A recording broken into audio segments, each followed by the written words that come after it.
Meijun sneered and turned to look at Zhu Xiaomin. So, when I step away for a moment, people say I'm not earning work points. Now that they see I have food, they don't say anything? Zhu Xiaomin had just thrown the cleaned sheep bones into the pot. She turned back and shrugged, smiling. Yes, I mentioned it before. I warned you that without work points, you wouldn't have food. What does it matter if you have food now? Meijun lifted her chin. Anyway, I have 50 pounds of flour now. From now on, I will earn full work points and get an extra 5 pounds of flour every month for myself. Chun Sudong was taken aback. What 50 pounds of flour? Zhu Xiaomin replied slowly. The team brought the compensation food. That was because someone had taken advantage of her compensation. Chun Sudong pursed his lips and fell silent. Miao Sherwin was also surprised. 5 pounds of flour as a subsidy every month? She hadn't heard of that before. Meijun sneered. No one is looking out for me. I fought for it myself. Is that a problem?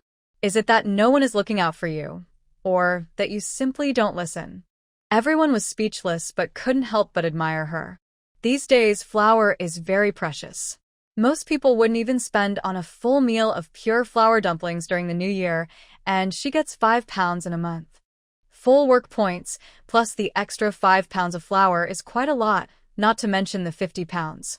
The young men exchanged glances, unsure of what to feel. Wang Xiaoya said softly, Meijun, what Zhiqing said is true. The young people are a group. You shouldn't act like this.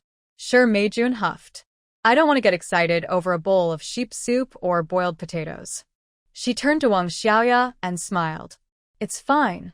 I can invite you to eat. We'll enjoy plenty of steamed buns.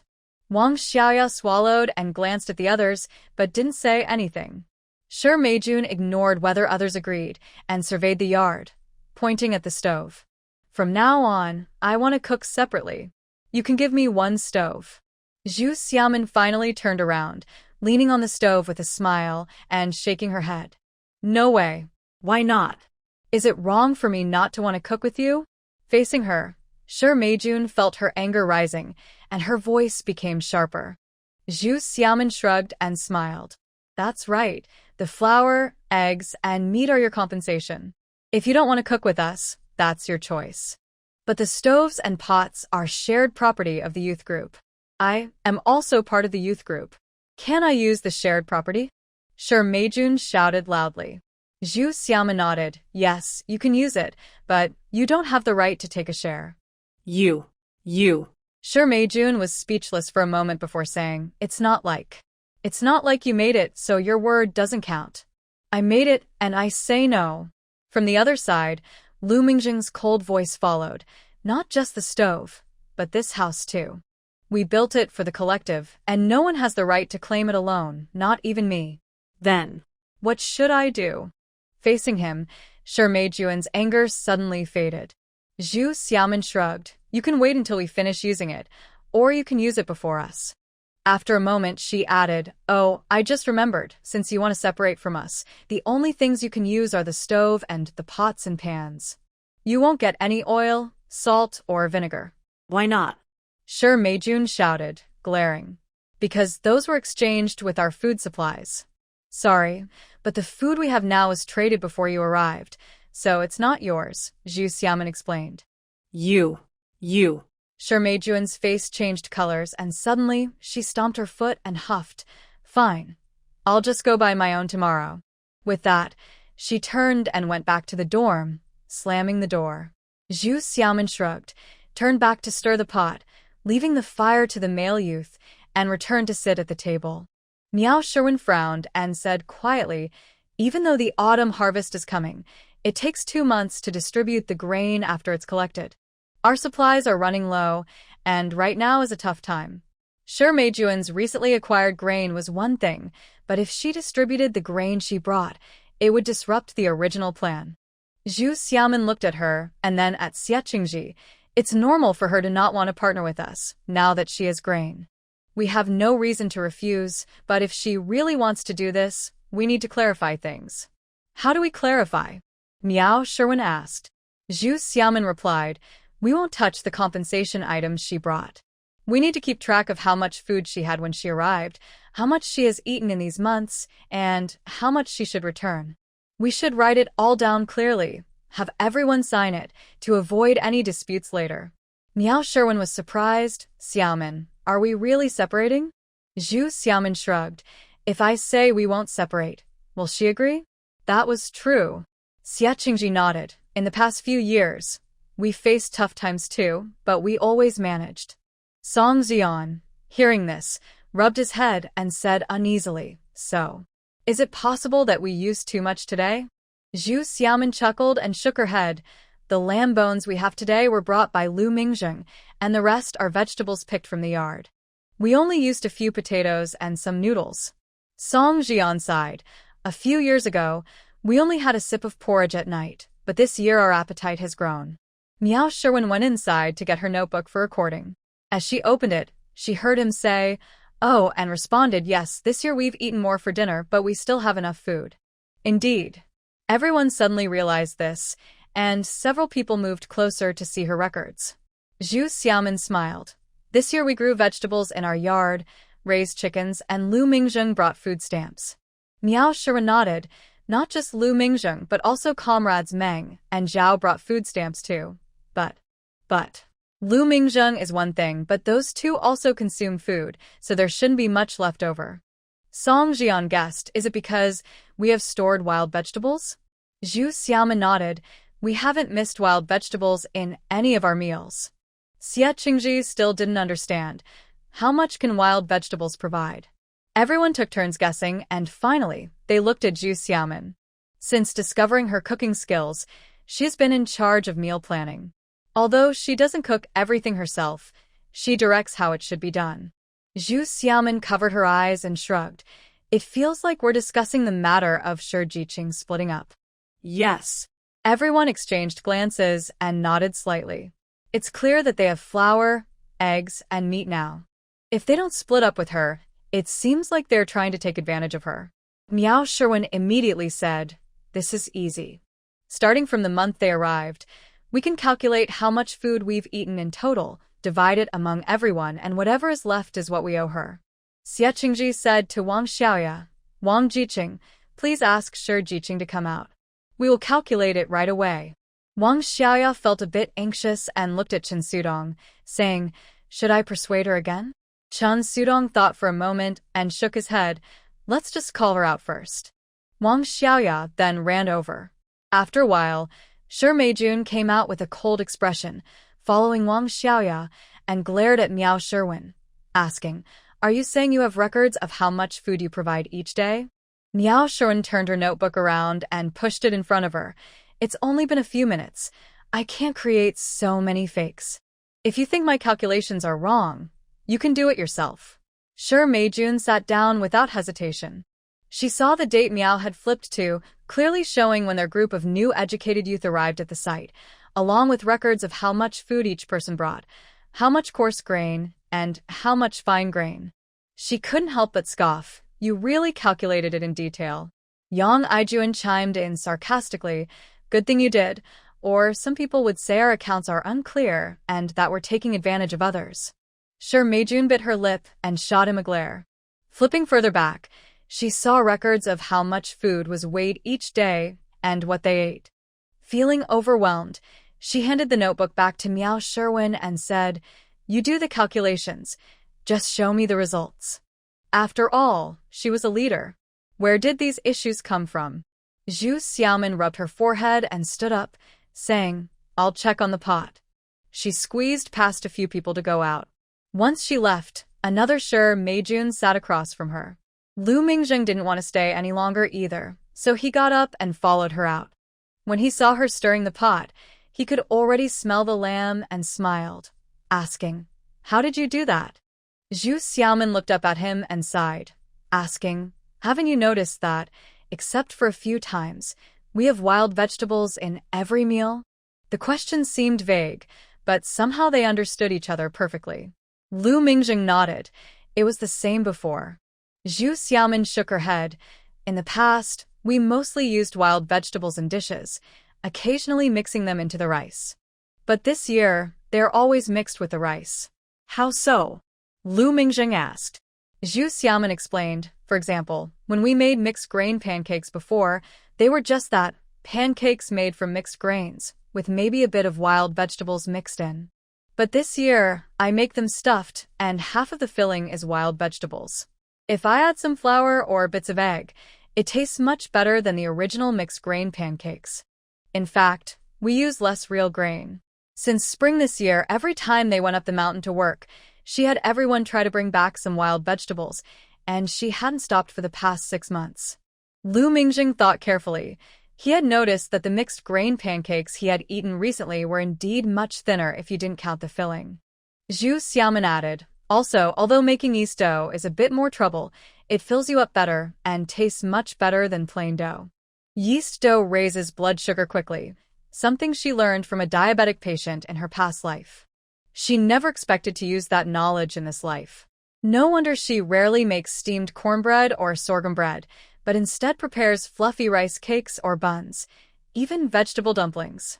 Lu Mingjing nodded slightly. So, food is saved little by little every day? Zhu Xiaoman smiled, nodded, and sighed. Actually, it's just a little trick. When food is scarce, people may feel full at the moment, but they get hungry quickly. They just think it's because they work hard and digest fast. In this era, most people are hungry, and it's not easy to scrape together more food. So you added dinner to ease hunger and tried to use less food? Lu Mingjing asked. Dinner mostly consists of vegetable soup or porridge, with some starch to thicken the soup and a small amount of rice in the porridge. Although it's not much, it helps fill the stomach and makes it easier to sleep at night. Zhu Xiaoman nodded. Lunch is eaten with the team, so dinner is simpler. Although the team's food isn't very tasty, it is real food.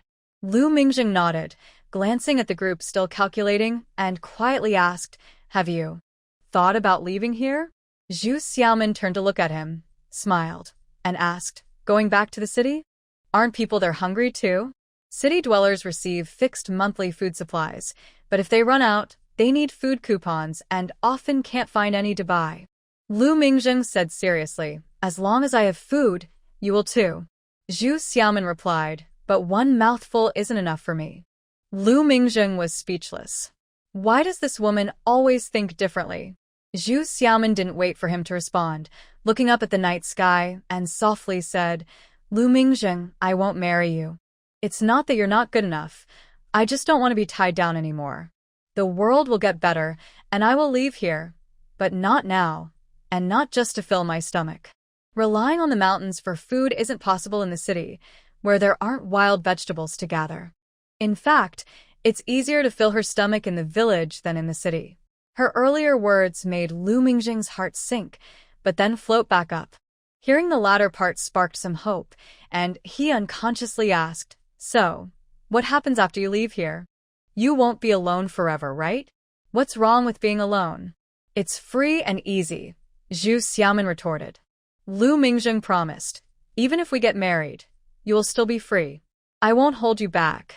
Zhu Xiaoman shook her head. Lu Mingjing, being together isn't just about effort. Besides understanding and accepting each other, there are too many outside influences. In her past life, she faced not only a difficult relationship with Lu Mingjing but also the disdain and indifference from his family. They had all tried hard, but it ended tragically. Lu Mingjing didn't fully understand and didn't know how to argue back. He muttered unhappily, as if you've been through it. She truly had been through it. Zhu Xiaoman turned to look at him and smiled slightly. Because she had experienced it, she could avoid Nia Yifei's schemes in this life and let go, giving them both freedom. Her smile was bright and unique, dazzling Lu Mingjing. He opened his mouth but couldn't find the words to say. At that moment, he felt very close to her, as if he could understand her thoughts, yet he also felt far away, unable to grasp even a corner of her clothing no matter how hard he tried. For a moment, neither of them spoke until they noticed some movement nearby. They saw Miao Sherwin getting up and heading towards the small grain storage. Now that we've settled things, let's return Shi Jiqing's grain and have everyone witness it. After finishing the calculations, Zhu Xiaoman straightened up and watched as a few people followed her, but she didn't move. Lu Mingjing said quietly, "Next time we go back to the city, I'll help you get some grain." Zhu Xiaomin raised an eyebrow. "Oh, does your workplace have good benefits? Do you not need grain tickets to eat in the cafeteria?" Lu Mingjing shook his head. "I have ways to get it." His family had connections. Zhu Xiaomin nodded, not refusing. "All right, then I'll make sure to prepare something nice when you come." She was being quite straightforward. Lu Mingjing smiled slightly. At that moment, several young men had already come out of the small grain storage with bags and scales, returning to the table to weigh the remaining grain for Shi Meijun. Miao Sherwin wrote a statement about the separation and handed it to Shi Meijun, saying, "Please sign here, so we can officially part ways." Shi Meijun scoffed. "Are you afraid I'll regret it?" Miao Sherwin replied calmly, just to avoid any misunderstandings later. "Am I the only one signing?" Shi Meijun looked at her warily. Miao Sherwin pointed below. "You are the party involved, and Xie Qingji and I are the facilitators. The witnesses below need to sign as well." Shi Meijun finally felt relieved, signed her name, and carried 2 cloth bags back to her dorm, slamming the door shut behind her. Miao Sherwin ignored her and signed her name along with Xie Qingji before passing the papers to the others for their signatures. Zhu Xiaomin came over, signed, and said, "The lamb soup has been boiling for a while. If you want to cook something, you can start now." Her words shifted everyone's attention, and the courtyard became lively again as several young men rushed to toss the prepared ingredients into the pot. Once everyone had a bowl of noodles and a serving of lamb soup, Wang Xiaoya quietly sat next to Miao Sherwin, took a small sip, and glanced at her, hesitating to speak. Miao Sherwin asked, "What's wrong?" Wang Xiaoya looked back at her dorm door and whispered nervously, I know she hid the compensation grain in the dorm, but I didn't know she wanted to break up the group." Miao Sherwin nodded. "It's fine. She has plenty of grain, so it's normal for her not to want to share with us." Wang Xiaoya said anxiously, But I still live with her. Is she worried about what others might think of her?" Miao Sherwin shook her head.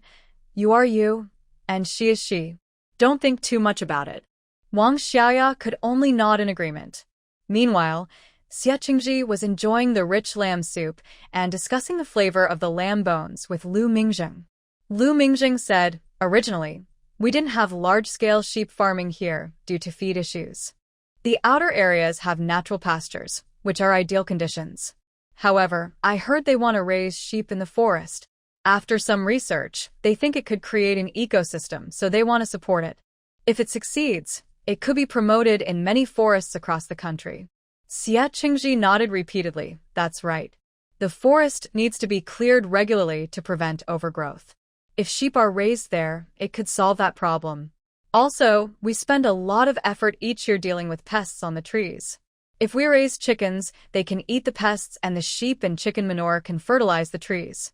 Lu Mingjing nodded. The agricultural and pastoral departments discussed this point and thought it was worth trying. Song Jian's eyes lit up. "If we succeed, not only will we have enough to eat, but we'll also have meat often." Zhu Xiaomin laughed at him. "With just 200 sheep, it's not enough for us to eat, but raising some could help us exchange for grain." Song Jian scratched his head and laughed. "It's just that this lamb soup is too delicious. I can't help it." Everyone laughed together. Everyone was having a lively discussion when the door creaked open. Shi Meijun came out with a serious face, heavily carrying a basin back to her room. After a while, she came out again and started fiddling with things by the stove. Zhang Qiaomei glanced at everyone and quietly said, "Let's divide the leftover lamb soup, so she can clear the stove. Otherwise, it will get noisy again." Seeing everyone nod, she went to serve the soup, giving each person half a ladle in their bowl. Shi Meijun saw this and coldly laughed. "So eager. Do you think I care about your lamb soup?" Everyone was silent. They exchanged glances, feeling a bit disappointed. After sitting for a while and finishing the soup, Lu Mingjing left for the team office. By the time they cleaned up the dishes, Shi Meijun's egg noodles were ready. She scooped a big bowl for herself and returned to her dorm. Miao Sherwin whispered, "Usually, I thought she wouldn't know how to cook." The noodles smelled quite good. Xing Qingxing couldn't help but laugh and looked at Zhu Xiaomin. Zhu Xiaomin smiled. If you want to say something, just say it. Be careful, or I might hit you. When she said this, everyone remembered that Zhu Xiaomin used to avoid any household chores. Who knew she was actually a hidden cooking expert? Zhu Xiaomin let them joke and didn't join in. In fact, in her previous life, she really couldn't cook at that time, so she could only assist Zhang Qiaomei. Now, her cooking skills were developed during the time she hoped to have a good life with Lu Mingzheng. Unfortunately, her efforts ended in a failed marriage, but her cooking skills brought her some enjoyment in life. The work of pruning the fruit trees took 2 days to complete. Xia Qingji submitted the task and then went with a team to clear land and plant trees, no longer bringing back food. In a couple of days, it would be the Mid-Autumn Festival. The team office announced that all members would have a half-day off. The male youth came excitedly to discuss how to celebrate with Zhu Xiaomin and Miao Sherwin. Miao Sherwin sighed, "The little bit of white flour we have isn't enough to make many mooncakes." A few male youths looked disappointed and unconsciously glanced at Shi Meijuan's door. They hadn't eaten much of the 50 pounds of white flour they had over the past few days. Zhu Xiaomin shook her head. "Let's not talk about the flour. To make mooncakes, we need enough oil. Our oil will last until the end of the year, just enough for frying rice cakes during the new year, but not enough for mooncakes. Isn't there any other way? It's a big holiday. We can't have nothing, right?" Song Jian looked at Zhu Xiaomin eagerly. Everyone nodded, and many pairs of eyes turned to look at them. Zhu Xiaomin bit her lip and hesitated, saying, "Do you all know what Su-style mooncakes are?" "What?" Everyone's eyes lit up. Miao Sherwin asked first, "What are they made of?" "White flour," Zhu Xiaomin said, raising her hands. Seeing Miao Sherwin look discouraged, she added, "The mooncakes from Suzhou are usually called snacks here. They use white flour but not much oil. But we don't have any white flour," Xing Qingsheng said weakly. Zhu Xiaomin looked at Miao Sherwin. "I remember that the food coupons brought by comrades Lu Mingzheng and Zhao and Meng are not used up yet. Otherwise, we could check the supply store to see if we can buy some white flour." Miao Sherwin nodded and went to get the small box with various coupons.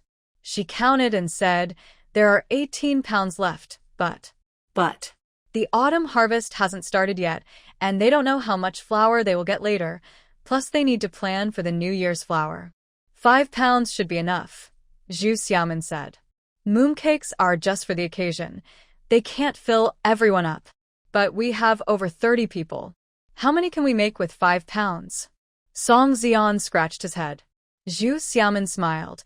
"To make our mooncakes, that's indeed not enough, but 2 Su-style mooncakes per person should be sufficient."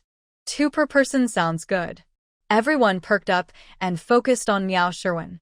Miao Sherwin laughed and nodded, counting out 5 pounds of food coupons. Zhu Xiaomin said, "Let 2 people go and see what snacks they can buy at the supply store. Bring back as much as you can, and the rest can help us." Xia Qingji laughed. "Old Song is too greedy. He wants to buy everything he sees. Let Qingsheng go instead." Xing Qingsheng chuckled softly and called out to Chen Sudong, "You and I will go." He took the coupons and headed out with him. Song Xian felt embarrassed by the comment, scratched his head, and asked Zhu Xiaomin, "The branches we cut earlier have mostly dried out. We carried back a lot a few days ago, so we have enough firewood. I wonder if we need anything else?" Yang Aijuan added, "Yes, the water tank is also full." Zhu Xiaomin smiled and assigned tasks, first pointing to Song Jian. "From the wild walnuts we brought back a few days ago, you all should shell the walnut kernels." Then she pointed to Wu Xulin. "I remember there are peanuts. You all should shell the peanuts." She looked at Yang Aijuan and pointed to the grapes overhead. "Most of our grapes are ripe. Pick the fully ripe ones."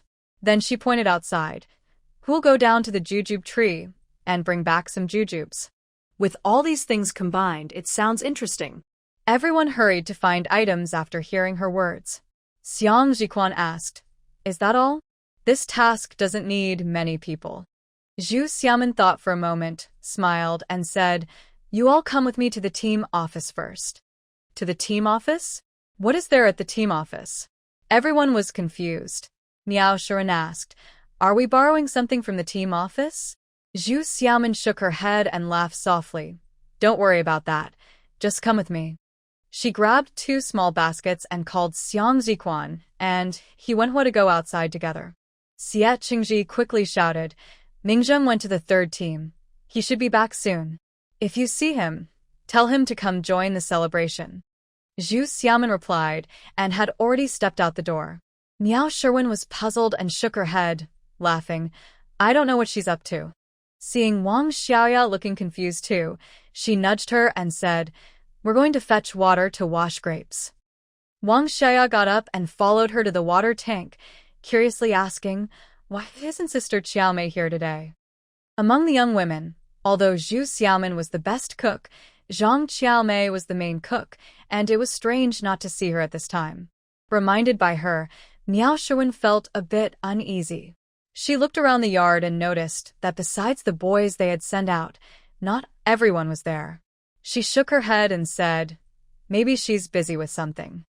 But she didn't think much of it. As for Shi Meijun, she had rarely been at the youth station since parting ways with everyone, so no one paid attention to her at this time. At the youth station, everyone was busy. Zhu Xiaomin and Xiang Jiquan had already gone down the hill and back up to the team office. Since there was no work in the afternoon, the yard of the team office was quiet. Zhu Xiaomin quietly checked each team leader's door and, seeing them all closed, headed to the backyard, whispering, If you see anyone, cover for me. I'll be out quickly. Does this feel like sneaking around? Xiang Ziquan exchanged glances with those nearby and couldn't help but ask, Xiaomin, what are you doing? Zhu Xiaomin waved her hand and shushed him, signaling him to be quiet. She handed him 1 basket, took another for herself, and quietly entered the backyard. Xiang Jiquan had no choice but to stop and stand at the door to keep watch for her. Zhu Xiaomin slipped into the backyard and saw that the big kitchen door was also closed, indicating that the cooks had already left. She quickly ran to a nearby open space, where several chrysanthemums were blooming perfectly, and swiftly picked the freshest petals, filling half a basket. Just a small basket, and already there are hardly any complete chrysanthemums left in the little flower garden. Imagining how angry the older sisters would be when they find out, Zhu Xiaomin shrank her neck and hurried back. As soon as she left the backyard, she shouted, Xiang Jiquan, let's go. Sure. As soon as she shouted, Xiang Jiquan stopped her with a wave of his hand, looking quite strange. Zhu Xiaomin's heart raced, fearing that one of the older sisters who planted the flowers had come. She quickly mouthed, What's wrong? Peeking out from behind the wall, she didn't see anyone. Just as she was about to ask, she heard a muffled cry from her office. What was happening? Zhu Xiaomin was stunned but quickly realized what was going on, feeling a chill run down her spine. If it were her age in her previous life, she might not have understood right away, but now, having lived 2 lives and experienced marriage and motherhood, there was little she didn't know. The sound from that room was unmistakably. Her gaze fell on Xiang Jiquan and the others, and in an instant, Zhu Xiaomin felt incredibly embarrassed. They had already heard the sound for a while, and even if they were naive, they knew what it was. Each of them turned red, not daring to look at her, and they all instinctively held their breath, crouching low as they tried to sneak away. However, the courtyard of the brigade was quite large, as everyone in the team came here daily to receive tasks and hold meetings. There was only a row of houses for the brigade leaders on the right, and then Zhu Xiaomin, Huang Xiaojun, and a few others had their houses separating the front and backyards. This meant that the entire courtyard was empty, and anyone looking out from any room could see the whole yard, including Zhu Xiaomin's office. The group was on edge, not daring to cross the yard directly, so they stuck close to the wall as they slipped toward the gate. As they got closer to the gate, which was tightly shut, they all quietly sighed in relief. But just as they relaxed, someone walked in through the gate, spotted them, and immediately smiled, greeting, You're still. Sure. Before the person could finish, Zhu Xiaomin rushed over fiercely, covering their mouth and dragging them outside. The others stopped being sneaky and immediately took off running, a group of them only stopping to catch their breath after running down the hill. Lu Mingzheng, a tall guy at 1.8 meters, was bent over by Zhu Xiaomin's sudden tackle.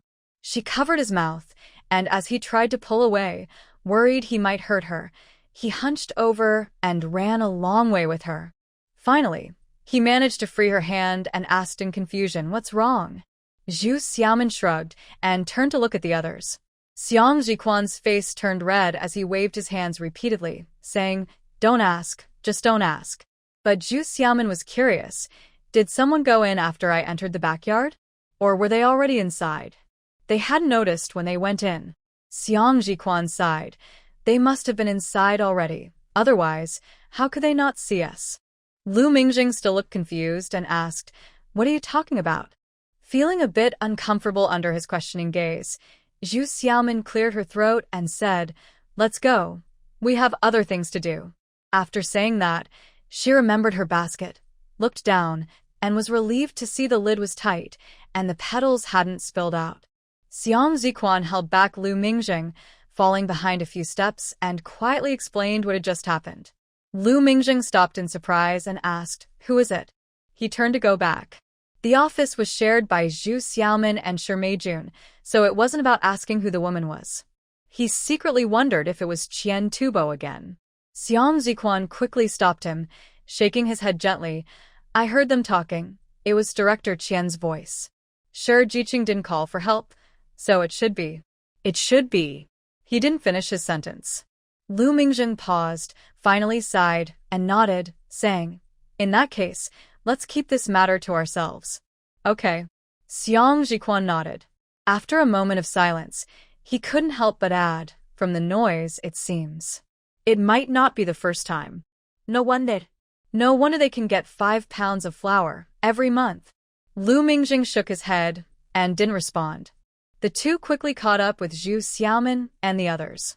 Zhu Xiaomin went down but didn't head directly back to the youth station. Instead, she led everyone into the woods. Lu Mingjing asked, "Xiaomin, where are we going?" Zhu Xiaomin replied, "We're going to see if we can find some ripe pine cones on the pine trees here." "Why are we looking for pine cones?"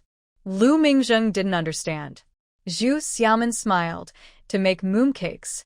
At that moment, he realized she was thinking about mooncakes. Lu Mingjing suddenly noticed that this girl seemed a bit carefree. Xiang Jiquan then understood why she had invited so many people, nodding and saying, "Xiaomin, how about you and Mingjing go back? We'll look for pine cones. Just tell us how many you need." Zhu Xiaomin stopped to think and said, "Try to gather as many as you can, but be back before 4. Otherwise, we won't have time to make them."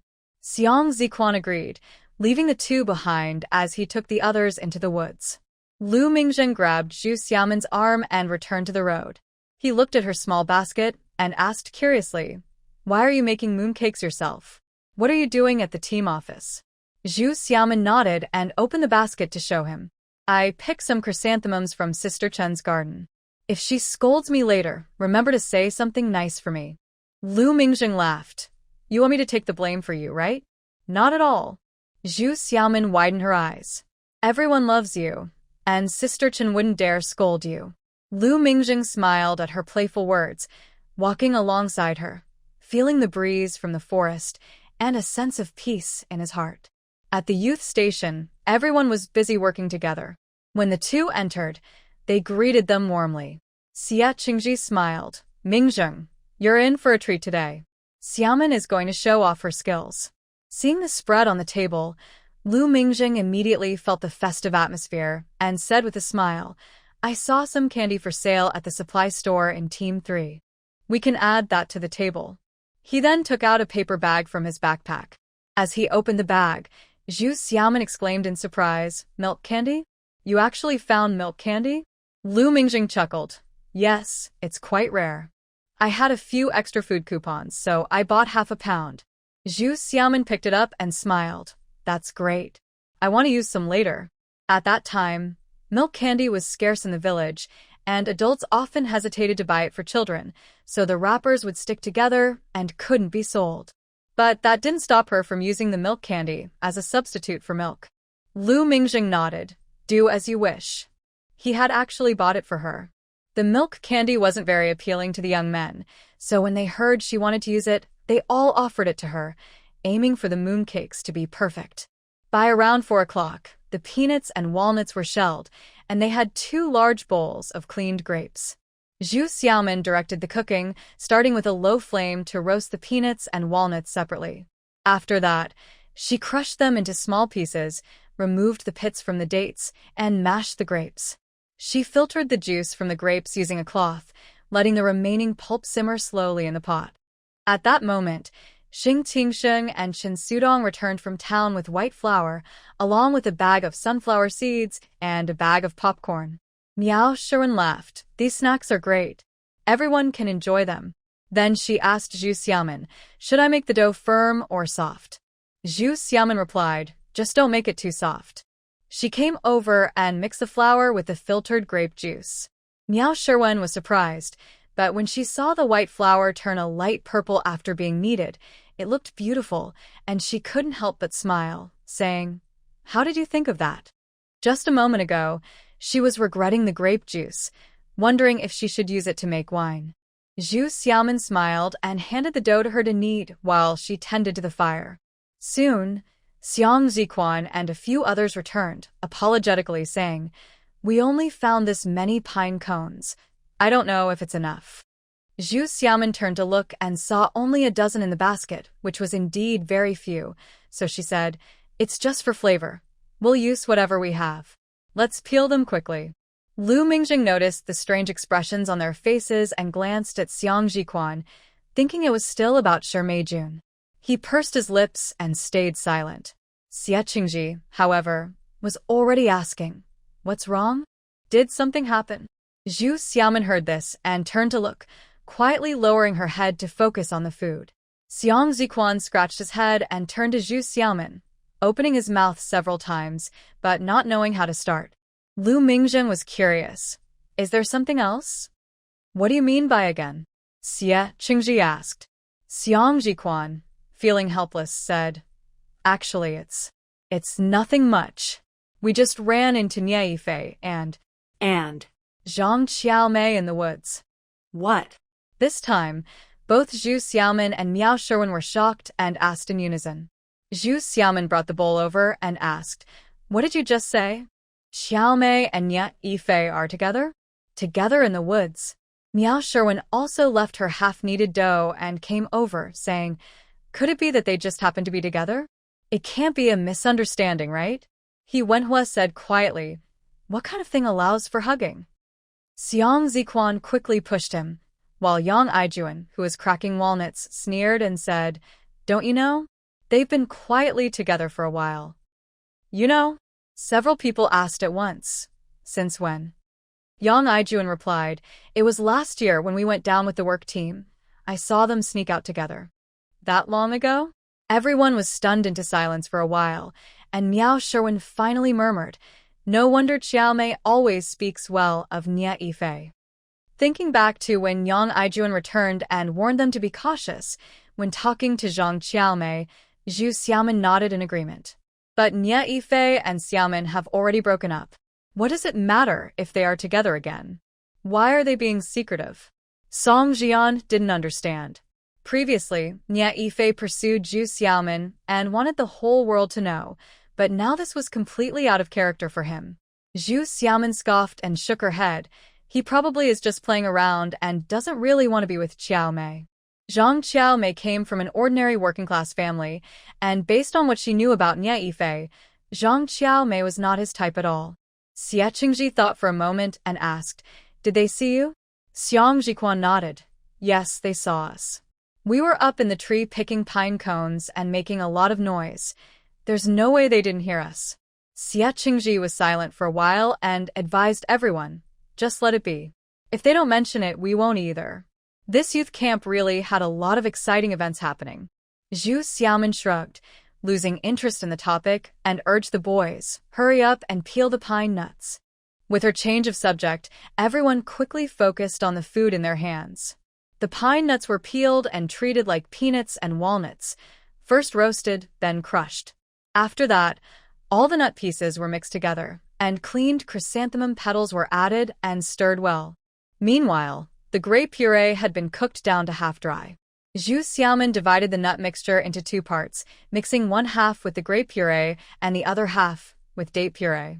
She melted some milk candy, poured it into both mixtures, and added a bit of cornmeal to increase the stickiness, stirring thoroughly.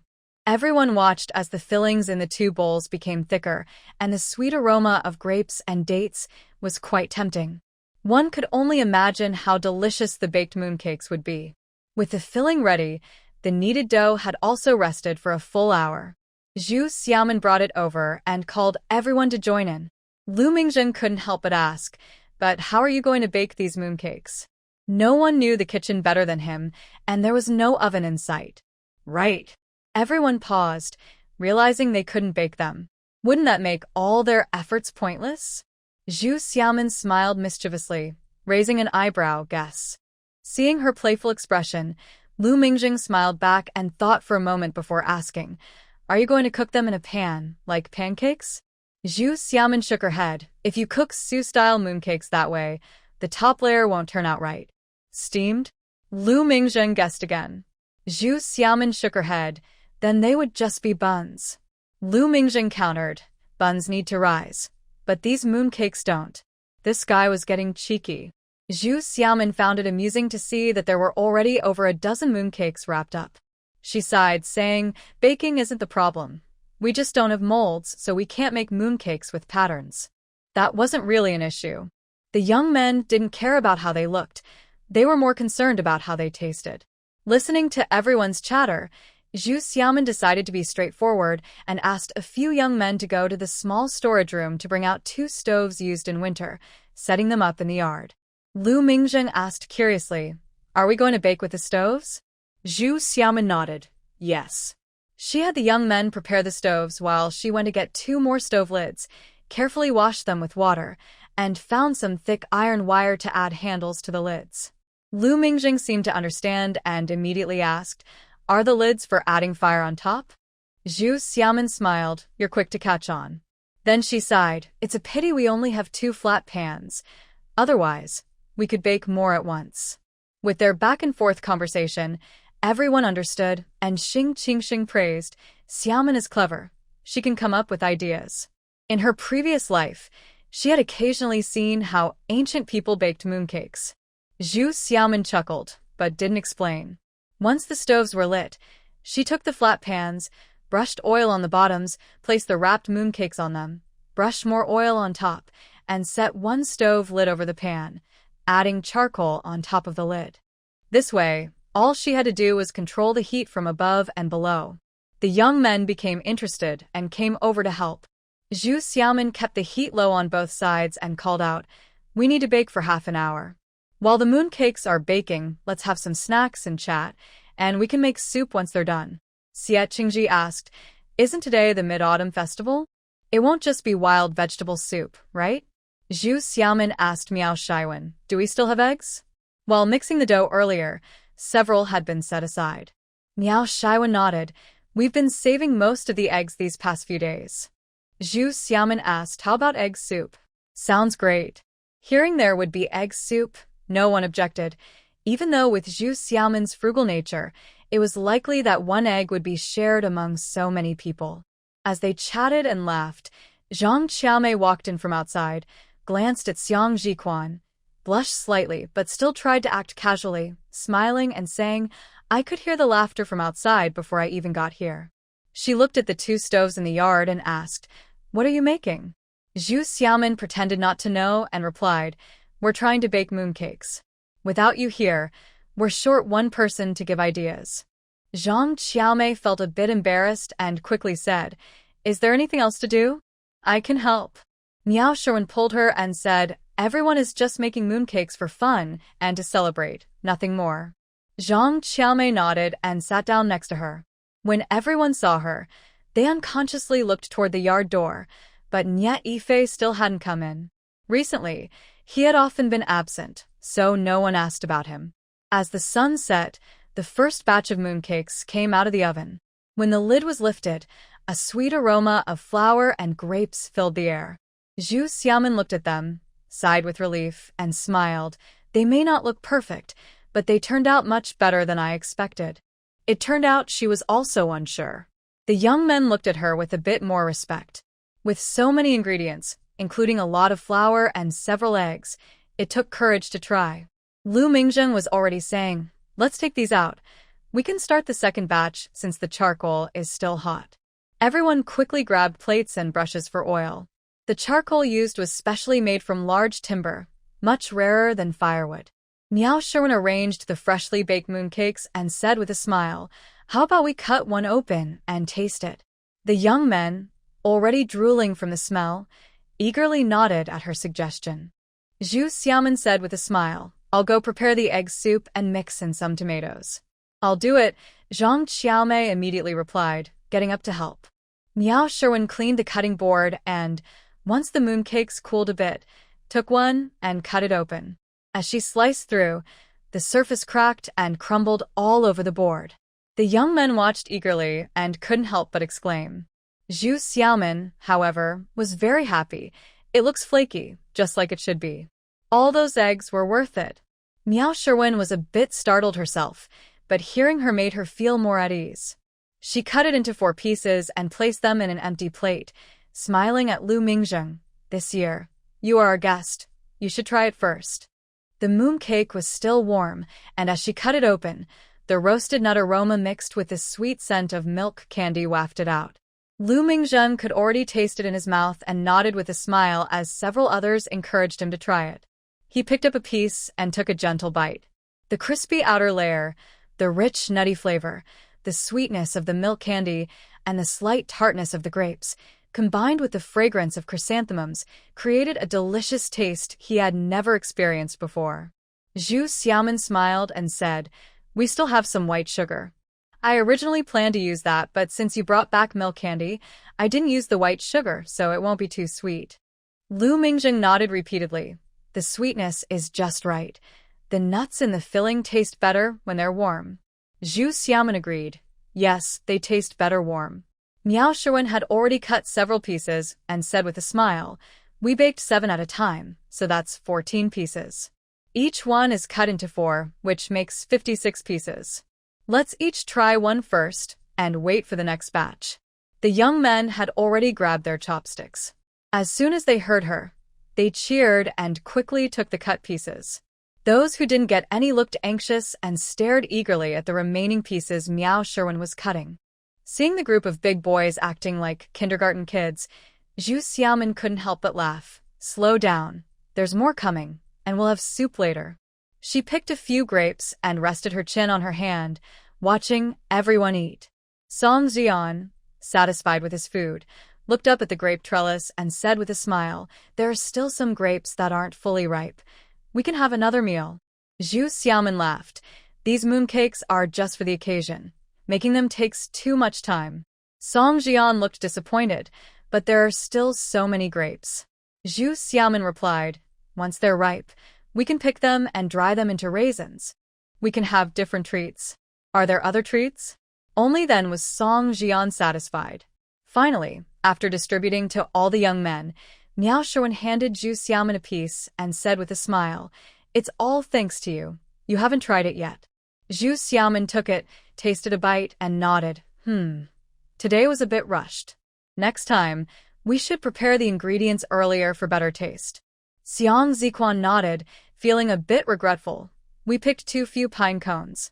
More pine nuts would make it taste richer." Zhang Xiaomei, who had just brought over sugar mixed with tomatoes, blushed at his comment. She glanced at Zhu Xiaoman, set the plate down, and quietly asked, "What about those who haven't come back yet?" Miao Sherwin replied, 4 or 5 people went out for errands. We figured 2 pieces each, so we can leave one with grape filling and one with date filling for each of them." Xie Qingji laughed. "Since they're not here, we can eat what we have first. Hopefully, they'll return in time to enjoy the warm ones."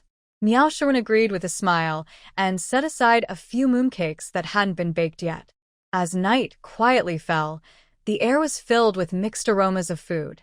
Besides Nie Yifei, the others who had gone out gradually returned, and a pot of hot egg soup soon joined the group. At that moment, Shi Meijun came in with a basket, walking lightly. When she saw the group in the yard laughing and chatting, She paused briefly, her smile fading. With a huff, she walked past them and entered her dorm, slamming the door behind her. There was a moment of silence in the yard as everyone turned to look, shaking their heads. Soon, someone broke the silence and continued talking. Before long, the door opened again, and they heard Shi Meijun calling, "Xiaoya, Xiaoya." Ah? Wang Xiaoya stood up and asked, "What's wrong?" Shi Meijun waved her hand, proudly saying, "Come here, I brought back some mooncakes to share with you." Wang Xiaoya hesitated, glancing at everyone. After a moment, she shook her head and said, "No, it's okay, we made mooncakes here too." Shi Meijun scoffed. "What you made doesn't compare. I brought back special mooncakes from the city. You can't even buy these with money." Wang Xiaoya felt more awkward, looking down at the others and softly saying, "But ours are really tasty too." Shi Meijun's expression changed slightly, raising her eyebrows and insisting, "I'm not asking for money. It's a gift for you. Why are you being so difficult?" Wang Xiaoya's face turned red, and after a long pause, she finally walked over and followed her inside. Zhu Xiaomin and Miao Sherwin exchanged glances, shaking their heads without saying anything. After a while, Wang Xiaoya came out, glancing at everyone with a guilty look. Xiang Jiquan also looked displeased. Seeing Shi Meijun leaning against the doorframe, he asked loudly, "Sure, where did you get those special mooncakes? I didn't see you go to the city." Shi Meijun was taken aback, lifting her chin and saying, "I have my ways. If anyone wants some, just let me know. I have 5 pounds. Everyone looked at each other, but remained silent. Xiang Ziquan shook his head. "No thanks. We've already split up." Shi Meijun pouted but didn't say anything more and turned to leave, leaving the door slightly open. Manhwa whispered, "I can't eat mooncakes like that." Xiang Jiquan nudged him, but didn't respond further. Wang Xiaoya, unaware of the earlier events, asked in surprise, "What's going on?" Xie Qingji also asked, "Manhwa, what did you say?" Lu Mingjing nudged him. "If there are fresh ones, of course, we should eat those." Xie Qingji sensed something had happened and didn't ask further, changing the subject. With over 70 mooncakes baked one batch after another, everyone slowly enjoyed them while chatting. By the time they finished, it was already late at night. Xie Qingji said to Lu Mingjing, "It's too late. There's no need to go back to the team. Let's just squeeze in together for the night." Lu Mingjing shook his head. "What's there to be afraid of? I'm a grown man." Zhu Xiaomin added, "There are a lot of people wandering outside today. You should stay here." Without anyone else speaking, Nie Yifei and Zhang Qiaomei had been in the woods that afternoon. Zhang Qiaomei returned, but Nie Yifei did not. Last time, he was attacked by 2 people, so it's hard to say he wouldn't hold a grudge. Xie Qingji laughed. "Let's see if you listen." When Zhu Xiaomin spoke, Lu Mingjing immediately nodded. "Of course I will listen." Then everyone packed their things and went to sleep together with Xie Qingji. Zhu Xiaomin and Miao Sherwin entered the room first. When they saw Zhang Qiaomei following behind, they exchanged a glance and sat on the bed without unfolding the bedding, just staring at Zhang Qiaomei. Zhang Qiaomei felt guilty after being seen with Nie Yifei during the day. Seeing their expressions made her even more uncomfortable. She forced a smile and said softly, It's getting late. We have work tomorrow, so we should sleep early." "Qiaomei," Zhu Xiaomin asked directly, "are you and Nie Yifei dating?" Zhang Qiaomei looked up at her, biting her lip, and asked, Did Xiang Jiquan and the others tell you?" Zhu Xiaomin nodded. "If it's above board, there's nothing wrong with saying it, right?" Zhang Qiaomei immediately replied, "How are we not being above board? You broke up with him, so can't he find someone else?" "Sure." Zhu Xiaomin nodded. "But Qiaomei, I warned you to stay away from him. He's not reliable." Zhang Qiaomei shook her head. "You're saying that because you don't like him anymore." "I'm saying that because I know he's not reliable, which is why I don't like him," Zhu Xiaomin corrected her. Zhang Qiaomei bit her lip and fell silent, but her expression showed her disagreement. Miao Sherwin asked, "Qiaomei, how did it start between you two? Did he pursue you? How long has it been?" Zhang Xiaomei was silent for a moment and shook her head slightly. Well, it wasn't really about pursuing each other. It's just... She glanced at Zhu Xiaomin and quietly said, after you broke up with him, he was in a bad state, so I just gave him a few words of advice. And he often came to me to talk about his feelings. Talk about his feelings? Zhu Xiaomin responded. Zhang Xiaomei nodded and looked at her again. He cares about you a lot. After the breakup, he was very upset, but he knows you won't come back. You think he's loyal and you were moved by him? Zhu Xiaomin scoffed. In the previous life, after the incident at the ranger's cabin, Nye Yifei seemed very distressed and even said he hoped she would repent so they could be together again. If she hadn't learned the truth later, she wouldn't have known he was such a good actor. Zhang Xiaomei bit her lip and stayed silent, which was her way of agreeing. Miao Sherwin said, Xiaomei, we're not trying to interfere, but please don't be confused. Just considering his report on Lu Mingjing, this person is not trustworthy. Zhang Xiaomei nodded. He admitted he was wrong about this. He was too extreme, and that book was just a misunderstanding. He said he would change in the future. Misunderstanding? How could it be a misunderstanding? Zhu Xiaomin shook her head helplessly. Xiaomei, you can't believe everything he says. Zhang Xiaomei fell silent again. Miao Sherwin and Zhu Xiaomin exchanged quick glances, pulled her aside, and whispered, Xiaomei, you haven't let him take advantage of you, have you? Zhang Xiaomei was startled and quickly waved her hands. No. What are you talking about? Miao Sherwin sighed in relief and nodded. If you want to be with him, we can only remind you, but we can't stop you. It's good to understand him better, but please don't be confused. Zhang Xiaomei hurriedly nodded. I understand. Zhu Xiaomin recalled the day she met her in the woods, with her clothes rolled up, and felt suspicious. But seeing her deny it so firmly, she decided not to press further and said, as long as you know what you're doing, it's fine. Get some sleep. Just as the three of them settled down, they heard the sound of the fence gate opening, and someone came in from outside. Zhang Xiaomei immediately sat up, pulled back the curtain to look outside, and upon seeing the figure entering, hurried out and whispered, Yifei, have you eaten? I saved some mooncakes and egg soup for you. Inside, Miao Sherwin couldn't help but let out a soft sigh. Zhu Xiaomin rubbed her forehead, feeling helpless as well. For the past few months, they had been sneaking around, but now that it was out in the open, Zhang Xiaomei was no longer hiding it. The sheep pen and chicken coop were completed just before the autumn harvest, and only the outer wall of the base remained unfinished. Lu Mingjing went to the county with Gu Mansong to bring back the chicks, which were temporarily kept in the yard of the team headquarters, and then he returned to the city to handle other work, leaving instructions for the remaining tasks at the base.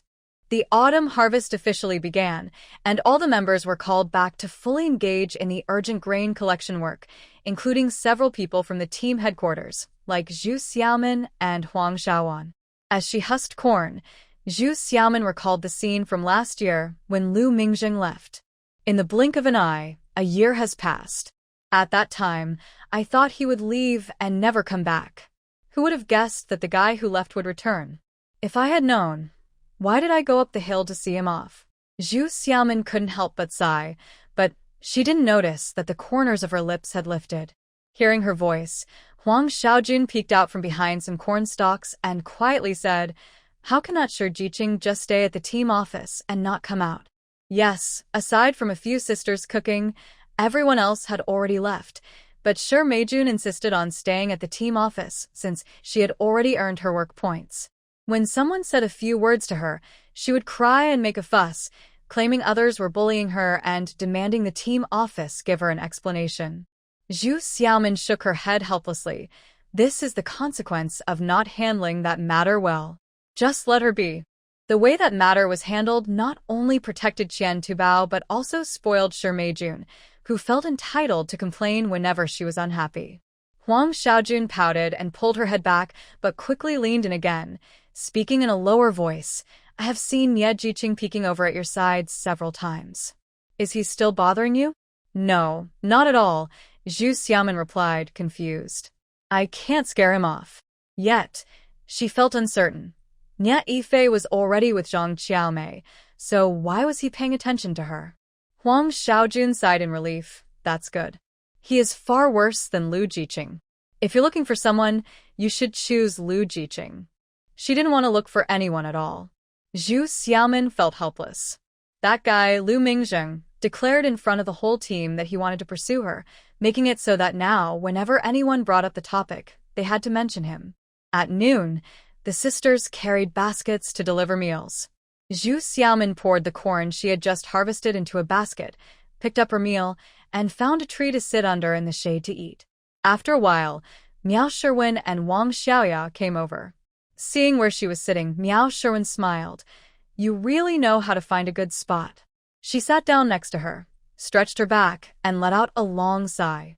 Wang Xiaoya sat on the other side, nibbling on a steamed bun, her little face scrunched up as she looked at the vast fields below, feeling a bit worried. With so much land, when will we finish harvesting? Our crops are relatively few here. There's a commune that grows a lot of crops. Their grain production is much higher, Miao Sherwin said with a smile, shaking her head. Although everyone was quite poor at this time, there were still differences. The forest farm's grain task was lighter, so they were relatively better off. Wang Xiaoya nodded and sighed, saying, the son of an aunt of mine graduated from high school and went to work in the fields. A few days ago, my mom wrote to say that they only have porridge and pickled vegetables for 3 meals a day, and they can't even afford steamed buns.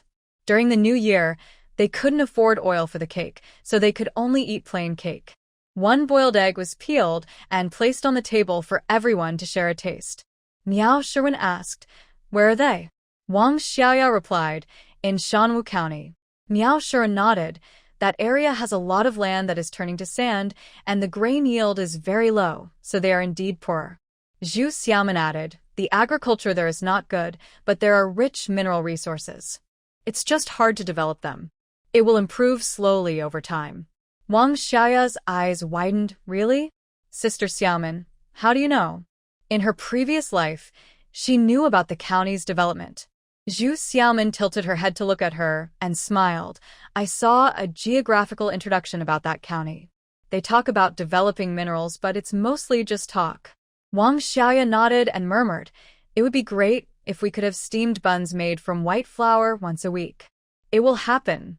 It will be better than you can imagine. Zhu Xiaomin smiled slightly. As the afternoon was nearing the end of the workday, Zhu Xiaomin left the field first. She asked about the completion of the grain collection task and made a record before returning to the team office. In the office, Xia Chunhua had already taken out a notebook, waiting for everyone to return to record their work points. She greeted her with a smile. Zhu Xiaomin put her things in the office and casually asked, why isn't Shi Jiqing here today? Xia Chunhua shrugged. At noon, Aunt Qian brought her a basket, and she took it and went out. She hasn't come back since, so she might have returned to the youth station. Aunt Qian? Zhu Xiaomin asked in surprise. Xia Chunhua nodded and then remembered. Oh, Aunt Qian also asked about you, saying that since you are at the team office and can earn full work points, why are you still working in the fields? What did that woman ask her for? Zhu Xiaomin frowned. What did you say? Xia Chunhua shrugged. I told her that the youth are all educated and striving for progress, so they can't be compared to her, who is just lazy. Zhu Xiaomin laughed. She didn't scold you? Xia Chunhua laughed too. Of course she did, but I'm not afraid of her. After joking for a while, Xia Chunhua reminded her, Sister Xiaomin, you should be careful. I noticed that Aunt Qian seems to have some bad intentions. She has come several times and always looks into your office, saying that Shi Jiqing is always alone when you are not there. Thinking about that time when Qian Tzu came to the team office, Zhu Xiaomin felt alert and nodded, I understand. After talking for a while, some members returned from work, and they both started to get busy. By the time the young people came back, everything was almost ready, so Zhu Xiaomin followed them back. As soon as they entered the yard of the youth center, a delicious smell filled the air. Looking inside, they saw Shi Meijun humming a tune while busy at the stove. When she noticed them, she lifted her chin and smiled, saying, my dish will be ready soon. Take your time. Xie Qingji replied casually. At the entrance, Song Jian quickly asked what they would have for dinner. As everyone discussed, they saw Shi Meijun coming over with a bowl, and their eyes widened in surprise. In the largest coarse porcelain bowl in the youth center, there was a steaming bowl of fragrant pork ribs with potatoes, surprisingly with more ribs than potatoes, and on top of the dish were 2 large white buns. They had never eaten such a meaty meal all year. After a long day of farm work, having only stewed vegetables and steamed buns for lunch, everyone was extremely hungry. Even Zhu Xiaomin couldn't help but swallow hard at the sight. Shi Meijun noticed everyone's gaze and, pleased with their reaction, said proudly, "You didn't have ribs, and the potatoes aren't from your share, not to mention the white flour. Don't worry." She sat down and began to eat heartily, making loud chewing sounds on purpose. What a nuisance. Zhu Xiaomin rolled her eyes. Song Jian scratched his head, looking eagerly at Miao Sherwin and then at Zhu Xiaomin. Zhu Xiaomin wanted to complain, but thinking about the food in the collective granary, she couldn't compare with Shi Meijun, so she said, "Let's have potato pancakes, stir-fried spicy cabbage, and egg soup." Is there anything substantial? As long as it's not just vegetable porridge, everyone was happy, and a wave of agreement followed. Some young men went to the cellar to get potatoes, while others quickly fetched water to wash them. Shi Meijun, munching on a large bun, watched Zhu Xiaomin and Miao Sherwin take flour from the small granary and weigh it. Suddenly, she chuckled and said loudly, "Why make potato pancakes? It doesn't take much flour, and you can use mixed grains instead. And what's spicy cabbage? If you don't use much oil, it's just boiled, right?" Miao Sherwin frowned and glanced back at her, but didn't say anything. Zhu Xiaomin, however, focused on what she was doing and replied coolly, "Yes, mixed grains aren't as tasty as white flour, but as long as the food is clean and fills our stomachs, that's enough." This statement has a double meaning. Most of the male youth in the team are unaware of the situation at the brigade, but those who know, like Xiang Jiquan and He Wenhua, feel a chill. Isn't this directly exposing someone's weakness? Shi Meijun's expression changed instantly. She stood up and loudly asked, "Zhu Xiaomin, who are you saying is not clean?" Zhu Xiaomin glanced at her after putting away the scale and replied in surprise, "Shouldn't the food we eat be clean? Eating unclean food can upset your stomach. Doesn't Shi Jiqing understand this? Or is she thinking of something else?" With her repeated mentions of not clean, she focused the conversation on food hygiene, directly confronting Shi Meijun, which left her feeling choked. She couldn't express her own issues directly, and feeling frustrated, she almost choked on a piece of steamed bun. Zhu Xiaomin said, "See? I told you not to eat this carelessly." The matter at the brigade was difficult for several people to discuss, and they hadn't talked about it with anyone. Miao Sherwin noticed Shi Meijun's change in expression and tugged at Zhu Xiaomin's sleeve, saying, "All right, let's keep it down." Zhu Xiaomin had the upper hand and simply replied with an then set aside the flour she had measured for later use and returned to her dormitory. Outside, Shi Meijun was so upset she couldn't even eat her plain steamed bun. She stomped her foot and took her bowl back to her dorm, slamming the door behind her. After a while, Miao Sherwin came in and saw Zhu Xiaomin calmly organizing her things. She quietly asked, "What happened?" Since Zhu Xiaomin's rebirth, although she had been sharp-tongued several times, it was only with Nie Yifei that she had been so relentless, as she had just been with Shi Meijun. Zhu Xiaomin thought for a moment. Miao Sherwin was just a girl in her early 20s, and it was hard to discuss the brigade matters with her. She smiled wryly, shook her head, and sighed. "Maybe I just can't stand her," and lost my temper. In her previous life, although Shi Meijun had caused her a lot of trouble, she eventually got married, and they had no more interactions. This time, she originally wanted to keep her distance from her, but after the incident with Qian Tuzu, she had felt a brief sympathy for her. However, that led to her getting involved with Lu Mingzheng, which made her completely react without holding back just now. Miao Sherwin had no idea about Zhu Xiaomin's complex feelings this time. She nodded and sighed. "During the autumn harvest, we are fine, but the male youth are doing heavy labor. If they don't eat enough, they can't handle it. I was just thinking about whether I should borrow some flour from her." It's not just about the lack of flour. We are also eating too little meat. Zhu Xiaomin shook her head, as the thought she had pushed down quietly resurfaced. Miao Sherwin, unaware of this, nodded and said softly, "When we get our grain rations, we should trade for some meat and have a good meal." Zhu Xiaomin sighed, "But we have to wait 2 more months for the rations." Miao Sherwin looked worried. "Our food is running low, and we only have a small amount of beans growing in the yard." They rarely picked the beans to eat as vegetables. Instead, they waited for them to mature and be ground into flour for food. Zhu Xiaomin nodded. "The jujubes outside are already ripe. I will talk to the secretary and see if we can harvest some early to trade at the supply and marketing cooperative for grain or money." Miao Sherwin immediately agreed. It would be best to trade for grain directly. "If we have money, we can also try to find connections in the city to get food coupons."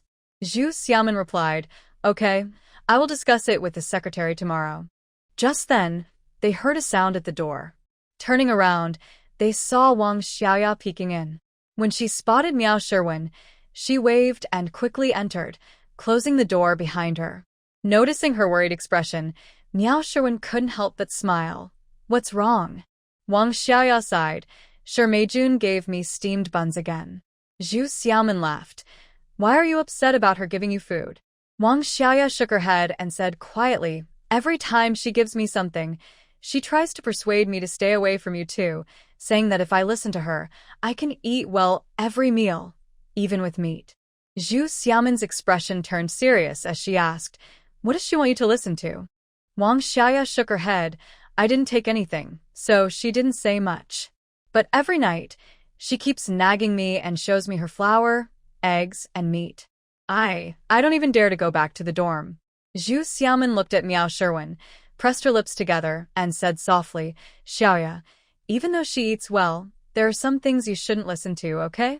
Wang Xiaoya quickly nodded. She always praises Director Qian. Once, she even said she would take me to the village to play, but I felt very uncomfortable and didn't go. Zhu Xiaomin was surprised. "You shouldn't go to the village with her, and it's best not to go out alone with her." Wang Xiaoya nodded. "Whenever I have something to do, one of Qin Sudong and his friends always goes with me." "That's good." Zhu Xiaomin felt a bit relieved, but thinking about Shi Meijun's relationship with Qian Yuanfei and reflecting on her earlier words made her feel uneasy. Shi Meijun and Wang Xiaoya have different backgrounds. Shi Meijun graduated from high school, while Wang Xiaoya only finished middle school. From their clothing, it seems that Shi Meijun comes from a better family. However, when it comes to looks, although Shi Meijun is taller and has fairer skin, her facial features are quite ordinary. In contrast, Wang Xiaoya, who is only 155 centimeters tall, has a cute round face with delicate features and charming dimples when she smiles. That man, Qian Su, is quite the flirt, which is why he took advantage of Shi Meijun, hoping to marry her. But Shi Meijun is still a young girl under 20, and her youthful charm is a big temptation for a middle-aged man like Qian Yuanfei. Miao Sherwin, although unaware of the situation between Shi Meijun and Qian Yuanfei, frowned after hearing Wang Xiaoya's words. After thinking for a moment, she suggested, "Why don't you find a chance to move your dormitory here? We could use another person." Wang Xiaoya's eyes lit up, and she quickly nodded. "Great. That way, I won't have to feel annoyed looking at all that food." "Who gets annoyed looking at food?" Zhu Xiaomin found it amusing and nodded, saying, "If you're moving, do it in the next few days. Let her have that room to herself." Wang Xiaoya nodded eagerly and happily left. After their conversation, Zhu Xiaomin felt more relaxed. She heard a male youth calling that the potatoes were ready and went outside to help with the cooking. The next day, after everyone received their tasks, Zhu Xiaomin did not go out with the others. Instead, she called over Xie Qingji, saying she needed to discuss something. She pulled him to a quiet place and whispered, "Everyone has heavy work these days. According to our original plan, we need to eat, but everyone is worried they won't manage. We need to find a way to get some food." After yesterday's events, Xie Qingji was also troubled by this and said helplessly, "I'll talk to the secretary about the dates." Zhu Xiaomin shook her head. "I want to discuss something else." "What is it?" Xie Qingji asked. Zhu Xiaoman beckoned him to lean down and whispered a few words in his ear. Xia Qingji was taken aback and quickly shook his head. That would be a mistake. Zhu Xiaoman sighed. It's not like it's just the two of us sneaking food. Xia Qingji shook his head again. If you eat it yourself, I can pretend I don't know. But with so many people around, especially with Nia Yifei here, how can you do that? Zhu Xiaoman whispered. The law doesn't punish the crowd. Because there are so many people, it won't be a problem. She nudged him, tempting him. Don't tell me you don't want to eat. Xia Qingji was swayed by her words, licked his lips, and finally nodded. Zhu Xiaoman was very happy and quietly said, You go ahead. I'll go back to get the basket and come find you soon. Xia Qingji nodded, returned with her, made a quick turn at the team office, and left soon after. Zhu Xiaoman returned, but first cleaned the office. After that, she carried the basket and wore a straw hat, looking like she was going to the fields. Xia Chunhua called from behind, Xiaoman, are you going again? Zhu Xiaoman replied absent-mindedly and had already left the team office, walking towards the direction where they were collecting grain. After a short distance, she turned into a forest and soon saw Xia Qingji waiting there. The two of them crossed the forest, turned down another valley, and entered a tall natural forest. Zhu Xiaoman set down the basket, and they found a spot to turn it upside down. They propped it up with a small stick, tied a rope to the stick, led it behind a tree, and scattered some grains underneath the basket.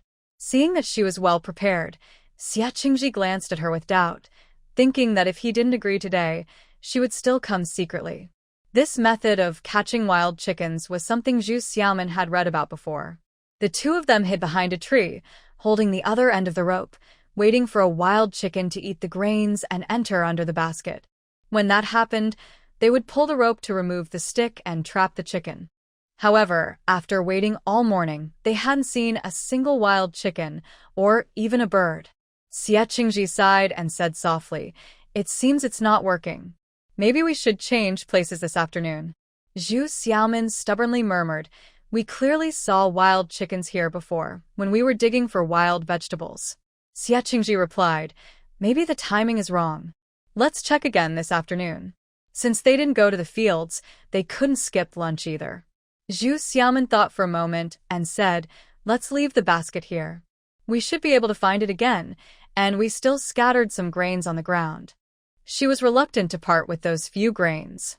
Xia Qingji smiled and agreed, packing up the other things, and they returned to the team office together. At the team office, the older women had already delivered lunch to the fields, and only one was serving food inside. When she saw them come in, she greeted them with a smile. Meijun was already eating, biting into a steamed bun with a frown, complaining that the bun was hard to eat and there was too little meat in the dish. She glanced at the two of them, but didn't say anything. They ignored her, served themselves, and saw that Gu Manchong was also there, discussing the matter of exchanging jujubes for grain. Gu Manchong listened to the two people and nodded, saying, This situation is common in every household. It's a good idea. In a few days, when the grain is harvested, we will collect the dates. I will contact the supply and marketing cooperative to see if we can exchange for grain or money. The two felt relieved and agreed quickly. Others from the team were also worried about the grain situation. Hearing the two's idea, Huang Meihua smiled and said, No wonder Zhu Jiqing is so eager to convince us to plant fruit trees. The benefits are already showing. Team leader Xia Dongliang nodded, Yes, because of this, we didn't waste our efforts this year. Gu Manchong laughed, Anyway, we have so many tasks. Planting any trees means work. Xia Dongliang nodded repeatedly, Right. These fruit trees are included in the 20,000 acres. Huang Meihua added, All the trees planted in these 20,000 acres are seedlings. Didn't you see outside the youth point? The kids even grew fruit tree seedlings themselves. Regarding the earlier incident with Qian Tsu and Meijun, Zhu Xiaoman had previously spoken up. Listening to everyone praising the idea, Qian Yuanfei sneered, This Zhu Jiqing is quite a character. Just a few dates have won you all over. Huang Meihua was not pleased. Director Qian, you can't say that. What do you mean by winning over? Those dates were exchanged for grain, which benefits the collective. What's wrong with us praising it? Plus, this year it's just dates, but next year and the year after, we will have peaches, apricots, and pears. How much grain and money will that bring? Qian Yuanfei tapped his fingers on the table and said loudly, Director Huang, don't the young people understand? Exchanging for money or grain is hedonism, and that's a mistake. Huang Meihua was undeterred and raised her voice. Director Qian, what do you mean by hedonism? Are we using it for lavish meals or buying expensive clothes? After a year of hard work, we just want a few full meals. How does that become hedonism? Qian Yuanfei sneered. Wanting to eat and drink is still hedonism. Huang Meihua replied with a cold smile. Well, those of us relying on the team for grain can't compare to you, Director Qian, who has plenty at home and never goes hungry. Qian Yuanfei's expression changed, and he suddenly stood up. Huang Meihua, what nonsense are you talking about? Huang Meihua stood her ground, raising her chin and asking, What, Director Qian, do you deny it? Should we go to your house to check? You. Qian Yuanfei pointed at her, his face turning pale with anger. What right do you have to investigate my home? All right. Gu Monsong hurriedly stepped in to mediate. Right now, everyone is focused on production. The county approved this fruit tree project, and now that we are harvesting the dates, it's for the collective. The money and grain will benefit everyone. Why are you arguing? Huang Meihua, annoyed by Qian Yuanfei's outburst, took the opportunity to intervene. See? It's a good thing that everyone can have more food. I don't understand why Director Qian is so anxious. Qian Yuanfei glared at her for a moment, then angrily grabbed his bowl and left. Huang Meihua cheerfully called to the group. Let's eat. This grain is hard-earned, so we shouldn't waste it. Zhu Xiaomin, listening nearby, quietly gave her a thumbs up in her mind. After agreeing on the date harvest, Zhu Xiaomin and Xie Qingji went back to the woods after lunch. To their surprise, they found the basket from the morning still there, along with the small sticks supporting it, but the grains scattered beneath were gone. Zhu Xiaomin stomped her foot in frustration. It looks like wild chickens have been here. We just need to wait a little longer. Xie Qingji, feeling helpless, suggested, Let's move to another spot and set it up again. They had no other choice. The two of them picked up the basket and decided to walk deeper into the woods to set it up again. After securing the rope, they hid behind a tree, keeping an eye on the basket while quietly discussing the youth program. After a while, they heard the clucking of wild chickens. Zhu Xiaomin immediately stopped talking and peeked out to see a colorful wild chicken approaching the basket, nervously clenching her fists. Xie Qingji also tensed up, gripping the rope tightly, waiting for the chicken to enter the basket so he could pull the rope and trap it. As the chicken got closer, they suddenly heard footsteps and a woman's voice saying, It's not like I made you angry. Why are you taking it out on me? Startled by the voices, the wild chicken flapped its wings and quickly darted away through the woods. Zhu Xiaomin panicked, wanting to chase after it, but then she heard the woman say, If you take me out, the people at the brigade will find out. What could they be hiding that they were afraid others would know? Zhu Xiaomin, who had started to stand up, slowly crouched back down. Shut up, a man's voice scoffed. Then they heard the woman let out a low gasp, urgently asking, What are you doing? The man retorted, What do you think? The woman, now anxious, replied, This isn't a good place. It's too close to there. Someone might see us. The man laughed, Since you have no shame, what are you afraid of? The woman pleaded, Not here, please. The man replied unhappily, Everyone is busy harvesting crops, and the team members are occupied too. Who would come here? Despite his words, footsteps started to sound, getting closer and closer. Hearing the conversation between the two, Xie Qingji almost jumped up, but Zhu Xiaomin held him tightly, covering his mouth. The two people were Shi Meijun and Qian Yuanfei. Fortunately, there were no paths in the forest, and the two passed by about 5 or 6 meters away without noticing the two hiding here. They didn't walk far, and soon, Xie Qingji and Zhu Xiaomin heard the sounds of their conversation. Xie Qingji felt extremely embarrassed and was struggling to breathe under Zhu Xiaomin's grip, but he didn't dare to look at her or signal her to let go. Zhu Xiaomin found it quite interesting until she felt Xie Qingji struggle. She quickly made a shushing gesture and slowly released him. With the two causing a commotion, the wild chicken flew away, and neither of them felt like catching it anymore. However, in this environment, it was different from that day at the team office. They didn't dare to leave and had to stay hidden behind the trees, patiently waiting. The two on the other side were busy for a long time, with Shi Meijuan's soft calls and gentle pleas, while Qian Yuanfei was cursing and showed no signs of stopping. After a while, the sounds gradually faded, and they heard Shi Meijuan's hoarse voice complaining, "If someone sees us, we're done for." After all the commotion, Qian Yuanfei seemed to be in a good mood, chuckling softly. "Now this is exciting. Don't you like a little thrill?" Shi Meijun complained, "You really have a way with words." She rustled as she got dressed and added, "Even if this doesn't get out, there are hardly any people at the youth station who would pay attention to me. I told you to move out, but you wouldn't listen.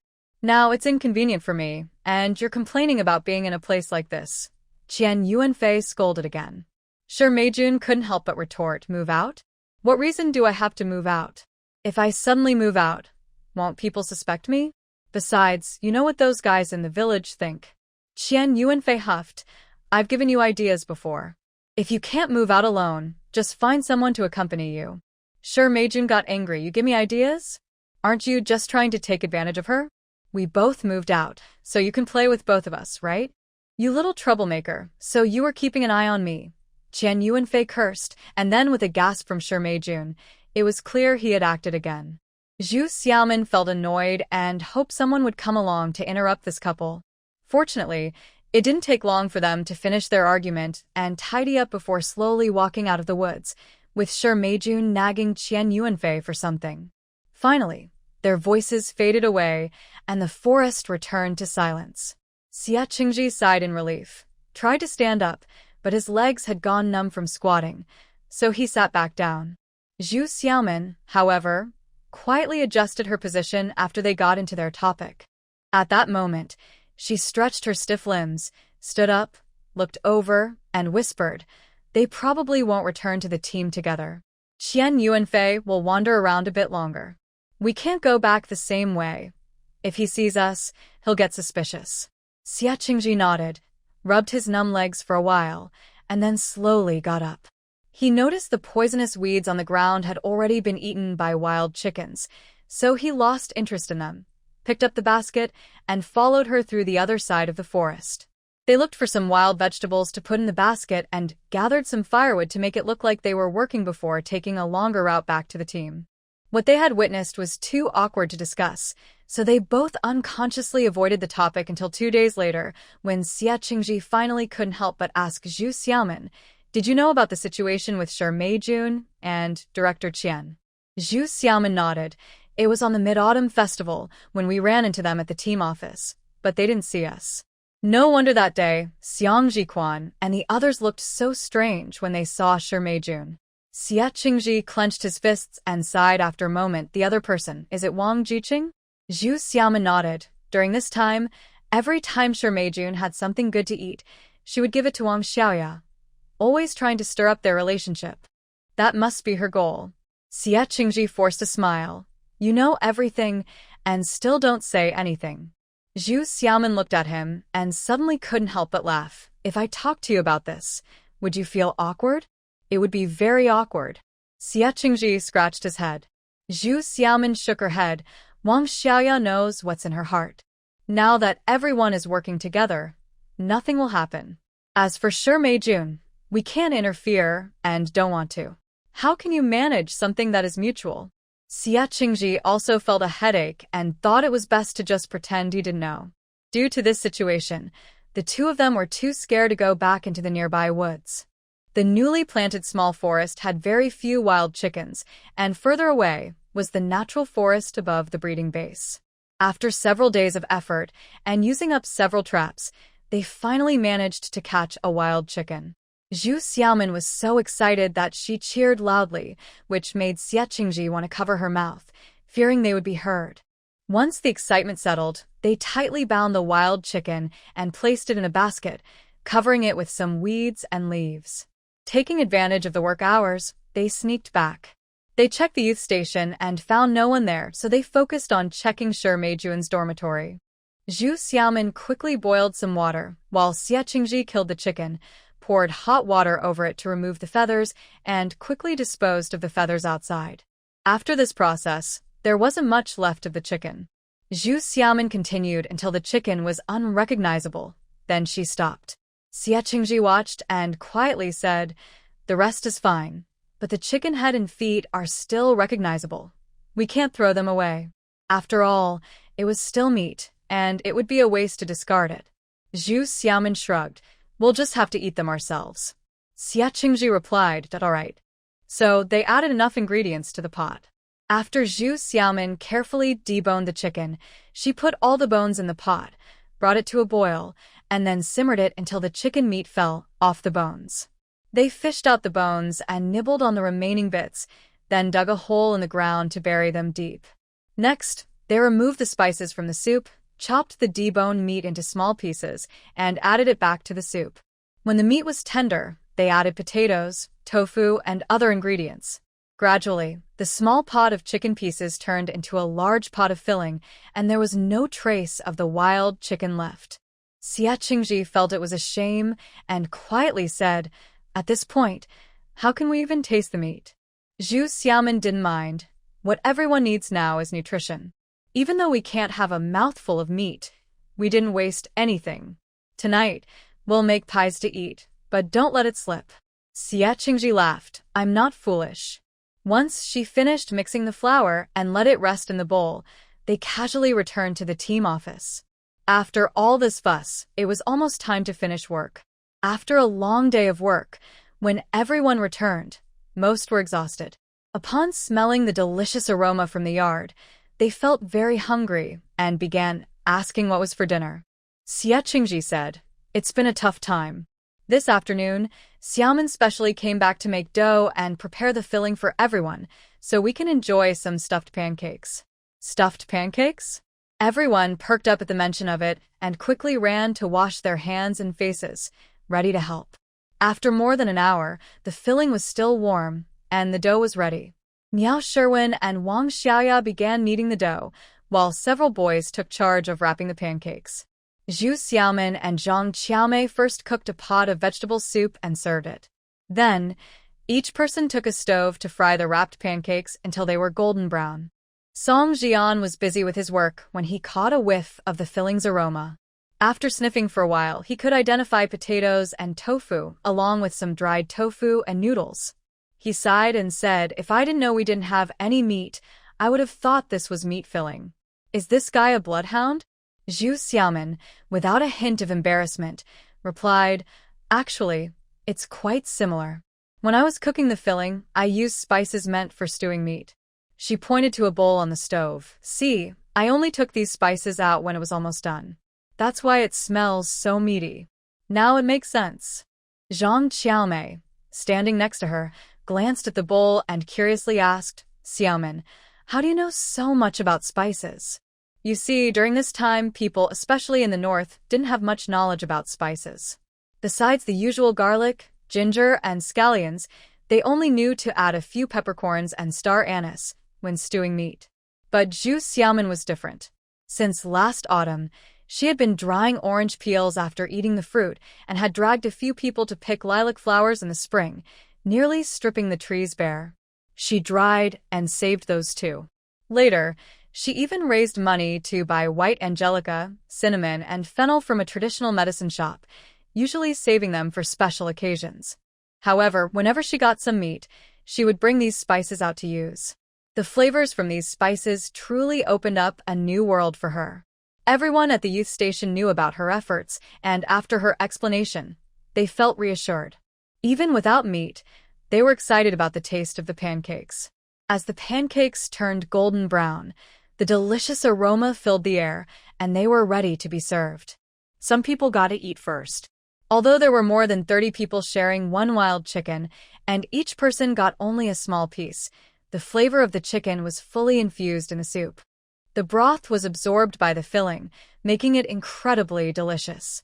After sipping some vegetable soup, everyone felt so comfortable that they hardly spoke. Song Jian only murmured, if only it were made with white flour. Yes, if only it were made with white flour. Zhu Xiaomin turned her head and exchanged a glance with Miao Sherwin, feeling a bit helpless.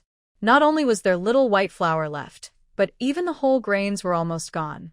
After quietly finishing a wild chicken, Xia Qingji completely let go of his worries. He didn't need Zhu Xiaomin to pull him along anymore. He would sneak up the mountain every now and then to catch wild chickens himself. However, neither he nor Zhu Xiaomin had much experience catching them, and by the end of the autumn harvest, they had only improved the meals for everyone twice. Once they delivered the grain due to the government, and all the food was stored, most of the members returned to the mountains to clear land, preparing for next year's tree planting tasks. Gu Mansong finally contacted the county supply and marketing cooperative and organized the members to send dozens of bags of dates. However, this was a time of transition, and not only did the Syanka commune have no grain, but the county also had very little. In the end, they only exchanged for over 200 pounds of grain, and the rest was converted to money.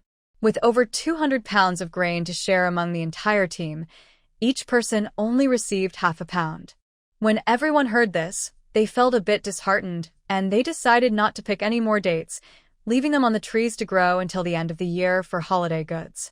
The educated youth received a little over 10 pounds of grain. They gathered around, looking at the bags on the table, silent and unwilling to speak. Miao Sherwin was in charge of managing the income and expenses, and she kept a clear and transparent record of daily spending. Everyone knew that the grain in the warehouse wouldn't last much longer.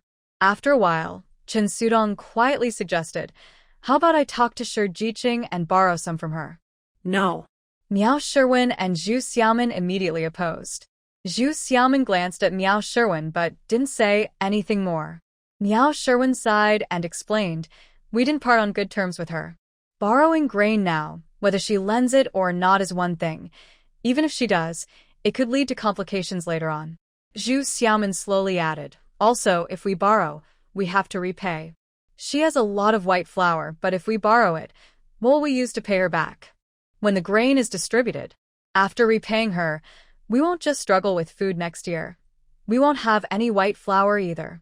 Yes, after careful planning, they can occasionally have a meal of plain noodles, but it still feels tough.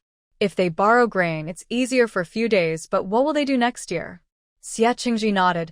"I also don't agree with borrowing grain, but if we have to, I'll ask the secretary if we can borrow some from the brigade." Zhu Xiaomin said, "During this time, the team's task is to dig in the mountains. Everyone is bringing back wild nuts, berries, and anything they can find. We'll think of a solution later." Thinking of the mooncakes for the Mid-Autumn Festival, everyone felt a bit more energized and nodded in agreement. Zhu Xiaomin and Miao Sherwin checked the grain in the warehouse again, calculating carefully, but still felt tight on resources. Zhu Xiaomin rested her chin on her hand, pondering for a while before saying, "How about we write a letter to Lu Mingzheng and ask for some support?"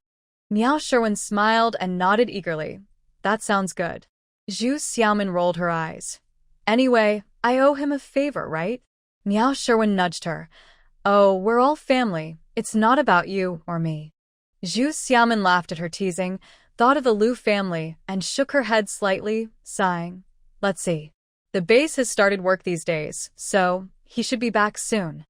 Miao Sherwin nodded and whispered, "Fortunately, we have a lot of collective labor at the forest farm. The brigade provides lunch, or else I really don't know what we would do." In some communes that only produce grain, it has already entered the off-season, and without collective meals, families can only go hungry. Even they haven't complained about the brigade's food lately. Zhu Xiaomin nodded and sighed quietly. This is her second year since her rebirth. Due to poor conditions, all their efforts only delayed the food shortage for a while. She hopes that by next year, this problem can be resolved. After the autumn harvest, the sheep pens and chicken coops at the breeding base have dried out, and they are ready to start building the outer walls of the base. Thinking about possible future expansions, they decided to make the area as large as possible during the planning, so digging the foundation took 2 full days. With all preparations complete, that day Zhu Xiaomin and Xie Qingji went over to check all the projects and immediately arranged for the official start of construction. Seeing that everything was in order, Xie Qingji instructed Zhu Xiaomin, "You stay here for lunch today. I won't be coming back." Zhu Xiaomin didn't want to face Meijun, so she nodded in agreement and watched him head back up the mountain. Everyone thought he was either going back to the hillside to work or had some urgent matters at the team headquarters. Only Zhu Xiaomin knew that during this time, he had mostly been sneaking into the woods, looking for chances to catch wild chickens or gather wild nuts. At the base, they mixed quicklime with water to let it react fully. The team members piled the excavated soil in an open area and moved the prepared stones over. Once the quicklime was ready, they used wheelbarrows to transport it to the dug trenches, layering the stones carefully. By the end of the morning, they had only added 2 layers to the outer wall of the base, and the mixed lime was almost used up. Zhu Xiaomin had been involved in the whole process and recorded the material consumption.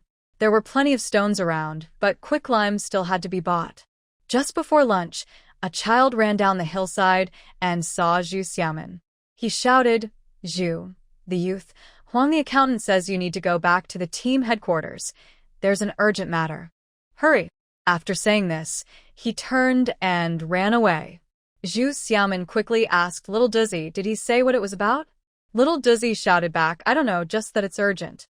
It seems something happened to Lu Mingzheng?" Zhu Xiaomin's heart skipped a beat.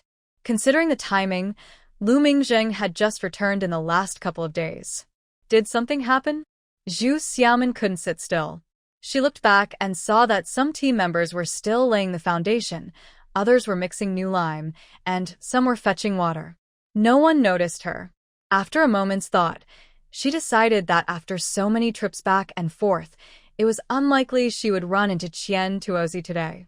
She said goodbye to the people at the base and headed up the hillside alone to the team headquarters. The first part of the path was still saline alkali land, with no trees in sight, just a jumble of stones. But as she climbed the hillside, she entered the woods, where the trees were lush and the narrow path was dark, blocking out any sunlight. Even though she was familiar with the route, Zhu Xiaomin felt a bit regretful. She should have asked someone to walk with her. Finally, she emerged from the woods, and in front of her was an open area with the ranger's cabin surrounded by newly planted jujube trees. Sunlight finally streamed down, and Zhu Xiaomin felt a sense of relief. However, at that moment, in the silence, she vaguely heard footsteps behind her, deliberately quiet and quickly approaching. Zhu Xiaomin's heart raced, and without thinking, she immediately turned and ran. Seeing her run, the footsteps behind her grew louder and faster, accompanied by a man's heavy breathing, getting closer and closer. Ahead was a large field of crops. Although the sorghum and corn had been harvested, the stalks had not yet been cleared, creating a real maze. If someone got dragged in, it would be hard to escape. Zhu Xiaomin gritted her teeth and suddenly turned, rushing towards the ranger's cabin. The person following her couldn't help but laugh. "Xiaomin knows there's a bed there," and quickly chased after her. Zhu Xiaomin didn't have time to regret. She dashed into the cabin, slammed the door shut, and immediately moved a nearby water barrel to block it. In no time, the pursuer arrived, kicked the door, and shouted, "Hey girl, open the door. You can't run away." At that moment, Zhu Xiaomin was hiding by the door with a heavy stone, watching as the barrel shook from his kick. She shouted back, "Qian Tsu, did you think I didn't hit you hard enough last time? This time you're in trouble." Qian Tsu sneered, "If it weren't for that guy Lu Mingzheng messing things up last time, you would have been my wife by now." "Lu Mingzheng won't let you off," she replied, having no choice but to bring him up. Qian Tsu scoffed, "Lu Mingzheng has gone back to the city. Do you really think he can protect you every day?" So, he was the one who tricked her out? Zhu Xiaomin felt a sinking feeling and turned to look around the cabin. She didn't know whether to feel relieved or helpless. This ranger's cabin was the only stone building on the entire hillside. Besides the broken wooden door, the rest was solid. This meant Qian Tsu couldn't get in from anywhere else, but she also couldn't escape. Zhu Xiaomin silently lamented, thinking about how to buy time and not let Qian Su in. If she could just hold out for another half hour, the older sisters would bring food to the base and see what was happening at the ranger's cabin. But half an hour. She glanced at the water barrel, feeling uncertain. There was still some water in it, so it wouldn't tip over immediately, but since it was only half full, she had managed to move it. However, the weight of the water plus her strength probably wouldn't hold off Qian Su for an hour. Just then, she heard a noise at the door, as if someone was trying to climb over it. She looked up to see Qian Su's hands gripping the empty space at the top of the doorframe. Zhu Xiaomin was startled, dropped the stone in her hand, grabbed a ladle from the water tank, and jumped up to hit a hand. With a loud smack, the wooden ladle struck the hand, and outside, Qian Tuzu was startled, pulling back his hand and falling down, then began to kick the door while cursing. But just from that one hit, Qian Tuzu had already seen that the door was being held up by the water tank. This time, he kicked not the bottom of the door but the area above the water tank. The door made a cracking sound, and one of the hinges came loose from the frame. Zhu Xiaomin was shocked, dropped the ladle, picked up the stone again, and nervously watched as the door was kicked apart, finally collapsing inward and landing on the water tank. The door opened, and Qian Tuzu let out a triumphant sneer, immediately rushing in and jumping onto the door panel. Zhu Xiaomin no longer hesitated, using all her strength to smash the stone against his thigh. Qian Tuzu saw the water tank and remembered being hit by the ladle earlier, but he didn't expect the stone. He figured she was hiding by the door, and when he reached to grab her wrist, she struck him with the stone on his leg, causing him to yell in pain and tumble off the water tank. Zhu Xiaomin didn't dare to stop, using both hands and feet to climb over the water tank and ran back. It was less than 10 minutes back to the base, but it would take half an hour to reach the team headquarters. Little did she know, Qian Tuzu was furious. Seeing her run, he gritted his teeth, got up with a limp, and cursed as he chased after her. Zhu Xiaomin heard the noise and turned around, seeing that even though he was limping, he was still running fast. Clearly, the stone had hurt him, but not seriously. She was startled and realized she had no time to return to the path, so she dashed into the woods. This area was a natural forest with many trees that could be embraced by several people. She hoped to use the cover of the trees to hide from Qian Tuzu and slowly approach the base. However, even though she had only been reborn for a year and had only been here for 4 years in her previous life, Qian Tuzu had grown up here and was more familiar with the terrain. He quickly caught up in the woods and was getting closer.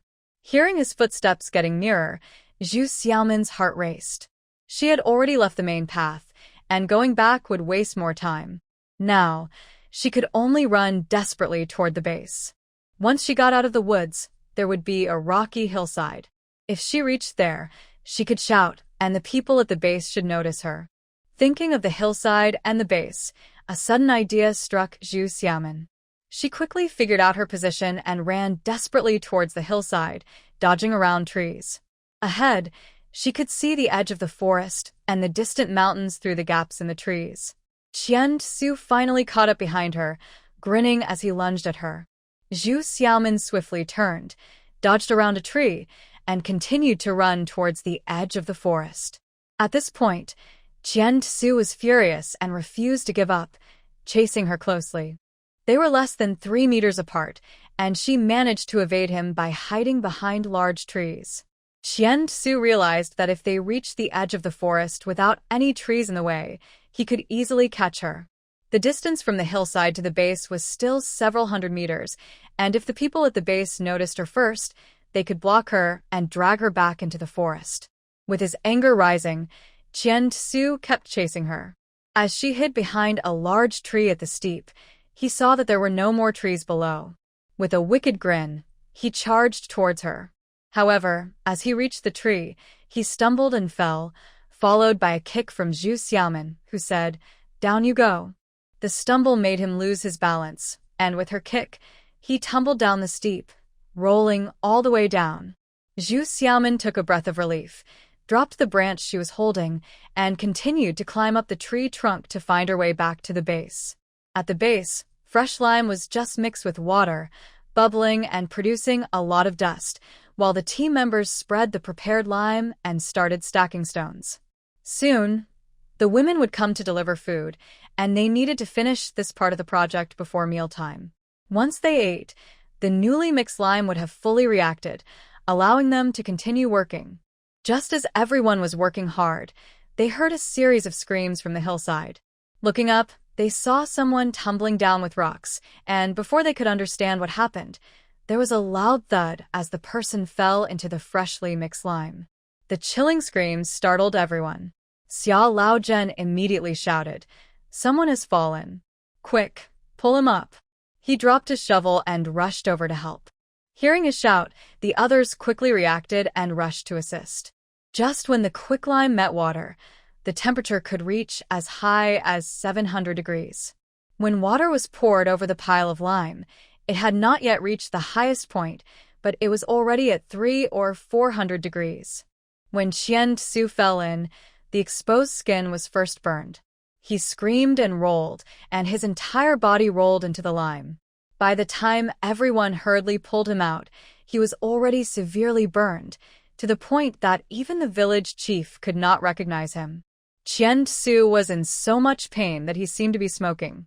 He tried to speak, but his throat was burned, and he couldn't say anything, only letting out hoarse cries of pain.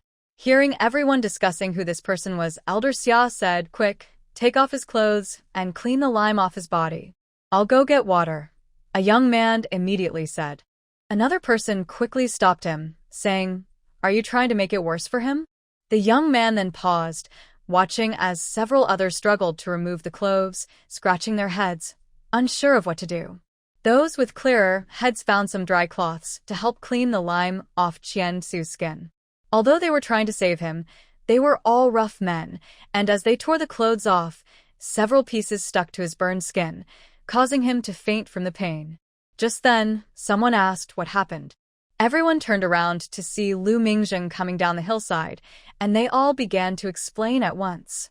Lu Mingzheng looked up in the direction they pointed and saw a trail on the hillside that led up. Puzzled, he asked, "Why would someone go up there? Aren't the workers all here?" Everyone shook their heads, saying, "No, everyone who came today is right here." Another person added, "Only Zhu Jiqing went back." Lu Mingzheng was startled and quickly scanned the crowd, asking, "When did Zhu Jiqing leave?" "Not long ago, less than half an hour," Elder Xia replied, glancing at the sun. However, he hadn't encountered her on his way. Lu Mingzheng felt a deep sense of unease. Just as he was about to ask more, the young man shouted, "It's Qian Tsu." Lu Mingzheng looked down and saw that Qian Tsu's face and scalp were severely burned, his shirt had been torn off, and his shoulders had large burn marks, but his stomach had a patch that was intact, revealing an incomplete tattoo. The young man pointed and said, "Only Qian Tsu in the village has this strange tattoo on his stomach." Elder Xia went over to take a closer look and confirmed, "It really is Qian Tsu." Qian Tsu? Zhu Xiaomin had just left for a while and hadn't returned to the team office, but Qian Tsu had rolled down from there. Lu Mingzheng's heart was racing, and he immediately said, "We need to take him to the clinic. You two go find some branches to make a stretcher, and 2 people can carry him down the mountain. I'll head back to the team office to get a tractor." After saying this, he turned and ran back. With his plan, Xia Laozhen quickly got to work, sending a few young men to cut branches while others gathered rope to prepare the stretcher. Lu Mingzheng rushed up the hillside, crossed the rocky area, and entered the forest, but instead of going directly to the team office, he turned toward the rocky. After running a few steps, he heard someone shout, "Lu Mingzheng." He turned around to see Zhu Xiaomin emerging from the forest, looking surprised and asking her back. Could it be that little Duzzy didn't lie to her? Lu Mingzheng quickly approached her, looking her over and asking repeatedly, "Are you okay? Did you get hurt? Did you run into Qian Tsu?" Zhu Xiaomin paused and asked back, "Did someone send you to find me?" Lu Mingzheng's expression changed. "Did someone say I was looking for you? Was it Qian Tsu?" As he spoke, he realized she wouldn't believe Qian Tsu and coldly added, "Qian Tsu borrowed my name to trick you?" After hearing this, Zhu Xiaomin understood and turned to look toward the base. Lu Mingjing said, "He fell into the lime and got burned." Zhu Xiaomin nodded. "Let's go back and check." She quickly headed toward the base. Lu Mingjing followed her closely, asking, "Xiaomin, are you hurt?" Qian Su fell from that direction, and since she came from there too, he didn't believe it was unrelated to her. Right now, his biggest worry was whether she was injured. Zhu Xiaomin shook her head. "I'm fine. We can talk later." As she spoke, she had already exited the forest and was walking down the. As they got closer to the base, Lu Mingjing decided not to ask any more questions and just kept close behind her. Down below, the stretcher was ready. A few young men had just lifted the injured person onto it when they saw someone coming down the. A sharp-eyed youth immediately shouted, "Why is Zhu the educated youth back again?" Zhu Xiaomin had come down the and quickly scanned the stretcher, asking, "What happened here?" Qian Su fell into the lime and got burned. "We were just about to take him to the clinic," the sharp-eyed youth replied quickly. Zhu Xiaomin looked shocked. The lime was just mixed with water. It's boiling hot. Why did he go in there? He fell in, not jumped in by choice. Everyone present fell silent. Lu Mingjing calmly said, "He didn't say anything either. Let's take him down first and talk later." Zhu Xiaomin nodded. "I just remembered I forgot something. I'll be right back." She walked around the tent she had set up, secured her bag with one hand, and said, "Let's go." Lu Mingjing observed all her actions, his eyes shining, but he remained silent. He nodded and signaled for the two to lift the stretcher and head down the mountain together. After all the commotion, it was time to deliver lunch. As they exited the forest, they spotted a woman carrying a load of food ahead. The woman at the front saw Zhu Xiaomin walking ahead and, noticing the stretcher behind, immediately called out, "Zhu, are you going back to the team for lunch today?" Zhu Xiaomin quickly replied, "Someone has a burn injury. We need to take him to the clinic." "A burn injury?" The woman was surprised and stepped aside to clear the path, asking, "Who is it?" "Someone said it's Qian Suzi, but I can't tell," Zhu Xiaomin said. "Who did you say?" The woman looked shocked and glanced at the person on the stretcher, whose face was badly injured and covered in blisters, making it hard to recognize him. One of the young men carrying the stretcher said, "It's Qian Suzi. He has a tattoo of a ghost on his stomach." The woman looked closer and saw that the injured person was mostly uncovered, with only a torn cloth covering the essential areas. She could indeed see part of a tattoo on his unburned stomach. Nodding, she glanced back without saying anything. Upon hearing Qian Suzi's name, two people from the food delivery team rushed over, dropping their load and asking in quick succession what happened. "How did he get burned?" "Yeah, how could this happen? How did you let him get burned? What are we going to do? His uncle left him with so little. He has a mother to take care of. What now? He hasn't even married yet." The two women from the Qian family were already in tears, demanding answers from others. Zhu Xiaomin stood to the side, quietly watching the two women express their distress. Lu Mingjing was at the back, glancing at her. Seeing her cold expression and silence, he maintained his usual quiet demeanor. The two young men carrying the stretcher tried to pull the injured person away, but the women held on tightly, ignoring their calls. It was the same woman from earlier who shouted, "Hey, you two, saving the person is the priority. Why are you causing a scene?" Only then did the two women stop, but they insisted, "We need to go with you to help." Sister-in-law was anxious. "What'll happen to the 2 meals if you leave now?" Zhu Xiaomin finally spoke up. "How about you two carry the stretcher with us back to the team office and let them take the supplies back to the base? If they had to carry the stretcher, wouldn't they have to go to the health station too?" The two women just cried a little, trying to show their attitude to see if they could gain something. They quickly said, "We'll deliver the meals first, and then go to the health station to see him this afternoon." They finally stepped aside. The two young men sighed in relief and followed Zhu Xiaomin through the fields toward the team office. At the base, someone had been burned, and the people at the team office were eating.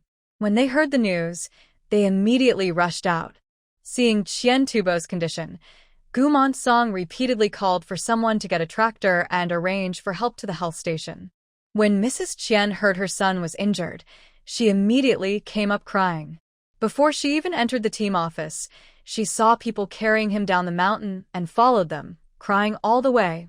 Aunt Qian rushed back and grabbed Zhu Xiaomin, asking, "Zhu, can you tell me what happened?"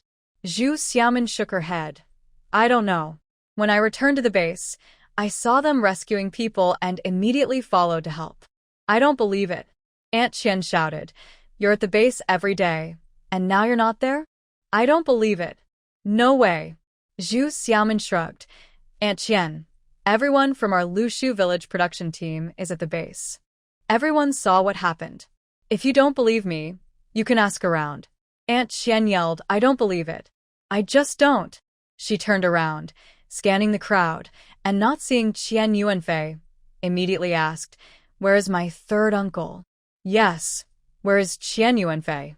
No wonder there was no commotion when he was brought back. Zhu Xiaomin then realized Qian Yuanfei was missing.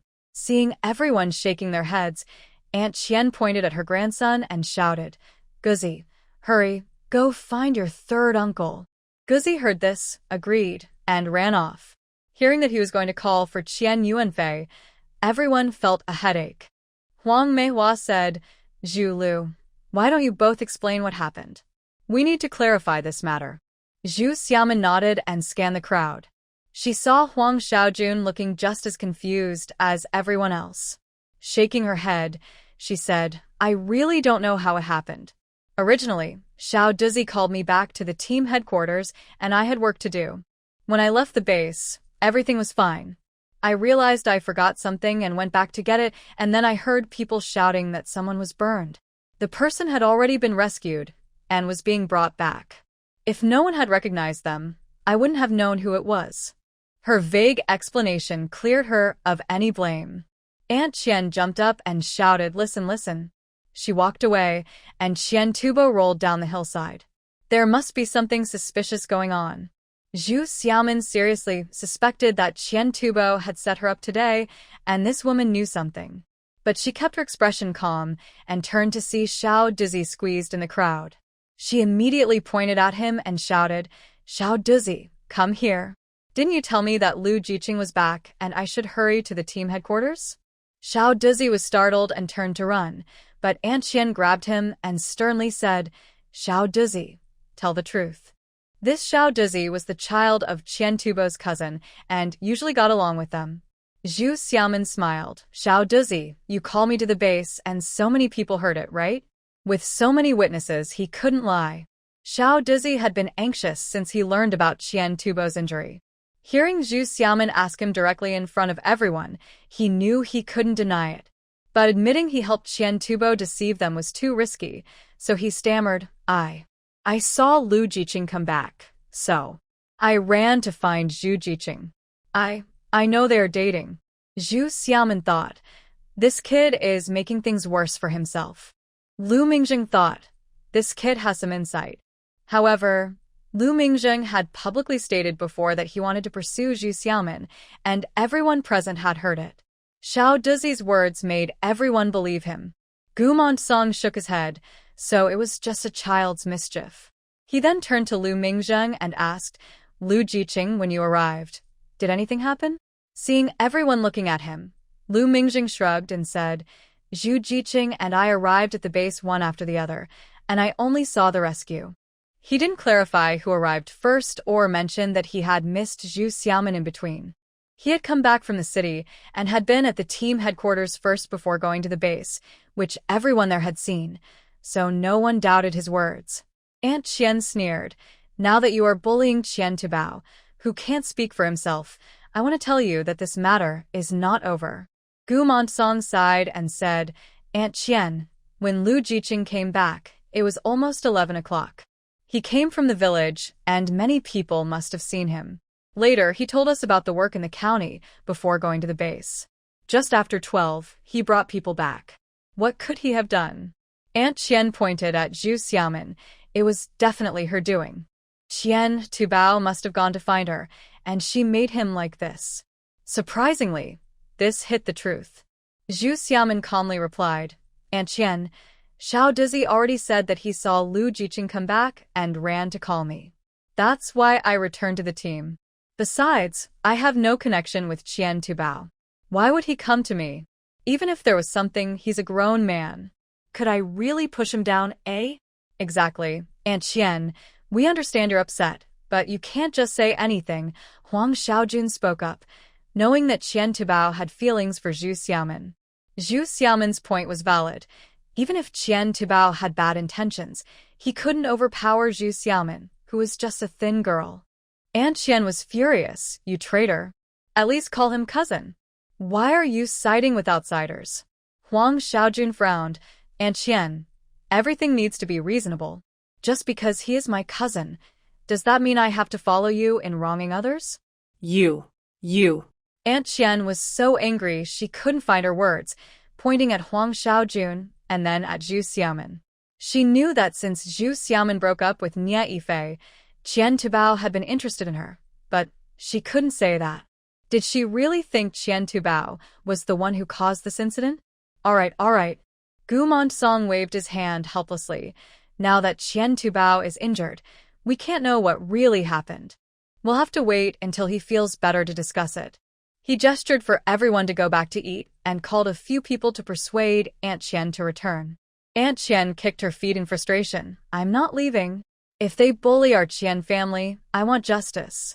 Gu Montong said, this matter needs to be clarified, so let's wait for Director Qian to come back and talk together.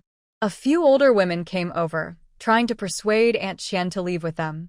Zhu Xiaomin let out a small sigh of relief, took out a notebook from her bag, and handed it to Huang Xiaojun. With so many people around, she added, this is the amount of lime I calculated this morning that we will need later. We will run out of lime in 2 days, so we need to prepare more. See?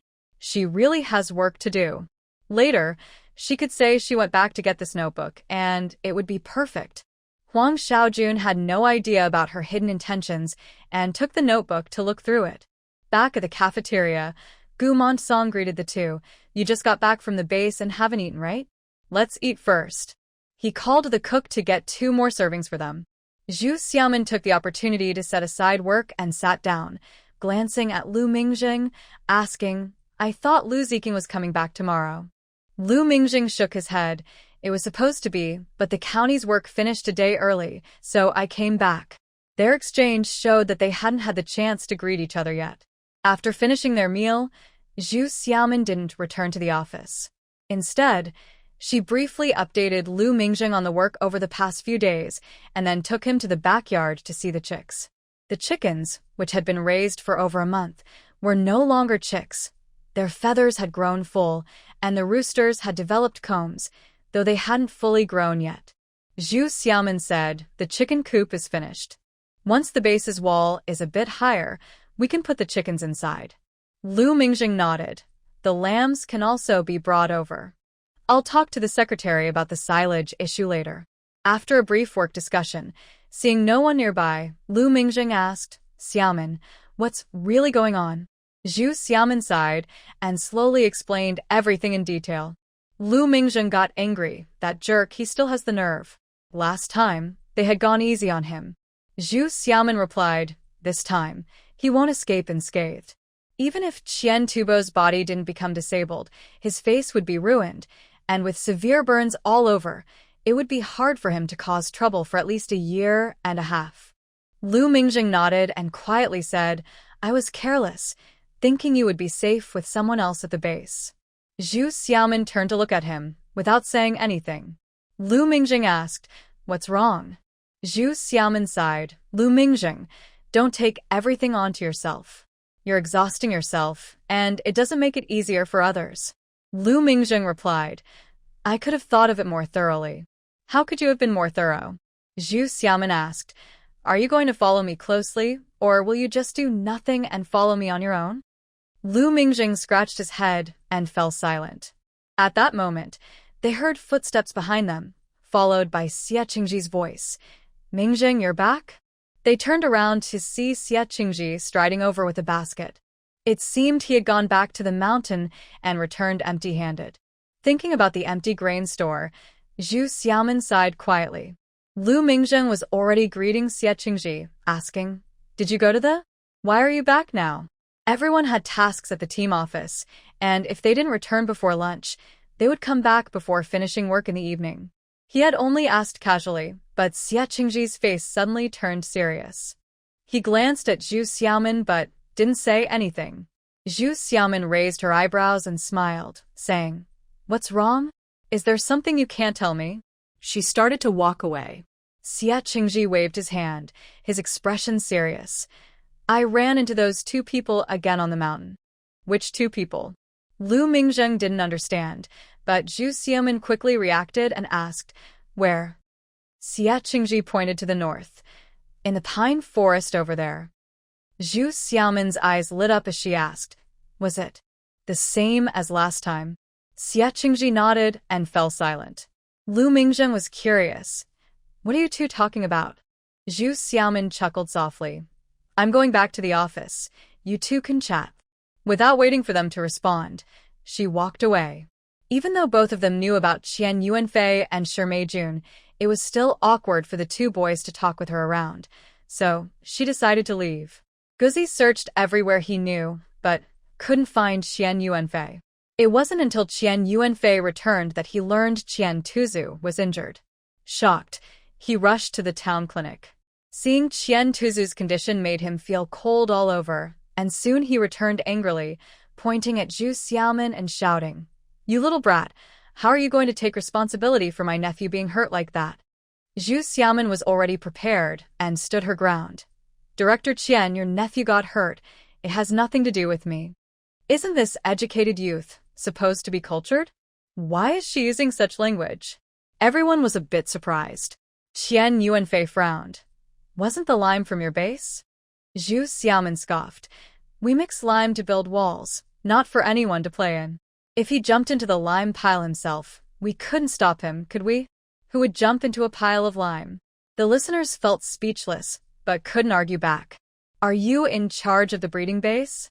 He got hurt there, so you have to take responsibility," Qian Yuanfei said, his eyes red. "Director Qian," Zhu Xiaomin hadn't spoken yet when Lu Mingzheng stepped in front of her. "You must be mistaken. I am in charge of that project." Zhu Jiqing was just there to take notes and write materials. Qian Yuanfei's face darkened. "Lu Mingzheng, don't think you can play the hero. I'm telling you, this matter isn't over. If you don't give an explanation, it will continue." Lu Mingzheng asked, "What explanation?" Qian Yuanfei pointed at Zhu Xiaomin and shouted, "My brother only has this one child. He hasn't even married yet. Now he's hurt, and you need to take care of him." "Wow, that's really shameless." Zhu Xiaomin rolled her eyes. "Why should I take care of him just because he isn't married? It's not my fault he got hurt." "He got hurt at the base, so you have to take responsibility," Qian Yuanfei shouted. Zhu Xiaomin blinked. "If he got hurt while working at the base, we do have some responsibility." As soon as she said this, Qian Yuanfei quickly added, "The base is being built by the production team from Lushu Village, and he is from Lushu Village, so of course he was working there." "Wow, he really took the bait." Zhu Xiaomin smiled. "That's right, the task of building the breeding base was given to the Lushu Village production team. The strong laborers from the village have been working there, so if something happens, we do need to take responsibility." "Good. As long as you understand responsibility," Qian Yuanfei shouted immediately. Even Xia Chunhua, who was nearby, couldn't hold back and weakly added, "Director Qian, Qian Tsu hasn't been working at all. I have been keeping track of the work points." This meant Qian Tsu hadn't worked at the base at all. Qian Yuanfei was momentarily speechless. Zhu Xiaomin reminded him, "Director Qian, Qian Tsu rolled down the hillside. Instead of making wild accusations, you should check. Or maybe he was chasing a rabbit and slipped. What is she trying to do?" Lu Mingzhen couldn't help but glance at her. Qian Yuanfei sneered. "You think I won't investigate?" Zhu Xiaomin shrugged and said nothing. Gumon Song was reminded and instructed a child, "Go find Xia Laosan and have him check it out." Xia Laosan is Xia Chunhua's older brother and the village's militia captain. Just as the child was about to run off, Qian Yuanfei said, "No need. He has already taken people over there." Gumon Song nodded, "Then come in and sit for a while. Let's wait for news." Qian Yuanfei snorted and turned to stare at Zhu Xiaomin. Zhu Xiaomin shrugged. Don't worry, Director Qian, I won't leave. Ignoring him, she called Lu Mingjing to go to Gu Motsong's office, where they were about to discuss the green storage issue. Before they could enter, they saw Xia Laosan returning with 2 militia members. He told Qian Yuanfei, the door of the forest guard's cabin is broken. It looks like it was done by someone, and it might be related to Qian Tubo's case. Qian Yuanfei asked, how can you tell? Xia Laosan replied, the door was pushed from the inside with a water barrel. It broke in the middle, and the hinges came off. It seems like one person was hiding inside while another broke in, either by kicking or forcing the door open. Qian Yuanfei jumped up and asked, so, there were at least 2 people there at that time? Xia Laosan nodded. Yes. This was easy to understand. The person inside used the barrel to block the door and couldn't come out, so the one who kicked the door was the second person. Qian Yuanfei turned to Zhu Xiaomin, who had just come out of the room, and asked, did you hear that? Zhu Xiaomin nodded, I heard. Out of the corner of her eye, she saw Shi Meijun slowly walking in and smirked inwardly. She turned to Xia Laosan and asked, Captain Xia, based on your experience, what do you think about these 2 people?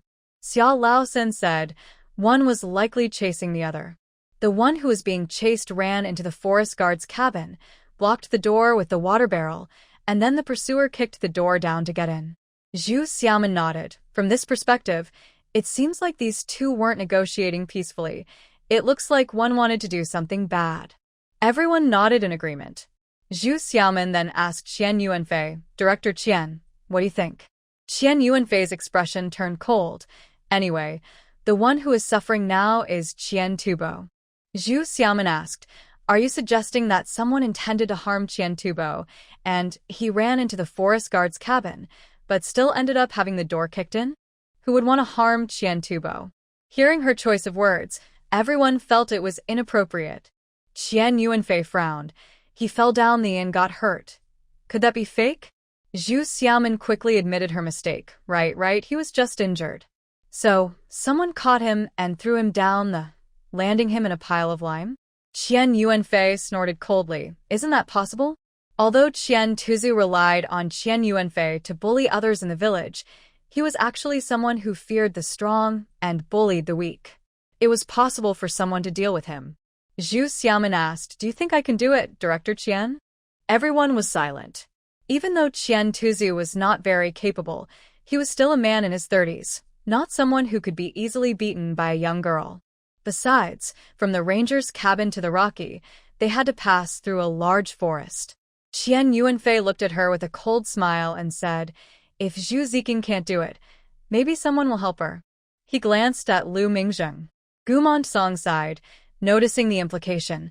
Director Qian, from when Lu Ziqing left the team to when they brought back Qian Tuzu, it was only about an hour. It's just a round trip from the team to the base. He wouldn't have had time. Nearby, Xia Laosan said, no, we found some footprints in the jujube grove outside the ranger's cabin. From their size, it looks like 1 man and 1 woman with no third person. In the natural forest, old leaves covered the ground, making it hard to leave footprints. However, in the newly planted jujube grove, there were no leaves, and it had been cleared after the harvest, making it easier to leave marks. Qian Yuanfei suddenly perked up. 1 man and 1 woman? Zhu Xiaomin, can you say it wasn't you? Zhu Xiaomin replied, just because there's a woman doesn't mean it has to be me. Qian Yuanfei turned to ask, Captain Xia, what other features did the footprints have? Xia Laosan looked at Zhu Xiaomin, licked his slightly dry lips, and said quietly, the man wore homemade shoes and the woman. She wore rubber shoes. In this village, both men and women wore homemade cloth shoes, while only the educated youth wore bought liberation shoes. This narrowed it down to the educated youth. Shi Meijun and Qian Yuanfei returned separately. As soon as they entered the team office, they heard about Qian Tuzu's incident and were surprised. Standing in the crowd, they listened as Qian Yuanfei insisted on blaming Zhu Xiaomin. Suddenly, Shi Meijun widened her eyes and exclaimed, Zhu Xiaomin, was it really you? Zhu Xiaomin calmly replied, even if it was an educated youth, how can you be sure it was me? There were 5 female educated youths in the group. Sure, Meijun shouted.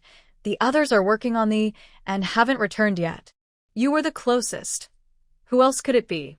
This was indeed an attempt to pin the blame on her, but little did they know, she was waiting for this moment. Zhu Xiaomin blinked and smiled slowly, saying, What about you? You haven't been working on that and you're wearing liberation shoes. You weren't at the team office just now. Where did you go? With this one sentence, everyone's attention turned to Sure Meijun. Sure Meijun's face changed dramatically as she exclaimed, What are you talking about? Don't try to frame me.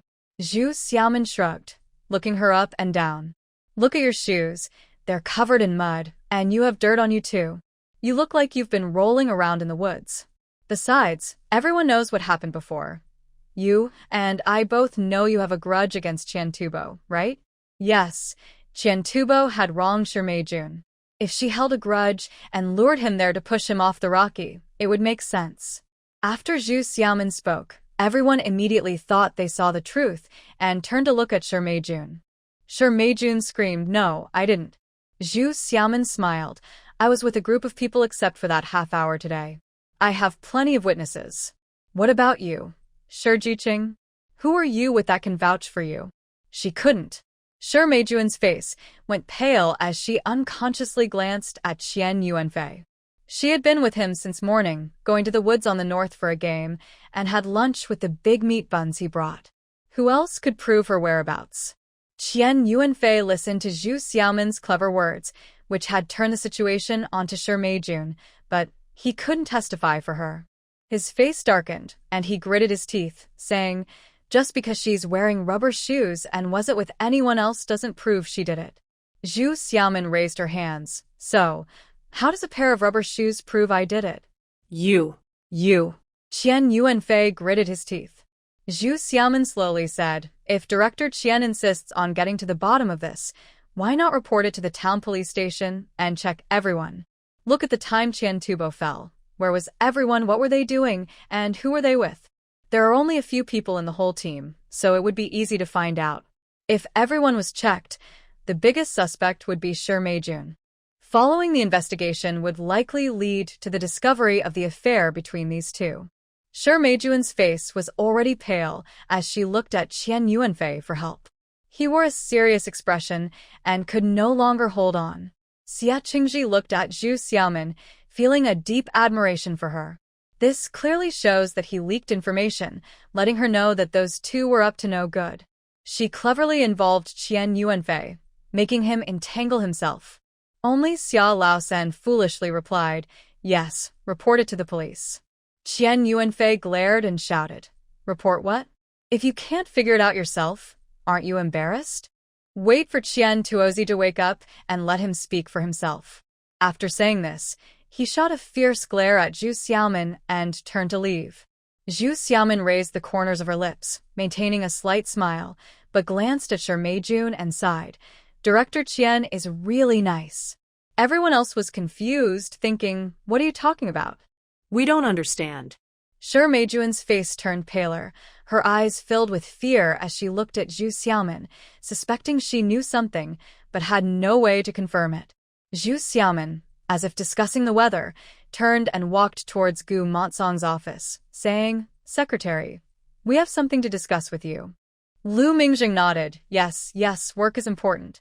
He pulled Xia Qingji along and went in with her. Gu Montsong was puzzled. Clearly, Qian Yuanfei was determined. So why did he back down? But as long as no one was causing trouble, he didn't want to investigate further. Waving his hand, Everyone, disperse. Go do what you need to do. He followed the 3 young people back to the office. This situation was loud but ended quietly, leaving everyone to gossip and turn away, only to glance back and point. Qian Tuozi had tried to approach Zhu Xiaomin twice, once getting hit on the head and another time getting beaten up badly. He felt embarrassed and didn't tell anyone. However, the incident involving Sure Meijun was well known, making her seem more suspicious in everyone's eyes. Thinking about Xia Laosan's deductions regarding the ranger's cabin, they imagined various scenarios. In Gu Montsong's office, a few people had already set aside the earlier matter and were discussing the forage issue. Song was pleased to hear that the lambs were ready, nodding repeatedly. Our forest farm has completed the task of planting 20,000 acres of trees. Now we are just preparing for next year, so we can definitely spare some people for forage. At this time, the grass on the mountain was still green and the lambs were small, so the amount needed wasn't large. After discussing this, Lu Mingzheng brought up the next issue. The wall at the base will be finished in about 10 days. We can also let the chickens in, taking advantage of this season to let them roam on the mountain. However, we also need a place for the forage and chicken feed. Song asked, should we build a storage room at the breeding base? Lu Mingzheng nodded, I think the same. The area over there is large, and this year's demand isn't high. Let's just build a simple shed for storage and work on the warehouse next year. Song repeatedly nodded, that's easy. When they finished work in the evening, the team members recorded their work points and left. They called the team leaders of each production team to reassign tasks. Xia Qingji stayed behind, and Zhu Xiaomin decided to stay too to finish her work. Since she wasn't leaving, Lu Mingzheng also stayed and quietly flipped through the books on her desk, taking one out and sitting beside her, waiting patiently. Zhu Xiaomin was surprised and turned to glare at him. What are you doing here? Lu Mingzheng smiled at her. You keep writing. You don't need to worry about me. He remained silent, but Zhu Xiaomin felt disturbed and waved him away. Take the book and go somewhere else. Lu Mingzheng didn't look up. I'm not here to read. I'm here to keep you company. I don't need your company, Zhu Xiaomin said coldly on purpose. Lu Mingzheng smiled. It's not about whether you need me. I want to be here with you. He had been away for almost a month, and this time he really missed her. Otherwise, he wouldn't have come back to find her right away. Zhu Xiaomin sighed. You're distracting me. I'll be quieter, Lu Mingzheng replied cheerfully. Your breathing is distracting me. Lu Mingzheng said. I'll try not to breathe. What was he supposed to do? Hold his breath? This was impossible. Zhu Xiaomin threw down her pen and glared at him in frustration, suspecting he was doing this on purpose. Their quiet exchange made sure Mei Jun extremely jealous. She huffed loudly, packed her things with a heavy hand, and slammed the door as she left. Zhu Xiaomin glared. See? Who knows what she's saying about me behind my back? What did she say? Lu Mingzheng asked in return. Everyone in the team knows I'm pursuing you. Well, he had a point. Zhu Xiaomin felt a headache coming on and rubbed her forehead, asking Lu Mingzheng, have I ever told you that I won't marry you? I want a free life without restrictions. You have. Lu Mingzheng nodded. I've thought seriously about it. Marrying me might give you more freedom and less restriction than being alone. What nonsense are you talking about? Zhu Xiaomin looked at him in disbelief.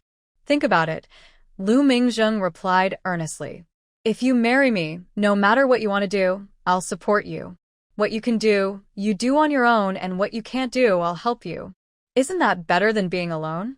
It sounds like it makes some sense. No way. Why would she trade marrying him for his help? Zhu Xiaomin was stunned, then came back to her senses, shaking her head repeatedly. No. Everyone has their own thoughts. Right now, you think you will fully support me, but once we are together, you might want me to support you instead. If our ideas clash, there won't be support anymore, just endless arguments, and it will turn into a bitter relationship. This was the path they took in the past life, and she didn't want that. Lu Mingzheng was also shocked, and after a moment he murmured, Why do you think our ideas would clash? Even if we have differences, we can discuss them. Yes, I wanted to discuss, but when we can't understand each other, it turns into arguments. Zhu Xiaomin shook her head. Lu Mingzheng sighed. If you don't try, how will you know? She had tried. Zhu Xiaomin replied helplessly. Lu Mingzheng, I don't mind starting over with anything, but I cannot accept failure in marriage. If we don't get married, we will never fail. Do you understand? Lu Mingzheng stared at her, filled with confusion. He felt that every time marriage was mentioned, she was so resistant. Yet from what he knew, her family was quite harmonious. Why?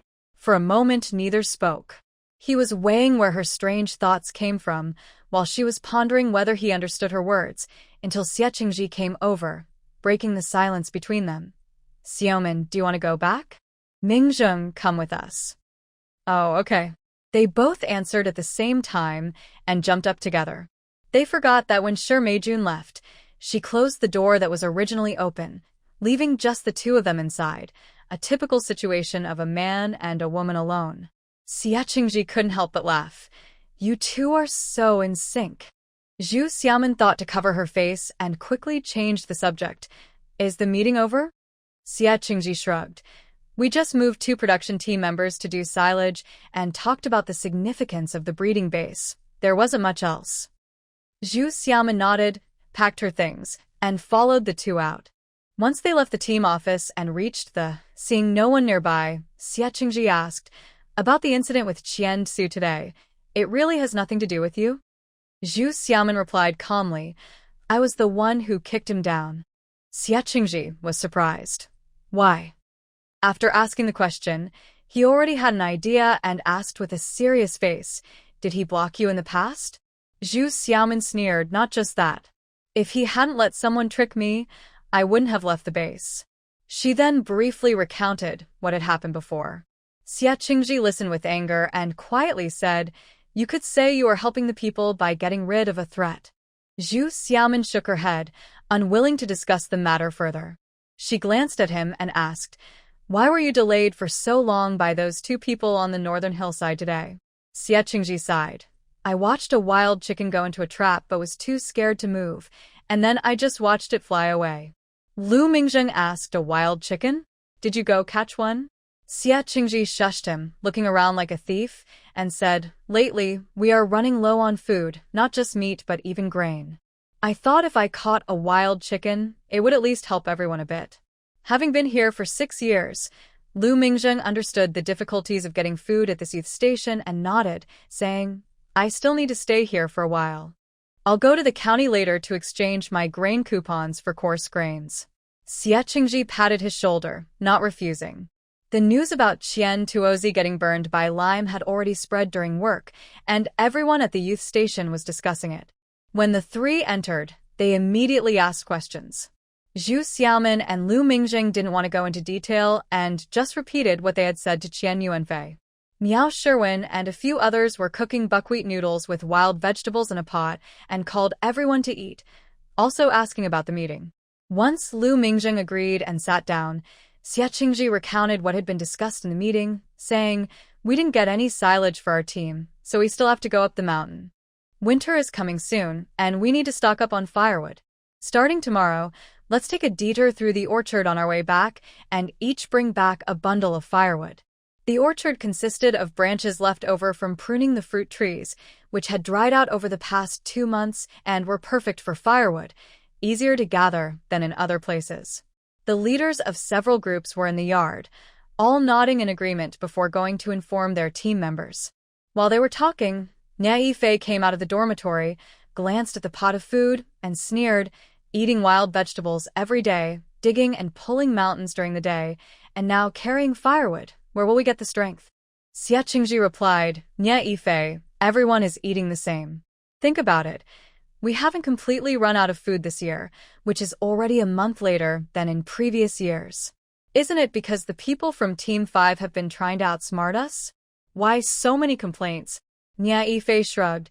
Maybe we haven't run out of food because we got more grain last year. Xie Qingji didn't want to deal with him anymore. Zhu Xiaoman laughed in frustration. Nia Yifei, the amount of work points and food is fixed. You know that. Last year, we had more food because there were more work points, but those extra points weren't earned by you. I know. You're talking about Lu Mingzheng, right? He earned most of the work points for half a year and didn't keep any for himself. He saved them for us, Nia Yifei scoffed. Isn't that true? Zhu Xiaoman shot back. Hearing his name mentioned, Lu Mingzheng couldn't help but ask, Nia Yifei, do you have a problem with me, or is it just because I'm pursuing Xiaoman? He has a problem with you being able to return to the city while he can't, Zhu Xiaoman answered quickly. Nia Yifei's face darkened as he coldly replied, Lu Mingzheng, why didn't you pursue Zhu Xiaoman when you couldn't return to the city? Why did you come back and then announce you wanted to pursue her? Isn't that just to show off to me?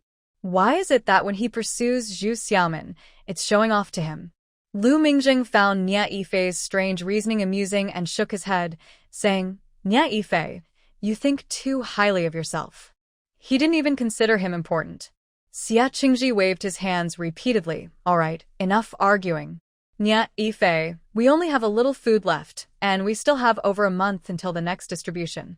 Whether you like it or not, it can't be helped. Nia Yifei pressed his lips together, snorted coldly, and turned to go back to his dorm to lie down. Zhu Xiaomin rolled her eyes. He's just playing dead again. Xia Qingji sighed. Just ignore him. Zhu Xiaomin fell silent. But when everyone had their half-bowls of buckwheat noodles and wild vegetables and gathered around the table to eat, they saw Shi Meijun gracefully coming out of the dorm. She was busy at the stove, and soon a rich meat aroma filled the air. Almost everyone, with wild vegetables in their mouths, couldn't help but swallow. Most of them unconsciously looked up, and they heard Shi Meijun exclaim, "Oh no, I added too much noodle. It won't fit in one bowl." Noodles? Thinking of those thin white noodles, many people found it hard to swallow the wild vegetables. Shi Meijun proudly scanned the yard before knocking on Nia Yifei's dorm door, asking Nia Yifei, "I cooked too many noodles. Do you want some?" Nia Yifei almost immediately opened the door and asked, "Really? I don't have anything to return to you." "Really? No need to return anything," Shi Meijun replied with a smile. As she turned, she glanced at Lu Mingjing, only to see him picking up a piece of pickled vegetable with his chopsticks, talking to Xia Qingji without even looking her way, which made her grit her teeth in frustration. Zhu Xiaomin caught a glimpse of Shi Meijun's dramatic performance and almost couldn't help but laugh out loud. At this moment, everyone was hungry, and seeing the white flour and meat, who wouldn't be tempted? But everyone still looked down on her, so she could only ally with Nia Yifei, who seemed so different from everyone else. However, when she saw Nia Yifei's expression, she couldn't help but glance at Zhang Qiaomei, who had her head down, her face alternating between pale and flushed. She watched as Nia Yifei followed Shi Meijun to the stove, but said nothing. Nia Yifei held a bowl, watching as Shi Meijun served the remaining noodles from the pot into his bowl and added some meat sauce. He quickly mixed it and took a bite. The taste of meat made him feel instantly better, and he sighed, saying, "Now this is what I call a meal." It was just a few noodles, just a little bit of hope. Zhu Xiaomin rolled her eyes. Song Xian stuffed food into his mouth, put down his bowl, and said angrily, "You're always complaining about us. If you have the ability, why not break away from us?" Nia Yifei's expression changed. "Song Xian, what does this have to do with you?" "TSK, you can speak, but I can't?" Song Xian shot back immediately. Nia Yifei sneered, "You always say the youth are a group. By saying that, you're not helping with unity." Song Xian laughed coldly. "You have the nerve to talk about unity? Aren't you the one always complaining?" They started arguing again.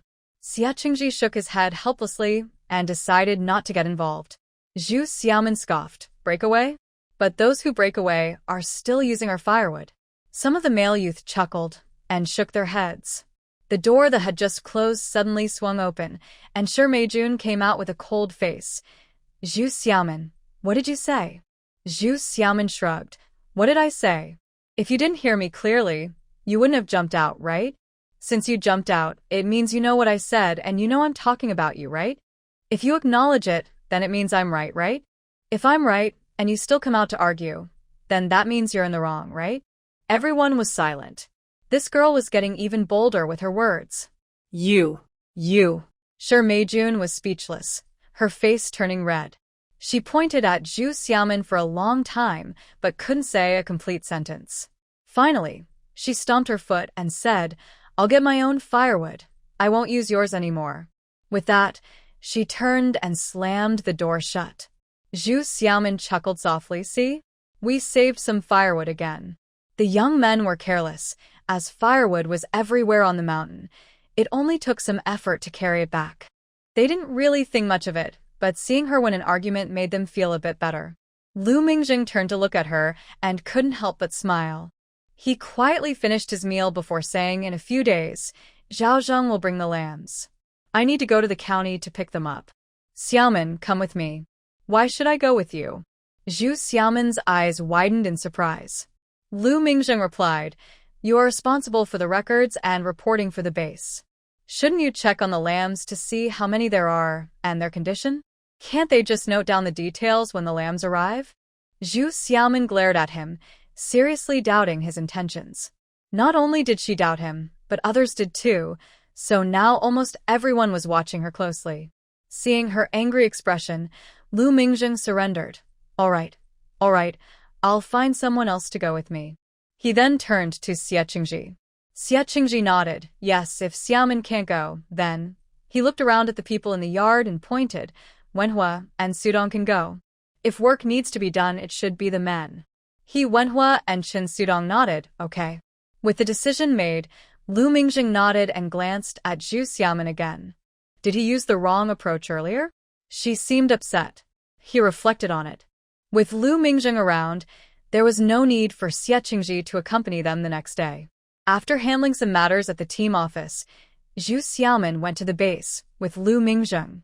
Since the lambs were arriving soon, they rearranged things and started building the wall near the sheep pen. That evening, the two of them returned with the group. As soon as they entered the team office, they saw Shi Meijun coming out, followed by several members carrying firewood.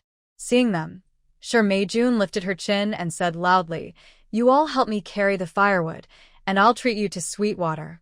This was her way of showing that she had firewood and no longer needed to use the youth's point. Zhu Xiaoman pursed her lips, pretending not to hear. However, Lu Mingzheng couldn't help but frown and stepped aside to keep his distance from her. Initially, after the incident with Qian Tubo, he felt a bit of sympathy for her, but he never expected that something so shameful for others would become her tactic to gain personal benefit. 2 days later, the wall on one side of the sheep pen had been built up to 2 meters high, with wooden posts placed at intervals to prepare for barbed wire. The walls in other areas had already risen more than a meter. Lu Mingzheng greeted everyone and, along with Wenhua and Qin Sudong, followed Gu Montsong to the county. As soon as that guy left, Zhu Xiaoman felt like the air was fresher, and she hurriedly had people clear the clutter at the entrance of the base to make it easier to herd the lambs inside. The entrance to the base was located directly across from with a wide space of about 10 meters in the middle, leaving a 3-meter-wide gate. For now, they had only set up a temporary fence to block the entrance. Upon entering the gate, right in front was the newly built staff house. To speed up the project and save costs, they did not build a stone foundation but made a house from pure mud bricks. Now, the sheep pen was clean and tidy, with cut grass laid in the feeding troughs. Zhu Xiaoman stood in front of that house, nervously looking up waiting for Lu Mingzheng to bring the flock of lambs. As it neared the end of the workday, there were no signs of the flock, not even a single piece of wool floating by. Old man Xia came over, stretching his neck to look up and asked anxiously, "Zhu, should we send someone back to the team to check if they're coming?" Yes, with Zhao Zheng bringing the lambs, there were only 5 people. The tractor from the team couldn't carry that many lambs. Was there a problem? Feeling uneasy, Zhu Xiaoman nodded and said, "You should send someone back to check. If they haven't come, see if we can go to the town to meet them." Okay. Old man Xia nodded and immediately called over 2 people to ask them to return to the team. The 2 had just run up for a while when one of them quickly ran back, shouting excitedly, "They're coming, they're coming." Upon hearing this, Zhu Xiaoman couldn't wait any longer and immediately ran up As she crossed the rocky, she saw a group of people coming from the forest, each leading several lambs. At the front was Lu Mingzheng. Zhu Xiaoman was overjoyed and cheered as she rushed over. When Lu Mingzheng saw her, he smiled and, reaching out with one hand, called out, "Xiaoman." Just as he spoke, he noticed she had crouched down and was hugging a lamb, affectionately stroking its head, saying, "I've been waiting for you." Lu Mingzheng. Well, he misunderstood. Behind them, Zhao Zhen laughed and said, "Zhu, you have a good eye. You might be holding the lead lamb of the flock." Really? Zhu Xiaoman was surprised and took a closer look. Although Lu Mingzheng was leading more than 10 sheep, this one was clearly stronger than the others, and the rest were trailing behind it. Zhao Zhen explained, These lambs have been weaned from their mothers for a while now. This lead sheep was chosen by them. Once they are released, we just need to manage them whether they go out or come back. This is so convenient, Zhu Xiaomin thought, quickly stepping aside to let everyone into the base. Behind Zhao Zheng were He Wenhua, Chen Sudong, and Xia Laosan, along with several militia members. They were clearly there to help deliver the lambs. Zhu Xiaomin watched as everyone passed by, glancing at Lu Mingjing's tall figure, and suddenly found it quite amusing. With the group moving like this, he looked just like a lead sheep. In the base, everyone cheered when they saw the lambs being brought in. A group of men stood on either side, eagerly watching as the little white lambs were led into the pen. For many years, not just in their village, but in the entire commune and forest farm, things had remained the same. They worked hard all year, going up and down the mountains, planting trees and crops, yet by the end of the year, they still faced hunger, leading to a sense of hopelessness. Now, with these lambs and the chicks in the courtyard, their commune had taken a big step forward, bringing hope and a sense of purpose. Watching the lambs enter the pen, Gu Montsong looked at the newly built sheep pen with satisfaction and said to Zhao Zheng, "Comrade Zhao, we have never raised sheep here. Please teach us well in the coming days." Zhao Zheng nodded repeatedly. "Don't worry, I'm here to help with the livestock industry. I will make sure everything is on track before I leave." Gu Mantai nodded and pointed to another area. "The chicken coop is also built. We plan to bring the chicks over once the walls are fully constructed." He then humbly asked, "Is there anything else we need to improve in our base?"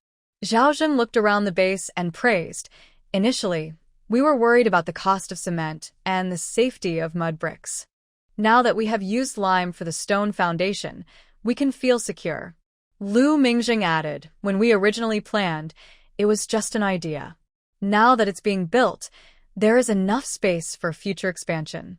Zhao Zheng nodded at the large empty area but reminded them, "The work isn't finished yet, so we need to be careful when letting the lambs out." Zhu Xiaomin nodded and pointed to the opposite wall. "I'm worried the lambs might get lost and run down the... We just moved the lime mixing area to that side yesterday." The team members were silent. Did Qian Tubo roll down the... because he didn't know the way? Zhao Zheng, unaware of Qian Tubo's situation, nodded repeatedly and said, "Zhu Jiqing has thought this through." He then asked Gu Monsong, "Once the lambs are in the pen, someone needs to be on duty. Even if the wall isn't finished, we still need someone to guard it. In the mountains, there are not only wolves but also people with bad intentions who might steal sheep." Gu Monsong immediately nodded and pointed to Xiao Laosan, saying, "We'll arrange for someone else to come during the day, and we'll have a few women take the sheep up the mountain. At night, the militia will be on duty, starting today." Seeing that there was already a plan, Zhao Zheng nodded in agreement. After checking the base and ensuring everything was fine, he gave a few instructions to the remaining militia before following Gu Monsong and the others back. Gu Monsong checked the time and asked, "This time, Comrade Zhao, are we eating at the brigade headquarters or?" He hesitated, knowing that old grain was running low and new grain hadn't been distributed yet. Zhao Zheng looked at Lu Mingjing and smiled. "Let's go to the youth point. The brigade headquarters can provide us with a place to stay." "Sure." Gu Monsong happily agreed, reminding Zhu Xiaomin and the others, "Make sure to treat them well at the youth point." They needed to have food.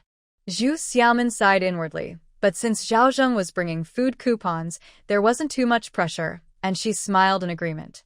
With the lambs, they crossed the first patch of natural forest, feeling even more joy. Zhao Zheng pointed to the weeds in the forest and explained what kind of grass the sheep prefer to eat. As they walked, Zhu Xiaomin took out a notebook to record the information. Chen Sudong glanced at her a few times and finally asked, "Zhu Jiqing, can I borrow your notebook to take a look later?" Zhu Xiaomin nodded, a bit apologetically smiling. "It's just that this notebook is for my own reference, and it's written quite messily, so I'm afraid you won't understand." Chen Sudong quickly replied, "If I don't understand, I can just ask you, right? Borrowing notes isn't enough. He wants to ask questions too? How much interaction would that involve?" Lu Mingjing chimed in, "Xiaomin's notes will be organized into materials later. That would work too." Chen Sudong asked, "Can I borrow it to read?" Zhu Xiaoman laughed. You can copy a section if you want. Great. Chen Sudong nodded eagerly, and then followed Zhao Zheng to ask more questions. Once they exited the natural forest, Zhao Zheng and Gu Montsong walked ahead while Lu Mingjing tugged at Zhu Xiaoman's sleeve, signaling her to slow down a bit. Zhu Xiaoman suddenly felt a chill run down her spine and whispered, "It's getting late. Comrade Zhao needs to go to the youth station. We can't just drink vegetable porridge. We need to hurry." Lu Mingjing helplessly replied, "I'm trying to talk to you." "There's nothing to hide.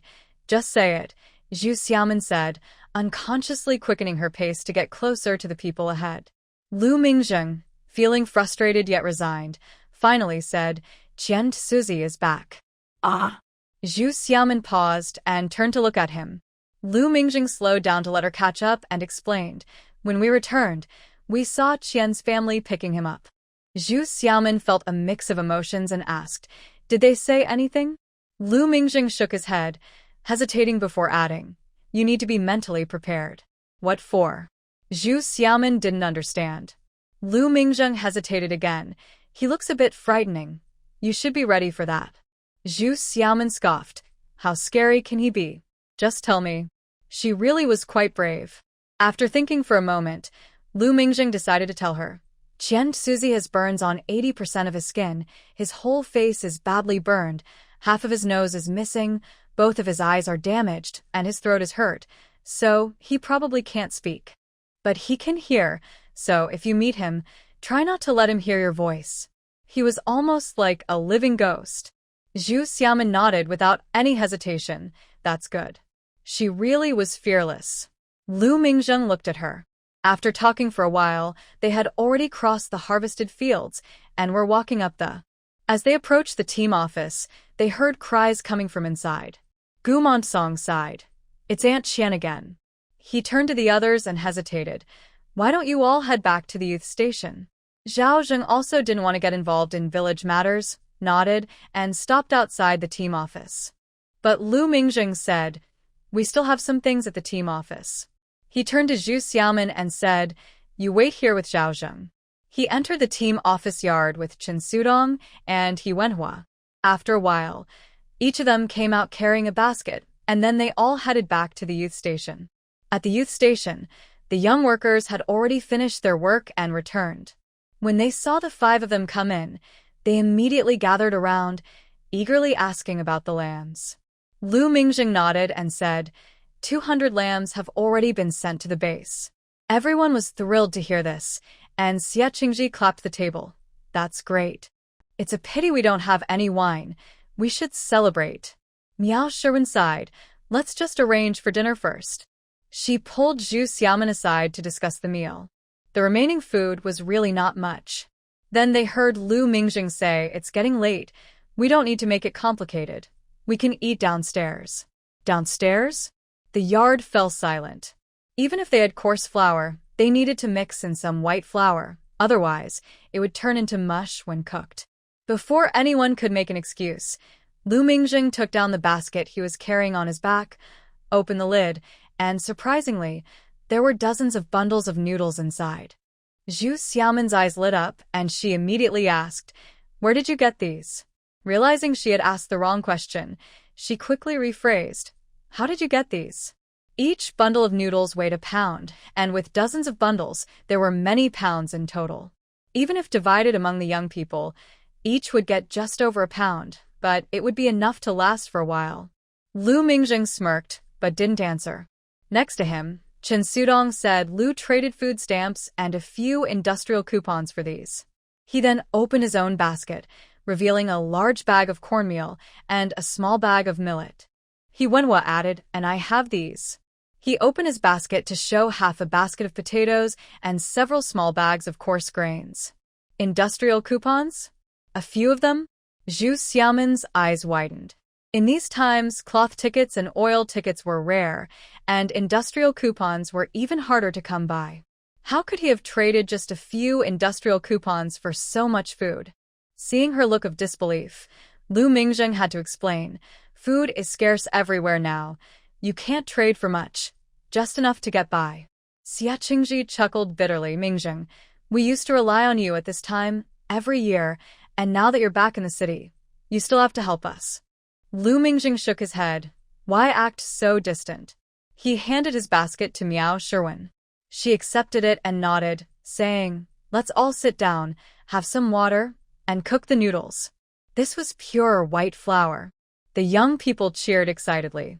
Although the noodles looked plentiful, with over 30 young people present, if they each had 2 ounces, they would need 7 bundles for one meal, meaning they wouldn't last long. However, everyone had not had a proper meal in a long time, and seeing pure white noodles brought them immense joy. Zhu Xiaomin glanced at Lu Mingjing and asked a few of the young men to help store the food, while she and Miao Sherwin went to prepare dinner. Cooking noodles was simple and didn't require many ingredients. The key was the sauce to go with them. Zhang Xiaomei and Wang Xiaoya started the fire and washed the pots, while a few young men helped fetch water. Zhu Xiaomin and Miao Sherwin went to gather the ingredients for the sauce.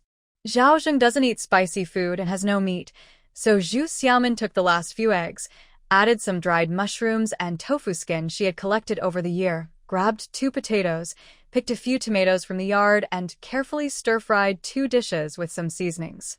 Once the stir-fry was ready, the 2 pots of noodles on the stove were also cooked. A few young men helped serve the noodles to the table. Zhao Zheng had already caught the delicious aroma wafting from the yard.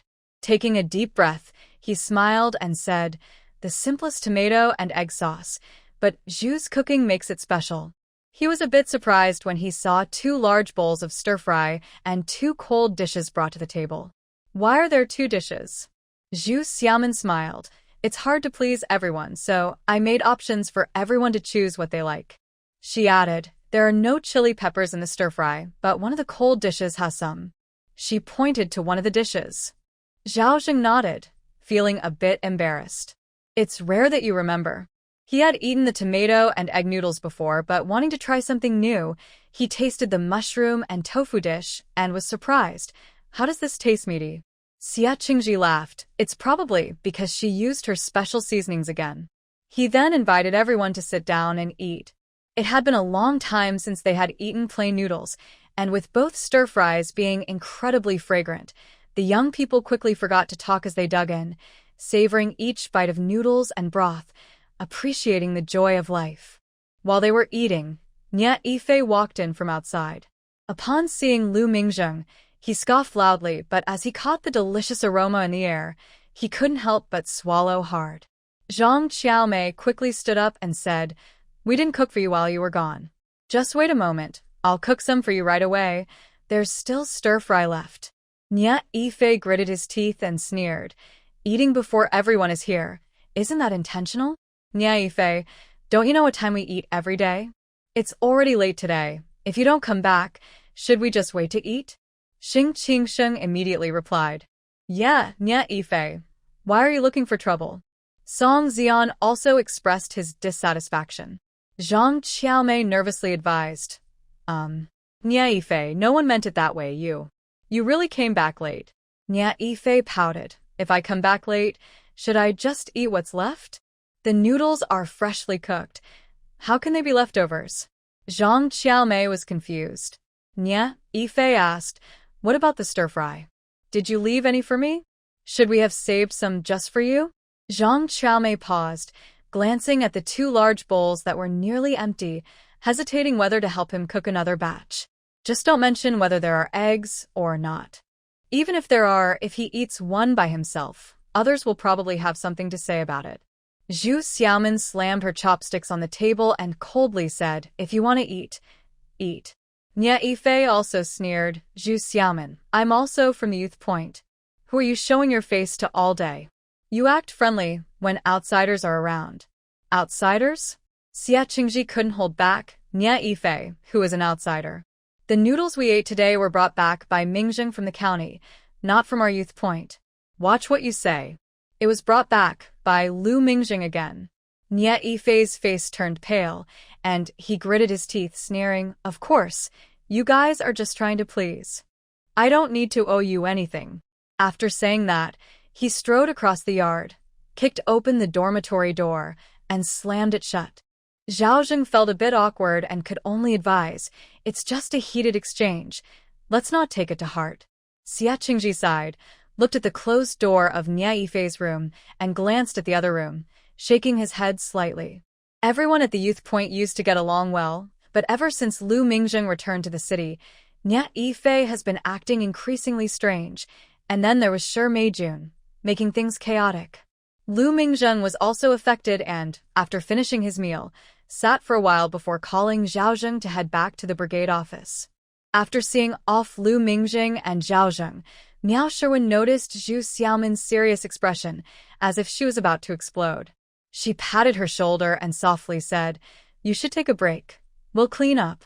After the meal, most of the youth washed their own dishes, only putting the leftover bits into a small bowl while collecting the large bowls and plates.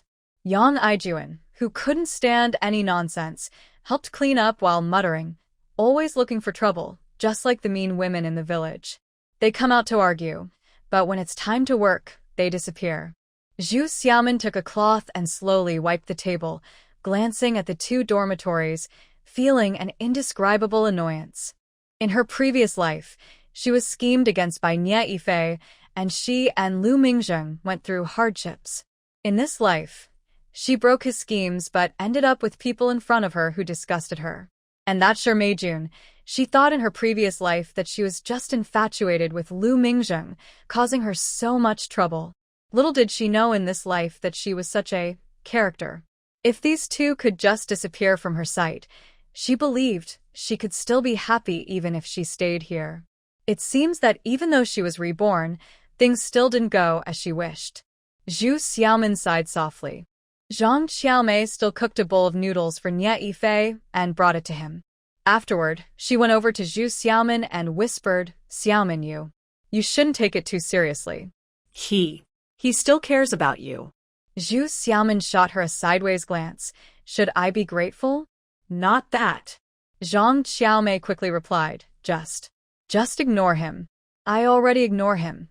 He's the one bothering me," Zhu Xiaomin said coldly. "I mean, you two used to be good together, You. Zhang Xiaomei stammered, unable to finish her sentence. Zhu Xiaomin raised an eyebrow. "Are you saying I should ignore him even when he bothers me?" Seeing her silent, she couldn't help but scoff. "Xiaomei, if you want to put up with nonsense, that's your choice. Don't ask me to do the same. I won't take any nonsense from him." With that, she turned to leave. Though she didn't say it outright, Zhang Xiaomei understood. Being the current girlfriend, yet discussing caring with the ex, was truly unfair to herself. But what could she do? Feeling confused, Zhang Xiaomei noticed Nia Yifei had finished his noodles and was coming out with an empty bowl. She quickly jumped up to take the bowl from him, saying softly, "Wait for me a moment. I'll go with you for a walk." She hurried to wash the bowl. After eating, Nia Yifei seemed calmer. Leaning against the stove, he looked at her and then around the yard, quietly asking, "Is it really Lu Mingzheng who brought it?" Zhang Xiaomei paused, then nodded silently before nervously saying, "You know that every year around this time, we run out of food." Nia Yifei asked, "Did he only bring noodles?" "No, there are some grains and potatoes too. It should last us a few days," Zhang Xiaomei replied.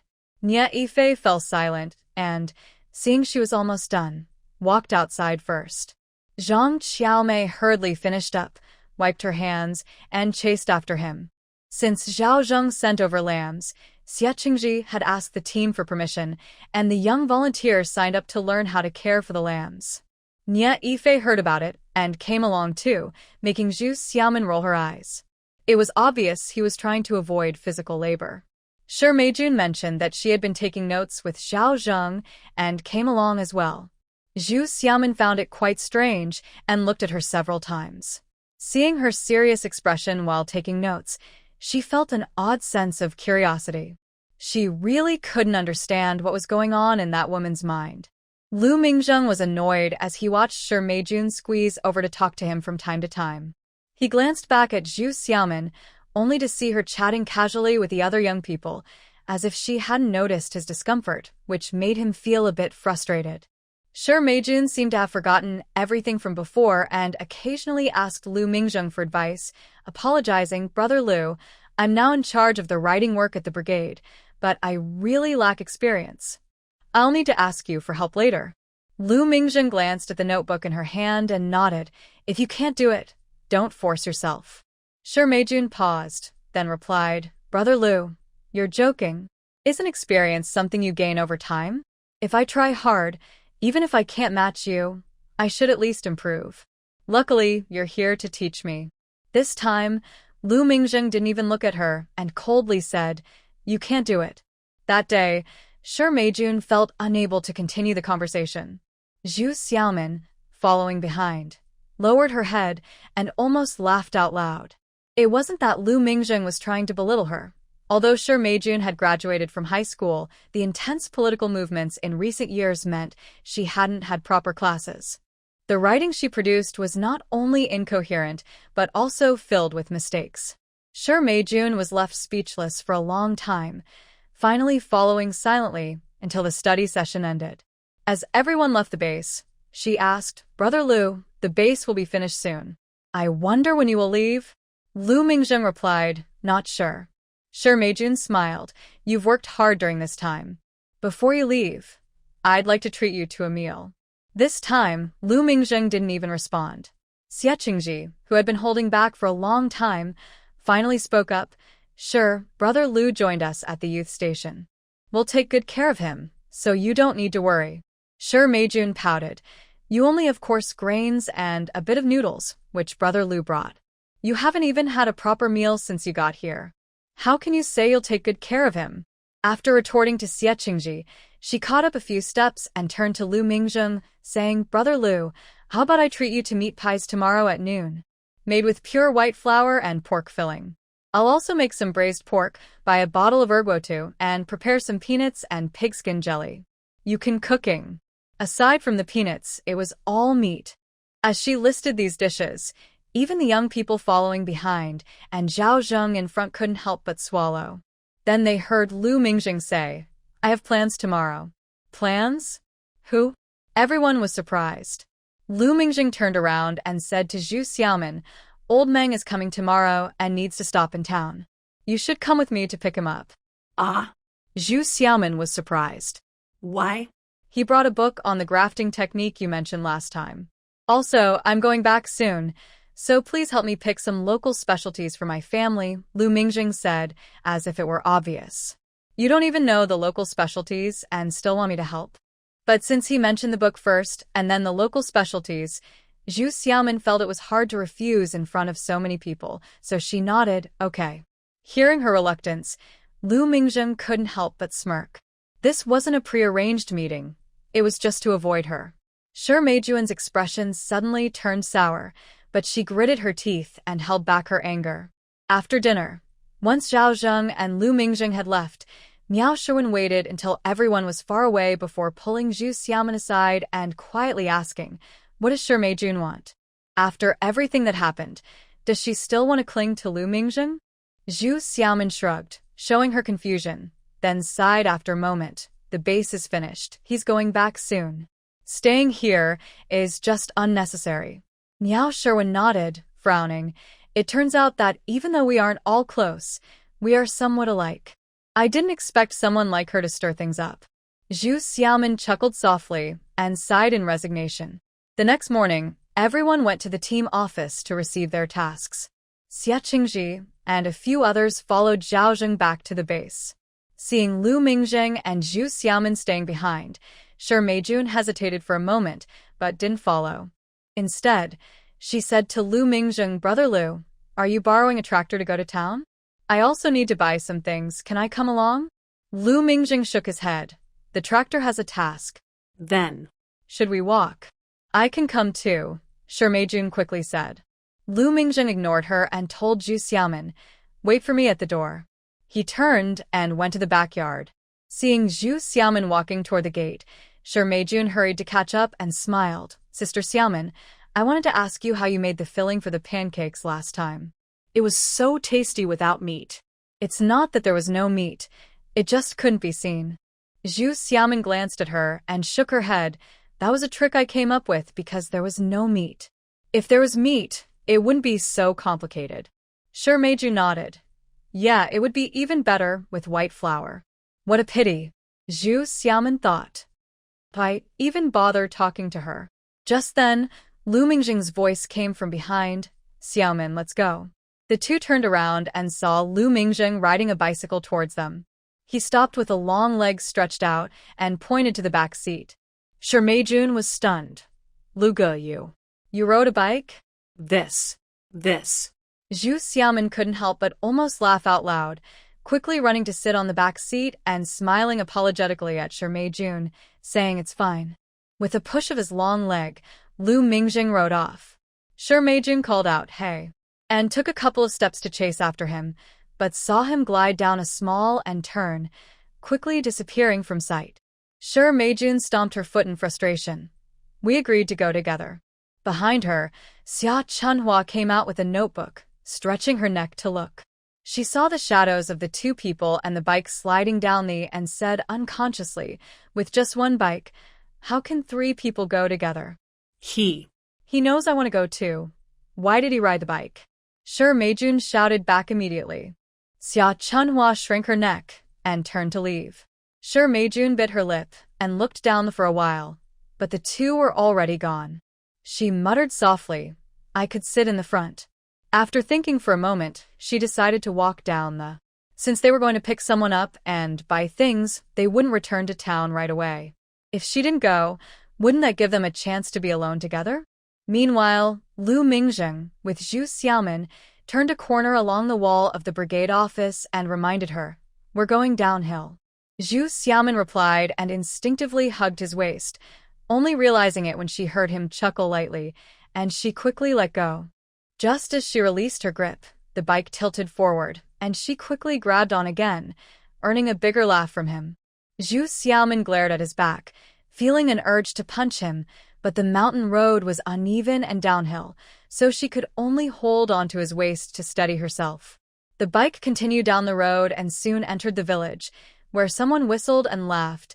Hey, Lu Jiqing, impressive. It was another villager. Lu Mingjing ignored him and rode past, casually responding to other villagers who greeted him. Comrade Meng is coming today. We're going to pick him up. Zhu Xiaoman turned back and saw the smiling eyes of the aunts and older women looking at her, as if they were seeing a newlywed couple. She realized she had been tricked by him again.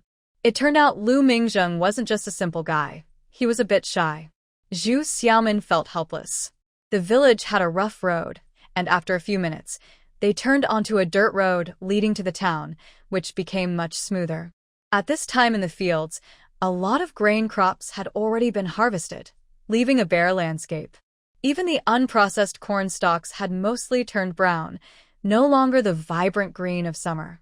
In 2 months, it would start to snow here, and the distant mountains would be covered in white. Zhu Xiaoman looked over and said, Lu Mingjing, the breeding base is ready. You won't be coming back this time, right? Her casual remark made Lu Mingjing instinctively squeeze the brakes. Zhu Xiaoman was caught off guard and leaned forward, almost falling onto his back. She quickly pushed him and asked, What are you doing? Nothing. Lu Mingjing replied, releasing the brakes and pedaling again. After a while, he asked, Why do you want me to leave so quickly? What? The wind was strong as they rode, and Zhu Xiaoman could only catch a few broken sounds. Lu Mingjing asked again, but she still didn't hear him, so he slowed down and asked once more. When did this guy become so sensitive? Zhu Xiaoman pouted, You finally returned to the city, yet you keep coming back here. Besides, it will snow in a few months and the roads will be bad. Is she really worried about the roads? Lu Mingjing couldn't help but smile, pedaling harder as the wind rushed by, saying, I want to. What? Zhu Xiaoman still didn't catch it. Lu Mingjing fell silent, but his mood inexplicably lifted. As they approached a hill, he shouted, Going downhill, and the bike sped down the.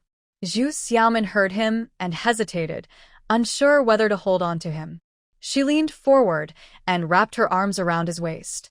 Feeling the softness of her arms around his waist, Lu Mingjing's heart raced unexpectedly, and he found himself enjoying this feeling. Before they went downhill again, he shouted, Going downhill.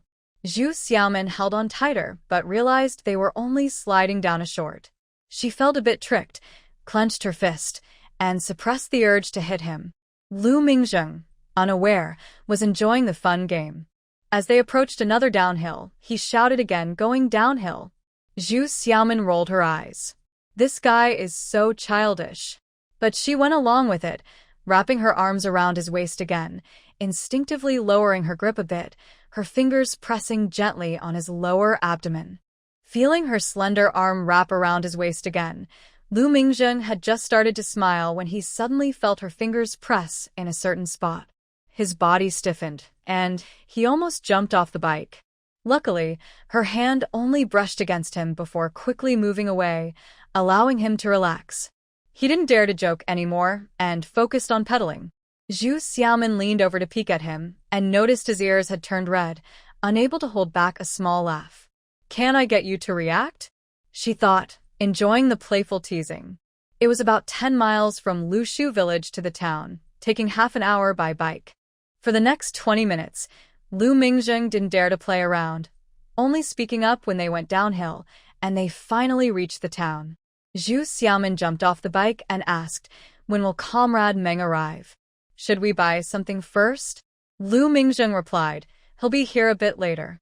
Let's take a look around first." "Look around?" Zhu Xiaomin raised her eyebrows. "What's there to see in this small town?" Lu Mingzheng felt a bit guilty, glancing around until his eyes lit up. He pointed towards the end of the town and said, "If you want to use the leftover grain husks for chicken feed, let's check out the mill over there." Chicken feed? Zhu Xiaomin paused, following his finger to see the mill at the end of the town. It caught her interest and she nodded eagerly, "Okay," and turned to walk over. Lu Mingzheng let out a quiet sigh of relief, pushing the bike to catch up. A few steps later, he noticed she was on his right side, with the bike between them, so he quickly moved to the other side and suggested, "Usually the team distributes corn cobs for each family to grind themselves, and they decide how to use it. Now that we have a chicken coop, if the team can grind collectively, we can gather the husks and avoid waste." Exactly. "If we distribute the grain first, and then only grind for the team, we'll only collect a portion of the husks, which is quite wasteful," Zhu Xiaomin agreed, nodding. She continued, "Right now, only the part of the corn for public grain is being sent away. The rest is still in the granary. While we haven't distributed it yet, I'll apply to the secretary and ask for the members' opinions." Lu Mingzheng had initially brought up the topic just to make conversation, but he was surprised at how quickly she organized her thoughts. He nodded in agreement and added, "Yes, the accountant is already calculating the grain yield and total work points. Since we haven't distributed the grain yet, it wouldn't hurt to ask the members whether they want all of it ground into flour, or if they want to keep some corn." Zhu Xiaomin nodded, "Yes, in another month, the mountains will freeze, and we won't be able to work. The collective will just assign more tasks, and we can earn work points. The members will save time at home, so they should be happy about it." As she spoke, she quickened her pace. The mill in town is public, with 2 stone mills and a grinder in a large yard. People from nearby teams come here to grind their grain. Wealthier production teams have donkeys to pull the mill, while those without must rely on human power. This work requires strength, and since there are many male youth at the work site, they naturally take on this task. Although this is not Zhu Xiaomin's first visit, it is her first time noticing the work here. At that moment, a family was busy in the mill. The man was crushing dried fava beans with the grinder, while the woman collected the crushed beans and put them into the mill. 2 young boys pushed the mill to grind the beans into flour. Taking advantage of the woman's pause, Zhu Xiaomin asked sister-in-law, "Are you grinding beans for food?" This was just a way to make conversation. Most families had run out of supplies and could only grind their homegrown beans into flour to get by. The sister-in-law nodded and said apologetically, "We don't have much, so it will be ready quickly. Please wait a moment." However, she was puzzled to see Lu Mingzheng enter without carrying any grain. Zhu Xiaomin smiled, "Sister-in-law, we just came to see how busy it is, and to ask when there are fewer people, so we can come back." The sister-in-law nodded, "It's okay in the morning. Everyone is busy with other things. After lunch, it gets crowded. If you want to come, this is a good time." Zhu Xiaomin nodded and, seeing the conversation flowing, asked, "Sister-in-law, how much flour do you get from a pound of beans?" The sister-in-law replied, "About 8 ounces." She sighed and glanced at the flour sack against the wall. Zhu Xiaomin followed her gaze and noticed the sack was less than half full, while the basket of beans was nearly empty. Realizing this was their last food supply, she paused and then asked, "What will you do with the 2 ounces of husk left?" The woman shook her head. "If it were wheat or corn, we could use it as food in a pinch, but what can we do with fava bean husks? We have 2 chickens and some other leftovers, but these are useless. We'll take them to the supply and marketing cooperative to trade for some salt." At that time, the number of chickens a family could keep was limited by household size, and 2 chickens indeed didn't eat much. Zhu Xiaomin asked, "The supply and marketing cooperative? What do they want with it?" "The communes that raise pigs will come to trade for husks," the woman replied. "Was it always managed this way before?" Zhu Xiaomin blinked and looked at the pile of bran set aside. "How much salt can we get for the bran made today?" The woman smiled sadly and gestured with her hands. "Enough for 2 meals." Zhu Xiaomin asked again, "How much flour can we get from a pound of corn or wheat?" The woman replied, "About 8 taels." She sighed heavily. Zhu Xiaomin understood that the woman was lamenting the lack of food and tried to comfort her. "As the year ends, we should be getting our grain."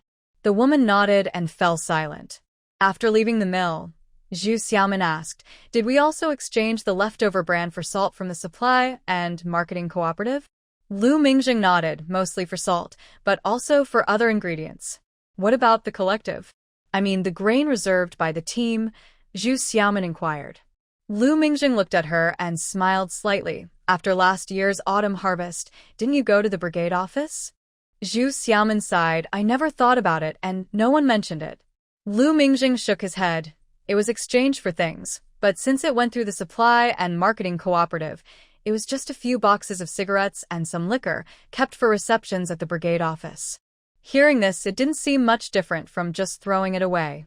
Zhu Xiaomin nodded, counting on her fingers. "If a pound of corn or wheat yields only 8 taels of flour, that means a 20% loss. Based on 600 pounds per acre, 20% would be 120 pounds. For 10 acres, that's 1,200 pounds, and for 100 acres, that's 12,000 pounds. Our brigade has over 500 acres, so over 60,000 pounds, Lu Mingjing added, surprised himself. This means that so much grain limited by chicken farming can only be exchanged for various items. Zhu Xiaomin had never calculated this before, and now that she did, she felt a pang of regret, murmuring, "That's enough to raise many chickens." Lu Mingjing nodded in agreement. "This year, we only raised 200 chicks, but if we do well, we can expand next year." "We must expand," Zhu Xiaomin insisted. Lu Mingjing smiled and, seeing her turn to look at the road, quickly added, "Also, about that Rocky over there, didn't you say you wanted to plant sunflowers? The 200 sheep we have don't need that much silage, and it's too one-dimensional. We should also harvest some sunflower seeds." Zhu Xiaomin nodded, her eyes suddenly brightening. "Yes, sunflower seeds can be eaten roasted or boiled, and they can also be pressed for oil." Looking around and sighing, she said, "It's a pity our town doesn't have an oil mill." At this time, most people were using sesame oil, but the area around the porcelain kiln didn't produce sesame, so there were no oil mills.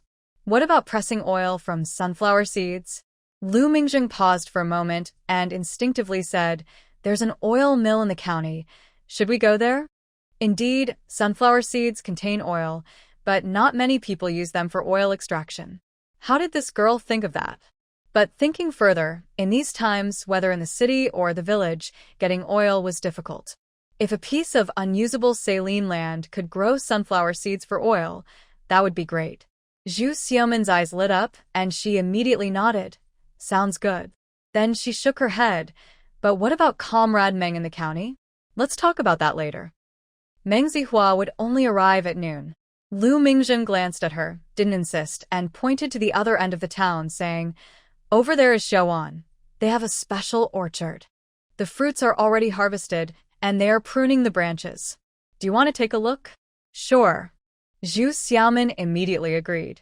Lu Mingjing smirked, patted the back seat of his bicycle, and swung his long leg over, then pedaled away as she climbed on, heading straight for Xiaoan village. The orchard in Xiaoan village was a bit older, not very large, about 10 acres, and it grew the best local fruits like ice fruits and peach trees. As the two entered, they immediately attracted many curious glances. Lu Mingjing noticed a few village officials standing on the road ahead and walked over, exchanging a few pleasantries before asking about the fruit harvest. When the villagers heard they were from a large team, they waved their hands, saying, "We send our fruit to the county supply and marketing cooperative every year. With so many fruits, you might not have anywhere to sell them. They could go to waste." Zhu Xiaoman was surprised. "Why didn't you receive this year's fruit tree planting task?" The task of planting 4,000 acres of fruit trees was for the entire forest farm, not just the porcelain kiln commune, and certainly not just one production team. A middle-aged man shook his head. "They said we could choose ourselves. Our team planted 20% with nuts, which we can at least sell." Zhu Xiaoman smiled. "We also have nuts." Then she curiously asked, "Do you send all your fruits to the county? Don't you keep any for yourselves?" A middle-aged man nodded. "We give a little to the members, but most is dried for the year, just keeping some for the holidays." He couldn't help but ask, "You planted tens of thousands of trees at once. How will you manage all that?" Zhu Xiaoman laughed.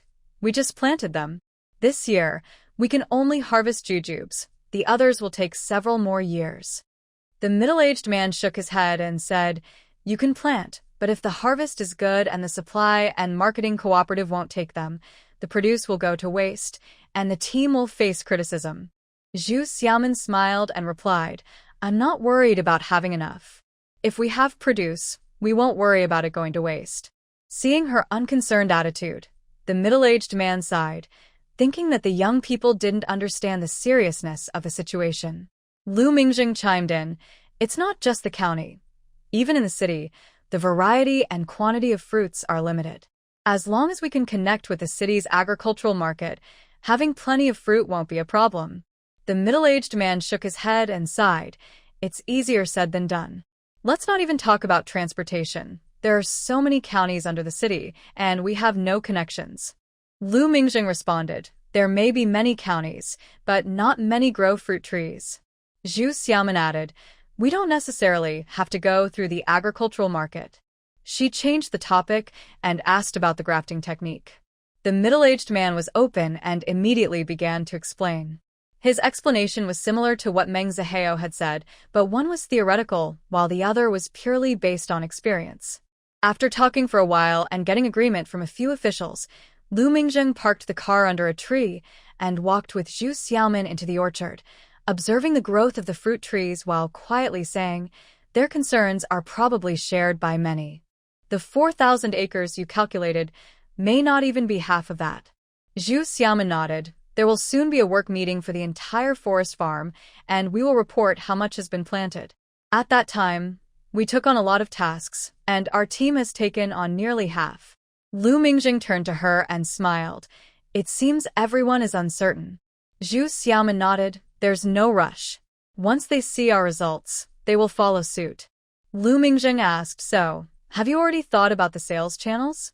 Zhu Xiaoman looked at him and blinked. "You said it yourself. Getting it to the city won't be a problem." "That depends on you."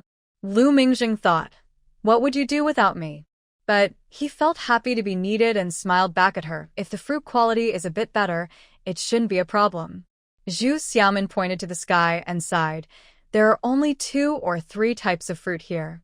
It's too limited, and the taste of the varieties is lacking. I can already imagine how attractive it will be when we have so many types of fruit ready, especially with new varieties coming later." "Indeed." Lu Mingjing nodded in agreement and asked, "So, you want old Meng to teach you the grafting technique, and it's not just talk?" "Of course." Zhu Xiaoman nodded. 2 people were talking and occasionally stopped to chat with the workers pruning the fruit trees. Before they knew it, over 2 hours had passed. Zhu Xiaoman suddenly realized, "Oh no, we forgot about Comrade Meng." Lu Mingjing smiled. "No rush, he has things with him. No one is there to pick him up, so he can't leave by himself.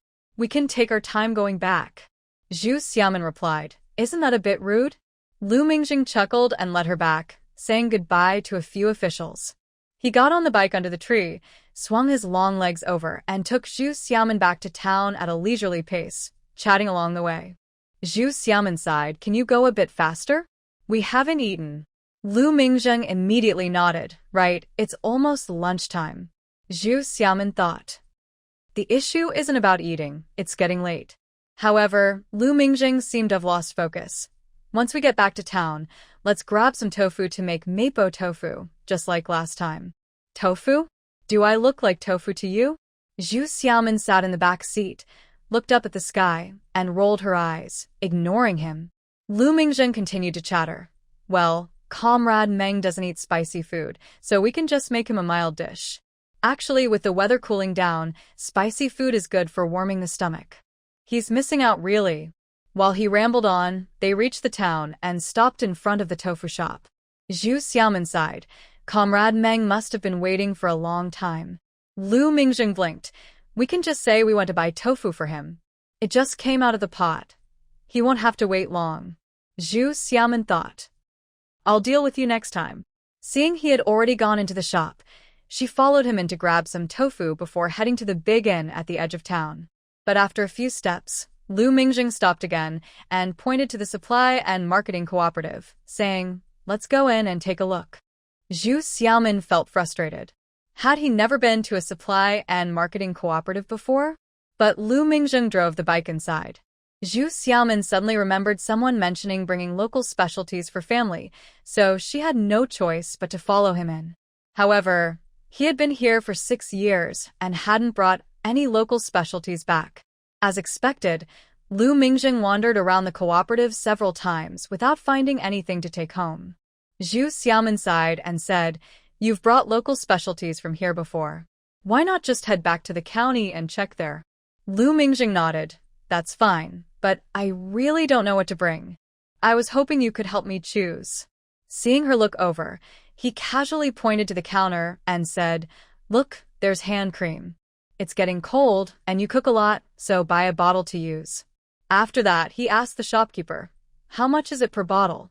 Zhu Xiaomin often visited and was friendly, so the shopkeeper recognized her and smiled, gesturing, 15 cents. "Get me 2 bottles, Lu Mingzheng said as he took out his money. Zhu Xiaomin glanced at the small bottle filled with clear liquid. The label on the bottle was crumpled, making it hard to read what it said. She didn't stop him from buying, just said, "I'll pay you back later." Lu Mingzheng looked at her, but didn't reply. He bought the hand cream, put it in his bag, and went to another counter. The shopkeeper winked at Zhu Xiaomin. "Lu Ziking is much more generous than before, and he looks good too." "That other guy was so flashy," she said, making a face. In her previous life, she often dragged Nie Yifei here, and no matter what she bought, he would praise her extravagantly. He had a silver tongue but rarely spent money.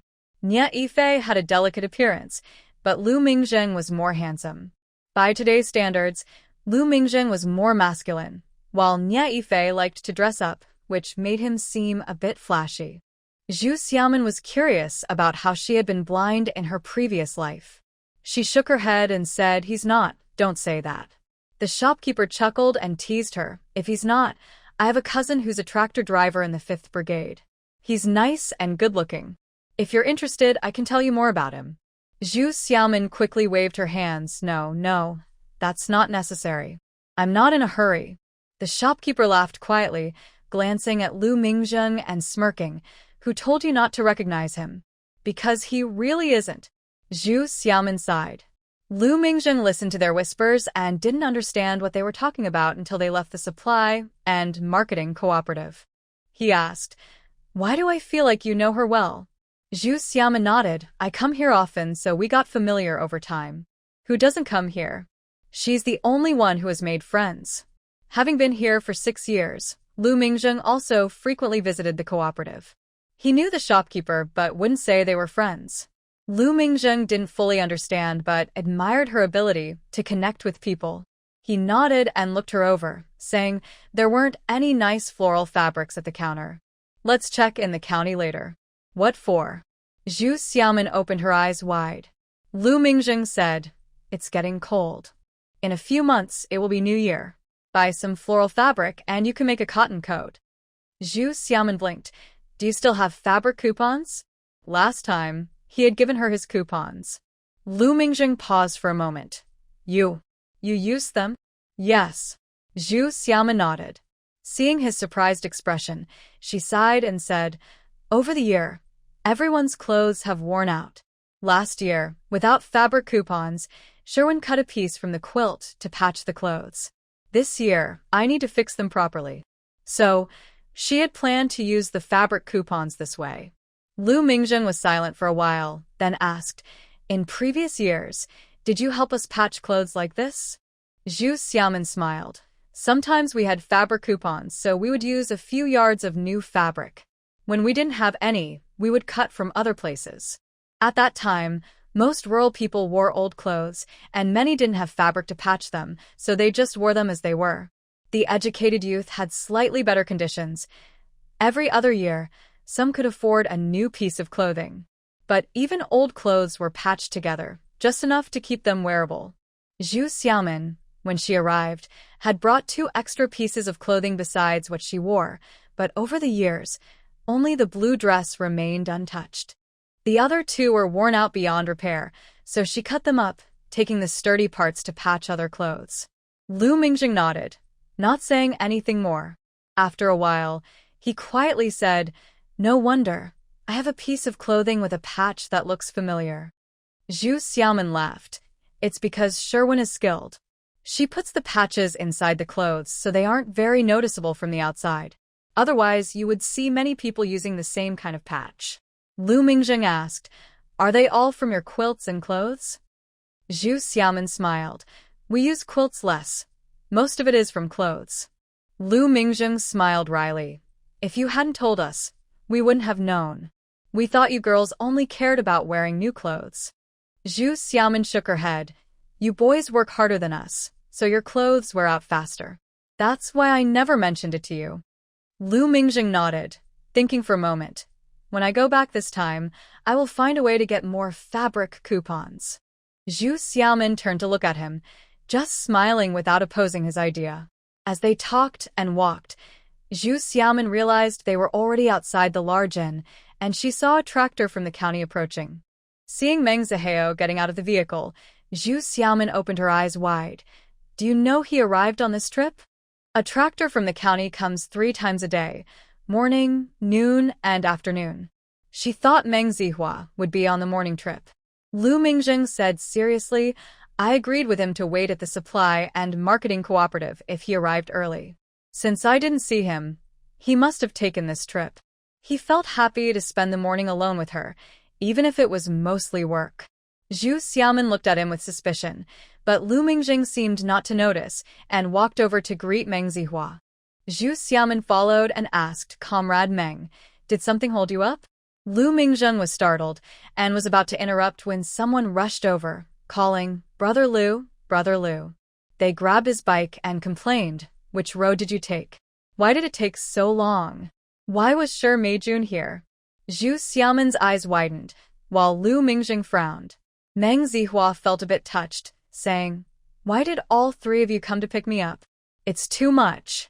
Shi Meijun replied, who came to pick you up? Lu Mingjing stayed silent, fixing his bike before taking the items from Meng Zihua and tying them to the back seat. I'll carry the things. This bike can't fit 2 people. 2 people? Shi Meijun silently counted and felt a bit embarrassed. When he came, he brought Zhu Xiaoman, and now they were here to pick up Meng Zihua. It was obvious who was not counted. However, she couldn't confront him, so she bit her lip and pushed down her awkward feelings. Meng Zihua felt a bit guilty, saying, I plan to go straight back to the city, so I brought all my luggage, including some extra books. Zhu Xiaoman's eyes lit up. Are they about grafting fruit trees? Meng Zihua nodded. I also brought some of my previous notes that someone sent over recently. I thought you could use them. Zhu Xiaoman was thrilled. With so many good things, why ride a bike? Let's walk back. Lu Mingjing looked at her, a smile forming in his eyes. After securing the rope, he nodded and said, let's go. He pushed the bike onto the road out of town. Are we heading back right away? Shi Meijun asked in surprise. She had walked for 2 hours to the town and hadn't seen Lu Mingjing and Zhu Xiaomin. She thought they had gone toward the county, so she followed. After a long time without seeing them, she noticed the county tractor had arrived and ran back, only to find them again, and now they were leaving? It was already noon. Lu Mingjing and Zhu Xiaomin ignored her, but Meng Zihao said, "If Shi Jiqing has other matters to attend to, go ahead. We can wait." She thought she could at least have a meal with them, or at least be treated to a snack. Shi Meijun glanced towards the grocery store. However, the two men really didn't notice her thoughts. Zhu Xiaomin did notice, but pretended not to understand, staring at her instead, waiting for her to speak up. Lu Mingjing said, "Shi Jiqing has things to do, so we should head back." After saying this, he pushed the cart and walked away. Shi Meijun quickly said, "No, I'm done with my business." She hurried to walk beside him, curiously asking Lu Go, "Where did you go just now?" Lu Mingjing replied, "I want to get tofu," pointing to the net bag hanging on the cart. The net bag contained 2 borrowed aluminum lunchboxes, which held 4 pieces of tofu. Get tofu? Shi Meijun's eyes widened. The tofu shop was at the end of the town, and it took less than 10 minutes to go back and forth. They had left the team office around 8, rode to town for half an hour, and it had been more than 3 hours since they met Meng Zihao. He only mentioned getting tofu. Zhu Xiaomin, who overheard, couldn't help but chuckle softly. When she saw Meng Zihao looking over, she quickly lowered her head and pretended to cough. Lu Mingjing turned around. "What's wrong? Are you thirsty? Go find some water." Zhu Xiaomin. All right, she needed to get away from this lively character for a while. She ran to the grocery store, asked the clerk for a bowl of cold water, and poked her head out to ask, "Do you want some?" When she saw the two men shake their heads, she quickly withdrew, drank a few sips, and then ran back out. Shi Meijun thought she would bring the water out, but she only asked that one question. Unable to resist licking her dry lips, she wanted to say she also needed water, but Lu Mingjing had already pushed the cart away. Hesitating for a moment, she had no choice but to catch up and walk beside him. Lu Mingjing felt a bit annoyed, keeping a straight face and lips tightly pressed, not saying a word. He glanced back at the other two, who were chatting and laughing, feeling a bit frustrated. Seeing him look back a few times, Shi Meijun also turned to look and whispered, "Lu Ge, look at Xiaomin and Comrade Meng. They seem to get along well." Comrade Meng even brought a book for Xiaomin. What was she trying to say? Lu Mingjing shot her a glance, maintaining his serious expression without responding. Shi Meijun took this as a sign to continue, chuckling softly. "It's true. Comrade Meng is a proper college graduate and now an expert. He's much better than us as young workers, and Xiaomin is also a smart person." Was she implying that Zhu Xiaomin was snobbish? Lu Mingjing felt a surge of anger inside, but as a grown man, he couldn't argue with a young girl. He suddenly stopped and turned to Meng Zihua, asking, "How did the things you brought back from the city last time go? What did he bring back?" Meng Zihua was surprised and asked, "Are you talking about that document? Did the leader approve it but not send it back to you?" Lu Mingjing hadn't thought of what to ask, but when he heard about the document, he casually said, "There are some parts one didn't understand." He slowed his pace, nudged Zhu Xiaomin aside, and walked alongside Meng Zihua. Zhu Xiaomin didn't move forward either. She went around to ask Meng Zihua, "What document? Is it related to our project?" Meng Zihua nodded. "If you want to know how to grow fruit trees and make the fruits bigger and more plentiful, I can give some advice. But when you mentioned grafting last time, that's not my area of expertise." Mingjing suggested hiring another expert to come during the winter break and give everyone a lecture. Zhu Xiaomin's eyes lit up, and she happily exclaimed, "That's great, Comrade Meng. Thank you." Clearly, this was his idea. Lu Mingjing felt even more frustrated. At that moment, they heard a bell ringing and someone shouting, "Hey, clear the way." The group turned to see a donkey cart loaded with sacks. Zhu Xiaomin quickly asked, "Uncle, which team are you from?" "Team 2, the driver replied. Zhu Xiaomin was delighted and shouted, "We're from Team 1, can we hitch a ride?" She turned to Lu Mingjing with a smile, "We'll take the donkey cart back. You can go ahead." Without waiting for his response, she climbed onto the cart. The driver stopped the donkey and looked closely at Meng Zihua, his eyes brightening as he said, "You're the expert who spoke last time, right? Are you here to share more experience?" He reached out to help him up. Meng Zihua accepted his hand and climbed up, smiling. "Fellow villager, were you at the meeting too?" The driver nodded. "Our two teams aren't far apart. Many of us were there that day, and we were wondering when it would be our turn to be the pilot team." Zhu Xiaomin had already settled on the sacks and, seeing Meng Zihua join her, patted the spot opposite her and said with a smile, "Uncle, our breeding base has just been established. We need to see results before we can bring you along. Otherwise, if it doesn't work out, the losses could be significant." The driver nodded repeatedly. "As long as there's hope, that's good." Listening to the lively conversation among the three on the cart, Shi Meijun pouted and said, "Brother Liu, Sister Xiaomin has forgotten about you. I'll accompany you back." Lu Mingzheng glanced at her, swung his long leg over the bike, pushed off, and rode away. Shi Meijun called out and saw him rush up a hill. The bike hit a rock, bounced, then sped down another and turned a corner, quickly disappearing from sight. She couldn't help but stomp her foot in frustration and decided to take a donkey cart instead. Zhu Xiaomin was talking to the cart driver, but her eyes caught this scene and she couldn't help but laugh. The three of them got off at the entrance of Lushu village and thanked the cart driver as they walked into the village. It was just past lunchtime and most of the workers were in the mountains. The village only had some elderly and sick people who were chatting under the big willow tree at the village entrance. As they entered the village, Meng Zihao was known by everyone, but not very familiar. Shi Meijun was well known because of her incident with Qian Tubo, but she rarely chatted with anyone.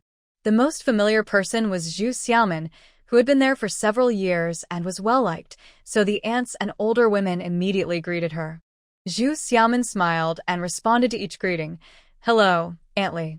What did Grandma Xia eat today? Aunt Huang, this child has grown a lot in just a few days." She greeted them while walking further in. Shi Meijun listened to everyone calling out Zhu Jiqing and Xiaomin girl, feeling ignored. She pouted and said quietly, "Xiaomin, what's the point of making connections with them?" Zhu Xiaomin glanced at her and smiled. "It makes me happy." Shi Meijun replied. Meng Zihao couldn't help but chuckle but said seriously, "Shi Jiqing, relationships between people are about kindness, not just usefulness. If you only interact when it's useful, how do you know it won't be useful later? If you don't build connections now, who will you turn to when you need help?" Shi Meijun pouted again. "They're just country folks who can't read much. How would I ask them for help?" Meng Zihao shook his head. "You never know." Zhu Xiaomin raised an eyebrow slightly but laughed. "Shi Jiqing, your thinking isn't the only one like that. There's also Nia Yifei, who tries to maximize the usefulness of his relationships. It's interesting how these two share the same mindset. Was there a term for this in the past?" Yes, refined self-interest." Shi Meijun disagreed. "That's exactly how it is." After just a few words, they heard a hoarse, beast-like cry from the yard next door. "Ho ho ho." The three of them jumped in surprise and turned around. Just behind a low wall, they saw a person lying on a deck chair, covered with a tattered blanket, with only a head visible. The face was gruesome, with no skin, revealing raw, bloody flesh. Both ears were missing, and the eyes were sunken, leaving only two dark holes. The nose was half collapsed, with only one nostril remaining, and the mouth had no discernible lips, just a slit that emitted that terrifying sound. It was Qian Tuzi. Even though Lu Mingzheng had warned her, Zhu Xiaomin was still startled, almost letting out a scream but managing to hold it back, staring in shock at the figure that was neither human nor ghost. Shi Meijun couldn't help but scream, grabbing Meng Zihao and hiding behind him, trembling uncontrollably. Meng Zihao had never seen such a horrific sight before, feeling a chill run through him as he stammered. What is this? What was it?" He couldn't find the words to express his fear. Zhu Xiaomin shook her head slightly, tugged at his sleeve, and whispered, "Let's go." Before they could move, Aunt Qian heard Qian Tuzi's cries and rushed out, running to his side, asking repeatedly what happened. "Dabao, what's wrong? What happened to you?" Qian Tuzi did not respond, his head turning in confusion, still making the ho-ho sound as if searching for something. Aunt Qian looked up and immediately glared at the three of them, asking sharply, "Did you hear who harmed him?" "Ho-ho," Qian Tuzi cried out, and surprisingly nodded. Zhu Xiaomin's pupils involuntarily shrank, her palms sweating, filled with regret. How could she have forgotten what Lu Mingjing had said? Aunt Qian quickly asked who? Was it Shi Jiqing or Zhu Jiqing? Qian Tuzi made a few hoarse sounds and nodded again. Shi Meijun immediately shouted, "It's not me. It's not me." "Qian Tuzi, don't say that." "I didn't." Aunt Qian looked at her, then at Zhu Xiaomin and asked again, "Dabao, who do you say it is? Is it Zhu Jiqing?" Zhu Xiaomin was so tense she could hardly breathe, wanting to rush over and knock Qian Tuzi out, but her legs felt glued to the ground, unable to move. Qian Tuzi called out again, nodding his head. Aunt Qian's eyes widened in fury as she glared at Zhu Xiaomin. "Is it you?" Zhu Xiaomin took a deep breath to calm her emotions and shook her head, saying no. "Qian Su, you're mistaken." "Huohuo." Qian Su continued to call out, struggling to sit up in the chair, his face twisted in pain, and the blanket slipped down, revealing large areas of burned skin. Meng Zihua was shocked and quickly said, "Auntie, he is seriously injured, and he might not express himself accurately." "He may not be saying this." There were many women in the village, and among the two nearby, Shi Meijun seemed to be the more nervous one. Aunt Qian's eyes turned red as she gritted her teeth and shouted, "Not expressing accurately? He hasn't been this agitated since he got hurt." To prove her point, she asked, "Dabao, is it Shi Jiqing?" Both were asked, and if one nodded and the other shook their head, it would show their judgment. Unexpectedly, upon hearing her words, Qian Su nodded again. Both nodded. Aunt Qian widened her eyes. Zhu Xiaomin, whose tense nerves relaxed instantly, shook her head and said, "Aunt Qian, he might just be emotional. We apologize. It was our mistake." After saying this, she pulled Shi Meijun and turned to leave. "Don't go." Aunt Qian shouted loudly, rushing out and reaching for their shoulders. Zhu Xiaomin sidestepped quickly, avoiding her, but Aunt Qian grabbed Shi Meijun's collar tightly and wouldn't let go. Shi Meijun was terrified and screamed, "What are you doing? Let go of me! Let go of me!" Zhu Xiaomin stepped back a few paces to distance herself from Aunt Qian and said coldly, "Aunt Qian, what do you want? It's you who harmed him. You harmed him." Aunt Qian's eyes were bloodshot as she shouted, "Help! Someone come! They harmed our Dabao." No, it wasn't me, it wasn't me." Shi Meijun screamed, struggling to free herself, but despite her efforts, she couldn't escape Aunt Qian's grip. "Aunt Qian, please let go." Meng Zihua was also surprised and hurried to pry her hand away. "Aunt Qian." Zhu Xiaomin suppressed her racing heart and said slowly, "The militia investigated thoroughly back then. That day in the woods with Qian Su, there was only one woman's footprint. Now you say it's us too. Isn't that nonsense?" Mrs. Qian shouted, and the other women from the village quickly gathered at the entrance. After hearing her, someone nodded and said, "Yes, they say there is only one person responsible. Even though Qian Tuzi is pitiful, you can't just blame anyone." Mrs. Qian pointed at Shi Meijun and yelled, "She is the one who holds a grudge against Dabao for what happened, so she harmed him." No. Shi Meijun shook her head repeatedly. "That day, Director Qian saw me. You can ask him. I didn't do anything." Mrs. Qian ignored her and pointed at Zhu Xiaomin. "And her. My Dabao wanted to marry her. He must have approached her, but she refused, so she harmed him." "What? Qian Tuzi wanted to marry Zhu Xiaomin?" Even the other women were taken aback. If they believed that Qian Tuzi had wronged Shi Meijun and she was holding a grudge, they could understand. But Zhu Xiaomin? Not only was she being pursued by Lu Mingjing, but her previous partner, Nie Yifei, was also much better than Qian Tuzi. How could Qian Tuzi even compare? As the argument escalated, several people rushed down from the hillside towards the team office. Qian Yuanfei was in the lead, followed by Lu Mingjing, Xia Laosan, and a few militia members. Qian Yuanfei quickly spotted Mrs. Qian holding onto Shi Meijun and immediately frowned, asking, "What is going on here?" Seeing him, Mrs. Qian felt reassured and shouted, "It's them. They harmed our Debao. You have to stand up for us."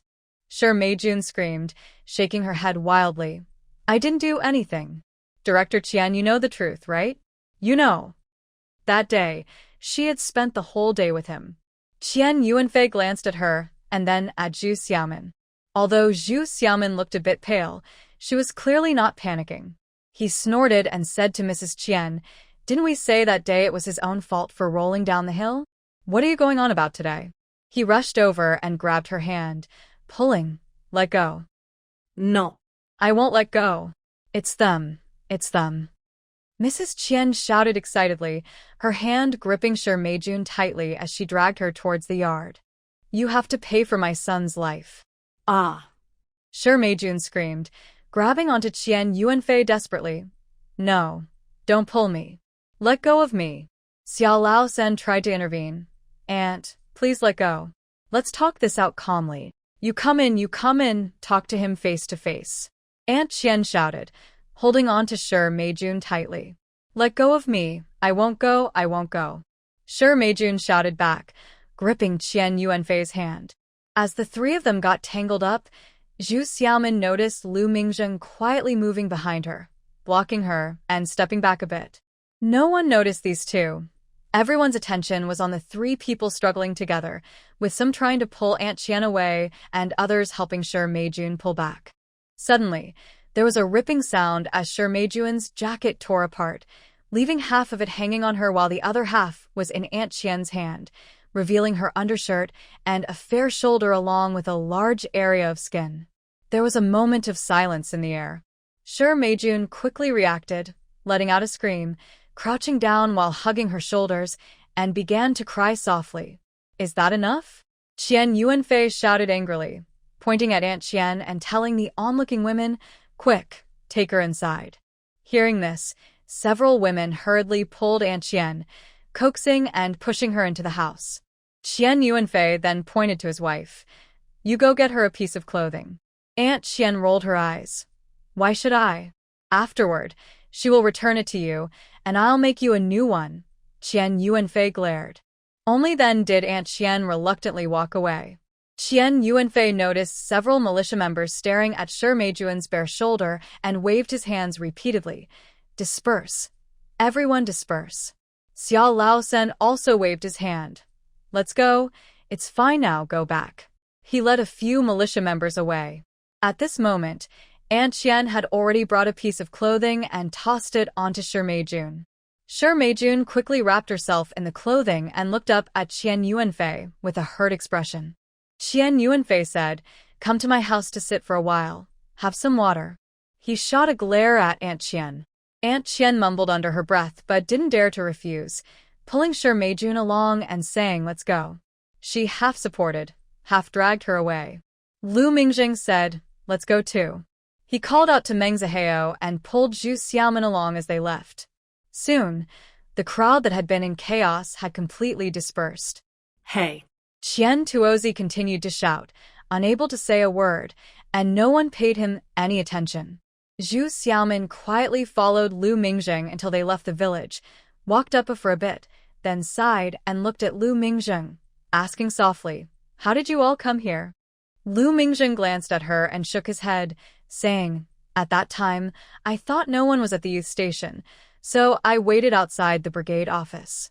When I saw the village getting chaotic, I called out to Director Qian and a few others to check it out together.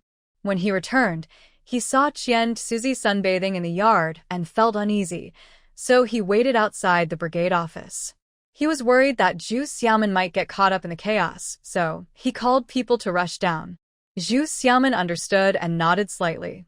Thinking about Qian Suzy's unfortunate situation made her a bit uneasy, but considering that person's character, she did not regret it. After such an incident, and with dinner time past, the three of them had no appetite to clean up the food. They hastily ate a few bites and then went to the breeding base. In the evening, after finishing work, Zhu Xiaomin and Lu Mingzheng returned to the brigade office and saw Huang Xiaojun approaching, whispering, I heard you encountered Qian Suzy in the village, and Shi Jiqing was scared? Zhu Xiaoman nodded. Yeah, I was surprised too. She then asked, what happened? Huang Xiaojun shrugged. In the afternoon, when Shi Jiqing came back, I saw her wearing Qian San's clothes. Her eyes were red like a monkey's bottom, as if she had been crying. Later, I found out about the village incident. Shi Meijun is back. Zhu Xiaoman glanced towards her office. Huang Xiaojun shook her head. She just came back briefly. Director Qian called a few people to help remove things, and then she went back to the youth station, never to return. Although it was a hillside from the village to the brigade office, bicycles and carts could make it up. However, to get to the youth station, they had to walk. Is this compensation from Qian Yuanfei? Zhu Xiaoman nodded, seeing Huang Xiaojun's curious expression, and briefly recounted what happened at noon. After everyone recorded their work points and returned to the youth station, Shi Meijun had just finished eating. The air was filled with the aroma of meat.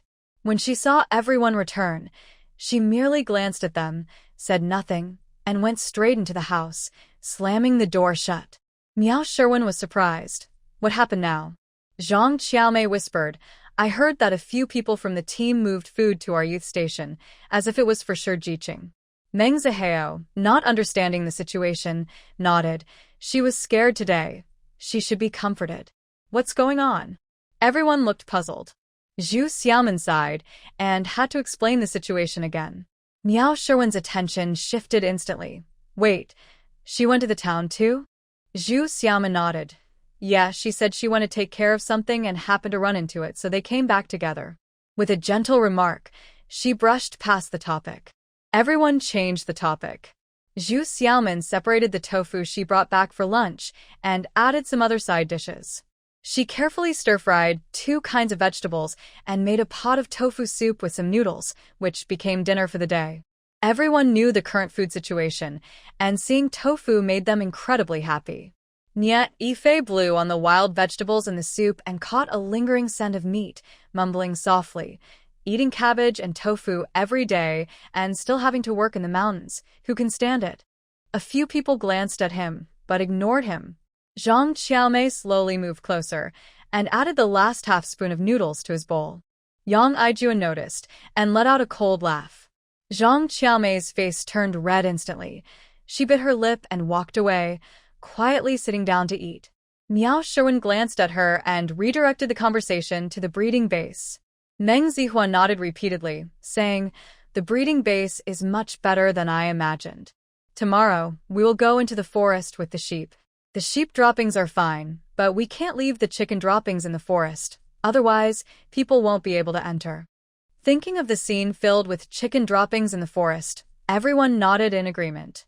Xia Qingji laughed, saying, Comrade Meng, don't worry. Those things can be collected. They make great fertilizer and won't go to waste. In such a natural forest, aside from cutting off dead branches in autumn, it is generally left unmanaged. The ground is covered with old fallen leaves, and with chickens and sheep grazing, if not cleaned, it will eventually be full of droppings. These droppings, if stored and composted over a winter, will turn into excellent fertilizer for crops. Meng Zihua nodded repeatedly, saying, I was just overthinking. Zhao Zheng laughed, saying, We still need to make some arrangements in the forest, like setting up temporary straw nests, and someone should go in regularly to collect the eggs. Zhu Xiaoman nodded. Some of the older sisters in the team who are not in great health should be able to handle this. As they talked, everyone had already forgotten about the earlier incident. The next day, everyone entered the forest with the older sisters who were herding sheep, watching the lambs munching on the weeds. Meng Zihua shared information about raising animals in the forest and how it helps the trees. After staying in the village for a few more days, the walls of the base were built, and they spent a day installing the gate. Gumon Song saw this and quickly brought over the chicks that were kept at the team office. Zhao Zheng then taught the older sisters how to mix chicken feed. Typically, the chickens and sheep are let out early in the morning to forage in the forest and on the rocks. In the evening, the older sisters would herd the lead sheep back, and the others would naturally follow. However, once the chickens are let out, they cannot be rounded up again. Before letting them roam, The older women developed a habit of blowing a whistle before feeding them. Once the chickens got used to the sound, they would come running. After that, the chickens were allowed to roam in the mountains. Every evening, a bit of feed was scattered, and with a whistle, the chickens would rush down the mountain back to the base, often faster than the sheep could be herded. Everything became organized, and the base didn't require many workers. The most labor-intensive tasks were cleaning and ensuring safety in the forest. Later, barbed wire was added to the base's walls, gradually enclosing the entire natural forest. Of course, that's a story for later. Seeing that the base was completed and all tasks were in order, Zhao Zheng and Meng Zihua discussed going back, deciding that they only needed to come here periodically to observe. Lu Mingzheng felt a bit reluctant, but his main work was no longer here, and he couldn't stay long. He thought for a moment and asked Zhu Xiaoman, "Aren't you interested in seeing the oil mill in the county? Why not come with us to the city? They still need to report to the county. After you see the oil mill, I can bring you back." Since Zhu Xiaoman had mentioned wanting to see the oil mill last time, she was eager to check if there were conditions for processing sunflower oil, which would help plan the distribution for next year's sunflowers. After thinking it over, she happily agreed but added, "You don't have to bring me back. Just having one more person is fine." She turned to Si Chen Sudong and waved for him to come over. "Tomorrow, I'll go to the team office and ask for a letter of introduction. It won't delay our work points." Chen Sudong was happy to help since it was for the team. Lu Mingzheng noticed the new light bulb that had appeared and felt a bit annoyed but had no choice but to silently follow the two back to the team office. For the past few days, Shi Meijun had been going to the base every day, but with so many people around, she couldn't find a chance to talk to Lu Mingzheng alone. She felt a deep disappointment and was even more jealous when she heard Lu Mingzheng invite Zhu Xiaoman to the city. Seeing the three of them leave the youth center, she couldn't help but ask Sister Xiaoman, "Are you really going to see the oil mill in the county? What's the point of that?" Zhu Xiaoman didn't want to elaborate and simply smiled, saying, "It's just an assessment to see if we can process oil." Shi Meijun's eyes lit up. "Really? Then I want to go too. I can offer some ideas." "You have no ideas to offer." Zhu Xiaoman paused and shook her head. "With comrades Zhao and Meng there, I can ask them if I don't understand something, so I won't trouble you." Shirzayeth. Hearing Zhu Xiaoman's refusal, Shi Meijun pouted. "You just want to be alone with Brother Lu, don't you? They say Meng Zihua and Zhao Zheng are here. Are you deaf? Not to mention Chen Sudong is also around."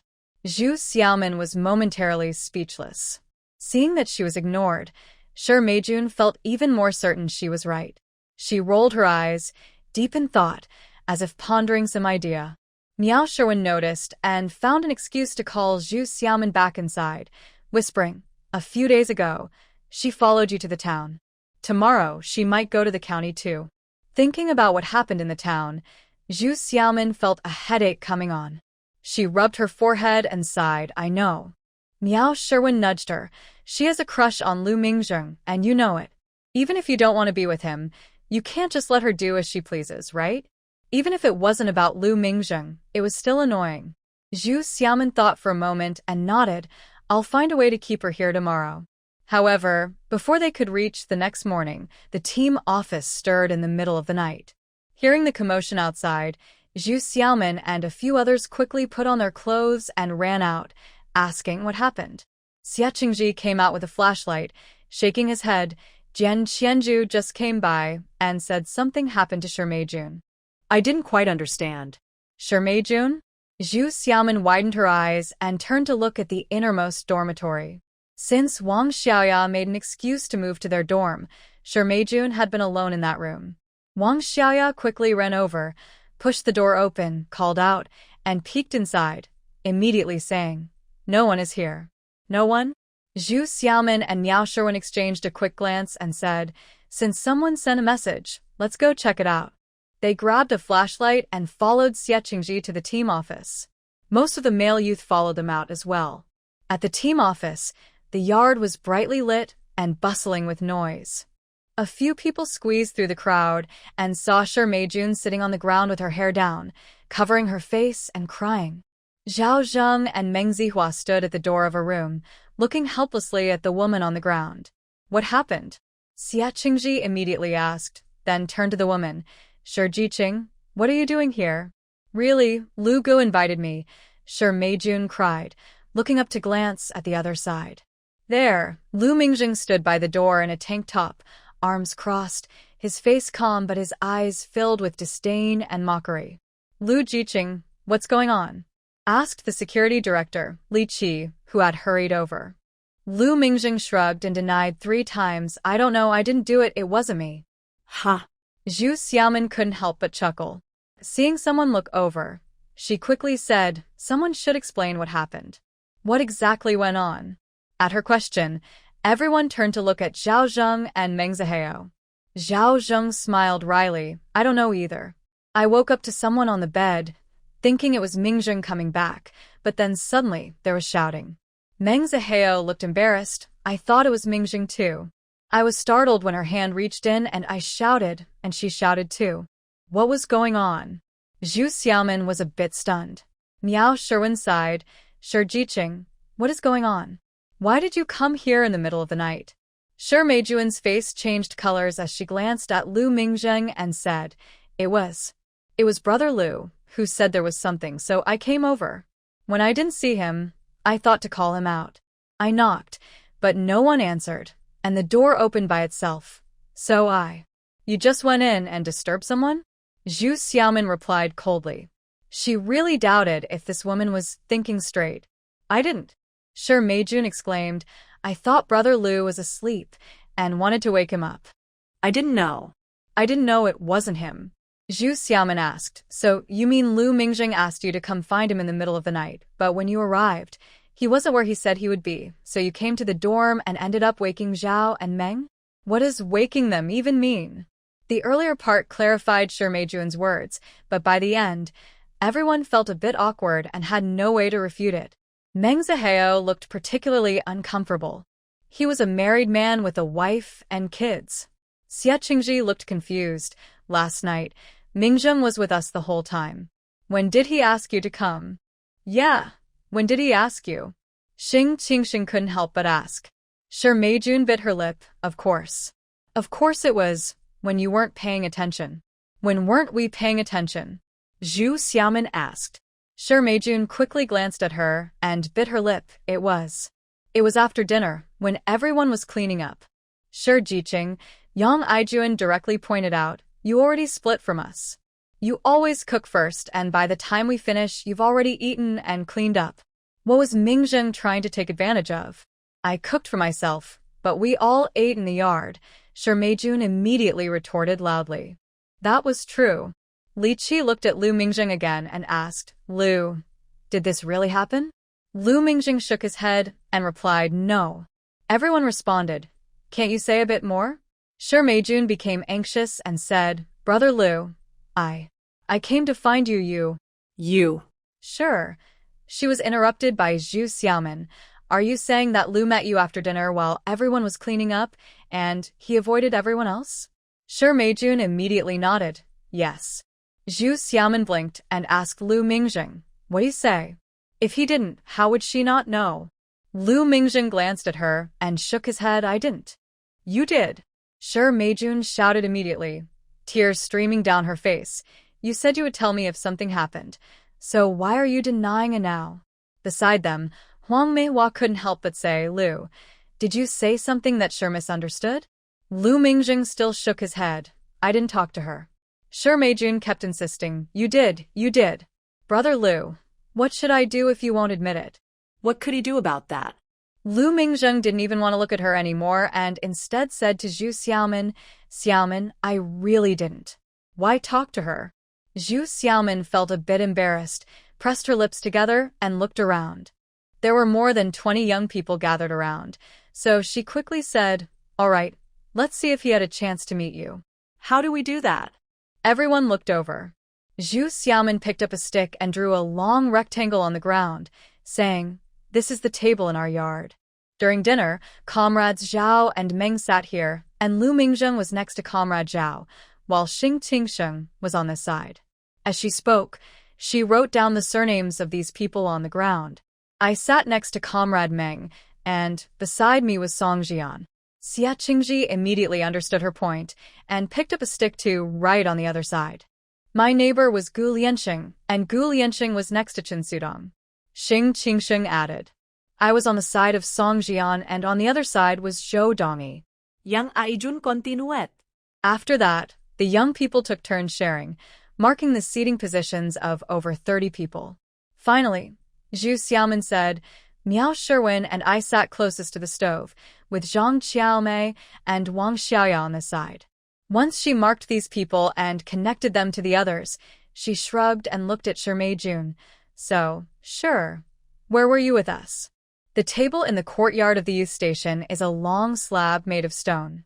There are only 5 female youth members. 4 of them are sitting together, while Zhao Zheng and Meng Zihao are at either end of the table. If Shi Meijun were with them, she would be easily seen, but being in the middle of the male youth members makes her stand out even more. As everyone takes turns speaking, Shi Meijun's face gradually turns pale. After a moment of hesitation, she asks, How can you be sure you didn't remember incorrectly?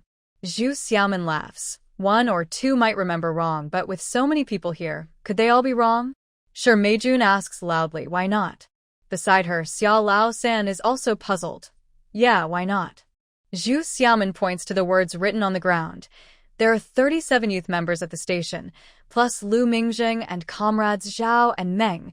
That makes 40 people. It's possible to remember incorrectly, but if that's the case, the most likely issues would be missing someone or repeating a name. Everyone nods in agreement. Li Qi suddenly says, But you wrote down 38 people. Even if Shi didn't eat with us, that's still 1 short. Really? The people in the courtyard gather to count the names. Sitting across from each other, they quickly notice that there is indeed 1 missing. Ning Yifei isn't here, several youth members say almost in unison. Ah. Li Qi looks around at the names and indeed doesn't find Ning Yifei's name. He feels puzzled and confused. How do you remember so clearly? Zhu Xiaomin shrugs. Because the evening is when everyone is present. Most of the cooking is done by us female youth members and a few capable male youth members, so we usually sit on this side. Those who aren't cooking sit closer to the door, and over time, the seating becomes fixed. Others, unless there's something special, will return to the youth station for meals. Only Ning Yifei, we don't know when he comes back or if he comes back at all. So if someone is missing, it must be him, Yang Aijun adds, pointing to Gu Lianxing's usual spot with a stick. He used to sit here, but after arguing with us last year, he stopped sitting with us and would eat alone. Miao Sherwin says, Lu Mingjing is sitting in his usual spot, and comrades Zhao and Meng are next to him. The others just shifted back a bit, so it's easy to remember. Now it makes sense. Everyone understands. So? Zhu Xiaomin looked at the crowd and asked, Where is Shi Jiqing sitting that we didn't notice? Shi Meijun hesitated for a moment, then quickly said loudly, I said we could eat together, but I never said I would sit at the edge of the table. You all drink vegetable porridge. Do you expect me to sit there and let you see me eating meat alone? Who is she trying to provoke? A few of the young men frowned. It was true that every evening during dinner, the smell of meat in the air was quite a torment for them. But Zhu Xiaomin remained unfazed. So, where do you sit alone to eat meat? I sit on the stool next to the stove, Shi Meijun replied. Zhu Xiaomin nodded. The stool next to the stove is used when cooking, which means you are sitting right behind the poetry and literature area. She marked a spot on the ground and asked, Are you saying that Lu Mingjing called you from so far away and we didn't hear it? The youth camp was a large courtyard with 12 rooms in a row. The stove was against the far wall, while Lu Mingjing sat closest to the entrance, making it the farthest point from her. Shi Meijun frowned. I said it was while cleaning up after the meal. Zhu Xiaomin nodded and drew again. Our water tank is next to the stove, separated by a fence. Over there is the chicken coop, and the fence has a gap for the feeding trough. We pour leftover soup into the trough, and then wash the dishes in the water tank. This was the usual routine for all the youth after meals. The young people nodded in agreement. Zhu Xiaomin continued to draw. Next to the stove is a grain storage room, and beyond that is your dormitory. So, after you finished eating, you wouldn't need to move anywhere else to clean up. You could do it right there and then return to your dormitory without coming to this side of the courtyard. How could you have interacted with Lu Mingjing? At this point, she had already mapped out the layout of the entire youth camp. Sure, Meijun said coldly, I already said it was Brother Lu who came to invite me. Zhu Xiaomin raised an eyebrow, glanced at Lu Mingjing, and slowly said, That's true. If it were in the past, after finishing his meal, Lu Mingjing would walk over to the stove area and wash dishes like us. But since he returned to the city and then came back to the youth camp, he is now considered a guest. Even if we were thoughtless, we wouldn't make a guest wash dishes themselves, so the three of them had their dishes washed by Xiao Mei yesterday. Zhang Xiao Mei nodded. It was Xiaoya who collected them. Miao Sherwin nodded. Because they're going back to the city today and discussing the work at the breeding base later, I washed the dishes and sat down with them. Xing Qingxing agreed. That's right. Zhu Xiaomin added, the leaders of the 5 living groups have all gone over there, and I was preparing breakfast for tomorrow, so I stayed at the stove. She gestured to a spot further away from the water tank. Sure, Meijun listened to them all speak, and no one was talking to her. Even Qin Sudong and Gu Lianqing, who came with her, just nodded along. Feeling very upset, she shouted, You're lying. Brother Lu came over to invite you to the county, and you can't deny that. Oh? Everyone gasped in surprise. Zhu Xiaomin couldn't help but laugh and nodded. Yes, they arranged the work over there, and Lu Mingjing came to invite me to the county. Everyone in the yard heard it. Xia Qingji frowned. After we finished listening to comrades Zhao and Meng talk about work, everyone had already tidied up and sat back down to chat. Only Xiaomin and Xiaomei were left by the stove. Qin Sudong chimed in. Also, they said they were going to the county to see the oil mill and invited me to join them. After that, Lu Mingjing left. Zhu Xiaomin shrugged and looked at Shi Meijun, asking, So, when Lu Mingjing came over, most people had gone to the table, and there weren't many left by the stove. It wasn't chaotic. When did he invite you that no one noticed? Shi Meijun was at a loss for words. But why did Shi Jiqing come to the team office in the middle of the night? Xiao Laosan asked, confused.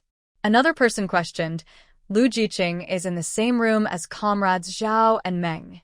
Why was he in Secretary Gu's office? Lu Mingjing finally spoke up. I borrowed the secretary's office to finish some materials. It was too late, and I didn't want to disturb old Zhao and old Meng, so I stayed here. At that moment, Gu Mantian arrived and nodded, saying, Yes, Lu Jiqing mentioned it to me when he left. Wow. Zhu Xiaomin said sarcastically, What a perfect opportunity for a man and a woman to be alone. Shi Jiqing, you said Lu Mingjing invited you, but he didn't even tell you he was going somewhere else to work? If Lu Mingjing had mentioned it, would she have gone to their room? Everyone nodded in agreement. Shi Jiqing immediately said, I said it. He just asked me to go to the secretary's office, and it was too dark. I just walked into the wrong place. Ha. Without waiting for others to react, Zhu Xiaomin sneered, Shi Jiqing, if it were someone else, it might be understandable, but you have been working in this office for over 2 months. How could you walk into the wrong room? That's true. In this office, not only those who work here but also ordinary members come in and out every day to receive and submit tasks. It's hard to believe anyone could not find the secretary's office. The team leader, Xiao Liangdong, frowned and said to Xie Qingji, Take your person back and educate them properly. Xie Qingji felt embarrassed to have such a person among the youth and frowned. Shi Jiqing, are you done causing trouble? Shi Meijun's excuses were all dismissed. Suddenly, she lowered her head, buried her face in her knees, and started to cry. I just like Lu Mingjing, so what? Why can't I like him? You all bully me. You all bully me. Who bullied you? Everyone felt a headache, but didn't know how to handle the situation with her. Zhu Xiaomin scanned the crowd and didn't see Qian Yuanfei, so she said, If we're talking about education, we are all youth. Who can really educate whom? This should be brought to Director Qian, or we can go to Director Zhong in town. Qian Yuanfei is the director of the Revolutionary Committee, and Zhong Heping is the director of the Commune's propaganda team. She was right about those two. However, to those who knew the situation, they only heard the name Qian Yuanfei. Xia Qingji and Xing Qingsheng exchanged glances, pursed their lips, and said nothing. Qian Juzi, unaware of his uncle's situation, immediately said, "I'll go call my uncle." After saying that, he ran off. Zhong Heping is in town, but Qian Yuanfei is from Lushu village. Shi Meijun was startled, jumped up, stared at Zhu Xiaomin and shouted, "Zhu Xiaomin, what are you trying to do?" Zhu Xiaomin shrugged. "I think you need some education." You. Shi Meijun pointed at her, gritting her teeth in anger. "Zhu Xiaomin, where did I offend you that you want to harm me?" Zhu Xiaomin retorted, "You were sneaking around at night. Your behavior is not good. I'm just suggesting that the relevant comrades educate you. How is that harming you?" You. Hearing her harsh words, Shi Meijun trembled with anger and suddenly turned to look at Lu Mingzheng. "Brother Lu, look at this woman you like. Her thoughts are so malicious. Think carefully about this." Lu Mingzheng glanced at Zhu Xiaomin and nodded. "It's better than sneaking into a man's room at midnight." Everyone was silent. Was Lu Mingzheng supporting Zhu Xiaomin? You. Shi Meijun shook with anger, wiping her tears and shouting, "You say nice things, but isn't it just because she looks good? Otherwise, we're all educated youth, all high school graduates, and all working in the same place. Why do you like her?" So that's what she was really comparing. Zhu Xiaomin rubbed her forehead, not wanting to engage with her anymore. Lu Mingzheng took a closer look at Zhu Xiaomin, thought for a moment, and nodded in agreement. To be honest, this girl was prettier than others. How had he not noticed before? Gumon Song felt a headache coming on. "Shi Jiqing, this is your problem. You should reflect on it." He turned to Huang Meihua. "Director Huang, can your women's committee talk to her?" Huang Meihua sighed. "Shi Jiqing, no one says you can't like Lu Jiqing, but whether it's women or men, we should act openly. Sneaking into a man's room at night and accusing Lu Jiqing of inviting you is not love." Shi Meijun immediately shouted, "Why not? I will marry him anyway." "But he doesn't want to marry you." Everyone in the yard felt a headache coming on. Just when they didn't know how to handle the situation, Qian Yuanfei had already rushed over with Qian Juji, pushing through the crowd. After hearing a few sentences, he frowned and said to Shi Meijun, "Shi Jiqing, comrades Zhao, Meng, and Lu are here to help us with production. What you are doing is really inappropriate, and you should reflect on it." Shi Meijun immediately shouted, "Why should I reflect? I did nothing wrong." Qian San Ant, who followed behind with a stern face, said, "This is inappropriate behavior. If you don't write a reflection, we'll take you to the town for criticism and parade you." What? What inappropriate behavior? Shi Meijun turned pale. Qian San Ant sneered, "Do you think we forgot what happened 2 months ago? Now you do this again. What else can it be? If the leaders can't educate you, we'll let the community do it." She turned to Xiao Laosen, "Quickly tie her up and take her to the town at dawn." No. Before Xiao Laosen could speak, Shi Meijun was already crying out, "I won't go to the town. You can't take me to the town." Qian Yuanfei glared at his wife and said with a serious face, "If you don't go to town, you'll stay at the team office and write a self-reflection." He pointed to her and Zhu Xiaomin's office. Yes, if you write your self-reflection, we won't pursue this matter further," Huang Meihua said from her position, wanting to protect the women. Gu Mingtian nodded and told everyone, "Nothing serious happened, so let's leave it at that. Shi Jiqing can write a self-reflection for our records." The nice guy was trying to smooth things over again. Everyone listened and nodded in agreement. Shi Meijun's face changed colors as she glanced at Qian Yuanfei, biting her lip and remaining silent. Qian Yuanfei waved his hand. "All right, let's disperse. We need to get back to work soon." He looked at Shi Meijun and pointed to the office. Shi Meijun bit her lip and reluctantly glanced at Lu Mingzheng before turning and walking to the office in frustration. This little storm passed just like that. People chatted and slowly dispersed. Zhu Xiaomin glanced at Aunt Qian and found it a bit amusing. It must be said that Aunt Qian had been following Qian Yuanfei for a long time, and her words were quite convincing. This was good. It saved her the trouble of figuring out how to keep that woman around. But what would happen if she found out about Qian Yuanfei and Shi Meijun's relationship? Xia Qingji called out to Lu Mingjing. Mingjing, do you want to come rest with us? Lu Mingjing shook his head. No, it's getting late. Lao Zhao and Lao Meng are already arguing. I'm going back to sleep. He looked at Zhu Xiaomin and Chen Sudong. Let's leave a bit earlier tomorrow. Seeing them nod, he went to discuss their trip to the county with Gu Monsong. Back at the youth station, although everyone returned to their rooms, most people were no longer sleepy.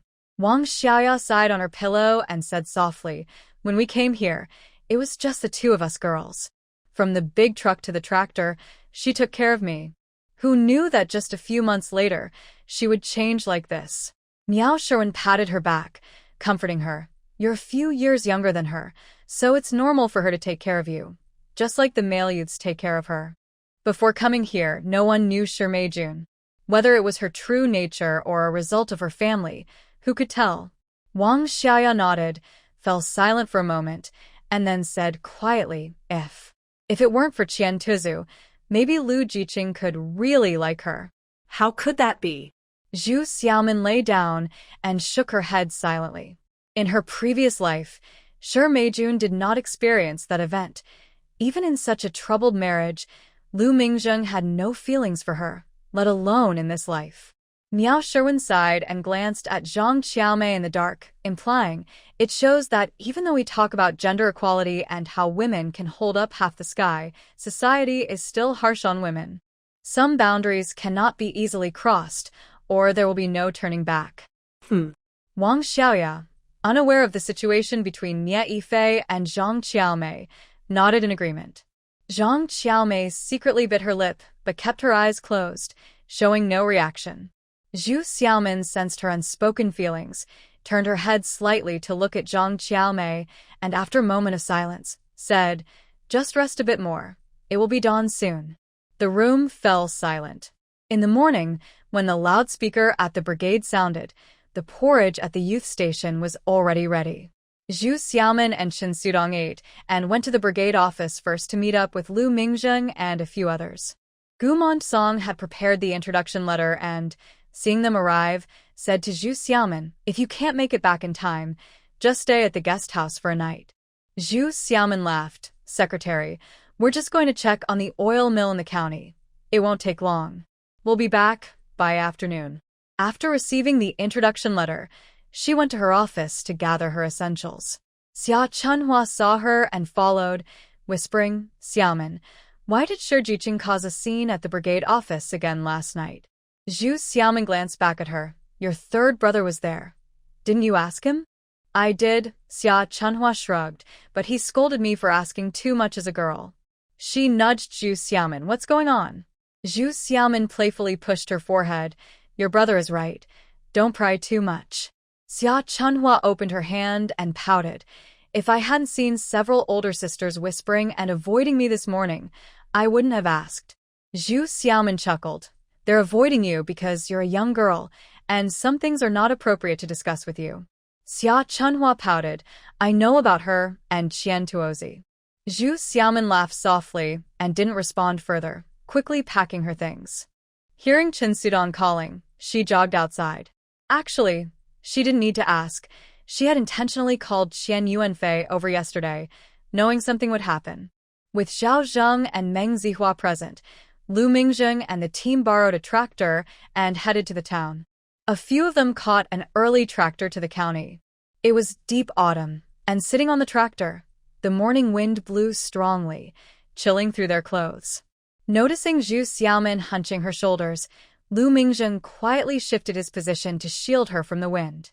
The wind became much gentler, no longer hitting them directly, and it felt much warmer. Zhu Xiaomin looked up at him, feeling a bit of warmth in her heart. This was Lu Mingjing. Often, he showed his care through small actions, without being too obvious. Just like in the past. Zhu Xiaomin squinted her eyes, and suddenly, many things she had overlooked in her previous life became vivid at that moment. Back then, Lu Mingjing was still in the field army, with only a few precious days off each year. But every time he returned, He would drive her to and from work, and the back seat of his bicycle was fitted with a soft cushion. At first, his salary was very low, but he hardly spent any of it, sending it all back to her. Later, as his rank rose, he could bring family members, but she didn't want to move with him, and he didn't push her. Instead, he spoke to his parents about it. Whenever they went out together, if her gaze lingered on something she liked for a few seconds, it wouldn't be long before that item appeared in her hands. After spending 10 years in the countryside, her hands and feet would crack every winter, so he would prepare hand cream for her every year. Suddenly, Zhu Xiaomin remembered that he hadn't given her the 2 bottles of hand cream she bought in town a few days ago. Where did they go? He wouldn't keep them for himself, would he? For a moment, Zhu Xiaomin felt a bit uncomfortable, but even as she opened her mouth to ask, she didn't. What would she ask? She didn't plan to be with him. Zhu Xiaomin thought her discomfort was a bit unreasonable, smiled softly, and looked up at the blue sky. The breeding base was completed, and even if he had to follow up on work there, he wouldn't stay as long anymore, right? Zhu Xiaomin felt a bit melancholic, yet also relieved. When they arrived in the county, it was just past 9. Zhao Zheng and Meng Zihua went straight to the county committee, while Lu Mingjing accompanied Zhu Xiaomin and Chen Sudong to the oil mill. The oil mill was located in an alley in the county town, behind the supply and marketing cooperative. As soon as they entered the alley, the rich smell of oil greeted them. Chen Sudong remarked, "I never realized before, but after going to the village, I found out that it's harder to get oil in the village than in the city. Under the system of centralized purchasing and sales, city residents receive a monthly oil allocation of 3 taels per person. Although it's a small amount, with careful budgeting, it can be saved for the new year. In rural areas where oil is not produced, people either exchange grain for oil tickets or trade grain directly for oil, making it even more difficult." Zhu Xiaomin nodded. "If we can grow sunflower seeds on our saline alkali land and then transport them to the county for oil extraction, at least our team's oil problem could be solved." Chen Sudong asked, "Why have we never thought about planting oil-producing crops?" Zhu Xiaomin shook her head with a bitter smile. "Our area mainly focuses on forestry, and there is little land suitable for crops. Recently, we have been short on grain, and you know that. If we set aside a large area to grow oil crops, what will we eat? After all, not all dishes require oil, but we must eat grain every day." Chen Sudong thought about the wild vegetable porridge that appears almost daily and unconsciously touched his flat stomach, nodding in agreement. As they pushed open the door to the oil mill, the smell of oil filled the air. Zhu Xiaomin took a deep breath and called out loudly. At this moment, the oil extraction work had just begun. Workers in the mill were grinding the dried sesame seeds into powder. Amid the noise of the machines, they called out several times before someone inside heard them. A middle-aged man, wearing only a thin shirt and a greasy apron, came out and asked, "What can I do for you 3?" Zhu Xiaomin took out the introduction letter and explained their purpose. The man took it, examined it carefully, and asked in confusion, "Sunflower seeds? We have never extracted oil from those here." Zhu Xiaomin nodded. "We know, but other places extract oil from sunflower seeds, and we want to know if we can do it here. If so, we will plan to plant them." The man smiled and nodded. As long as it can produce oil, the extraction process is quite similar. However, you need a sufficient quantity. Planting 1 or 2 acres is better done manually. It's not worth sending it here. Chen Sudong asked curiously, "Manual? How does that work?" The man waved his hand. "Let me show you." He then walked inside. The first room contained a grinding machine, and the man pointed and said, "Here we use an electric grinder to turn the dried sesame seeds into powder." Zhu Xiaomin went over to take a look and nodded. "Yes, we have a stone mill in our town. If the quantity is small, we can handle this step ourselves." The man nodded and continued walking further back. In the back room, there was a large stove with a big iron pot on top, and a large steamer was placed on it. The fire was blazing, filling the room with hot steam. The man explained, "This is where the ground flour is steamed, turning raw materials into cooked ones. This part is easier to handle." The 3 of them nodded silently. As they followed the man into the third room, they saw a few people using straw to frame the cooked material into a round mold, then covering it with an iron plate and pressing it into a machine to form patties. The man explained, "This is how we make the patties. They must be pressed firmly. Otherwise, the center will be loose, and we will waste the material." Chen Sudong thought for a moment, unsure. The mold is fine, but pressing by hand can't compare to a machine. The man nodded and pointed to a machine behind him, saying, "This is the most critical step." The three of them approached and saw several steel columns holding a dozen patties, pressed by cast iron plates above and below. A strong young man was pressing a bearing-like device, causing the iron plates to lower gradually. The patties were squeezed and oil slowly seeped out, flowing into a pot below and then into a basket to filter out impurities before collecting in an oil barrel. The principle was clear, but thinking about the actual operation, Lu Mingjing couldn't help but frown. If this last step relies only on manual labor, it probably won't extract all the oil, and we will still waste material. The man nodded, pointing to the patties that were releasing oil, and said helplessly, "As you can see, this machine is only so big, and it presses several patties at once. If there's not enough material, we can't operate this step well." Chen Sudong looked at Zhu Xiaoman and fell silent. Zhu Xiaoman thought for a moment and asked, "Uncle, if we send our materials here for oil extraction, what procedures do we need?" The man pointed toward the alley. "We are managed by the Supply and Marketing Cooperative.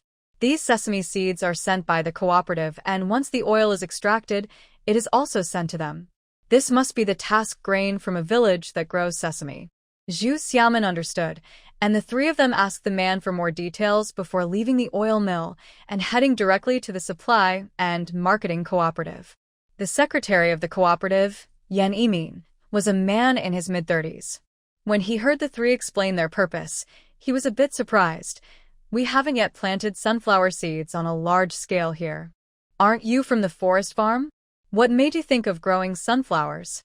Zhu Xiaoman explained, "We are a forestry farm, but we have a large area of saline alkali land where we can't grow trees or crops. It has been left unused for years. Last year, an expert suggested we could plant sunflowers, but we can't eat all of them. We thought about using them to make oil elsewhere, so we wanted to see if we could do that. If it works, we will plant the entire area next year." She spoke clearly, and Yan Yimin nodded in agreement. "Since you have been to the oil mill, you must know if it's feasible. If your yield meets the standards by next year, the team can contact us directly." "That's great." Zhu Xiaoman was very happy and quickly thanked him. After returning the introduction letter, Yan Yimin curiously asked, "You mentioned an expert earlier? What kind of expert?" Lu Mingjing replied honestly, "The forestry farm wants to combine agriculture and animal husbandry, so we are building a breeding base on that saline alkali land. We specially invited an expert in this area because we will be raising animals in the forest. We also brought along an expert in agriculture and forestry." Zhu Xiaoman added, "That saline alkali land was far from the village, so no one paid attention to it for years. It was only because the breeding base is being built there that people were assigned to utilize that area." She then briefly explained the breeding base. Yan Yimin seemed a bit worried. "If you build a breeding base, won't there be little room for planting sunflowers?" Zhu Xiaoman quickly shook her head and smiled. "The breeding base only uses a flat area in the middle. That saline alkali land is actually several miles of mountainous terrain, extending to the valley." "I see." Yan Yimin felt relieved and nodded. "If possible, we naturally hope for as much as we can get. During times of material shortages, even sourcing goods for the Supply and Marketing Cooperative is challenging." Hearing about this possibility, they were eager to support it. Things went surprisingly smoothly, but just as the three were about to leave, Yan Yimin called them back and eagerly asked, "So, the chickens and sheep you raise, the eggs and wool, and the meat, won't they just be divided among your team, right?" In a situation where forestry is the primary focus along with crops, the output from the breeding base is considered a secondary business, and the team can make its own decisions. Zhu Xiaoman was taken aback and was about to speak when Lu Mingjing spoke first. "Right now, we are just doing a pilot project. If it succeeds, we will promote it to the entire commune. At that time, the yield won't just be for us to divide." Yan Yimin's eyes lit up, and he quickly said, "At that time, can you contact us first?" To understand, there is a town supply cooperative between the commune and the county supply cooperative.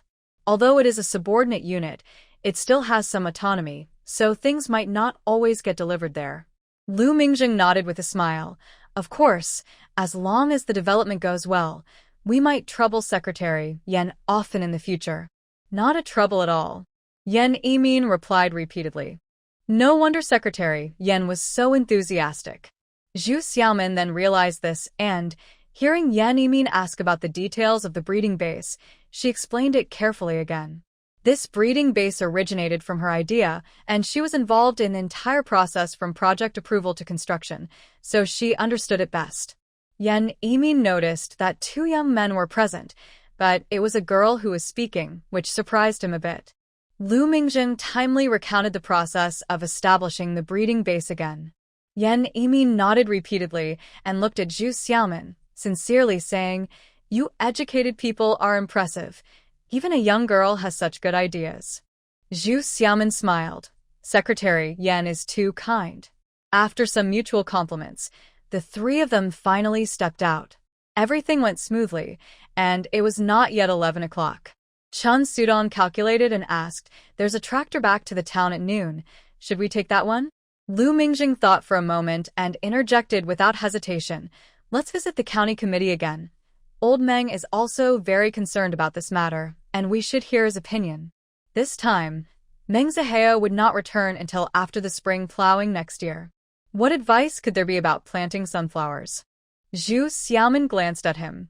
Chun Sudong, however, was only thinking about sunflower seeds for oil and didn't consider anything else, immediately nodding in agreement. Zhao Zheng and Meng Zihao had just finished handing over their work when they saw the 3 come in and quickly asked for updates. Lu Mingjing briefly explained, smiling, "It seems that we can proceed with the sunflower project, and we will need old Meng's guidance moving forward." Meng Zihao laughed heartily, patted his shoulder, and nodded repeatedly. "Not to mention sunflowers. I will definitely come back next spring for the fruit trees on the mountain." Since Lu Mingjing had taken the lead, Zhu Xiaomin also felt comfortable and said with a smile, "We need to ask Comrade Meng how to plant sunflowers best so we can prepare the seeds early." Meng Zihao nodded and began to explain the precautions for planting sunflowers. When it came to seeds, he suddenly thought and said, "I'll check with the seed station in the city to select a better variety." "That's great," Zhu Xiaomin said happily. "If they are sent, please send them to the Educated Youth Point. The brigade office is too chaotic. If it falls into the hands of someone like Qian Yuanfei, who knows what might happen to it?" Lu Mingjing stood behind her and added, "I will definitely go back. I will take it with me." Zhu Xiaomin turned around in surprise and asked, "Why do you want to go back?"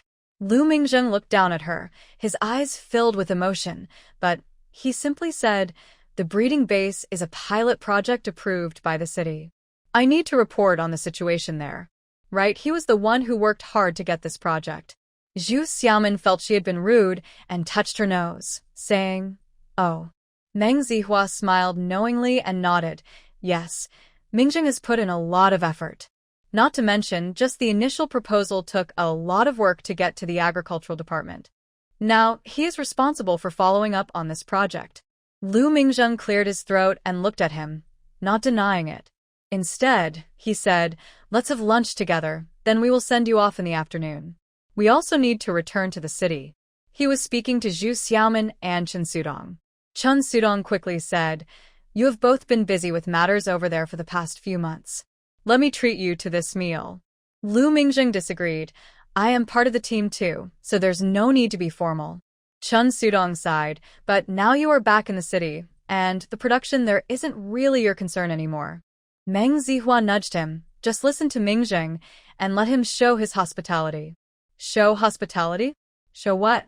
Chun Sudong was confused and looked at him, then realized Lu Mingjing had publicly declared his pursuit of Zhu Xiaomin. He nodded in realization. Right, let's listen to Lu." Zhu Xiaomin sighed. "Could you all be a little less obvious? It would help me pretend not to notice." Zhao Zheng laughed. "Then let's go. We'll stop by the station to buy tickets, and then we can have lunch." Everyone agreed, chatted a bit more, and then went out together. Zhao Zheng went to buy tickets at the station, while Lu Mingzheng led everyone to the state-run restaurant next to the grocery store. Although it was close to mealtime, there weren't many people eating at the restaurant. The waitress was sitting and sewing. When she heard someone come in, she lazily opened her eyes, glanced around, and then got up slowly to take the menu. Lu Mingjing said to the group, "The smoked chicken from Hengyin County is something you can't find anywhere else. You must try it." He then ordered from the waitress, "First, we'll have one smoked chicken, a large bowl of cold noodles, a steamer of oat noodles, 1 plate each of fried dough and oil cake, a large bowl of corn and egg soup, and 50 smoked eggs." He counted things unique to Hengyin County, but when he reached the last one, the waiter's eyes widened, thinking he misheard, and asked, "How many?" 50, Lu Mingjing replied, waving his hand to indicate that would be all for now. The waiter looked at him in confusion and took the menu away. Chen Sudong couldn't help but ask, "Lu, we are only 5 people. Why do we need 50 eggs?" Lu Mingjing smiled but didn't answer. Zhu Xiaoman had just brought water for everyone and added, "We will eat some, take some for the road, and bring the rest back." There are still many people at the youth station. Chen Sudong was taken aback. Seeing that Lu Mingjing didn't argue, he looked at him with some respect and nodded, saying, "Lu really treats the youth station like home." Not to mention those who have returned to the city, how many of those still at the youth station remember the people there when they go out to eat? Lu Mingjing smiled slightly at Zhu Xiaoman for expressing his thoughts and said, "I stayed there for 6 years. You've only been there a few months. It's different." Meng Zihua shook his head repeatedly. "I've seen many youth who return to the city. Many have lost contact with the village, while some write letters and send things back. Only you came back to help with projects and development." Zhu Xiaoman whispered, "Exactly, sending things back is enough. Whether a person returns or not isn't really important." Lu Mingjing glanced at her and said without thinking, Maybe my motives aren't pure." "Zhu Xiaoman, can you please be quiet? It's so annoying." Meng Zihua laughed and complimented, "Lu is truly rare." Chen Sudong, young and shy, picked up his cup to drink water, hiding his embarrassment. The dishes hadn't arrived yet when Zhao Zheng returned, handing tickets to the two and saying, "The 3 o'clock train will get to the city around 5, just in time to report to work." Lu Mingjing looked at the tickets and told Zhu Xiaoman, "Looks like I can't take you." Zhu Xiaoman sighed, "I've been here for almost 5 years. I know the way." Chen Sudong added, "Lu, you have me." Lu Mingjing nodded and didn't say more. After a while, the dishes arrived. Although Zhao Zheng and Meng Zihua had been here before and eaten the local specialties, they still praised the food. For Zhu Xiaoman, it was her first time tasting it since her rebirth, and she enjoyed it immensely. Only Qin Xuxing was truly experiencing this for the first time.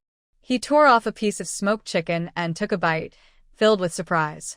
He looked at Zhu Xiaoman and said, "Zhu, can the chickens from our breeding base also be made into smoked chicken?"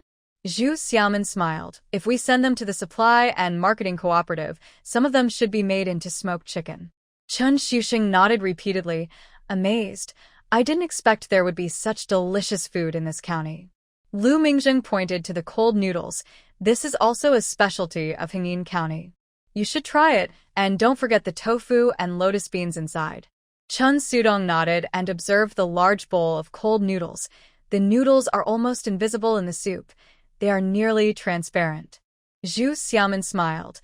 "Don't be fooled by how thin they are. Use your chopsticks to pick one up gently and give it a little shake." Unable to contain his curiosity, Chen Sudong took some in his bowl.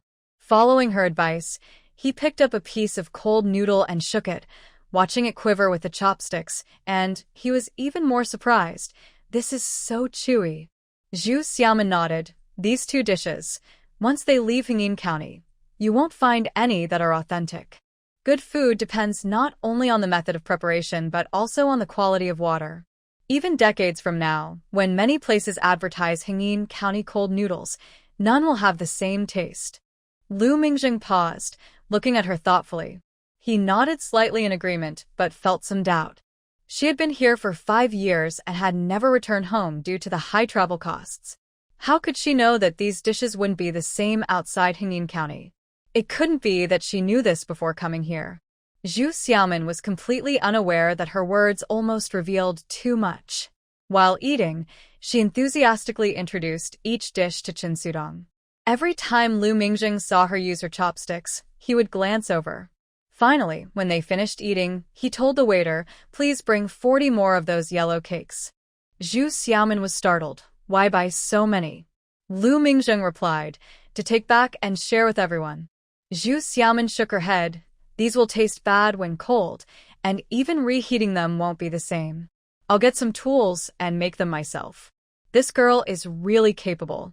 Lu Mingjing praised her in his heart, nodded, and smiled apologetically at the waiter. Then never mind. His facial features were sharp and originally quite stern, but with that smile, he instantly appeared more gentle. The waiter seemed momentarily stunned, taking a while to nod. "Ah, okay." She didn't show any displeasure at all. Lu Mingjing saw that everyone had almost finished eating, asked a few people if they were full, then went to pay the bill. He picked up a bag with some eggs, took out 6 for himself to share with the 3 of them on the way, and gave the rest to Chen Sudong, saying, "We need to go back to the county committee to get our luggage. You should come and sit with us for a while." At this time, it was just past 1 o'clock, and there were still 2 hours until 3. The tractor to the town would leave at 3:30. No one disagreed, and they all went back to the county committee to the dormitory arranged for the 3 of them. Just after sitting down for a bit, someone knocked on the door. A person peeked in and smiled at Lu Mingjing, saying, "I came over earlier, but found the door locked. I thought you must be out eating." He opened the door, came in, and placed 2 bags on the table. "I brought these yesterday, hoping not to delay you." He greeted Zhao Zheng and Meng Zihao, glanced at Zhu Xiaomin, and left. Lu Mingjing saw him out and pointed to the 2 bags, saying, "These are some supplies I had someone get for you. Take them back with you." He then looked apologetically at Zhu Xiaomin, saying, "I should have taken you back myself." When Zhu Xiaomin heard about the supplies, her eyes lit up. Seeing that Chen Sudong was still being polite, she got up to open the bags and said, "That's not necessary. We have Chen here, right?" The 2 bags contained different types of supplies, each about 10 pounds, and with what the youth center still had, they could make it to the end of the year if they were careful. Chen Sudong noticed that she accepted the items without hesitation, not even saying thank you, and treated herself as part of the labor. He stopped his polite remarks, feeling amused yet warmed by the family-like atmosphere. Lu Mingjing smiled. "I'll work harder to make sure you can have pure white flour dumplings for the new year." He said you, not you all. Zhu Xiaomin pretended not to notice, giggling, "Just don't starve yourself." The 2 exchanged playful banter, and the other 3 felt a sudden distance between them and the couple, as if these 2 were in their own world. Zhao Zheng and Meng Zihao exchanged glances, both smiling, while Chen Sudong awkwardly scratched his head, shifting a bit further away, unable to resist glancing at the 2 again. He caught a whiff of an unfamiliar sour smell, but couldn't help feeling envious. What was that about? At 2:30, the group left the county committee, returned the keys at the front desk, and Lu Mingjing and the others headed to the bus station for a long-distance bus, while Zhu Xiaomin and Chen Sudong went to the horse station to wait for the tractor. As the only guy, Chen Sudong took the initiative to tie up the 2 bags and carry them on his back, while holding the bag with the smoked eggs in one hand. Zhu Xiaomin had her hands free, so when she passed by the supply and marketing cooperative, she went in to buy some sewing supplies and daily necessities that were missing at the youth station to put in her bag. After half an hour on the tractor and a long walk on the mountain road, by the time the 2 returned to the youth station, it was completely dark. Luckily, Chen Sudong had brought a flashlight, so they returned safely. At the youth station, everyone had just come back from work. Zhang Qiaomei was already cooking porridge in a pot, sitting by the stove adding firewood. Miao Sherwin and Wang Xiaoya were at the table calculating something, while some of the male youth were busy tidying up the yard. When they saw the 2 return, they greeted them all at once, asking about their situation. Zhu Xiaomin first helped Chen Sudong unload the grain from his back, then handed the bag to Miao Sherwin, smiling. "This is some grain that Lu Mingjing got for us, and here are some smoked eggs bought from the county, 1 for each of us to have tomorrow morning. We can chop up the extras to add to the porridge." Everyone cheered upon hearing this and quickly reached out to help count the eggs. Meow Sherwin laughed. Let's first put away the grain. She went to get a scale, weighed the grain, recorded it, and asked two male youth to move it to the granary. Zhu Xiaomin sighed in relief, pulled out her notebook, and calculated, a few days ago, I asked about it. The team distributed grain after the new year, starting with potatoes and cabbage, then the grain. If we calculate the remaining grain, it should last us until then. Meow Sherwin nodded. Today I heard Accountant Huang say that in another half-month, the mountain work will stop due to freezing.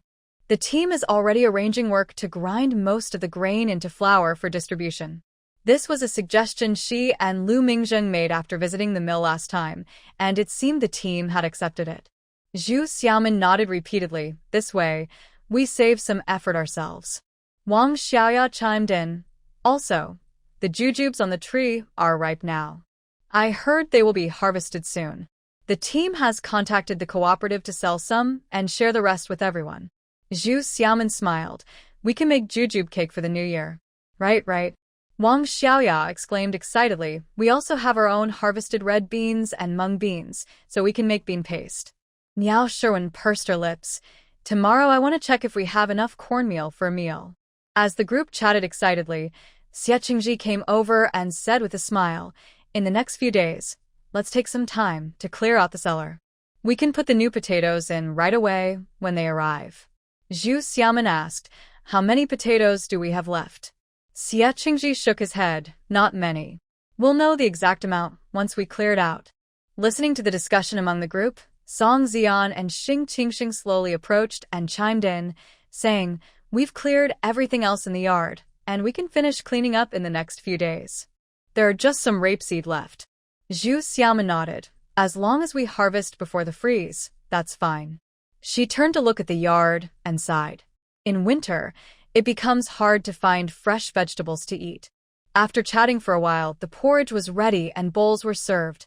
The aroma of smoked eggs wafted from the porridge, making everyone's mouths water as they took a sip and savored it.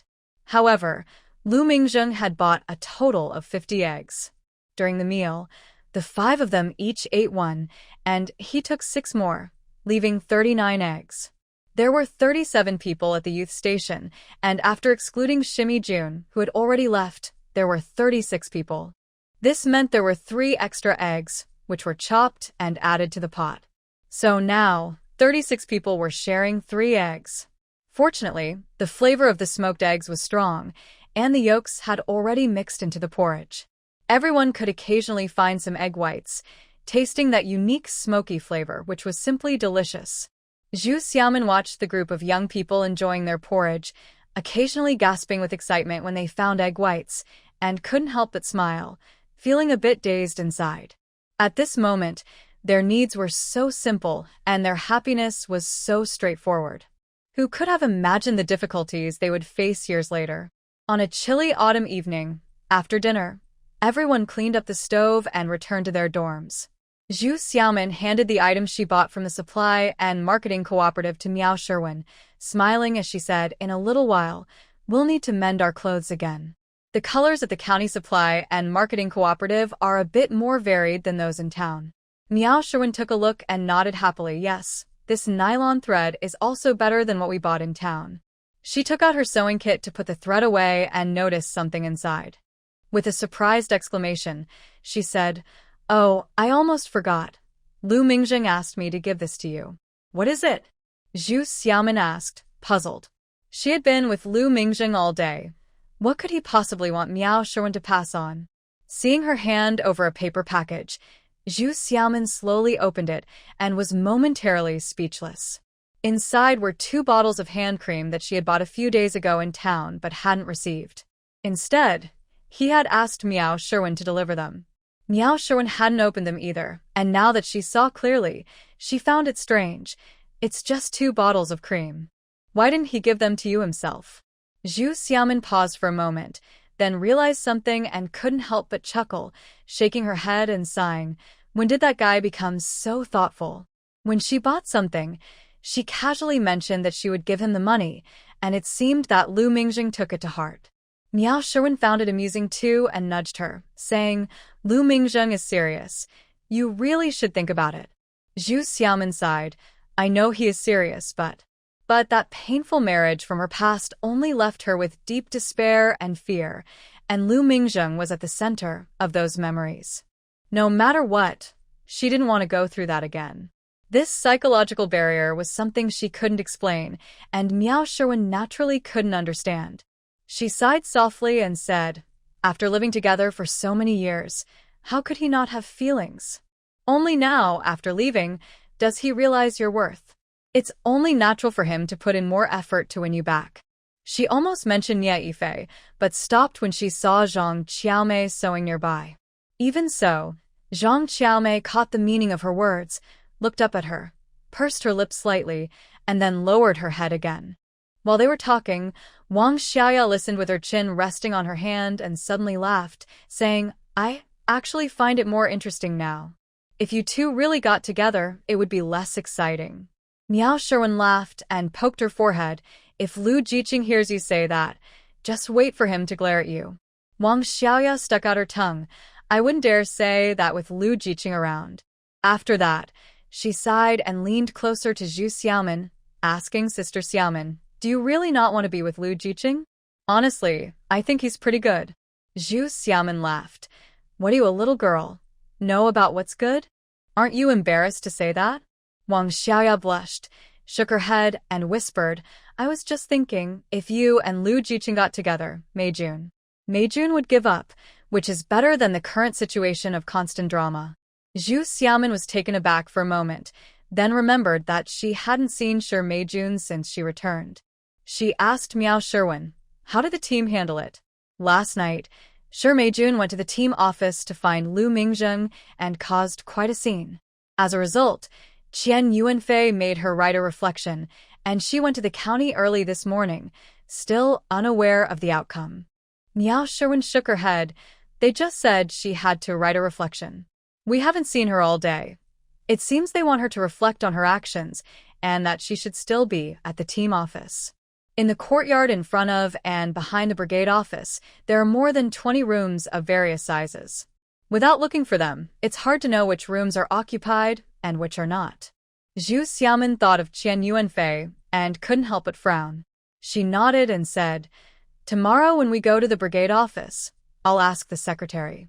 Seeing that it was getting late, she urged Zhang Qiaomei, it's hard on the eyes to sew under this light. You should put it away, and let's get some rest. Miao Sherwin nodded, yes, Xiaomin has been running around all day. Let's go to bed early. Zhang Qiaomei agreed, and quickly put away the sewing supplies. The four of them laid out their luggage and went to sleep. Not long after they lay down, they heard someone rummaging in the courtyard. Wang Xiaoya turned over and sat up in surprise, shouting, oh no, we left the eggs outside. We can't let anyone steal them. Thinking of the 36 eggs, the other three immediately jumped up, grabbed their clothes, and rushed outside. At that moment, most people were still awake, and the male youth had already heard the commotion. A dozen people rushed out and saw someone by the stove. Xia Qingji couldn't help but frown. Nie Yifei, why are you here again? Song Jian shouted. Nie Yifei, those eggs are for everyone to eat tomorrow morning. Why are you stealing them again? He rushed over and snatched the eggs from Nie Yifei's hands. At that moment, Nie Yifei had one egg in his mouth and was desperately trying to swallow it while reaching for more, but Song Jian pushed him away. Wang Xiaoya had never tasted the smoked eggs from Hengyin County before. After having some in her porridge at dinner, she was already looking forward to the eggs in the morning. Seeing someone stealing them made her almost cry, and she hurriedly shouted, quick! Count how many are missing. Xing Qingsheng had already brought over the bag with the eggs and counted carefully, saying, there are 34. 2 are missing. Wang Xiaoya stomped her foot in frustration. There were supposed to be 36. How could you eat 2? By this time, Nie Yifei had swallowed the egg in his mouth and sneered, I have my share of the food here. I didn't come back for dinner, so what's wrong with eating one more egg? Xia Qingji frowned. Nie Yifei, our food is rationed. You know when dinner is served. Just because you didn't come back gives you the right to steal from everyone? Zhu Xiaomin glanced at Zhang Xiaomei and slowly said, "Besides, Xiaomei saved a bowl of porridge for you tonight." Nia Yifei rarely returned with everyone in the evening, so Zhang Xiaomei had gotten used to saving him a portion, and it was always a large bowl of thick porridge. This was something that not only Zhu Xiaomin noticed, but also Miao Sherwin and a few attentive male youths. However, since they all lived and ate together, they didn't want to make too much of it. Zhang Xiaomei was pointed out by Zhu Xiaomin and bit her lip, nodding, "Yes, I saved your porridge." "Porridge? Again with the porridge. What good is that?" Nia Yifei shouted angrily. "Nia Yifei, everyone drinks porridge. Why can't you?" Yang Aijuan asked coldly.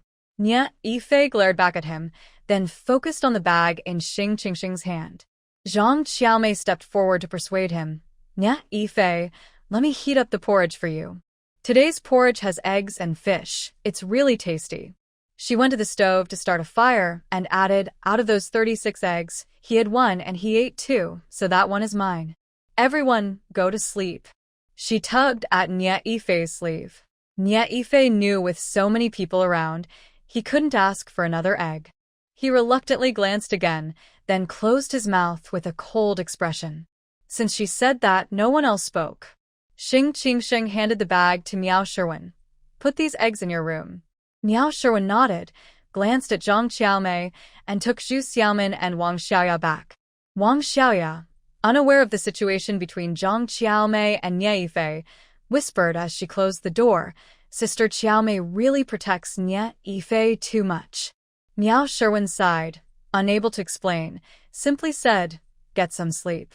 She put away the eggs and lay back down. After a while, Zhang Xiaomei gently pushed the door open, secured it again, climbed onto the bed in the dark, and whispered, He doesn't know those eggs are for tomorrow morning, don't think too much." Zhu Xiaomin scoffed, "He doesn't know?" After all these years, he still doesn't realize that the youth station is a community and things belong to everyone, not just him? Zhang Xiaomei spoke weakly. "He didn't eat dinner." Zhu Xiaomin retorted, "Even if he didn't eat, when has he ever seen us cooking a whole bag of eggs at night? Besides, those are smoked eggs, not boiled ones." Zhang Xiaomei fell silent, and after a long pause, she quietly said, He wasn't like this before, wasn't it? Wasn't it because you broke up with him? What kind of talk is this?" Zhu Xiaomin sat up abruptly, staring at her in the dark, sneering, "Xiaomei, are you serious?" Zhang Xiaomei bit her lip, paused for a moment, then quietly said, You are well liked. After breaking up with him, everyone sided with you and isolated him. He just doesn't want to come back and be with everyone." Xiaomei. Miao Sherwin couldn't hold back any longer and sat up. "Do you believe everything he says? Have you thought about it yourself? We isolated him because of Xiaomin? Isn't it because he reported Lu Mingjing? Isn't it because he made a mess of things himself? You were there when all this happened and you spoke up too. How can you forget now?" Zhang Xiaomei bit her lip and after a moment said softly, He said the banned book issue was really a misunderstanding." "A misunderstanding? Why didn't he clarify it himself? It's been so long. Why hasn't he tried to explain? Last time, when Lu Mingjing talked to him about the banned book, why did he suddenly get scared? Isn't it because he feels guilty?" Miao Sherwin asked. Zhang Xiaomei was silent for a moment and then said quietly, "Or maybe he has other reasons?" Zhu Xiaomin listened and couldn't help but rub her forehead. She patted Miao Sherwin's arm, signaling her to stop talking. She then softened her tone and said, "Xiaomei, honestly, I don't care what happens to Nia Yifei anymore. We need to clarify things, not for him, but for you. You usually know right from wrong, so don't get confused." Zhang Xiaomei fell silent again. It wasn't until they both lay down again that she quietly said, "Have you thought that prejudice can ruin a person? That's not fair to him." Zhu Xiaomin. All those words were in vain. Miao Sherwin felt frustrated too. After a while, she sighed and said, "Xiaomei, think about it some more." She didn't say anything else and turned over to sleep. The next morning, Miao Sherwin waited until everyone started drinking porridge before taking out the eggs. She divided them, giving one to each person, and finally handed hers to Zhang Qiaomei. Zhang Qiaomei glanced at it, silently shook her head, and didn't take it. Miao Sherwin pressed it into her hand and turned to walk away. Zhu Xiaoman sighed and took her egg back to give to Miao Sherwin, saying, "I had one yesterday in the county." Just as she turned around, she saw Chen Sudong coming over with an egg and couldn't help but laugh. "I know you had one yesterday too, but since you worked hard, you should eat it yourself." Although they only had 20 pounds of food, carrying it back for over 10 miles from the town was not easy. Chen Sudong paused, his hand holding the egg halfway out, and Xie Qingji couldn't help but laugh. "All right, I'll give this one to Xiaoman. I can just boil myself a plain egg, right?" Yes, they still had a dozen eggs saved up. Everyone laughed at this, and Miao Sherwin went to get an egg, washed it, and started to boil it for him. Zhu Xiaoman saw Xie Qingji bring over the smoked eggs and stopped resisting. She smiled and said, "Our team leader is really clever." Xie Qingji chuckled, gave her a sideways glance, shook his head, and sat back down. Shi Meijun returned after staying at the team headquarters for 3 days and nights. As soon as she entered, she shot a glare at Zhu Xiaoman and went straight to her room, slamming the door behind her. Miao Sherwin nudged Zhu Xiaoman and asked, "What did the team headquarters say?" Zhu Xiaoman shrugged and replied, "They said to write a reflection and think about it in her room. She should be fine." It must be said that compared to their previous life, the team headquarters was much more lenient with Shi Meijun, likely thanks to Qian Yuanfei's intervention. Originally, everyone calculated that there was still half a month until the freeze, but a heavy snow came unexpectedly. Overnight, the mountains turned into a sea of white, making it hard to tell where the forest ended and the road began. With the mountain excavation work halted, the team headquarters notified the small teams in each village to start clearing the snow from the roads, particularly the steep areas. Worried about the sheep and chickens at the breeding base, Zhu Xiaoman discussed it with Xie Qingji, accepted the task, and took the youth team to the breeding base. Fortunately, the sheep pens and chicken coops were built sturdy during construction, so even though the snow was heavy, they wouldn't collapse. Everyone felt relieved and immediately went to clear the snow off the roofs, adding straw for insulation. Luckily, the silage work had been completed before the autumn harvest, so they just needed to chop it up and put it in the feeding troughs for the sheep. The team headquarters had been transporting grain to the town to mill flour for several days, and they also brought back some bran. They started a fire in the outdoor stove to cook chicken feed, which would last for a while. The entire base was large, and everyone worked hard for a whole morning to clear the main connecting paths. After that, they focused on clearing the mountain road from the team headquarters to facilitate transporting supplies. By the next day, the paths connecting several villages were cleared. The team headquarters sent more people to speed up the grain transport to the town for milling, while also entering the final stages of their inventory work. A few days later, the loudspeaker at the team headquarters announced that each household should send a representative to collect the already dried dates and potatoes. The potatoes from the Yuncheng area are known for their sandy texture and are an important food source here. They can be used in cooking or as grain, and potatoes are always distributed first each year. Upon hearing the announcement, everyone prepared their shoulder poles, baskets, or sacks, ready to collect potatoes the next day.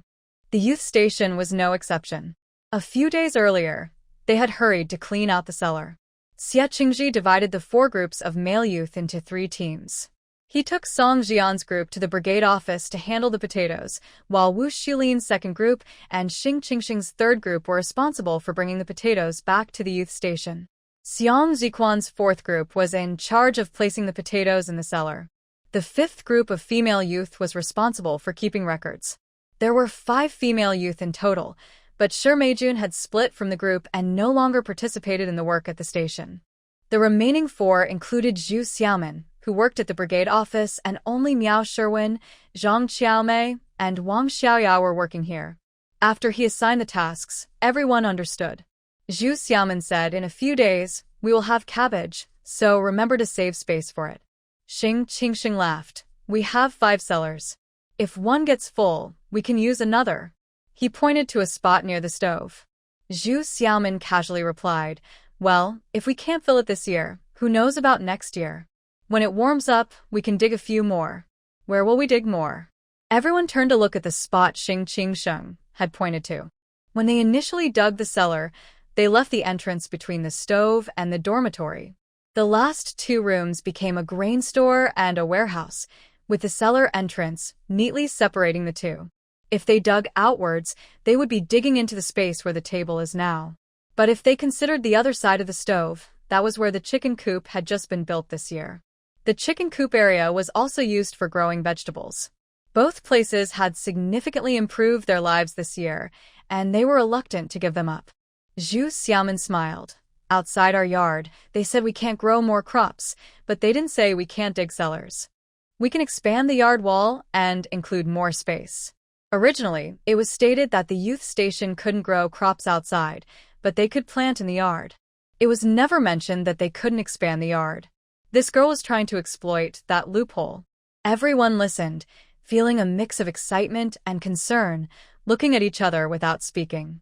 Zhu Xiaomin pressed her lips together and said, "Don't worry. By next spring, when the fruit trees are in bloom, our requests will seem reasonable." It's important to note that this year, a large proportion of the fruit trees planted were peach trees. They had planted 2-year-old seedlings, and peach trees bear fruit in 3 years.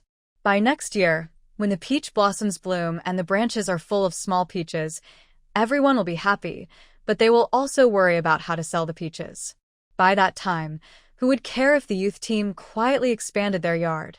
Moreover, the extra space they created was just to dig a few more cellars. Everyone felt a bit uneasy, but when they thought about this year's fruits and vegetables in the yard, they couldn't bear to give it up.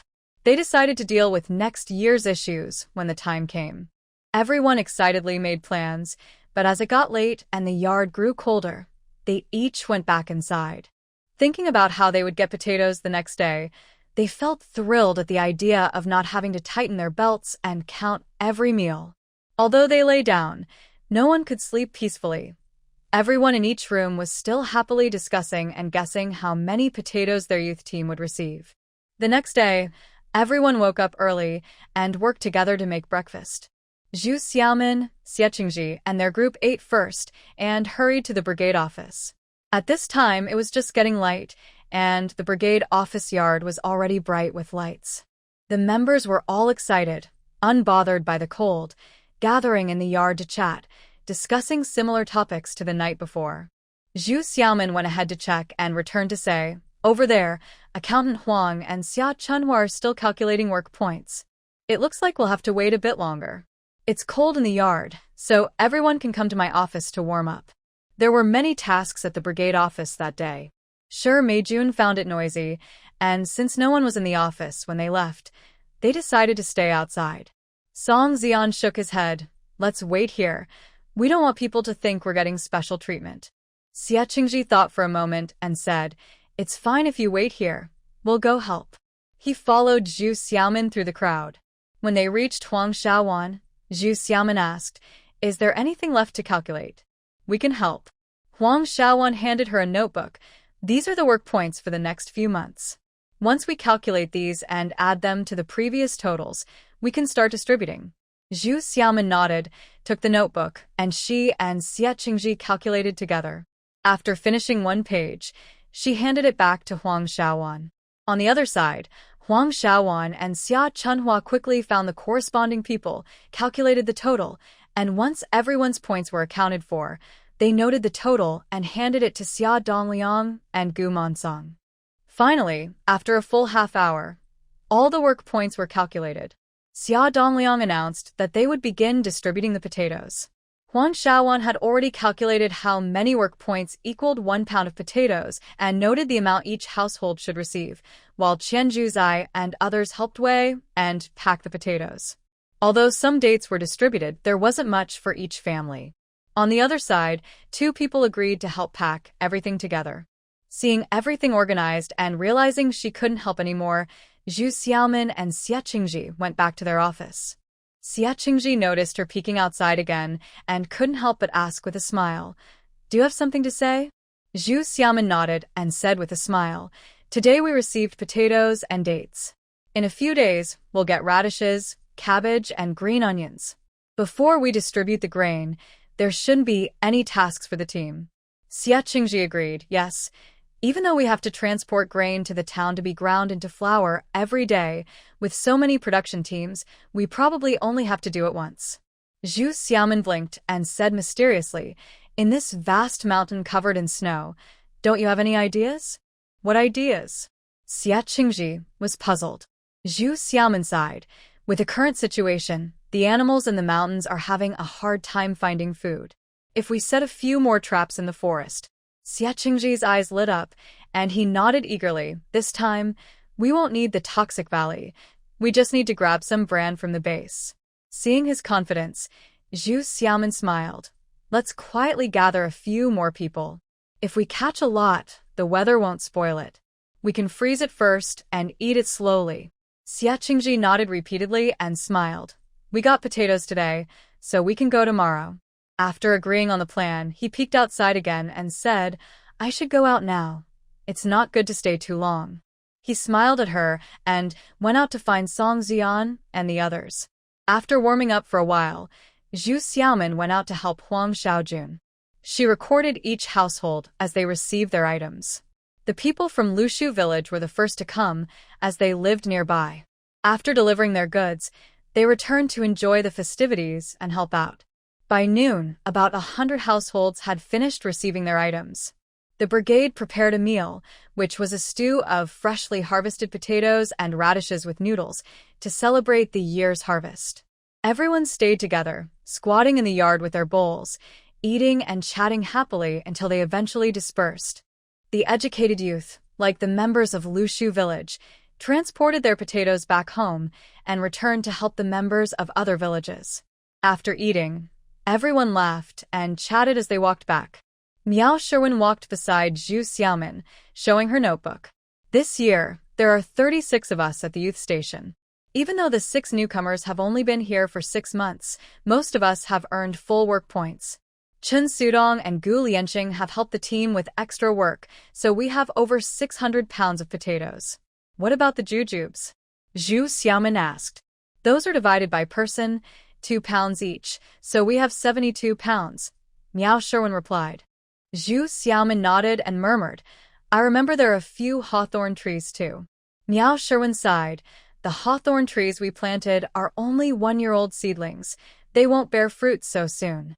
The wild ones are few, and the kids have already picked them clean. That's true. Zhu Xiaomin sighed. Next year, I want to go pick some too. Miao Sherwin playfully pushed her. Up ahead, Xia Qingji turned around and smiled. Actually, there's a hawthorn tree east of our breeding base, near the cliff. I saw it a few days ago, and the fruit was still there. Really? Zhu Xiaomin's eyes lit up. Let's go pick some tomorrow. Miao Sherwin said, the cliff? That's far from the village. The kids probably haven't gone there, but it's a bit dangerous. With all the snow, maybe we should skip it. Zhang Qiaomei nodded in agreement. That area has a cliff. Don't you remember what Lu Mingjing told us? It's better not to go. Everyone recalled the story of the girl who jumped from there and quickly agreed. Zhu Xiaomin's thoughts drifted as she remembered her past life, where she almost jumped from that spot. She couldn't help but look back at Miao Sherwin.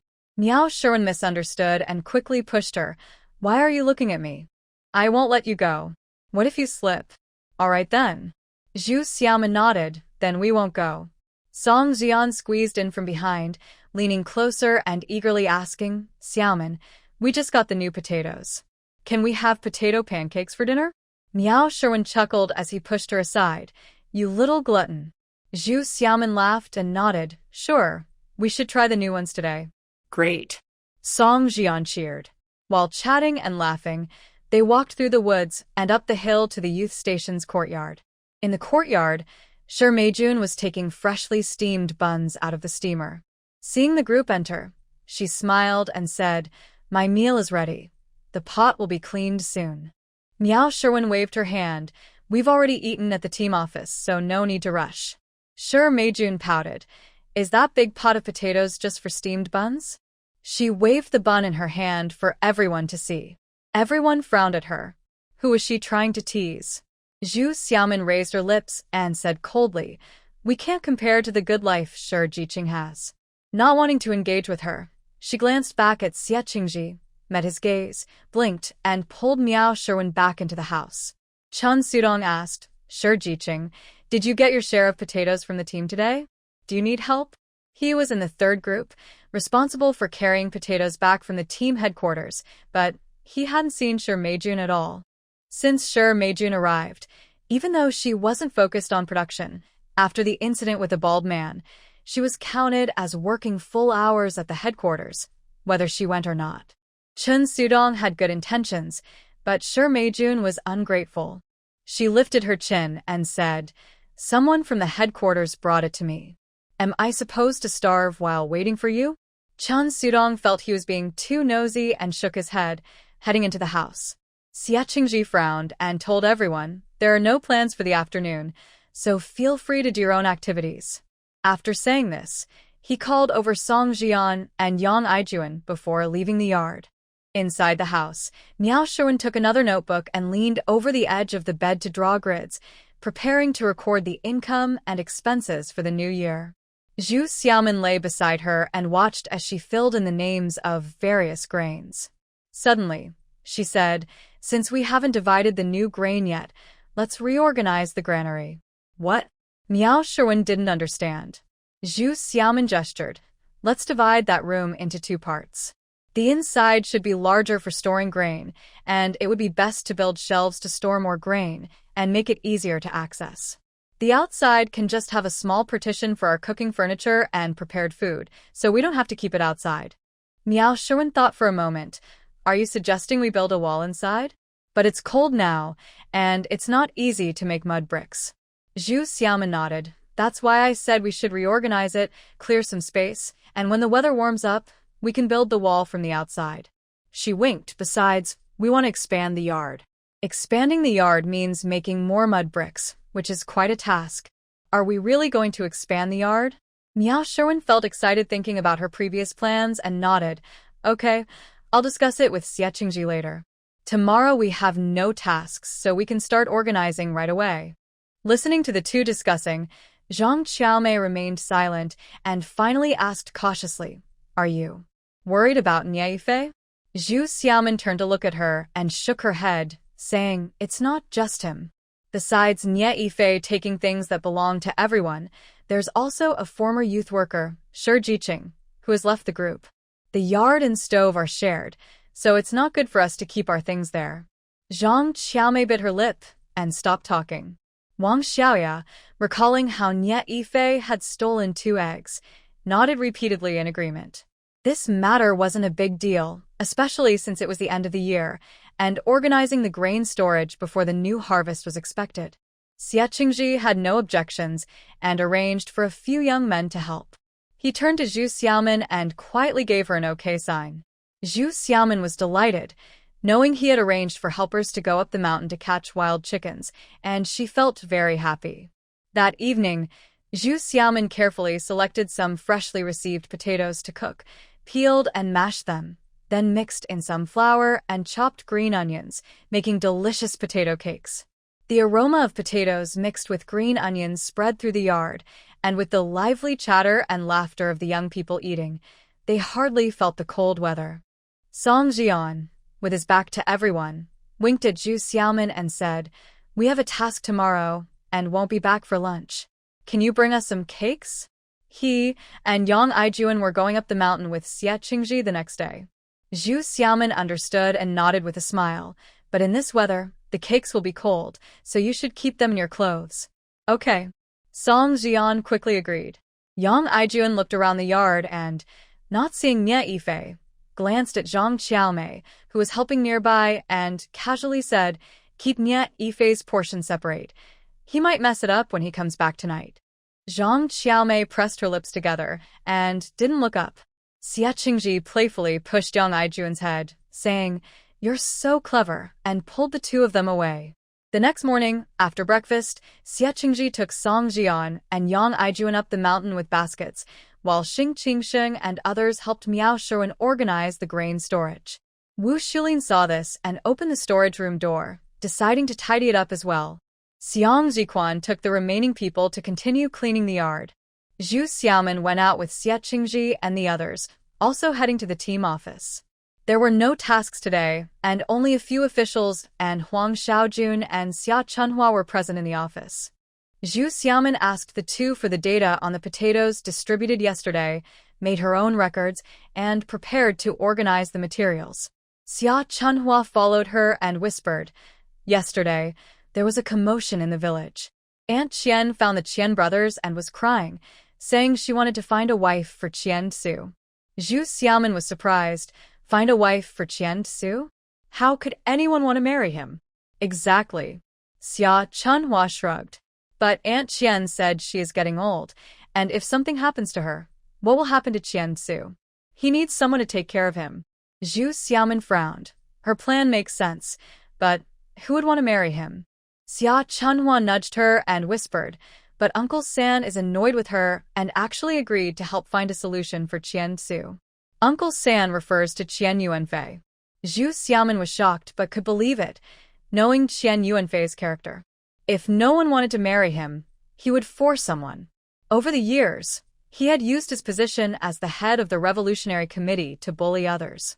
In her past life, after Lu Mingjing joined the army, if it weren't for the protection of the educated youth, she didn't know what would have happened to her. Thinking of this, Zhu Xiaoman felt a pang in her heart. She tugged at Xia Chunhua's sleeve and whispered, "Since you've heard this, tell your friends to be careful for a while." Xia Chunhua was surprised. "Are you saying they might target people from our village?" "That can't be true. I even call him uncle." Zhu Xiaoman shook her head. It's better to be cautious than to regret it later. Thinking of Qian Su's appearance made Xia Chunhua shiver, and she quickly nodded, then hurried off. Zhu Xiaoman watched her leave the team office and closed the door. She felt uneasy and secured it before going back to organize her materials. After some time, she looked up and realized it was almost noon. Zhu Xiaoman hurried to tidy up. Once outside, she noticed the courtyard of the team office was quiet, with no one around. Zhu Xiaoman couldn't help but slap her forehead, feeling frustrated. Usually, when she didn't go to the breeding base, she would stay at the team office for lunch and return with the educated youth in the evening. Occasionally, if there were special circumstances, Xie Qingji would come to take her along. But today, Xie Qingji went up the mountain and wouldn't be back for lunch, and she had completely forgotten to find someone else to pick her up. She thought Qian Su was no longer a threat, and she could walk home without issues, but recalling Xia Chunhua's words made Zhu Xiaoman feel uneasy. But without returning to the youth point, and with no work today, there is no food in the brigade. What should she do? After hesitating for a moment, Zhu Xiaoman bit her lip, went back to the office to get the unfinished materials, opened the drawer, and took out a sharp triangular object to hide in her sleeve. Then she quickly left the brigade office and headed toward the youth point. This was given to her by Lu Mingjing after the incident with Qian Su, so she could protect herself. As it was almost mealtime and the weather was already cold, most people were staying at home, eating by the warm Kong, making the journey feel even quieter. Zhu Xiaoman intentionally walked softly, going down the and quickly moving toward the forest. Once she got past the forest, there was only a separating her from the youth point, so she wouldn't be afraid of anything happening. Just as she was halfway through the forest, she suddenly heard distant, sharp cries from a woman. Startled, Zhu Xiaoman instinctively dashed down the path and hid behind a large tree. The cries sounded far away, intermittent, and she couldn't make out what was being said, but it didn't seem directed at her. Her racing heart began to calm, but she didn't dare to come out. She pressed against the tree, holding the materials in front of her to hide better, and pulled out the triangular object, feeling a bit more at ease. The cries grew closer, and she could faintly hear a few words. "Why? Not human. I don't want." The voice seemed somewhat familiar, but she couldn't quite place it. Zhu Xiaoman frowned, pressing her body tighter against the tree. After a while, the voices got even closer, and she vaguely heard a man shout something, followed by the woman's voice. "Look at him. You want me to marry him?" Why?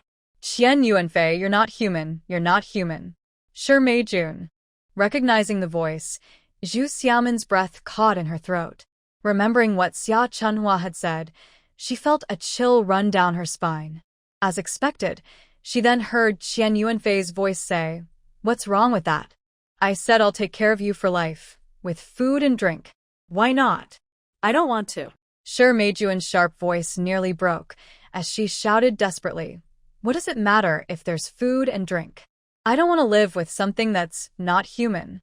So it was true that Qian Tsu wanted Shi Meijun to marry Qian Tsu. Zhu Xiaomin gasped. Indeed, if that happened, Qian Tsu would have a wife, but since he was useless, he could still keep Shi Meijun for life. How convenient for him. Zhu Xiaomin bit her lip, feeling a wave of cold wash over her. Shimayun shouted, "Enu." I won't agree. If you force me, I'll reveal everything. If we all have to face consequences, then no one will have it easy. Qian Yuanfei was also angry, gritting his teeth and shouting, "You ungrateful woman. I'm doing this for your own good. If you don't marry him, what will you do in the future? Don't forget about your situation. Marrying Qian Tuzu would solve everything. What's wrong with that?" Shimi Jun was pregnant. The news hit like a thunderclap, leaving Zhu Xiaomin speechless with shock. Because Shimi Jun was pregnant, she sought help from Qian Yuanfei, who suggested she marry Qian Tuzu. Later, when the baby was born, it could be considered Qian Tuzu's, keeping the Qian family line intact and giving Qian Tuzu an heir. It seemed like a perfect solution. Shimi Jun was on the verge of a breakdown, screaming no. Absolutely not.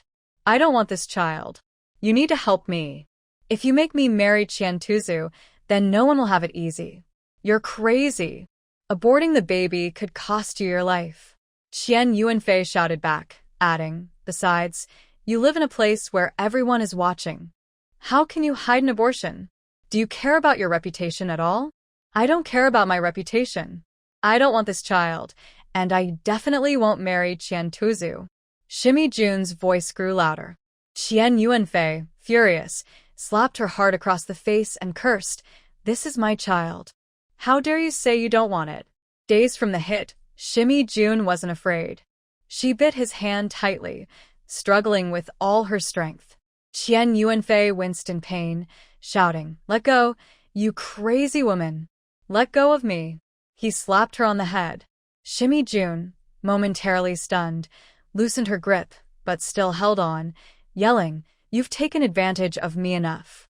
Now you want me to have a child for you and marry that monster Qian Tuzu? Have you thought about me at all? If you won't let me have a good life, then no one will. Fine, if you won't marry Qian Tuzu, then what about the child? What will you do?" Qian Yuanfei finally took a step back, raising his voice. "Let me tell you, you can't get rid of my child. I'll find a way. I'll find someone else to marry, but it can't be Qian Tuzu." Shimayun immediately replied, "Who will you find?" Qian Yuanfei's tone turned dark, sneering. "What? Have you already found someone else?" "Shut up." Shimi Jun jumped up and shouted, "If it weren't for you wanting your own way and causing this pregnancy, would I be in this mess?" Qian Yuanfei stared at her and asked, "So, who are you looking for? Lu Mingzhen? He has already gone back to the city, and it will be months before he comes back. You can't hide your pregnancy for long." "Who says I can't?" "Xia Qingji, Chen Sudong, Gu Lianqing, He Wenhua. Aren't any of them better than Qian Tubzi?" Shi Meijun spat at him and listed a series of names. Qian Yuanfei narrowed his eyes. "I knew you looked down on us country folks. These are all educated youth. If I weren't an educated youth, would you be so infatuated with me?" Shi Meijun spat again. "Of course, I want to find an educated youth. If there's a chance to return to the city, this child will be a true city dweller, which is better than being a country bumpkin, right?" Qian Yuanfei gritted his teeth. "What's wrong with being a bumpkin? Don't forget, the flour you eat every month comes from this bumpkin. And don't forget, this is your child. Even if he becomes a city dweller, he will still be your child. You don't wish him well and want him to call that Qian Tubzi dad? Let him be laughed at and bullied from a young age? How can you be so cruel?" Shi Meijun shouted. After being scolded by Shi Meijun, Qian Yuanfei fell silent for a moment. After thinking, he nodded and said, "Right, this is my child. My child will become a city dweller." Letting go of Qian Tubzi seemed to change his perspective, and Qian Yuanfei appeared to find this a good idea. He smiled, pinched Shi Meijun's backside, and said, "You educated youth are indeed clever." He then picked her up and strode out of the woods, saying, "Come on, let's discuss this properly." Shi Meijun hit his back and scolded, "You want to have fun without worrying about being seen, you jerk." Qian Yuanfei laughed heartily. At this time, who cares about the brigade office? As their voices faded away, Zhu Xiaomin stood still for a moment, then gently exhaled, slowly peeking out to ensure no one was around. Not daring to return to the path, she quietly made her way to the edge of the woods, then climbed back onto the path and ran up the as fast as she could, bursting into the educated youth station. Inside the station, everyone had already tidied up the granary, storeroom, and courtyard. When Miao Sherwin saw her rush in, she was startled. "What happened? Why are you running so fast?" Zhu Xiaomin held her stomach, panting, and waved her hand, saying, I lost track of time while writing materials. I was afraid I wouldn't have any food to eat." Miao Sherwin chuckled and said, "When did you become like Song Jian, so lacking in ambition?" Zhu Xiaomin caught her breath and laughed. "That's different. He's just greedy. I'm actually hungry." Miao Sherwin smiled. "All right, we made oat noodles and vegetable dumplings. They'll be ready soon. Do you want to make some soup?" Actually, people in the Yunzhong area are not used to drinking soup with their meals. However, Zhu Xiaomin had lived in the south for many years in her past life, where she picked up this habit and brought it back with her. Zhu Xiaomin nodded, saying, "Oat noodles and vegetable dumplings need to be paired with some soup." She went back inside to put away the ingredients and then came out to prepare the soup. Miao Sherwin helped her and casually asked, "Since you brought the ingredients back, are you not going to the team office this afternoon?" Zhu Xiaomin nodded. "There aren't many people at the team office, so I'm not going this afternoon. Besides, I can't sort out all the materials at once, so I brought them back to cook." Miao Sherwin agreed. It's much warmer in our house during this cold weather. They chatted casually while waiting for the water to boil for the soup. Once the oat noodles and vegetable dumplings were ready, they sliced the pickled vegetables and called everyone to eat. Zhu Xiaomin sat down and glanced at the table. Aside from the three who went up the mountain, everyone else was there, even Nie Yifei, who surprisingly had a bowl and was sitting on a stool by the stove. She felt a bit relieved and reminded everyone, "Since we aren't working these days, I heard this morning that there have been fights in the village. If our people have nothing to do, it's best not to go over there. It's safer to go out in pairs." Xing Qingxing nodded. "Yes, I heard about that too." He knew there was trouble in the village, but didn't know the details. Xiang Jiquan sighed. "Those people, don't they get tired from working? As soon as they have free time, they start causing trouble." He Weiwen shook his head. "It's not the workers causing the trouble. It's just a few troublemakers in the village. There aren't many who work hard. Now that everyone else is free, they can't stand them, and fights break out easily." The group exchanged comments, and suddenly, Nie Yifei sneered. "If you didn't know any better, you'd think Zhu Xiaomin had become the leader of our youth team." Xing Qingxing frowned and turned around. "Nie Yifei, Xiaomin is giving good advice. Why are you being so sarcastic?"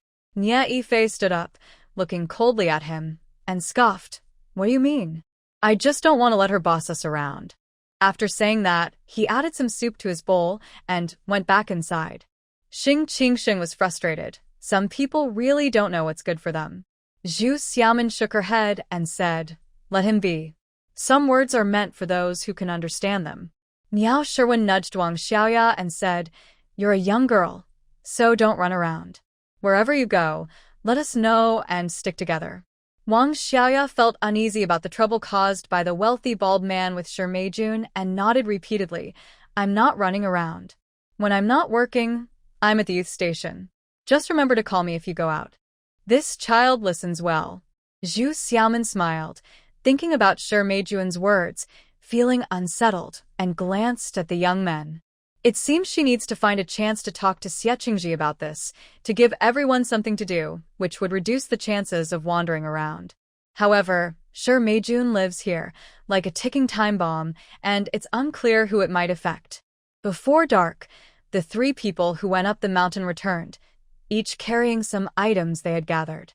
Surprisingly, Song Xian had brought back half a basket of hawthorn. Miao Sherwin was surprised. Did you go picking hawthorn? Xie Qingji sighed. We passed by the cliff, and this kid remembered that Xiaomin wanted hawthorn. He insisted on going to pick some. Miao Sherwin's expression changed. The snow on the trees hasn't melted yet. What if you fall while climbing? Xie Qingji sighed again, giving Song Jian a stern look. Song Jian laughed awkwardly. I didn't climb over there. I only picked from this side. Miao Sherwin shook her head. If you slip, who'll be responsible? She added, you can't do that again. Song Jian quickly nodded and looked eagerly at Zhu Xiaomin. Is this enough? Isn't it enough for you to go? Miao Sherwin immediately glared, and Zhu Xiaomin quickly said, it's enough, it's enough. A little is fine. When the new year comes, we can add some fresh things. We won't use it all. Song Jian nodded and smiled. I told you there would be good food. Zhu Xiaomin reminded, no need to pick more. I'm just trying it out. If it goes well this year, we can harvest some from the hawthorn trees we plant next year. Seeing Song Jian agree, everyone felt relieved. Taking advantage of others walking away, Xie Qingji leaned closer to Zhu Xiaomin and whispered, you're right. Now that the heavy snow has covered the ground, it's a good time. We caught 3 today, but it was hard to bring them back. I hid them in the forest above the base. I'll find a chance to sneak them back. The forest above the base is where the wealthy bald man rolled down, with most trees being decades old, thick, and growing haphazardly. It's easy for someone familiar with the terrain to hide things there. Zhu Xiaomin's eyes lit up, and she quickly asked, are you saying you caught 3 in one day? Xie Qingji nodded, but going every day attracts too much attention. We decided to wait a day or 2 before going again. Zhu Xiaomin nodded repeatedly. When she saw he was about to leave, she remembered what happened during the day and quickly called out, call Sherwin later. I need to talk to you both. Xie Qingji was surprised, but seeing her serious expression, he nodded. After dinner, Zhu Xiaomin heated some water and took it into the room. She called a few others to help remove the stems from the hawthorn and wash them clean. Then, she set up a pot with water and slowly started to cook.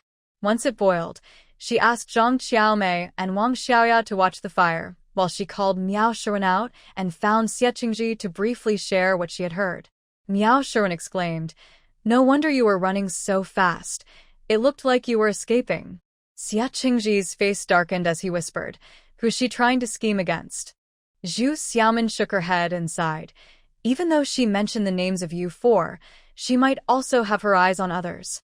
I think her first choices would be those who stand out among the youth or come from well-off families. But I can't discuss this with everyone. I can only ask you to think of a way. Xie Qingji pondered. We aren't very close to her. We should be cautious at night and during the day. He thought for a moment, raised an eyebrow, and smiled. Since you're planning to plant sunflowers next year, the team has already approved it. Why don't we take on that task directly and clear that rocky? If we finish the work, we can avoid trouble and still earn points. Great idea. Zhu Xiaomin couldn't help but admire his thinking and clapped in agreement. Miao Sherwin laughed. We can tell the team that we don't need the older sisters to bring us meals.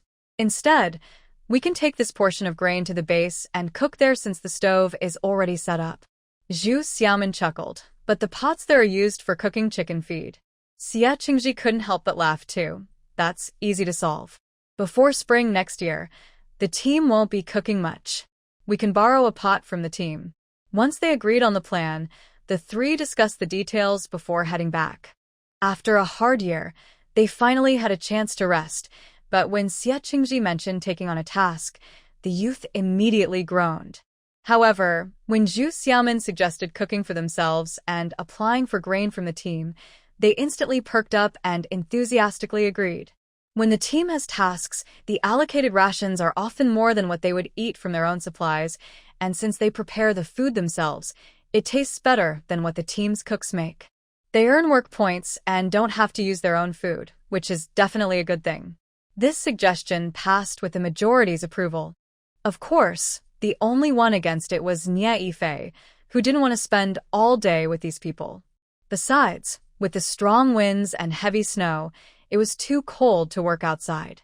Zhu Xiaomin listened to his complaints and interjected, if you don't want to go, then don't. Just let the team know, and they won't count your work points. You can stay at the youth station, but you'll have to cook for yourself and no one will take care of you. Nia Yifei scoffed. Without you, I won't starve. Zhu Xiaomin rolled her eyes and ignored him. The decision was made. Out of the 35 people at the youth station, except for Zhu Xiaomin and Xie Qingji, who had jobs at the team, the other 33 registered for tasks at the team. The next day, they received cabbage, radishes, and green onions, and on the third day, they went to collect their rations early before heading to the breeding base. As the leader of the youth production team, Xie Qingji would go along as long as the team had no other business, and since the sunflower planting project was proposed by Zhu Xiaomin, she naturally had to be included.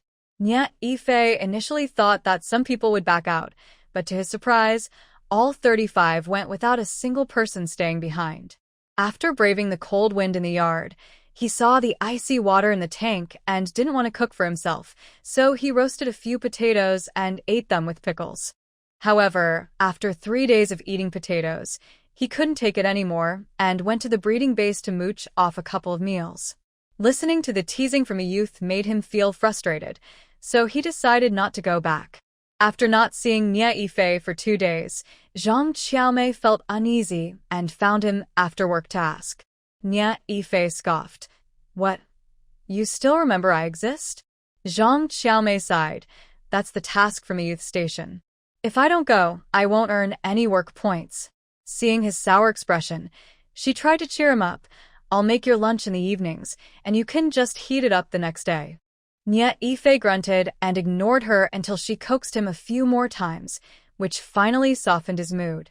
He led her outside, speaking kindly.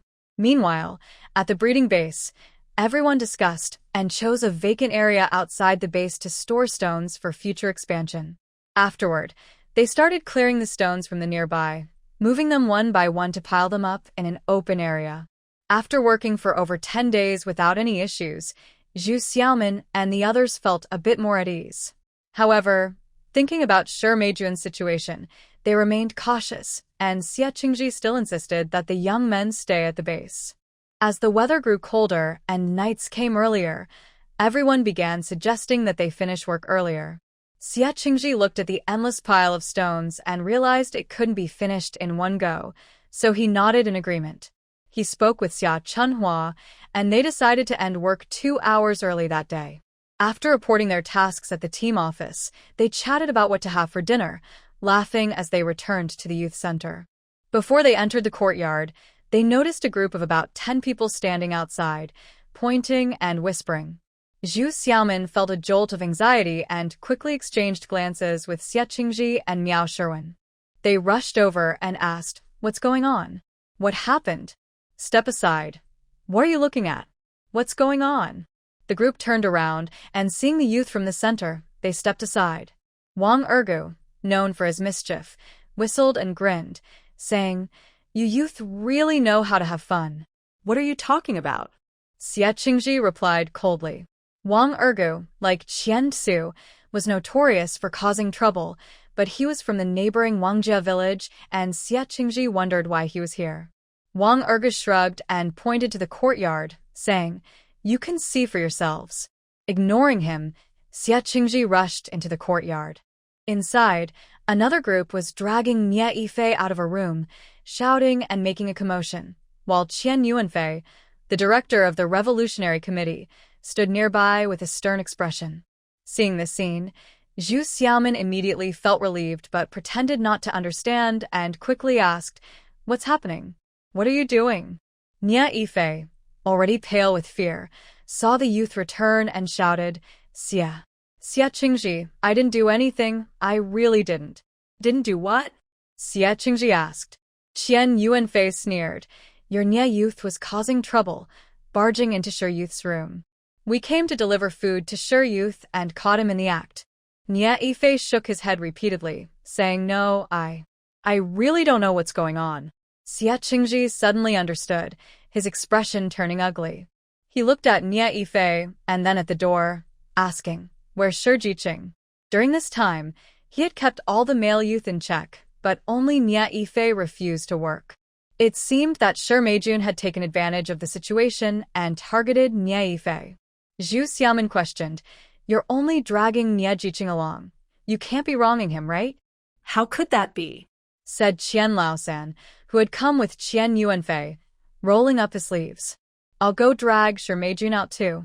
Qian Yuanfei shot him a glare and sneered. "We pulled Nie Jiqing out of Shi Jiqing's room, and everyone saw it. If it weren't so cold, we would have made him come out without any clothes on." Although he had allowed this to happen, the thought of his woman being with that guy made him genuinely angry. Hearing this, everyone looked at Nie Yifei, who was bundled up in a messy cotton coat, with buttons undone, wearing only a pair of red shorts and one bare foot, shivering in the cold wind, unsure if it was from the chill or fear. While they all knew what had happened, they still pretended not to. Zhu Xiaomin asked, "Isn't it just 5 pounds of flour? Usually one person from the team brings it over. Why so many people today? Did you get news to catch someone in the act?" Just a moment ago, Qian Yuanfei had said it was a coincidence. Qian Yuanfei's expression darkened as he pointed to the scattered items in the yard, saying, "It's cold, and Shi Jiqing needs firewood.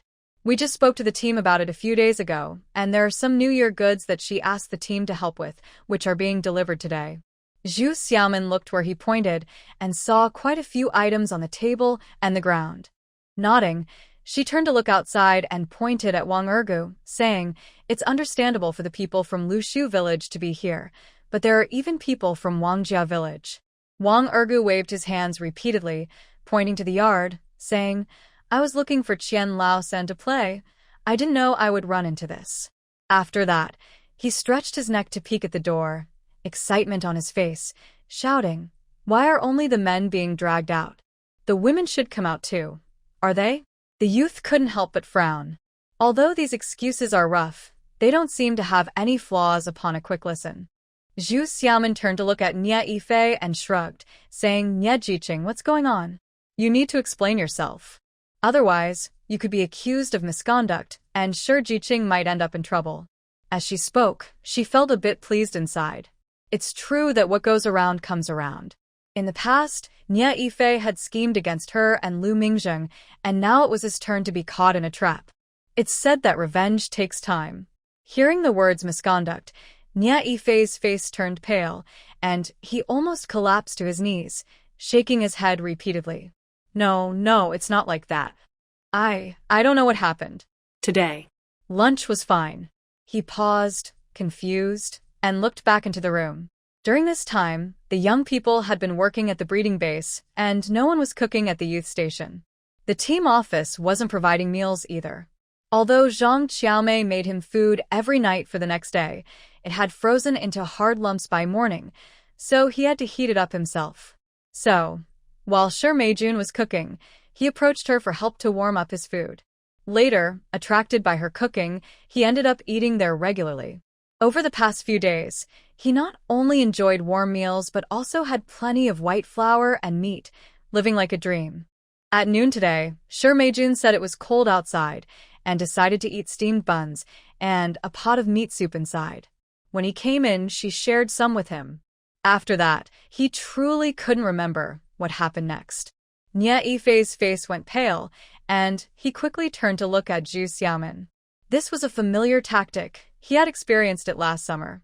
Now, someone was using this method against him. Could it be Zhu Xiaomin's revenge? However, the one who caught him was Qian Yuanfei, along with many others who were not from the team office, including people from Lushu village and Wang Ergu from Wangjia village. Zhu Xiaomin and the youth were among the last to arrive. It didn't seem like her. At that moment, he couldn't determine who was behind it. He also didn't understand why someone would target him. What did he have that could make others scheme against him? Just then, Shi Meijun stumbled out of the room, her eyes red and glaring at Zhu Xiaomin, her voice hoarse with anger as she shouted, "Zhu Xiaomin, what are you talking about?"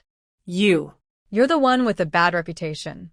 Zhu Xiaomin shrugged and calmly said, "You're the one caught in the act." You can't possibly say you two were just chatting in there without your pants on, right?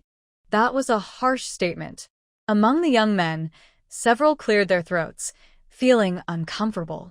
Sure Meijun stared at her for a moment, then turned to look at the people in the yard, finally fixing her gaze on Nya Yifei. Suddenly, she exclaimed, Nya Yifei and I are dating. We were discussing marriage today, and I couldn't hold back. So what? Everyone froze in shock. Some were surprised by her relationship with Nya Yifei, while Zhu Xiaomin and a few others who knew the truth were shocked that she could speak so boldly about such an embarrassing situation. Zhang Xiaomei looked as if she had been struck by lightning and asked in a trembling voice, What did she say? Marriage? Sure Meijun replied loudly, What's wrong? We're both single, so it's fine for us to date, right? Now that we want to get married. What's the issue? Upon hearing this, Nya Yifei seemed to grasp onto a lifeline and quickly nodded, Yes, we're dating. It's been several months, and we're discussing marriage.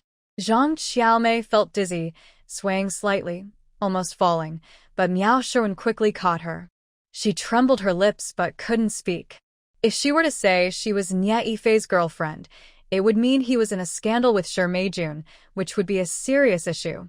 Things were unfolding as planned, and the characters involved were not resisting. Of course, the one writing this script was Sure Meijun herself. Zhu Xiaomin understood and felt a stir in her heart.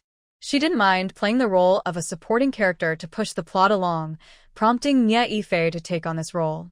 She asked, So, since you two are so eager, I assume you have already decided when? Before the two could answer, she continued, Don't say you haven't set a date and ended up like this, only to break up later and leave it unresolved. She aimed to bind these two together. Her words echoed Nya Yifei's thoughts, but binding them was Sure Meijun's original goal. She stepped forward, linking her arm with Nya Yifei's, and declared loudly, We've decided. We're going to the town tomorrow to get our marriage certificate. By the new year, we'll have our own home. At this point, they had no choice but to acknowledge it. Nya Yifei gritted his teeth and nodded, Yes, tomorrow. We're just celebrating a day early. Congratulations to both of you. Zhu Xiaomin smiled. These two really were a perfect match, destined to last. As things settled down, Nya Yifei was released, and the crowd dispersed after the excitement. Only the people from the youth station remained in the yard. Sure Meijun linked arms with Nya Yifei, raised her chin, and looked at the people in the yard with an arrogant expression. It's cold now, so we can't build a house. When it gets warmer next year, I will apply to the team for land to build a house and move out. Then we won't have to see each other anymore. That would be best. Came the cold voice of Zhu Xiaomin. She also found these two annoying. Nya Yifei clenched his teeth and stood there in a daze, seemingly forgetting the cold. Hearing her words, he finally moved his eyes to her face, scanning it slowly as if trying to see her true feelings through her expression. He was getting married. Didn't she feel even a little sad? No. All he saw on her face was clear disdain. Nya Yifei tightened his fists, feeling both unwilling and powerless. He regretted it. If he had known he couldn't replace Lu Mingzheng and return to the city, he wouldn't have caused so much trouble and wouldn't have broken up with Zhu Xiaomin. In terms of family and looks, Zhu Xiaomin was clearly much better than Sure Meijun. Moreover, everyone in the village knew that Sure Meijun had been involved with Qian Tuzu, and now he was wearing Qian Tuzu's old shoes. If it weren't for those events, he would probably be marrying Zhu Xiaomin now. But now, not only did Zhu Xiaomin have no feelings for him, but he also had no choice but to marry Sure Meijun. Seeing Sure Meijun's arrogant demeanor, the youth couldn't help but shake their heads, reminding each other as they headed back to their dorms. They didn't want to see this shameless couple any longer. Hey, wait.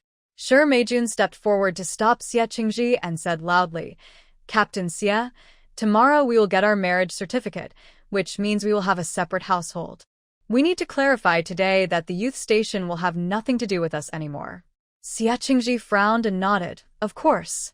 The village has this rule. Once married, you become a separate household. Sure Meijun immediately added, Since we will have a separate household, Nya Yifei will have to separate from you all, and his rations need to be divided. So they were after something. Xie Qingji found it amusing and nodded. Now that we are separated, the only things left are potatoes, red dates, and cabbage. If you want them, we can check Nia Yifei's work points at the team tomorrow and divide them for you. Okay. Sure, Meijun agreed, adding, but tomorrow we need to go to town to get the certificate. It doesn't matter, Zhu Xiaomin said coldly. You all leave early and come back by noon. If you're worried, you can check your work points at the team office first, then come back to distribute the supplies. Yes, when we distribute the grain later, we'll inform the team office, and you can take your share directly, Miao Shiren added. At that moment, Zhang Xiaomei finally caught her breath and asked in a hoarse voice, Nia Yifei, do you really want to marry her?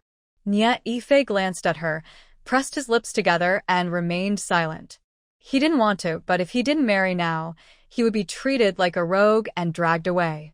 The thought of being publicly humiliated made him shiver. Seeing him silent, Zhang Xiaomei broke down and shouted, What about me? Nia Yifei, what will I do? You said just a few days ago that you would marry me. What? Most of the educated youth were unaware of the situation, and this revelation shocked them. What was going on? Nia Yifei and Zhang Xiaomei? Yang Aijuan gritted his teeth and sneered, Zhang Xiaomei, don't you understand? He doesn't even dare to let anyone know he's dating you because he never intended to marry you. No, he said he liked me. Zhang Xiaomei cried out in despair, slowly squatting down and covering her face as she wept. Sure, Meijun widened her eyes in surprise and then coldly laughed. Zhang Xiaomei, have you looked at yourself? Your family background, education, and looks can't compare to Zhu Xiaomin. Why would Nia Yifei like you? He's just using you to fill his emptiness. Zhu Xiaomin and Nia Yifei had been openly dating for a year, and everyone in the team knew about it. It was never a secret. Although Sure Meijun arrived late, she had heard about it many times. One had to admit that Sure Meijun was quite sharp. She noticed the differences between Zhu Xiaomin and Zhang Xiaomei and Nia Yifei's different attitudes toward them, accurately guessing his feelings. Zhu Xiaomin looked at her, then down at Zhang Xiaomei, and with a heavy heart, she chose not to help her. Instead, she said slowly, Xiaomei, you see, Nia Yifei is not a good person. He's not worth your feelings. Now that he's showing his true colors, it's your lucky break. Congratulations. Cutting losses now is much better than what happened in her past life, where she almost lost everything. Zhang Xiaomei cried even louder, not even realizing whether she was mourning that false love or her own sacrifices. Hearing her comments, Nia Yifei's eyes turned red, and he clenched his fists, unable to hold back his shout. Zhu Xiaomin. I've already said it. Zhu Xiaomin immediately responded, I already said I was blind before, you don't need to ask again. All right, Xiaomei, let's end this here. Don't be sad over someone like him. Miao Shiren bent down to help Zhang Xiaomei up and signaled to Wang Xiaoya. The two of them half-supported, half-dragged her back to the dormitory. Zhu Xiaomin sighed in relief and quickly followed. Zhu Xiaomin. Nia Yifei called out again, taking a couple of steps forward, his eyes red, suddenly gritting his teeth and smiling. Zhu Xiaomin, you really don't care? If I get married, will you bless me?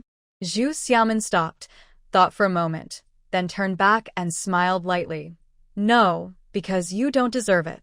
After saying that, she ignored him and went straight into the dormitory, slamming the door shut.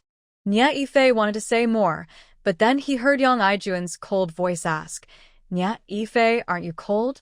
Is being bare really nice? Nia Yifei, kropka. I'm not bare.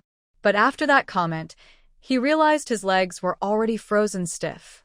He turned to go back to the dormitory, only to see the door open, and Wu Xulin threw his bedding out, coldly saying, Nia Yifei, since you want to get married, there's no need to wait for this day. Just move over today. The people in this dormitory were already tired of him. Nia Yifei stood there stiffly, but Sure Meijun asked, Hey, what about the other things? Don't worry, it's his stuff. None of us want it, Wu Xulin replied. Soon, a few others came over, confirmed that the items didn't belong to any of them, and threw everything out together. He Wei Wen suddenly shouted, Look over there. Following the direction of his finger, They saw that the bottom of Nia Yifei's wooden box was cracked open, revealing a corner of a book inside. What? Xing Qingsheng was also puzzled. How could there be a book here? This kind of box is made with wooden strips for a frame, and plywood is nailed inside, so there shouldn't be any layers in between. Let's take a look. Song Xian immediately said, going over to push the book, hearing a slight cracking sound from the wood inside, the crack widening a bit. He tried to loosen the book and slowly pulled it out. Nia Yifei was shocked to see the book at the bottom of the box, and his expression changed dramatically as he shouted, "Don't touch my stuff." He pushed past Shi Meijun and tried to rush over, but having stood outside for so long without pants, his legs were already frozen stiff. As soon as he stepped forward, he fell flat on his face. At that moment, Song Xian had already pulled the book out and, glancing at it, suddenly shouted, "This is a banned book. Forbidden book." It has only been a year since the incident with the forbidden book, and everyone still remembers it clearly. When he shouted, not only did the people in the yard react, but even those who had already returned to their dorms rushed out. Xing Qingsheng examined the box and nodded, saying, "The plywood is missing the middle layer. The book is stuffed in there." He looked at the spot where the box had been thrown down and added, "It seems there was a matching wooden piece inserted here." So, they had opened a gap in the plywood, removed the middle layer, stuffed the book inside, and then used a similar wooden piece to seal the gap. No wonder Nia Yifei couldn't find this book after searching through all his things. At this moment, Zhu Xiaomin also came out, looked at the book and the box, and understood. She sneered, saying, "So, when Lu Mingjing said he put the forbidden book back in Nia Yifei's belongings, he wasn't just trying to scare him. The belongings of the educated youth were limited, and only Lu Mingjing could think of hiding a book in such a place." Xia Qingji took the book, flipped through it, and his expression turned serious. He shook it and looked at Nia Yifei, asking, "Nia Jiqing, what do you say we should do?" Nia Yifei shook his head repeatedly, saying, "You all know it was Lu Mingjing who did this. He framed me." "He framed you?" Zhu Xiaomin laughed in anger. "If he wanted to frame you, he would have just put the book in and reported you. Why would he wait until now? Clearly, you are trying to frame him, and he saw through it, returning the book to its rightful place." "Nia Yifei, should we report this to the team leader to clarify?" Xing Qingsheng asked coldly. "Hey, what are you talking about?" Shi Meijun shouted, rushing to grab the book back, but Xia Qingji dodged. Nia Yifei gritted his teeth, saying, "It's not mine anyway. There are 4 people in this dorm. How can you say it's mine?" "Because it was found in your box," Song Xian replied. Nia Yifei shouted, "I told you, Lu Mingjing framed me." "Nia Yifei, just accept it. Everyone knows about the time you reported Lu Mingjing. If this gets out, everyone will understand what really happened," Zhu Xiaomin said calmly. "If we report this, it will not only confirm that you framed him, but also that you made a false accusation and hid a forbidden book." At this point, she had to admire Lu Mingjing for seeing through the other's scheme. Not only did he remain calm and remove the evidence, but he also cleverly returned the forbidden book to Nia Yifei's belongings.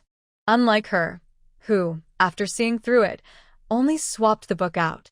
So now, the forbidden book was in Nia Yifei's box, while she held a poetry collection by Lu Mingjing. Nia Yifei was startled by her words, shivering slightly, with veins popping on his forehead.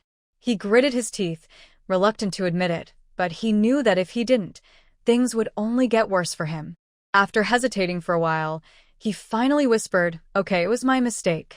I shouldn't have been jealous of Lu Mingjing returning to the city, and I shouldn't have plotted against him." Hearing his admission, no one realized that Zhu Xiaomin had intervened. They all thought the truth was finally revealed, and while they looked down on him, they let out a long sigh of relief. Xia Qingji said, "Get up and write a self-reflection letter." No. Nia Yifei exclaimed in fear, "Xia Qingji, what are you doing? I've already admitted my mistake. Why won't you let me go? I will keep this letter for you.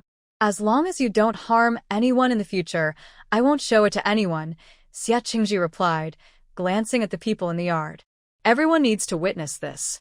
"Okay." Yang Aijuan was the first to nod. All right, we'll sign it too. A few others, including Xing Qingsheng, followed suit.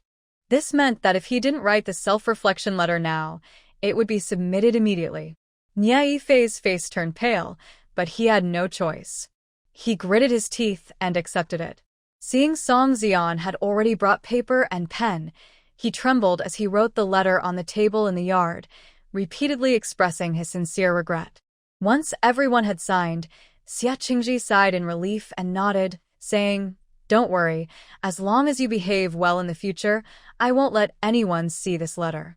Nie Yifei couldn't say anything more, gritting his teeth as he slowly got up and took his things to Shi Meijuan's room.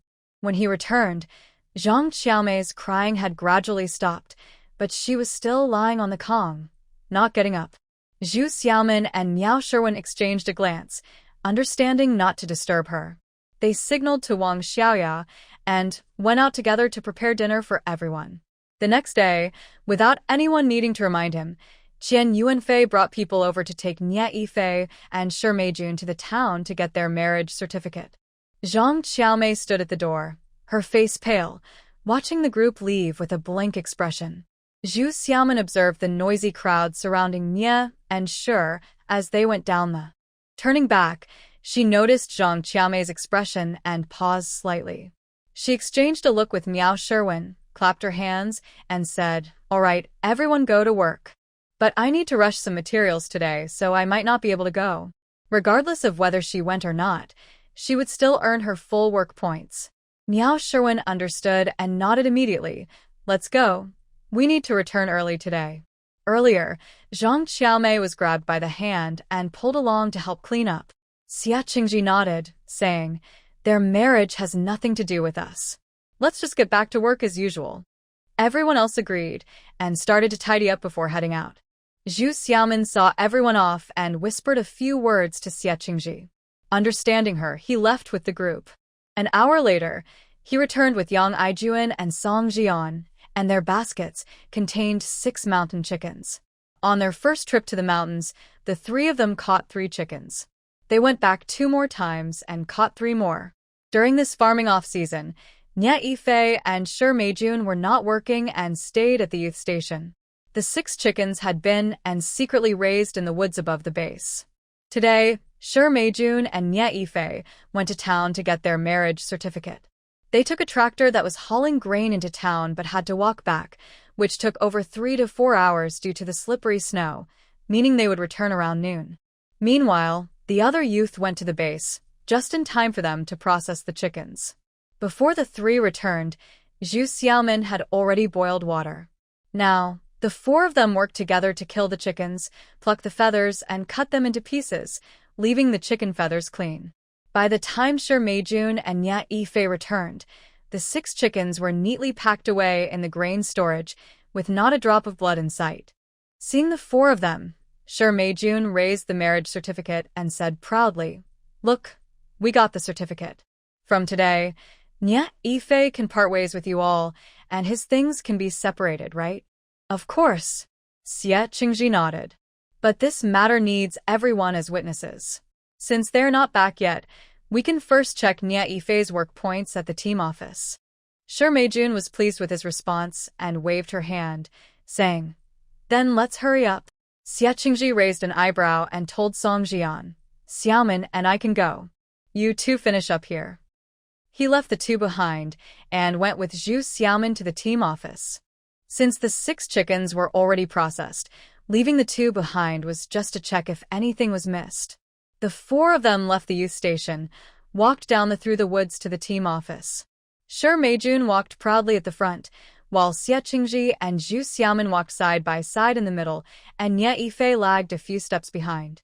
Watching the 2 ahead chatting and laughing, Nie Yifei felt a mix of emotions, confusion, frustration, and a sense of relief, unable to clearly define what he was feeling. Since Lu Mingzheng returned to the city and broke up with Zhu Xiaomin, he has felt a lot of resentment. Being an outsider, he has lost connections over the past year at the youth station and feels isolated. So, he turns to Zhang Qiaomei, blaming all misunderstandings on Lu Mingzheng and Zhu Xiaomin's lack of understanding. However, as a high school graduate, he looks down on Zhang Qiaomei, who only finished middle school. Even though they have a close relationship, he doesn't want anyone to know about it. Shi Meijun, also a high school graduate and from a better family than Zhang Qiaomei, seems more equal to him. But he feels disdain for her because of the money she spent on a bald man.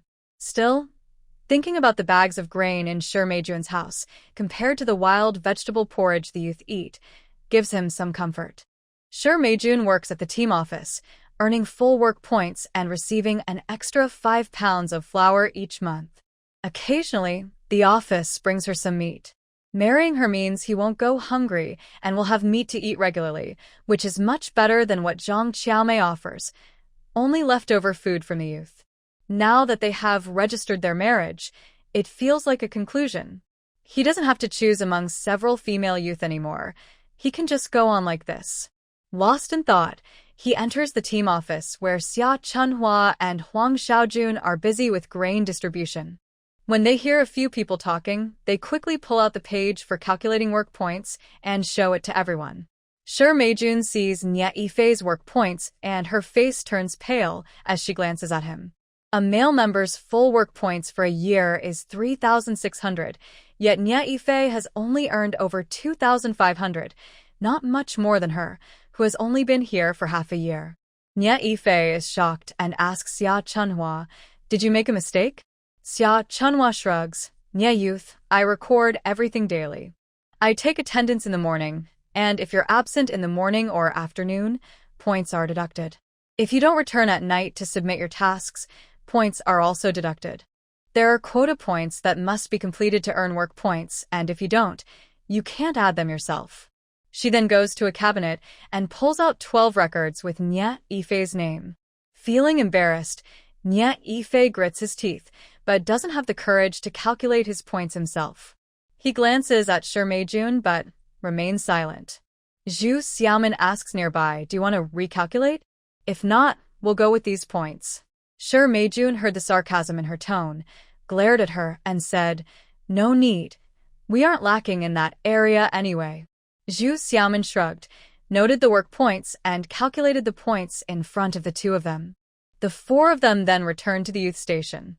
Because of this incident, the youth worked only half a day today.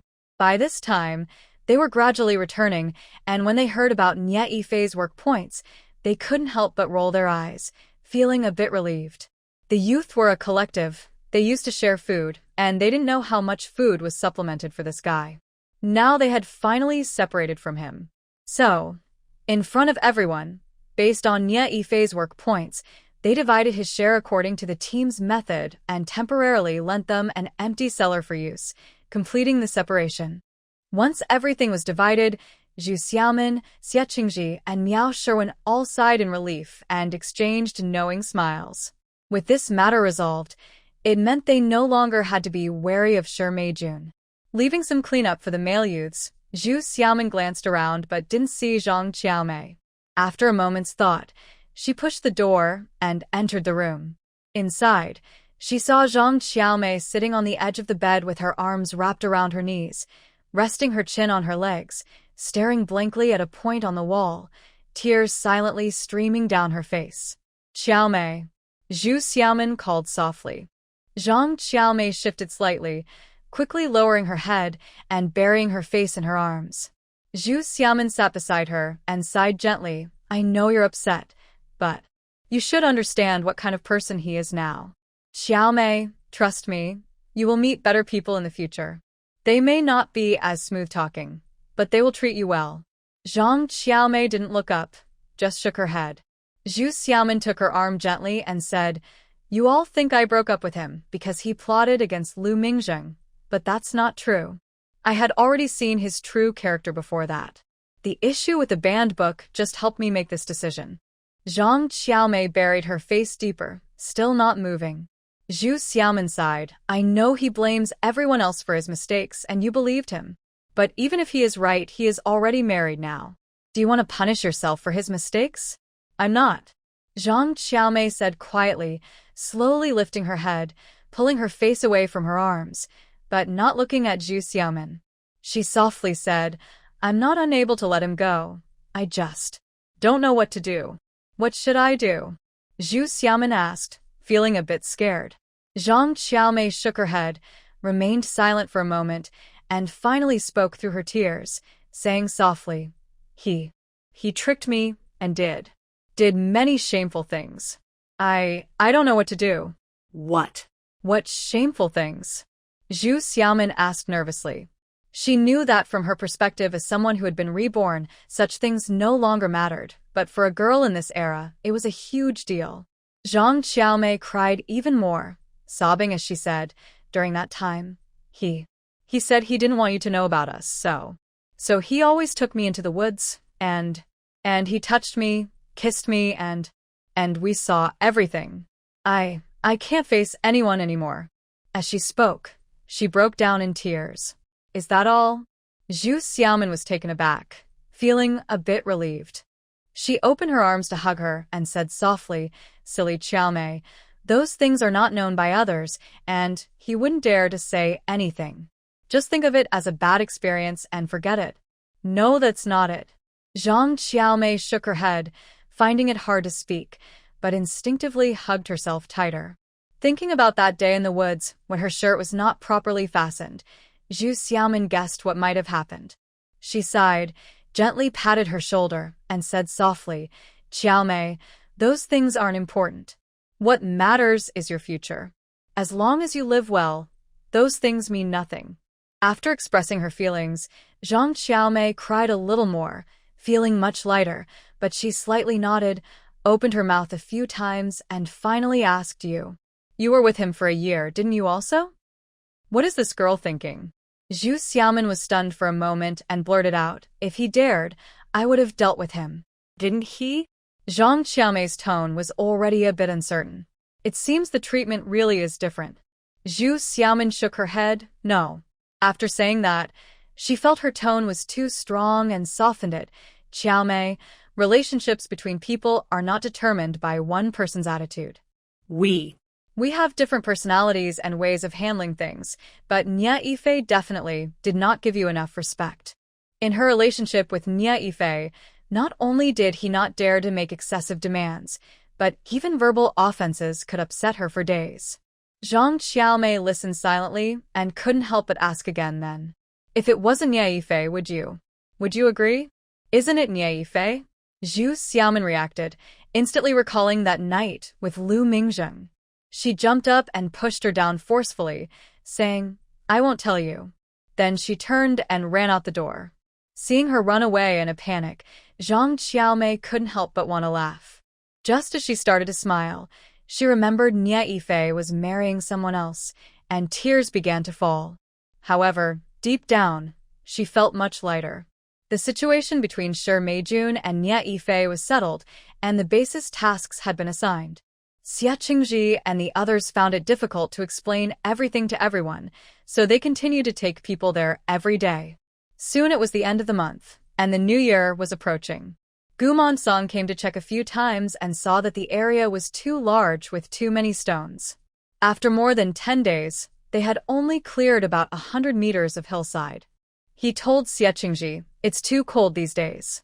Let's wait until after the new year when the weather is a bit better and arrange for everyone to come and clear the area together. After these days, Xia Qingji also realized the enormity of the project, and since he had perfectly avoided Shi Meijun's schemes, he naturally agreed wholeheartedly. Over these days, the team had already ground the grain into flour, keeping the collective portion, and the remaining amount had been counted.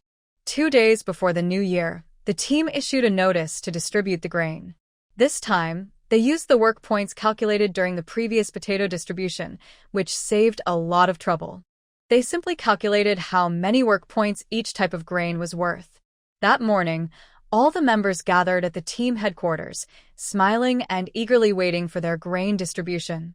The youth teams followed the previous plan, with a second group collecting grain at the headquarters, while the first and fourth groups carried the grain back to the youth point. Miao Sherwin and a few other female youth registered the distribution, and the third group stored the grain in the granary. Seeing the newly built shelves in the granary filled with grain, everyone finally felt reassured. The male youth eagerly anticipated a good meal for the new year. Little did they know that that night, heavy snow fell again, covering everything in a blanket of white. Miao Sherwin found Xiechingji and called a few group leaders to discuss the situation. The weather was very cold, and every room had a heated bed and stove. After preparing the New Year's Eve meal, they decided to stop using the large kitchen temporarily and cook in smaller pots in a few rooms. This way, the cooks wouldn't freeze, and they would save firewood, which everyone naturally agreed to. Song Jian eagerly followed Zhu Xiaomin, asking what they would eat for the new year. Hearing his question, most people perked up, eagerly looking at Zhu Xiaomin. Having gone half a winter with empty stomachs, everyone was excited to finally have enough food to enjoy a good meal. Zhu Xiaomin laughed and casually said, "Eating cake on New Year's is a tradition. What else could there be? There are many types of cake." Song Jian became anxious. "What about the date cake we talked about? And what other kinds? We have 70 pounds of dates." Zhu Xiaomin chuckled and nodded. "All right, then it will be date cake. But it can't just be date cake, right? Isn't there anything else?" Song Jian started to fidget. Miao Sherwin couldn't help but laugh and nudged him. "Xiaomin is teasing you. When has she ever made food without putting in effort?" Zhu Xiaomin also laughed. "This New Year's isn't much. This year, the Spring Festival is early. It's on the 23rd. You all should think about what other New Year goods we can prepare." Song Jian nodded. "After the New Year, when the snow settles a bit, on the 15th day of the 12th month, we can go to the town and see what New Year goods we can bring back. In the village, there are markets on the 1st and 15th of each month. On those days, neighbors from nearby villages bring their farm products to trade for things they don't have, exchanging goods. The 15th of the 12th month is the last market of the year." While a few of them were talking inside, Xing Qingxing leaned against the door frame and suddenly chimed in. "Last year, Mingxing sent back food stamps. I wonder if he has any this year. If he does, we can buy some food." His comment reminded Zhu Xiaomin that it had been almost 2 months since that person left. He had only written once since then, and there had been no news after that. Will he slowly forget this place after leaving? Zhu Xiaomin felt a moment of distraction but quickly returned to her senses and couldn't help but chuckle. She had tried every means to make him leave, never thinking he would come back. Isn't this just perfect? Though there was a hint of melancholy, she wasn't sad. She perked up and, along with Miao Sherwin, checked all the food in the grain store again. The main food would be fried cakes, but there could be several kinds of fillings. Miao Sherwin discovered some frozen chicken pieces in the grain store and was surprised. Zhu Xiaomin smiled and said, "I forgot to tell you. We traded for them in the village that day, and since I had some free time, I processed them for convenience when we eat." The day before they divided the grain, there were many people coming in and out of the grain store, so she hid the chicken pieces in the firewood pile, and no one knew about them yet. Miao Sherwin asked curiously, "Traded?" To get chicken, they needed to use grain, and she had to keep a record of it. Zhu Xiaomin looked outside, saw no one nearby, and whispered in her ear. Miao Sherwin was surprised and quickly covered her mouth, nodding repeatedly. She thought for a moment and said softly, "Every time we use grain, I keep track of a little extra to balance it out." The grain used to exchange for 6 chickens was quite a lot. Zhu Xiaomin gave her a thumbs up and said nothing more.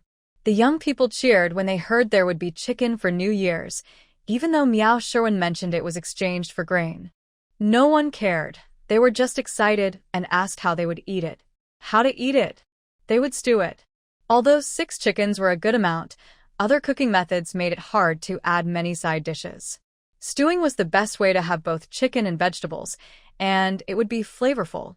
Zhu Xiaomin calculated that they had exchanged for 6 chickens. Since they hadn't prepared any other meat for the solar new year, they would use 3 at once. By the Spring Festival, everyone would gather their meat tickets to see how much meat they could buy. If there was enough, they would use 2 chickens and save 1 for the Lantern Festival. Everyone nodded in agreement. This way, there would be chicken for 3 major celebrations. Just thinking about 3 chickens made them excited. A must-have dish with fried cakes is a cold salad made mainly with shredded potatoes and vermicelli, along with bean sprouts and shredded radish, topped with green onions for a refreshing taste. This year, The most appealing dish on the table was stewed chicken with potatoes and tofu. The rich aroma immediately caught the attention of the young men, and even Nye Ife, who was nearby, swallowed hard and quietly glanced at Sher Meijun, saying softly, "Let's get a chicken to eat during the New Year too." On the stove, braised pork was cooking. Sher Meijun sniffed the air, attracted by the smell of chicken, nodded at him, and said unhappily, "Why didn't you know they exchanged for chickens before?" Nye Ife scoffed. "Even if we weren't separated, would they tell me what they were doing? What a useless man." Sher Meijun glared at him and ordered, "Go outside and get some firewood, and see what else they have. We can't be worse than them." Nye Ife frowned. "There's still some inside, and it's really cold outside. Besides, they're right by the door. I have to pass by them." Sher Meijun glared and kicked him. "Just go." The firewood was sent by the brigade, not stolen. "What are you afraid of?" Nye Ife felt pain from her kick and got angry, but he didn't want to argue and be laughed at by others outside. He took a deep breath, put on his coat, and went out to get firewood. As soon as the door opened, the rich aroma of stewed chicken wafted in. Sher Meijun sniffed the air and glanced at the braised pork in the pot, feeling a bit frustrated. She thought to herself that she would ask Qian Yuanfei to bring a chicken tomorrow. She wanted to stew it with the door open. Meanwhile, Nye Ife passed by the big stove and quietly took a few deep breaths, trying to inhale the smell of the stewed chicken. His ears caught Ji Xiaomin's words. "We had meat today, but another day we can try chicken offal with noodles. It's a different flavor." They would have more to eat tomorrow. Nye Ife swallowed hard and quickly returned with firewood. When the door closed, the smell of stewed chicken still lingered in the room. After he finished speaking, Sher Meijun scoffed, 6 chickens for over 30 people, and they still can't finish them all at once. Tomorrow, we'll have 1 chicken for just the 2 of us. That's not worse than them, right? Really? Nye Ife perked up. Seeing the braised pork was ready, Sher Meijun dished it out and cleaned up to prepare for frying some cakes. She huffed. "What do you mean, really? If you marry me, you'll be lucky. We can eat whatever we want." Nye Ife bit his lip and she huffed. "What do you mean, really? If you marry me, you'll be lucky. We can eat whatever we want." Nye Ife bit his lip and asked, "Then, can we have chicken offal with noodles too?" Sher Meijun shot him a glare. "Why would we have chicken offal when we have meat? You need to think bigger." That was true. Nye Ife awkwardly fell silent, but the smell of the stewed chicken still lingered in his mind, making him wonder what chicken offal with noodles would taste like. In Pingcheng, they had lamb offal, but this was his first time here. Her tone softened. "There are just the 2 of us, and since I'm at the team office, we won't lack for food. We'll live well. Our future will be better than theirs." She thought about it. Although Nye Ife didn't have the same presence as Lu Mingzheng, he was doing well. After so many years in the mountains, his skin was surprisingly smooth and not dark, unlike Qian Tizi and Qian Yuanfei, who looked rough. What was even more precious was that he never looked down on her. As long as she provided food, he was gentle and obedient. Otherwise, she wouldn't have chosen him. Thinking this way made her heart soften even more. She sat next to him, leaned against him, and coaxed, "If you want chicken, you don't have to wait until New Year's. We talked about having the..." She sat next to him, leaned against him, and coaxed, "If you want chicken, you don't have to wait until New Year's. We talked about having the wedding on the 3rd of January. Tomorrow you can go around the village and invite the neighbors to come witness it. I'll ask someone to help prepare more food and get a few aunties to help cook so they can see." She gestured towards the young educated workers. "Really?" Nye Ife was pleasantly surprised and immediately nodded. "Okay, I'll go first thing tomorrow." He hugged her. In one pot, the stew of potatoes, tofu, and chicken was already fragrant, but in one pot, the stew of potatoes, tofu, and chicken was already fragrant, but Zhu Xiaomin said the tofu needed more time to absorb the flavors. In the other pot, the oil was bubbling and one by one, the prepared oil cakes were added, causing a splash of oil. There were still 2 rooms, with 4 tables set up on and off the kong, a traditional heated bed.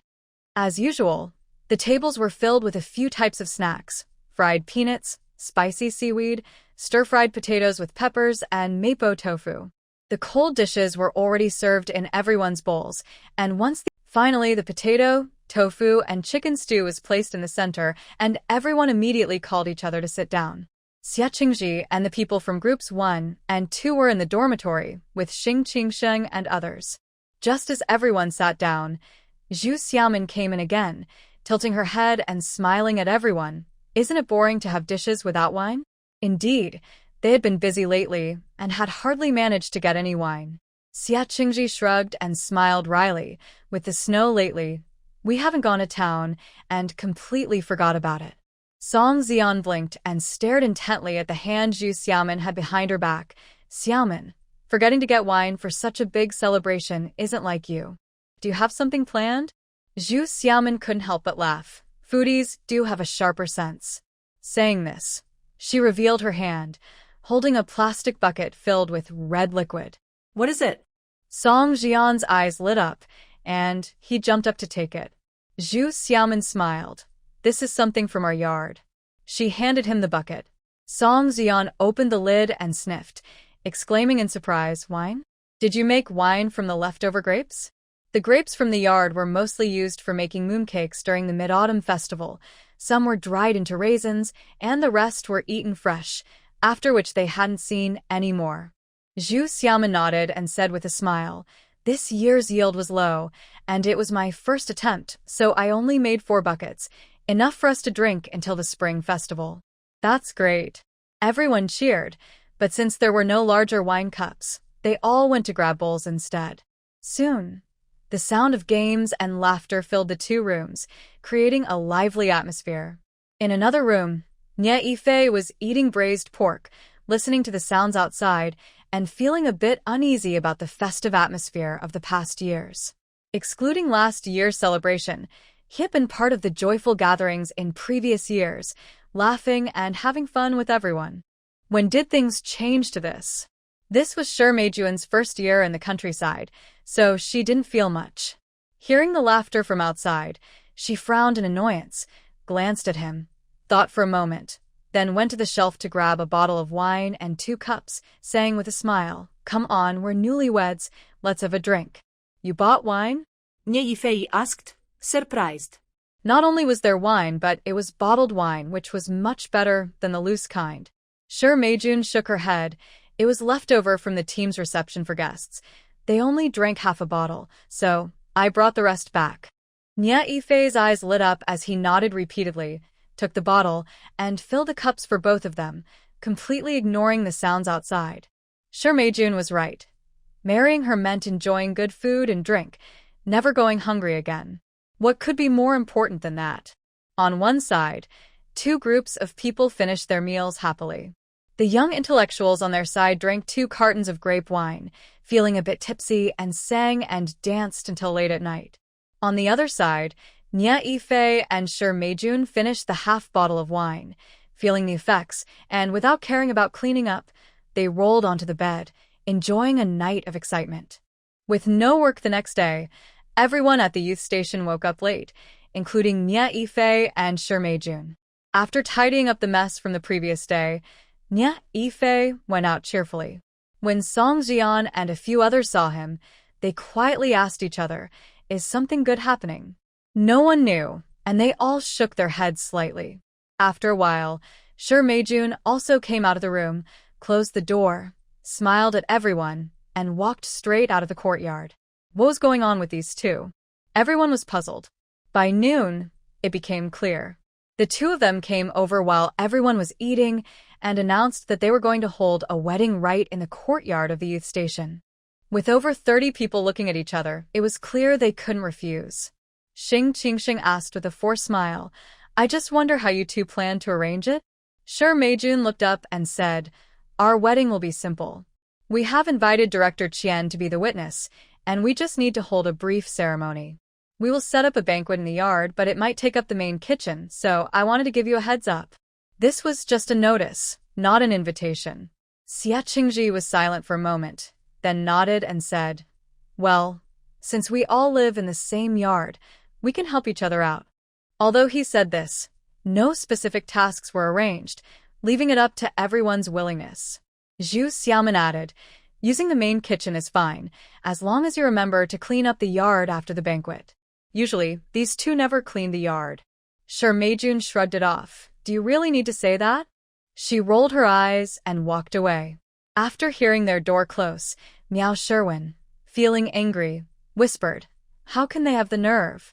It was one thing to ignore others, but among the 4 female youth, 2 had a past with Nie Yifei. Zhu Xiaomin didn't mind and waved her hand. If you don't like it, just avoid them. Seeing Yang Aijuan also looking upset, she called him over and quietly said, "The snow on the mountain is really thick. Who can go up there? It might be better to take a walk on the mountain tomorrow. I can prepare some snacks for you to take, and we can just say we're going to the county." As the team leader of the youth production team, Xia Qingji couldn't avoid it, but others didn't mind. Yang Aijuan's eyes lit up, and he nodded immediately. "If we can't go up the mountain, going to the county is fine too. If you need to buy anything, make a list, and we can see who can bring it back. It's a good chance to get some supplies for the new year." Zhu Xiaomin sighed. If too many people go, the travel costs will add up. After thinking for a moment, she smiled. "Never mind. Let's just go to the base and spend some time with the older sisters there." During this time, everyone else was relaxing, but the older sisters at the breeding base still had to go every day to feed the chickens and sheep, along with the militia taking turns on night duty. This was a good idea. Everyone agreed unanimously. After some thought, they decided that the plan to catch wild chickens should not be known by too many people. Yang Aijuan and Song Jian decided to go up the mountain, while Xing Qingsheng and Wu Xilin would go to the county to buy some New Year supplies. Chun Sudong, Zhou Dongyi, and 3 other male youth who were in the same group as Shi Meijun felt it would be too embarrassing for her, so they decided to stay and help. Xia Qingji, as the team leader, also stayed behind, while the rest followed to the base. In the morning, Zhu Xiaomin prepared snacks for the 4 going up the mountain and to the county, while the others brought their own rations, and they all headed to the breeding base together. During the day, there were only a few women at the farm, feeding the chickens and sheep. They sat inside, chatting and sewing, and when they saw a group of people approaching, they hurried outside to take a look. Although the farm belonged to the collective, Zhu Xiaomin was in charge of the specific tasks and played an important role in the youth production team. Now that she was here, she felt as comfortable as she did at the youth camp. The women were happy to see that the visitors had brought food and had no objections, warmly inviting everyone inside. The male youth couldn't sit still. While the female youth chatted with the women, they found tools and cleaned the sheep pen and chicken coop. The women sighed, feeling a bit embarrassed, saying, "This was supposed to be our job, but it's so cold that we usually wait until noon to do it." Miao Sherwin smiled and said, "Sisters, let them do it if they want. You don't need to worry about them." She then asked about the situation. With the holidays coming, everyone else is resting, but you all are still here. You're working hard. One woman cheerfully replied, "What's the big deal? The distance isn't far and it's just feeding the chickens and sheep. The feed is already prepared. In previous years, we could only do some sewing at home and didn't earn many work points. Now that we're at this farm, we're getting full work points, which is great." Zhu Xiaomin smiled and said, "Sisters, once our sheep and chickens are fully grown, our team's work points will be very valuable. Work points are converted into food, and the amount isn't fixed. It varies with the year's grain production. The higher the yield, the more food you can get for your work points." The women nodded, patting her hand and smiling. "Don't worry, Xiaomin. We care for these animals more than we do for our husbands." Wang Xiaoya found this amusing and laughed out loud. Another woman chimed in, "We may not be educated, but that makes sense." As noon approached, the female youth borrowed the farm stove to prepare a simple lunch. The male youth had already cleaned the sheep pen and chicken coop, and they all enjoyed a lively meal together before heading back in the afternoon. At the youth camp, the banquet had ended, and the yard was a mess. Chun Sudong and a few others were helplessly cleaning up when they saw everyone return, shaking their heads in frustration.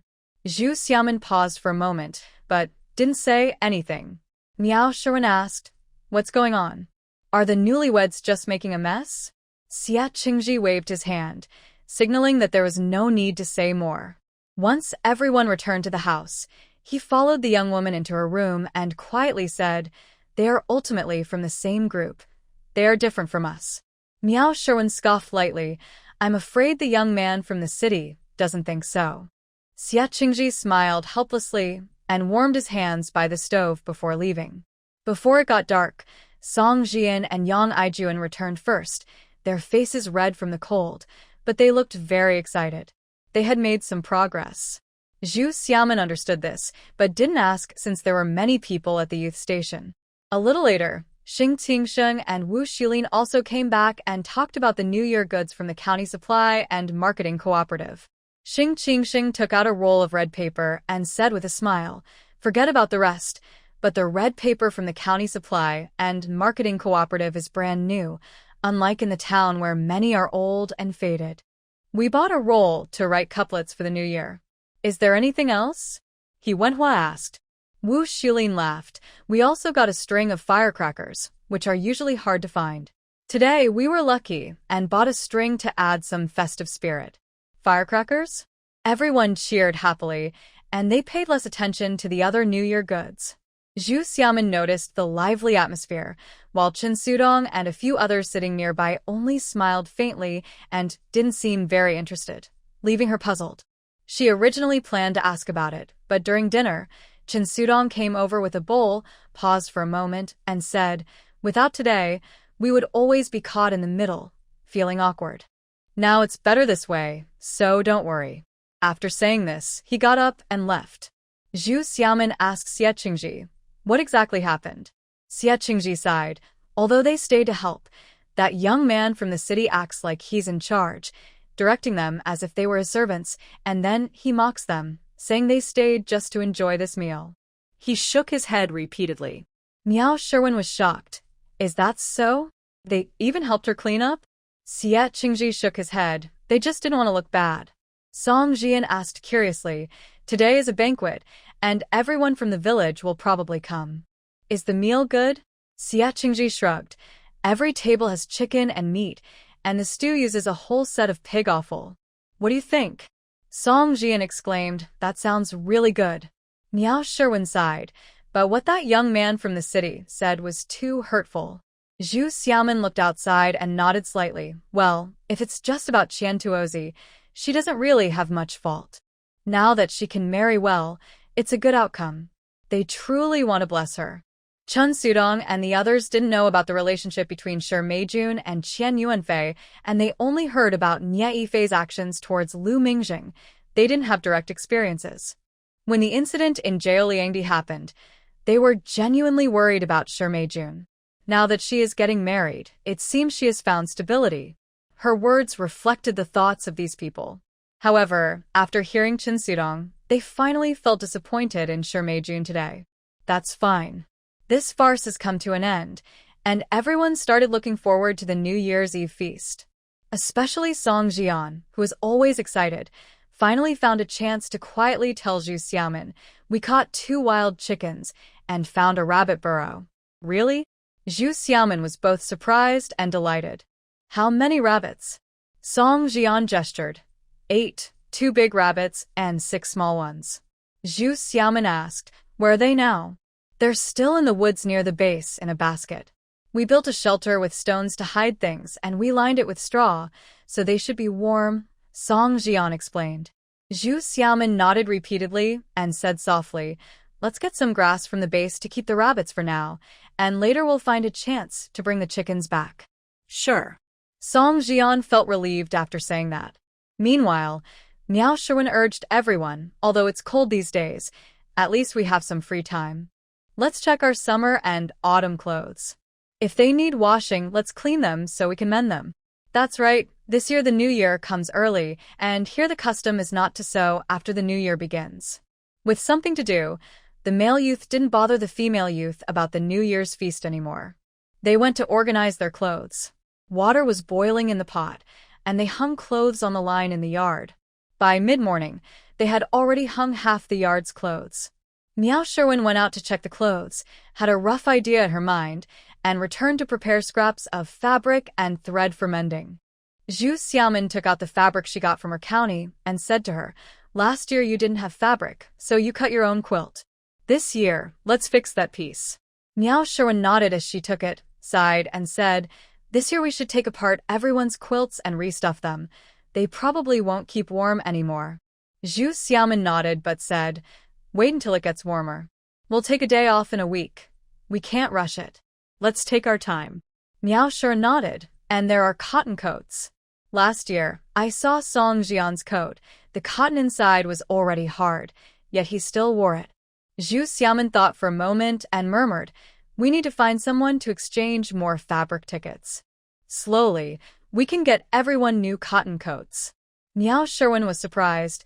"Let's not even talk about where to get cotton. We don't have that much money." Zhu Xiaomin smiled and winked. "We'll find a way." Wang Xiaoya, who was resting her chin on her hand while listening to the two, suddenly laughed and nudged Miao Sherwin, saying, "Sister Sherwin, are you silly? Our breeding base has 200 sheep. Once they grow a bit, we can shear their wool. It's warmer than cotton, but the fabric tickets might be a bit tricky." "That's true," Miao Sherwin realized, but then worried. "But the sheep at the breeding base belong to everyone. Can we keep the wool?" Zhu Xiaomin smiled. "We share the crops and vegetables at the end of the year, so why not the wool? We can discuss it with the team later." Miao Sherwin was taken aback. "With so many members in our team, how much wool would we need for everyone to have a coat?" Zhu Xiaomin laughed. "Even if we get a little less, we can start by giving the worst ones to some people first, and others can wait." Miao Sherwin nodded, thinking about whose cotton coat was the oldest. After staying in the house for a few days, on the 15th day of the 12th month, it was time for the last market day of the year in town. The road to the town, now traveled by donkey carts, was much easier to walk. After discussing, Song Jian led a group to carry over 10 pounds of soybeans and some corn, along with some raisins and a few pounds of meat tickets to the town. The soybeans were to be exchanged for tofu, enough for the 12th month and the first month. The corn was to be traded at the supply and marketing cooperative for some candies and other New Year goods, while the raisins would be used for bartering with neighbors at the market. At the youth station, clean clothes were gradually drying and being put away, while the torn ones were gathered on the beds of the female youth. Miao Sherwin and Zhang Xiaomei began to mend them, with Wang Xiaoya helping nearby. Zhu Xiaomin wasn't good at sewing, so she focused on preparing New Year goods with the male youth. In one dormitory, they used a small pot to fry various snacks like twists, cakes, and vegetarian meatballs, quickly filling the yard with a mixed aroma of food. In the yard, a large stove was steaming, and over a dozen people were busy making noodles. They kneaded the dough into balls, pressed the noodles into the pot, cooked them, and then rinsed them in cold water. Finally, they spread them out on the table to dry. Once dried and solidified, they would be stored in the grain warehouse, enough to last for a year. Zhu Xiaomin was busy running back and forth, checking if the dough was ready and monitoring the oil temperature. Then she had to see if the food was cooked properly, and she was quite occupied. In the midst of all this busyness, time passed quickly. When all the food was finally fried, they realized it was already past lunchtime. Zhu Xiaomin thought for a moment and said with a smile, "It's already late, so let's wait a bit longer. We can finish pressing the last batch of dough, and we won't need to let it rest. We can make chicken and noodle soup instead." She had mentioned chicken and noodles during the New Year celebrations, but with the busy preparations for the Laba festival right after, they hadn't had the chance to make it. As soon as the young people heard they would have chicken and noodles today, they cheered, and those who had finished their tasks rushed to help. They quickly pressed the dough so they could eat soon. Xie Qingji joked, "Don't rush, Song Jian and the others should be back soon." Zhu Xiaomin smiled, "It's fine. We'll save some chicken for them to cook in the soup when they return." Just then, Manhwa, who was gathering firewood by the wall, shouted, "They're back. Let's send a few people to greet them." A few young men who weren't busy ran outside and met them halfway up to help carry things. As soon as Song Jian entered, he smiled at everyone inside. "Good thing we went today." Mingxing's package arrived in town, but because of the heavy snow, the roads were bad and no one from the post office could deliver it. Otherwise, we would have missed it for the new year. "Mingxing sent something back?" Xie Qingzi asked as he approached. Song Jian nodded and pointed to the package Gu Lianqing was carrying. "That's it." He then took out 2 letters from his pocket, looked at one, and handed it to Xie Qingzi. "This one is for us." I thought it might have meat coupons, so I opened it. Inside, there are 5 pounds of meat coupons, 3 pounds of oil coupons, and 20 pounds of grain coupons. I figured we just divided the grain and we've saved some oil, so I didn't touch it. I brought back the 5 pounds of meat for the new year, and we haven't used what we gathered yet. He pointed to a basket he had brought back. Xia Qingji nodded, took the letter, and handed the coupons to Miao Sherwin, who had just come out of the room. Zhu Xiaomin smiled and said, "With this, we can have dumplings made with pure white flour for the new year." Thinking of what Lu Mingzheng had said when he left, "I'll work hard so you can have pure white meat dumplings this year," she felt a warmth in her heart. She wanted to let him go without any ties, but knowing he remembered her made her feel warm inside. It felt a bit contradictory to say, but it was the truth. Hearing her mention the pure white dumplings, Song Qingji nodded repeatedly and handed over another envelope, saying, "This one is for Xiaomin." Zhu Xiaomin was taken aback. "For me?" The last letter only had one addressed to everyone, discussing the report materials submitted for the breeding base. Song Xian pointed at the envelope and said, "Take a look yourself." I checked the postmark. It's from the same day, so it's definitely written just for you. He winked while saying this. That kid, Lu Mingzheng. Zhu Xiaomin felt a bit awkward but couldn't refuse, so she took it, looked at the envelope, and saw her name written on it. She folded it and put it in her pocket, waving her hand to change the subject. "All right, let's put things down. It's time to eat." Song Xian asked her, "Aren't you going to see what Mingzheng wrote?" Zhu Xiaomin turned back and asked him, "Are you still going to eat? Today we're having chicken with noodles." "Really?" Song Xian's eyes lit up, and he quickly tossed the letter aside, nodding eagerly, "Yes, of course. I've been craving it for days." Zhu Xiaomin laughed, "Then come help." She walked over to the stove. Song Xian hurriedly agreed and went over, taking over from Chen Sudong to add firewood, grinning as he said, "We traded for 3 pounds of white sugar at the supply and marketing cooperative. The 8 treasure porridge from a few days ago was delicious, but it lacked sugar and didn't have enough flavor."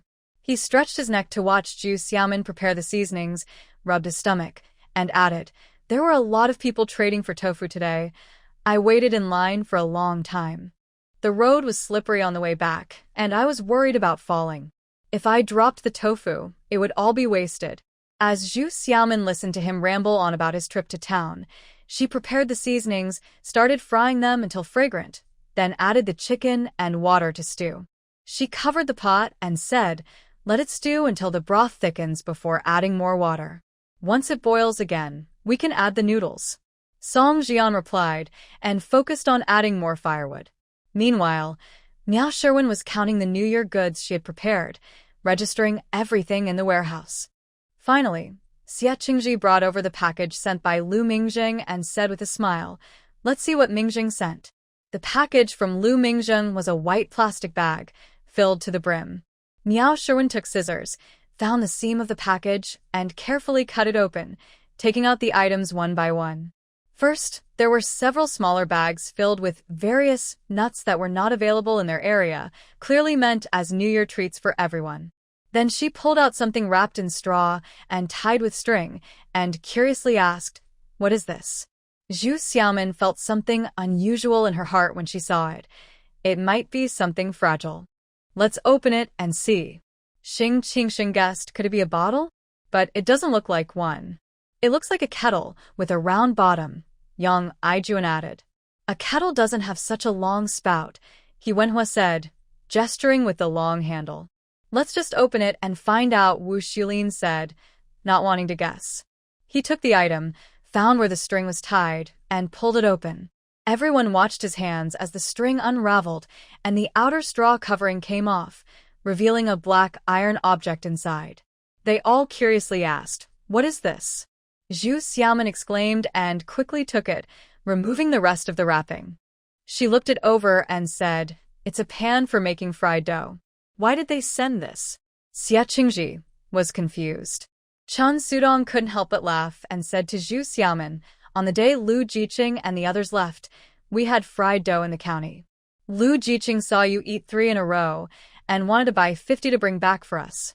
You said it wouldn't taste good when cold, and that you could make it yourself. I didn't expect Lu Jiqing would send the pan. Zhu Xiaomin shot him a glance. She ate 3 herself. How could she not know? Now it made sense. Several people suddenly understood, and Song Zian leaned over Zhu Xiaomin and asked, "When can we eat? All you think about is eating." Many people were speechless. Zhu Xiaomin turned back.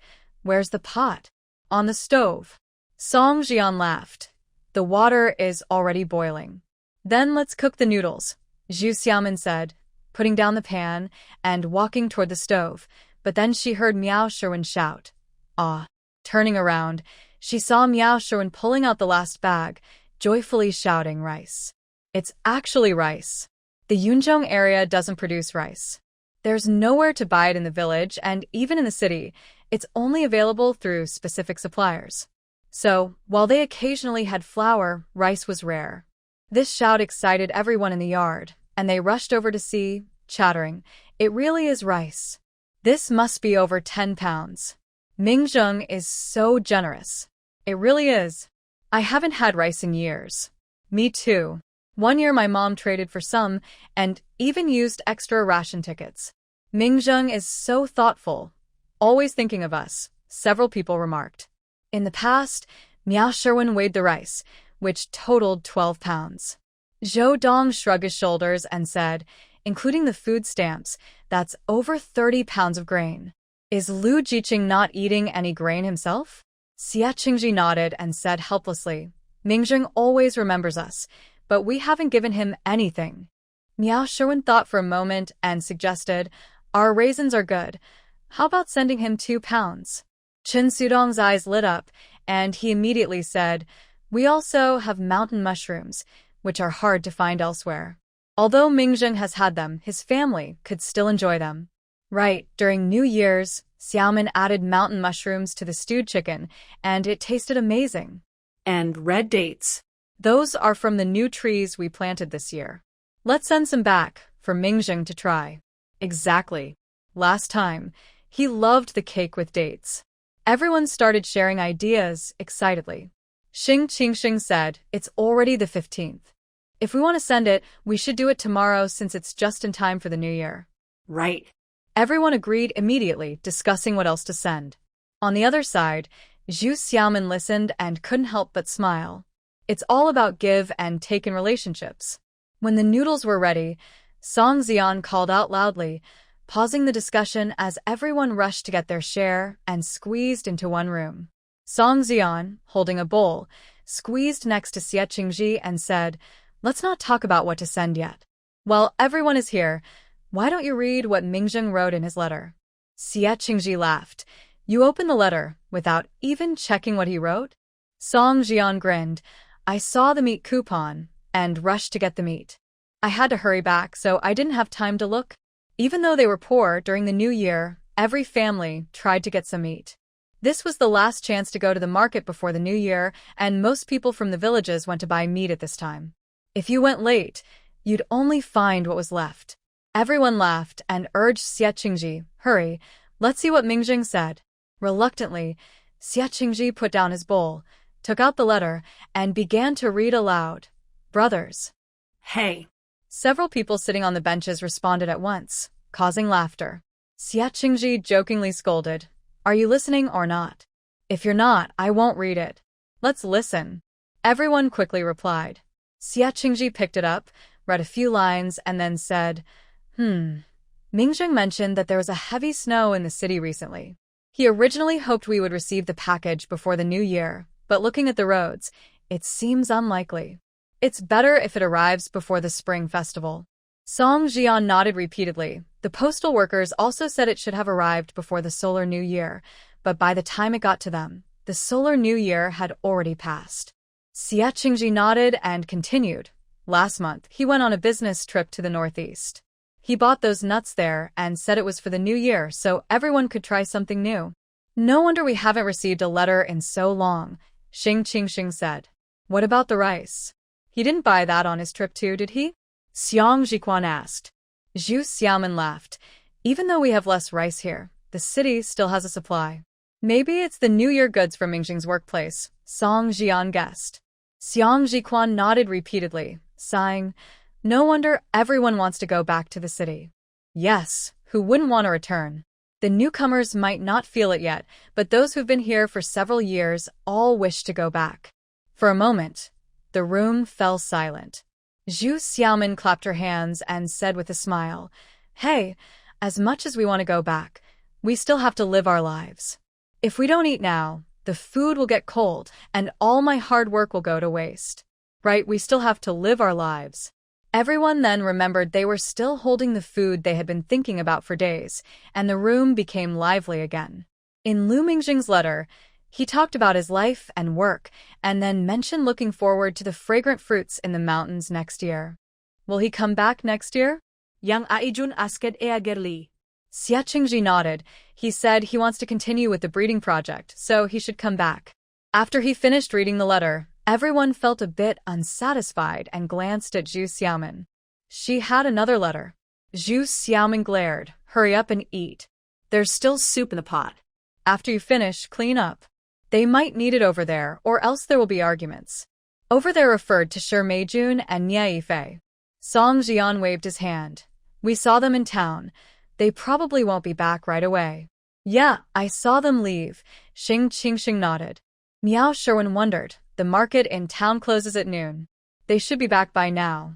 Yang Aijuan shrugged. "Who cares?" Song Jian said, "Maybe they went to the county. "We just saw them when we left the post office this morning, and after the supply store cut the meat, we didn't see them again. The town only has one street. It takes just a few minutes to walk back and forth. If they were at the market, they should have crossed paths." Miao Shi nodded. "Then let's not worry about it. Although Shi Jiqing has separated from us, he is still part of the youth group. Now that they are married and have their own household, they are no longer our concern." Everyone nodded in agreement, and the topic of the other letter was set aside. Until she finished dinner, tidied up, and returned to her room, Zhu Xiaomin finally took out the letter. After a quick glance, she couldn't help but laugh. Miao Sherwin, sitting by the window mending clothes, looked over and also chuckled. "Lu Mingjing took the time to write you a letter. What could he possibly say that we can't hear? Come on, share it with us. Since you said it was something we couldn't hear, why would you want to share it?" Wang Xiaya was already laughing, and even Zhang Qiaomei couldn't help but smile. Zhu Xiaomin sighed. What could it be? He just talked about some interesting things he saw on his business trip and mentioned that I should hide the yellow candy he sent me for myself. She pouted. "He sent it in a bag. How am I supposed to hide it?" The humor lies in the fact that, although the contents of the two letters were different, the style was completely the same. This letter had no sweet words and was not afraid of being seen by others. If there was nothing private, why write a separate letter? Miao Sherwin seemed skeptical that it was just those contents. She put down her needle and leaned in for a closer look, laughing again. This isn't the same at all. He didn't mention the Northeast flower coat or the duo performance, just that he brought nuts. To put it simply, the letter he wrote to everyone felt like chatting with friends about his work and life, while the letter to Zhu Xiaomin felt more personal. Although it didn't contain sweet words, it revealed a sense of closeness throughout. Such words clearly weren't meant to please a girl he liked but came from a genuine sense of intimacy. Zhu Xiaomin bit her lip, finding it hard to express the emotions stirring within her. In her past life, her relationship with Lu Mingjing had started poorly. After they married, although they both tried, they maintained their marriage in their own ways without opening up to each other, leading to a vicious cycle where all their efforts ended in failure. Later, when they gave up, their marriage became merely a formality. It wasn't until she learned the truth and found out he had sacrificed himself that she, under the double, tried to remember every detail about him, only to realize she had never truly understood him. After that, her career flourished. While there were men around her, people of that era were reluctant to express their feelings through slow methods like letter writing. Even when conveying words, it was no longer done in such a subtle way. At this moment, Zhu Xiaomin felt like a young girl who had never experienced love, confused, lost, a bit joyful, and somewhat at a loss. Seeing her lost in thought with the letter, Miao Sherwin nudged her. You should write your reply today. Wu Xulin and the others are going to send things tomorrow, and they can take your letter too. Otherwise, you'll have to make another trip in this heavy snow. Reply? Zhu Xiaomin snapped back to reality. Oh, she said, thinking for a moment and nodding, okay. But when she took out paper and pen, she twirled the pen in her fingers several times, unsure of what to write. In her 2 lifetimes, she had only written business letters to Lu Mingzheng. In her previous life, they only exchanged telegrams when there was something important. Otherwise, they had no contact. If it weren't for that, she wouldn't have been unaware of his sacrifice for so many years.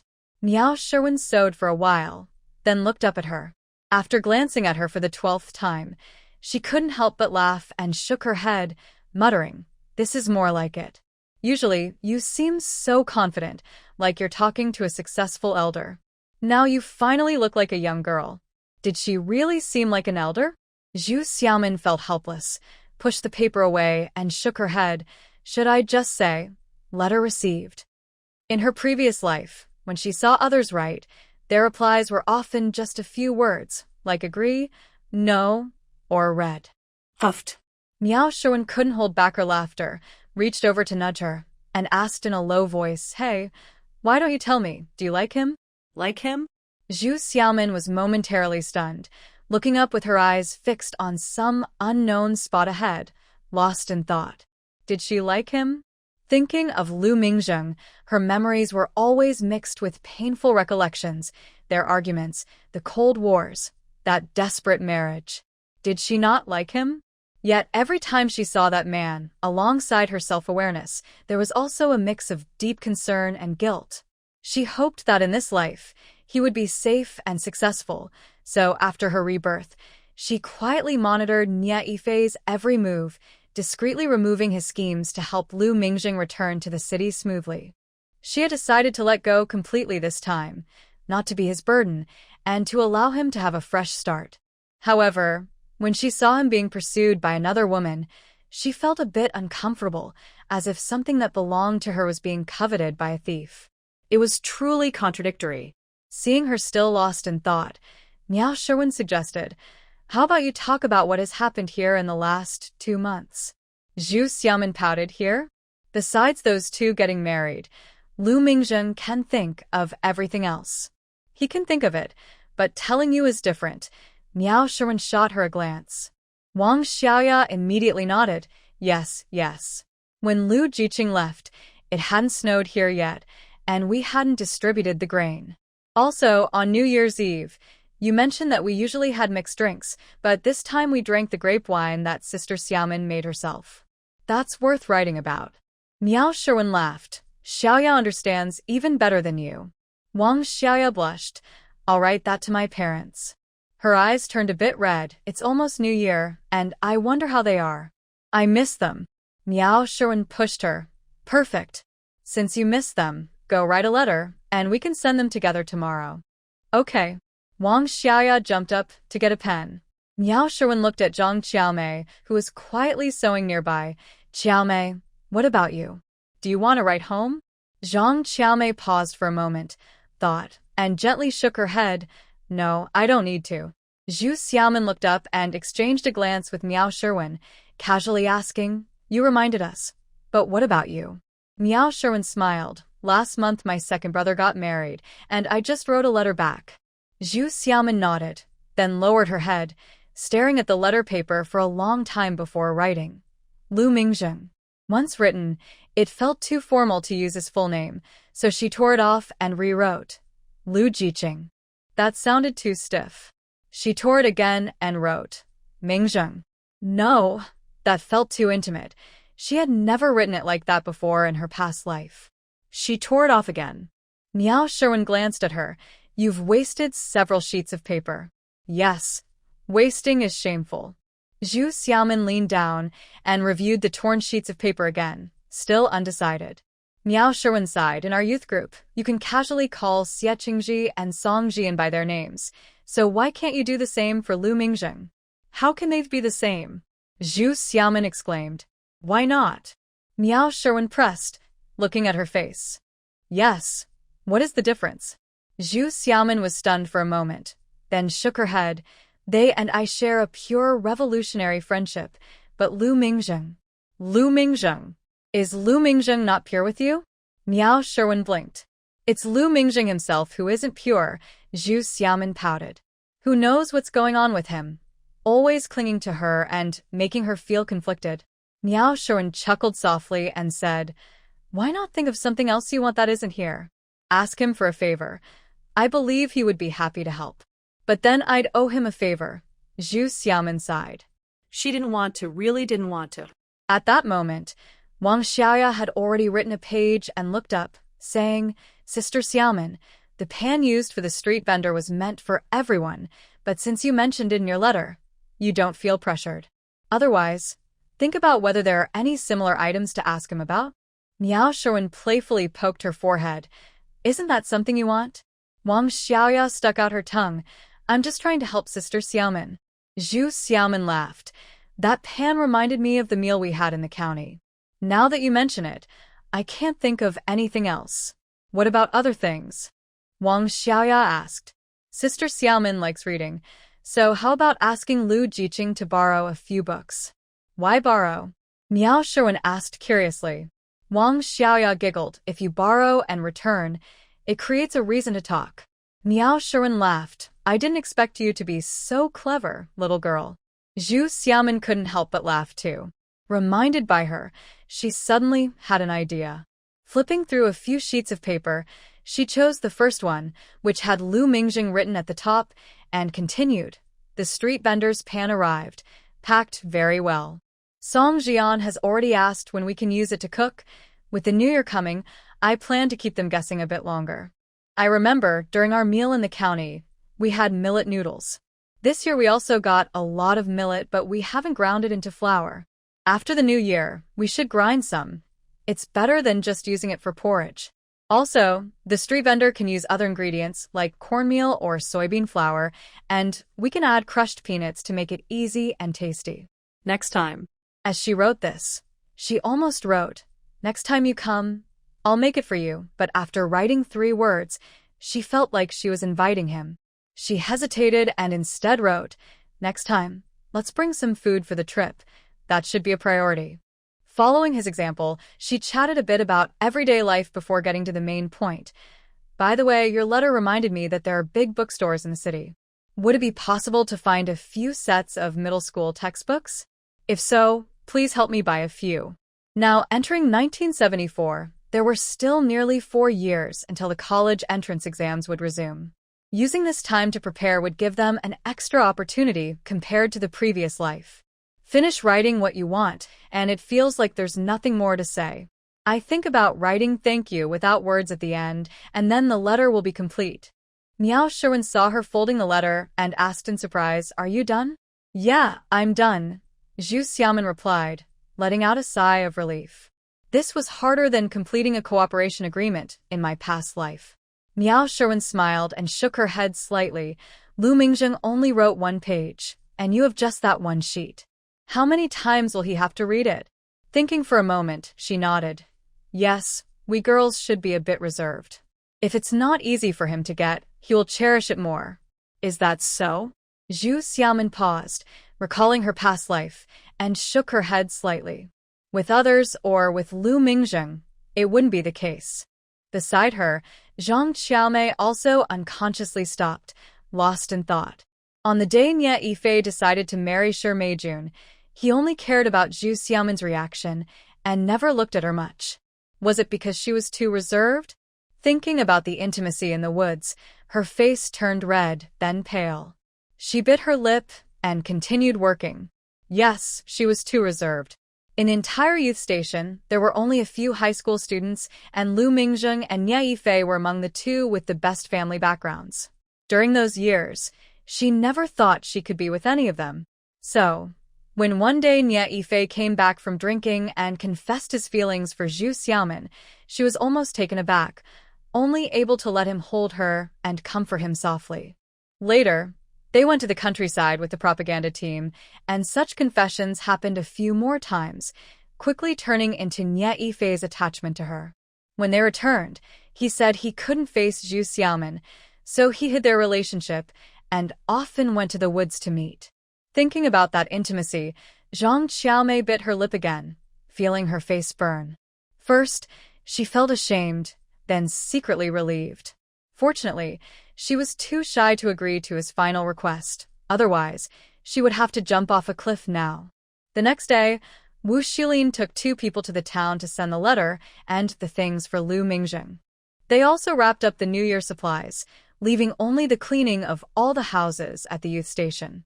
While the male youth cleaned the houses, the female youth took advantage of the sunny weather to take out everyone's bedding to air it out, using the opportunity to check whose bedding was more worn out and whose cotton was of poorer quality. Since that day they had their conversation, Zhang Xiaomei and Zhu Xiaomin became closer. At that moment, holding a feather duster, she tapped on the drying quilt and glanced at the closed door of the last dormitory, unable to help but whisper, "Why haven't we seen them clean their room?" Zhu Xiaomin turned to look at her in surprise and asked, "You're not thinking of helping, are you?" "Of course not." Zhang Xiaomei quickly shook her head and muttered softly, "I just find it strange." Zhu Xiaomin slightly shook her head. "Our New Year supplies are prepared in town.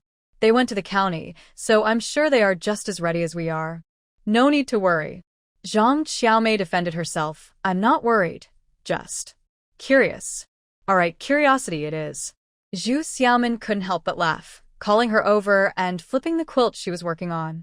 While they were busy, a few young men from the village came in, greeted them, and took things to Shi Meijuan's room. After a while, they started bringing things out, surprisingly cleaning the room for the 2 of them.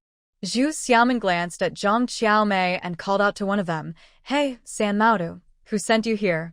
San Maodu turned back and smiled at her. It was Captain Qian. He said that since the couple has no relatives here, the team needs to take care of them. After saying that, he went back inside. Zhang Xiaomei was speechless for a moment before saying, "No wonder they didn't bother." That was because she didn't know the relationship between Shi Meijun and Qian Yuanfei. Zhu Xiaomin smiled, seeing that the quilt was already soft and fluffy, and went to tidy up another one. As New Year's Eve approached, the clothes of the educated youth that had been torn were finally mended. Xia Qingji noticed another letter stitched onto his shirt and laughed. "I don't know how you came up with this, but it looks like it was meant to be." While mending clothes, the villagers simply sewed on a large patch of fabric. Miao Sherwin pointed to Zhu Xiaomin. "It was Xiaomin's idea, and I did the sewing." Zhu Xiaomin laughed. "I just talked about it. I'm not good with needlework, not even as good as Xiaoya." Most of the credit goes to Sherwin and Xiaomei. Miao Sherwin smiled. "Without your idea, we would only be sewing on big patches." She glanced at the letter on Xia Qingji's shirt and nodded. "If we stitch another letter here, it will be much sturdier." Xia Qingji smiled at her, changed his clothes, and took them outside. Before they knew it, it was New Year's Eve. From noon, the dormitories were bustling as everyone started preparing the New Year's Eve dinner. The chicken pieces were already simmering in the pot, while a few male educated youth began chopping meat for the filling. At the request of several people, we're still eating pure white meat dumplings this year. Nie Yifei and Shi Meijun finally opened their door, and the aroma of meat wafted out. Song Jian was cutting potatoes under Zhu Xiaomin's direction, sniffing and quietly saying, "They are also having chicken." "Yes." Zhu Xiaomin nodded. "Not just that, yesterday I saw 2 chickens, a piece of pork, about 10 pounds, and a fish." "Fish?" Song Jian's eyes widened in surprise. Zhu Xiaomin sighed. The fish from Beishan Reservoir might have been traded by someone in the team. Song Jian clicked his tongue. "What a good life." Zhu Xiaomin glanced at him, smiled, and said slowly, "Next year, we should trade for a few to eat." "Really?" Song Jian's eyes lit up. Then he sighed again. How much grain would that take? He was the one who took people to the market this year, and he knew exactly how much grain these items would use. If they traded for fish, they might face hunger again by next autumn. Zhu Xiaomin smiled. "We calculated our grain since we got it back, and we will only trade if we can afford it." Song Jian nodded repeatedly. "It's just a fish. We can always go catch it ourselves." Beishan Reservoir belongs to the community, but there are also a few wild rivers nearby. Zhu Xiaomin was startled and quickly said, "I said we can trade, but don't do anything reckless. If you get swept away by the water or caught by the River Dragon King as a son-in-law, we won't be able to save you. Song Jian laughed. If I become the River Dragon King's son-in-law, wouldn't that mean I get to eat fish? Zhu Xiaomin rolled her eyes. You wish. Those fish might be your wife's second uncle's cousin's aunt.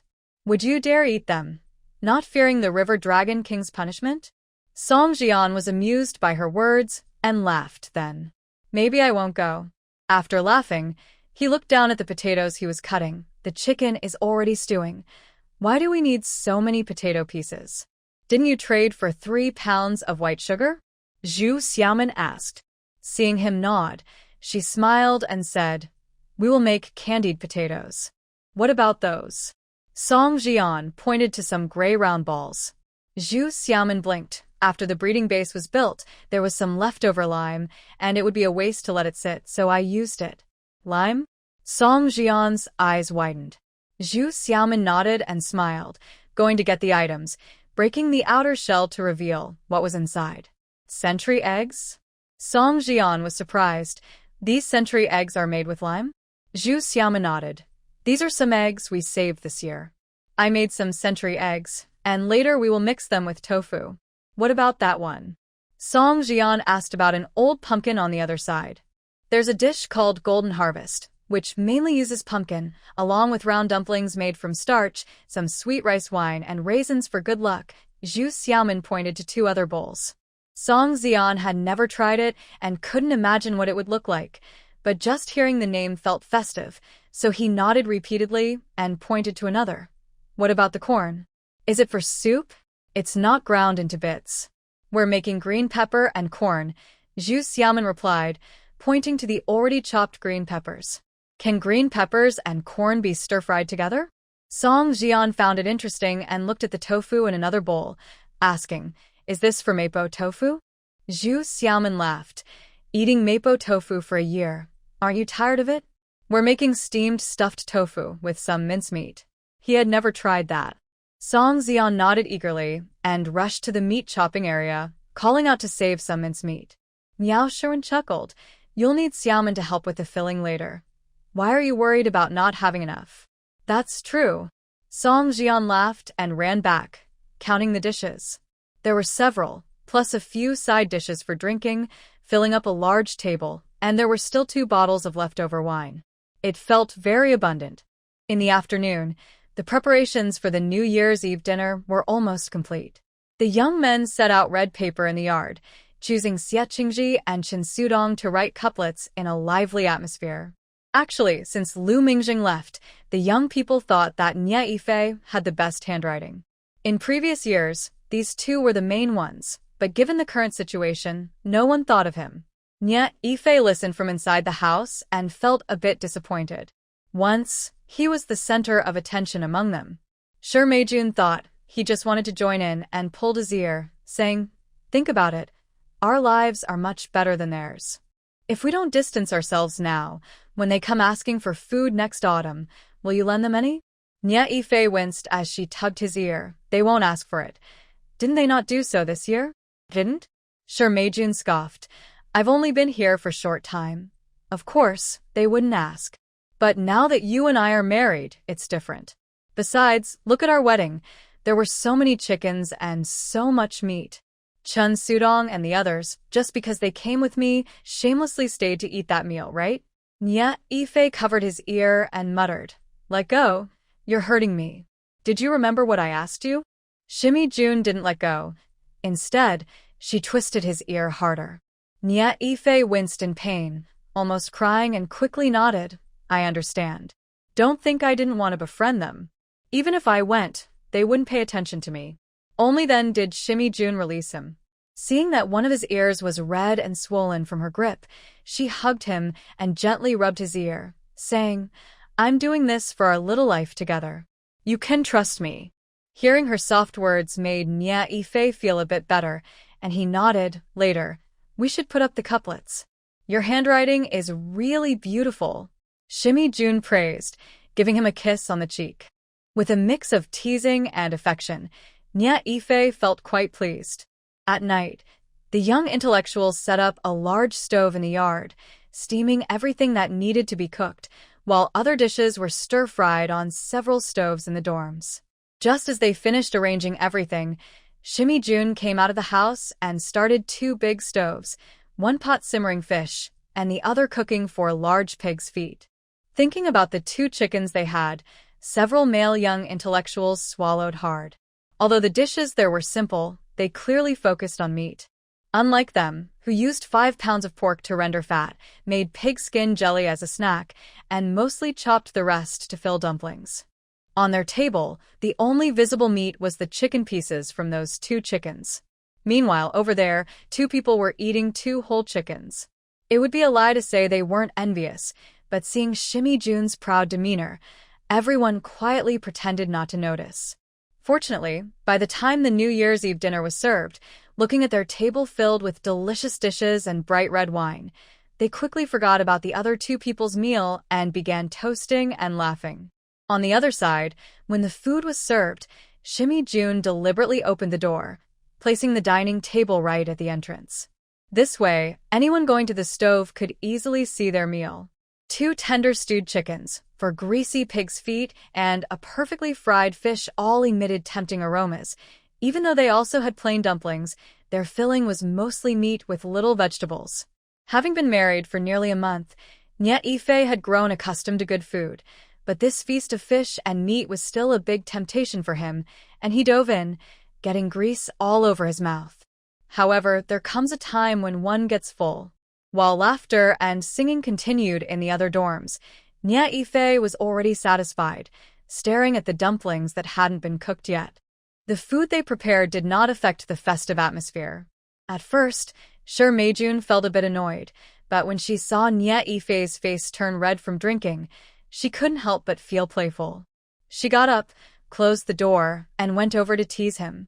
Nye Ife was already a bit tipsy, and with her encouragement, he quickly rolled onto the couch, creating a lively scene. At midnight, the sound of the New Year's bells rang out from the team headquarters. Xie Qingji shouted, and the young people rushed outside to find a vast expanse of white snow falling gently. Good snow signals a good year ahead. The only firecrackers hung under the grape trellis. As the leader of the youth production team, Xie Qingji lit a cigarette and set off the firecrackers. The loud bang echoed through the surrounding valleys, and the young people welcomed the new year. On New Year's Day, it was customary for neighbors to visit each other to exchange greetings. However, due to the incident with the wealthy man, a few young women, including Zhu Xiaomin, were advised not to go to the village, while the young men split into groups to visit. Older villagers did not come, but younger ones stopped by, along with some officials from the team. When Gu Montong and others arrived, Nye Ife and Sure Meijun finally opened the door, joyfully welcoming them. Everyone turned to look and saw that both were dressed in brand new clothes, black pants, with Sure Meijun in a bright red corduroy top and Nye Ife in a blue corduroy jacket. Even their cotton shoes were brand new. In this era, corduroy was considered a fine material. Noticing this, even Zhu Xiaomin was taken aback, remembering that the 2 had gone to the county town around the 15th of the lunar month. It seemed they had bought these clothes then, which was quite a feat given the limited fabric coupons available. Most of the older men, like Gu Montong and Xia Dongliang, didn't pay much attention, but Qian Yuanfei's gaze was fixed on Sure Meijun. Huang Manhwa exclaimed in admiration, joking, "No wonder when I visited Anshan a few days ago and saw some corduroy scraps, I thought of Xiaomin." Anshan was known in Lushu village as a skilled seamstress. Most villagers made their own clothes, but when they had good fabric, they would ask her for help, paying her with leftover scraps. Sure Meijun proudly glanced at Zhu Xiaomin and said, "We're newlyweds. We should look the part." Zhu Xiaomin laughed. "Director Huang is joking. I can't afford such fine material." She invited everyone to sit inside. The room of the female youth is the tittiest, so it was chosen to host guests. On the table, besides the sunflower seeds, peanuts, and red dates she prepared, there were also several types of nuts sent by Lu Mingjing. Huang Xiaowan looked surprised and asked, "Where did these come from?" Zhu Xiaomin replied honestly. They were sent by Liu, who said he bought them while on a business trip to the northeast. Oh. Huang Xiaowan looked at her with a teasing glint in her eyes. Zhu Xiaomin, feeling helpless, gently nudged her, inviting everyone to sit down before pouring tea. There. Huang Xiaowan exclaimed, surprised by the aroma from the tea jar. Zhu Xiaomin smiled. It's not really tea. I picked some lilac flowers from the tree earlier, and since I couldn't do anything else with them, I dried them to make a drink. Oh. Huang Xiaowan nodded and took a sip, repeatedly nodding. It's nice, very fragrant. Gu Song tasted it but shook his head with a laugh. We men can't drink this. Plain water is fine for us. He instead grabbed a few nuts to eat. Zhu Xiaomin laughed too. Xie Qingji said it's for young girls anyway, and since there's not much, it saves us from drinking our own. Everyone in the room laughed. New Year greetings were just a formality, and after a short while, everyone was ready to leave. Gu Song reminded them, on the 5th day, our team will have a meeting, so you 3 remember to attend on time. The 3 referred to were Xie Qingji, Zhu Xiaomin, and Shi Meijun. They all nodded in agreement. On the 5th day, since Xie Qingji and Zhu Xiaomin had to attend the meeting, everyone got up a bit earlier than the previous days. After breakfast, the 2 headed to the team office together. Just as they stepped outside, they noticed Shi Meijun following them. They pretended not to see her and continued walking. Shi Meijun quickly caught up, walking beside Zhu Xiaomin, and asked, Sister Xiaomin, I heard you dated Yi Fei for a year before? Wasn't that already known? Zhu Xiaomin casually replied, Yes, it was a foolish thing. You don't need to keep bringing it up. Shi Meijun pouted, Sister Xiaomin, don't you regret it? What was there to regret? This time, Zhu Xiaomin didn't want to respond to her. Shi Meijun blinked, glanced at Xie Qingji, leaned closer to Zhu Xiaomin and whispered, Do you know he's really impressive? Is this woman okay? Zhu Xiaomin turned to look at her, a half-smile on her face. Oh, he's impressive? In what way? Fighting? Her voice didn't rise or lower. Xie Qingji heard everything and couldn't help but twitch his mouth. Shi Meijun. This woman is so thick-skinned. How can she respond? Zhu Xiaomin noticed she couldn't say anything and thought, as she pulled Xie Qingji to walk faster. She thought she was so knowledgeable. Shi Meijun lagged behind, took a moment, and then raised her voice to ask, Xiaomin, does Lu know that you and Xia are always together? Is she trying to stir trouble? Xie Qingji paused, wanting to argue back, but Zhu Xiaomin held him back and asked in surprise, What are you doing, trying to bite back? Xie Qingji was taken aback, then laughed and continued walking, picking up the pace. Her words didn't elevate or lower the situation. Shi Meijun heard this and immediately turned pale with anger, shouting, Zhu Xiaomin, who are you talking about? TSK, whoever picks it up is who it is, Zhu Xiaomin said cheerfully as she entered the hillside and reached the team office. In the office of Gu Song at the team headquarters, a fire was already lit, and soon everyone gathered for the usual discussion on the New Year's work plans. Like previous years, the tasks included tree planting and farming. This year, however, there were added responsibilities for fruit tree maintenance and the base.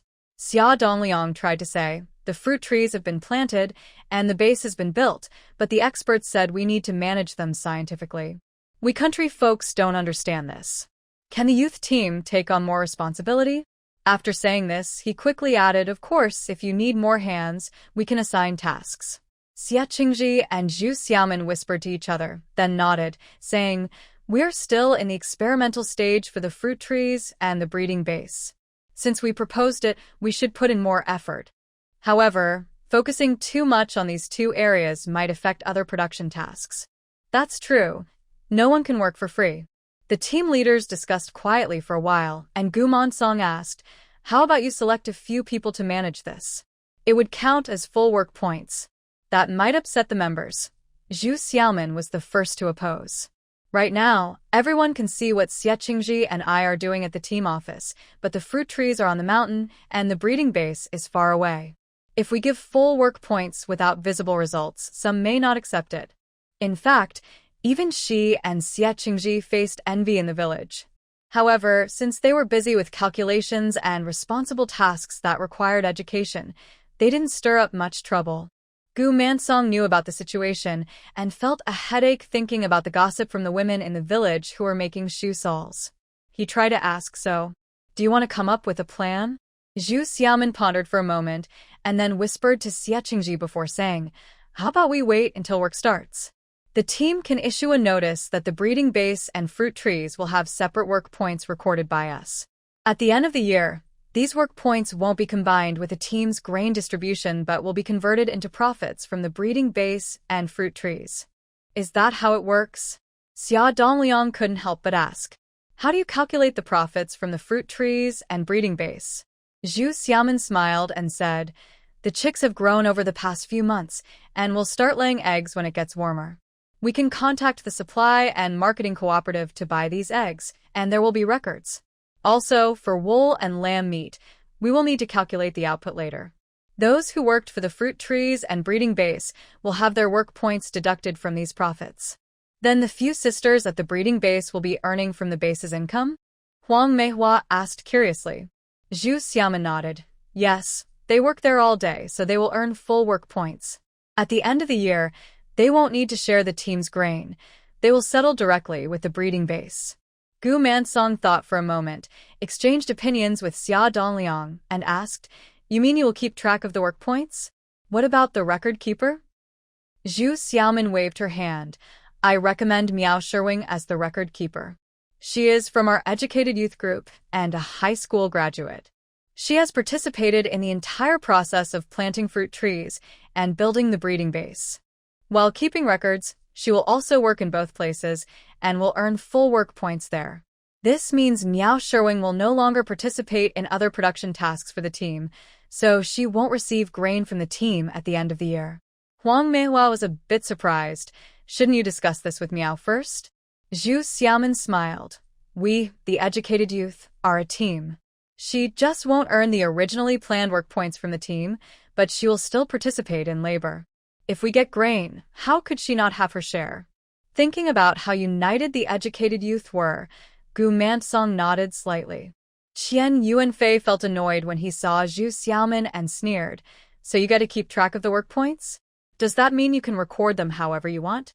Zhu Xiaomin nodded. "Of course." "Really?" The room fell silent.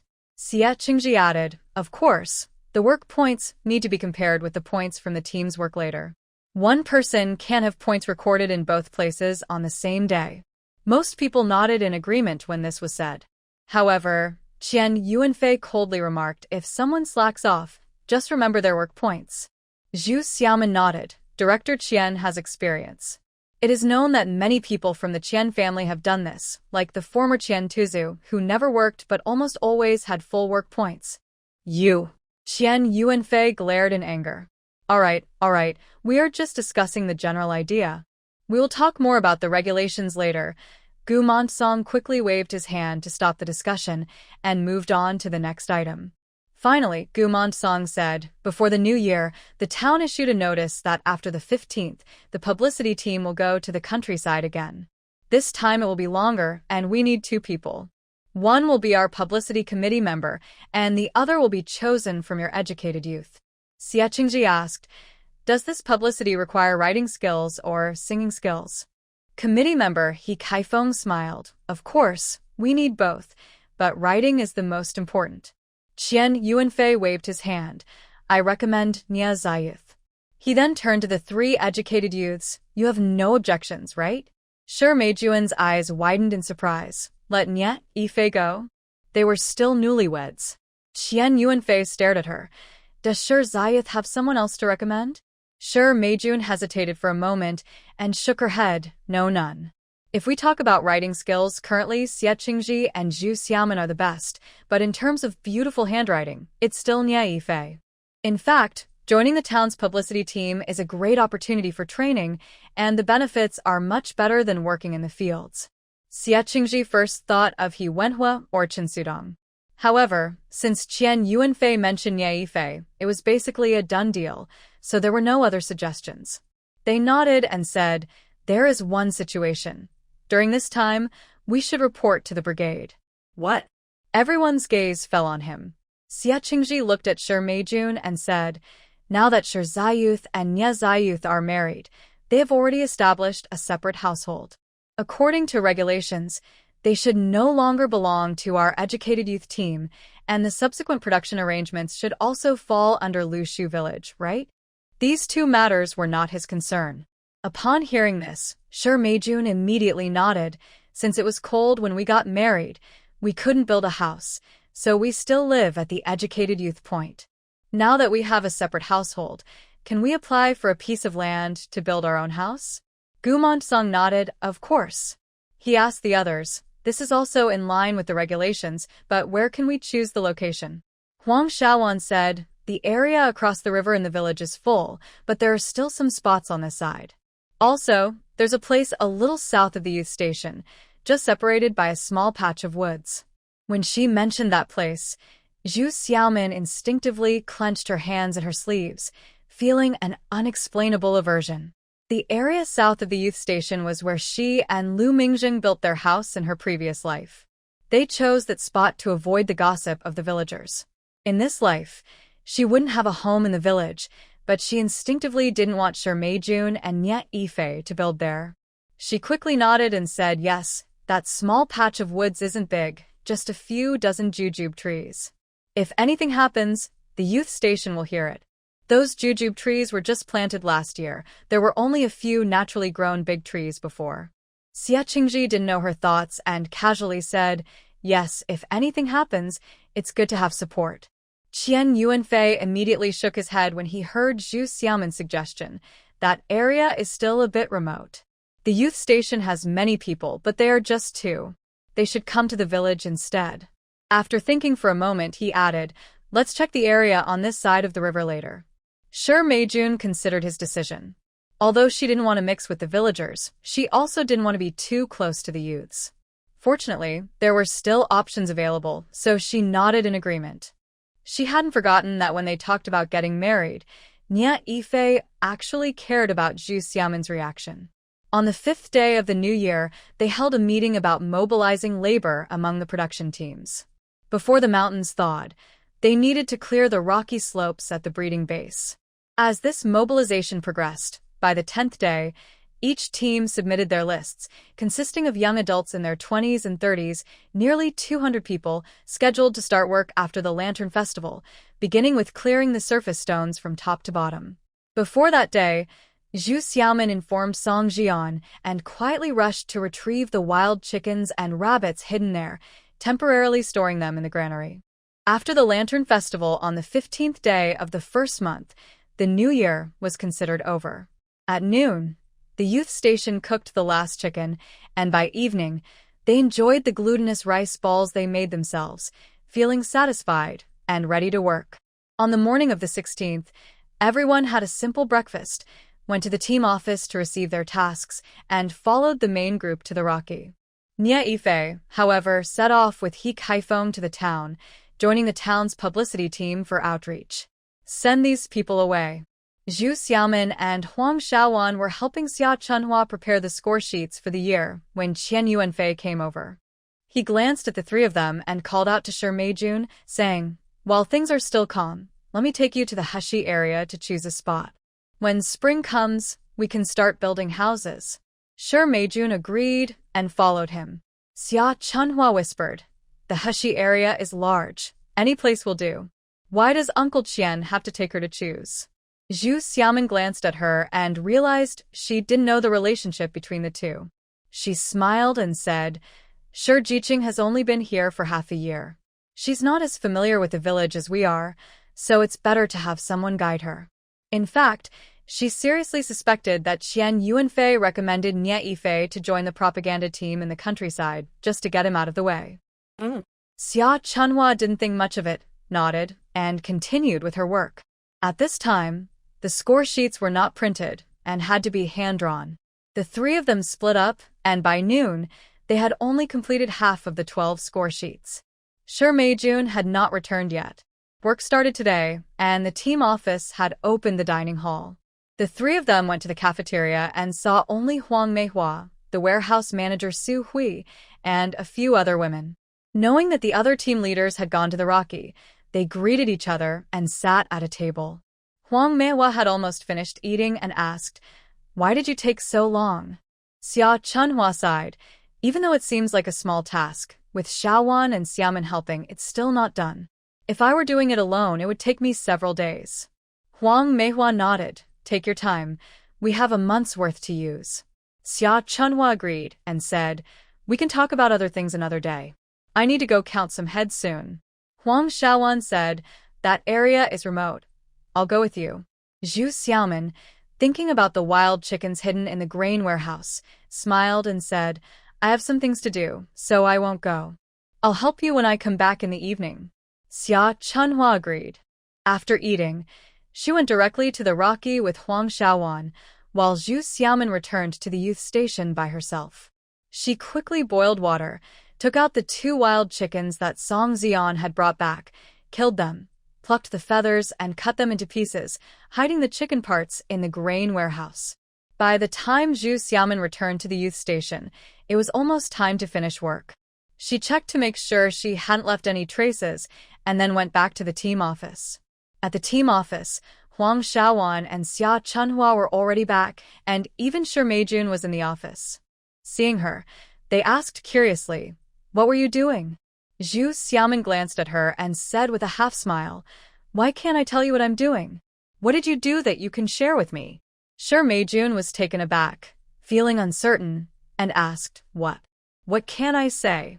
She had gone out with Qian Yuanfei early that morning and was taken to a shed not far from the river, where they spent most of the day. In the afternoon, he quickly pointed out a place for her.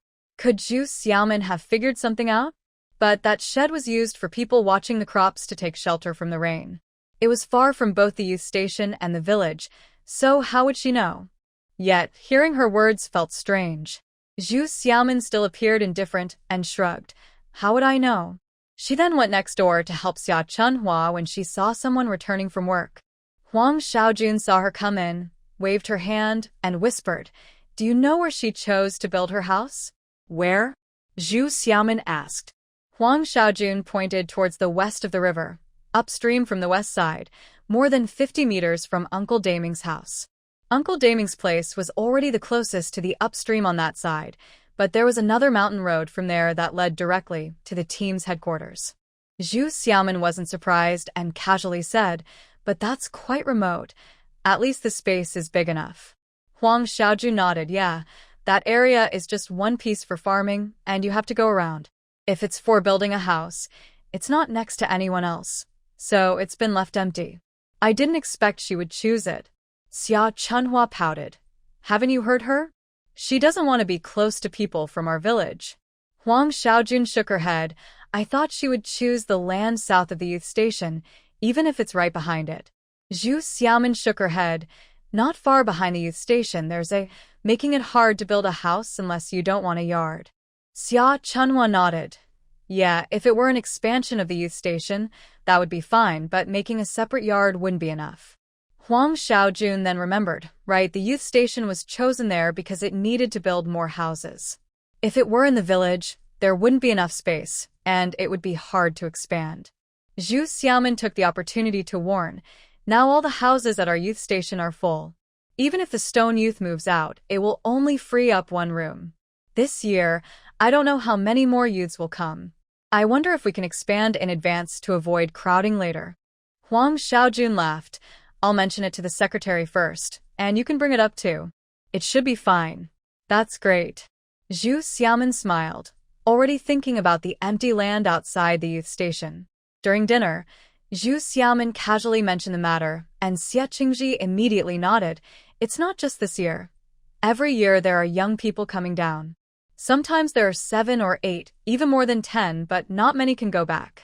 If we're going to build, we should just build a few more rooms to ensure we won't have to deal with this again in 3 years.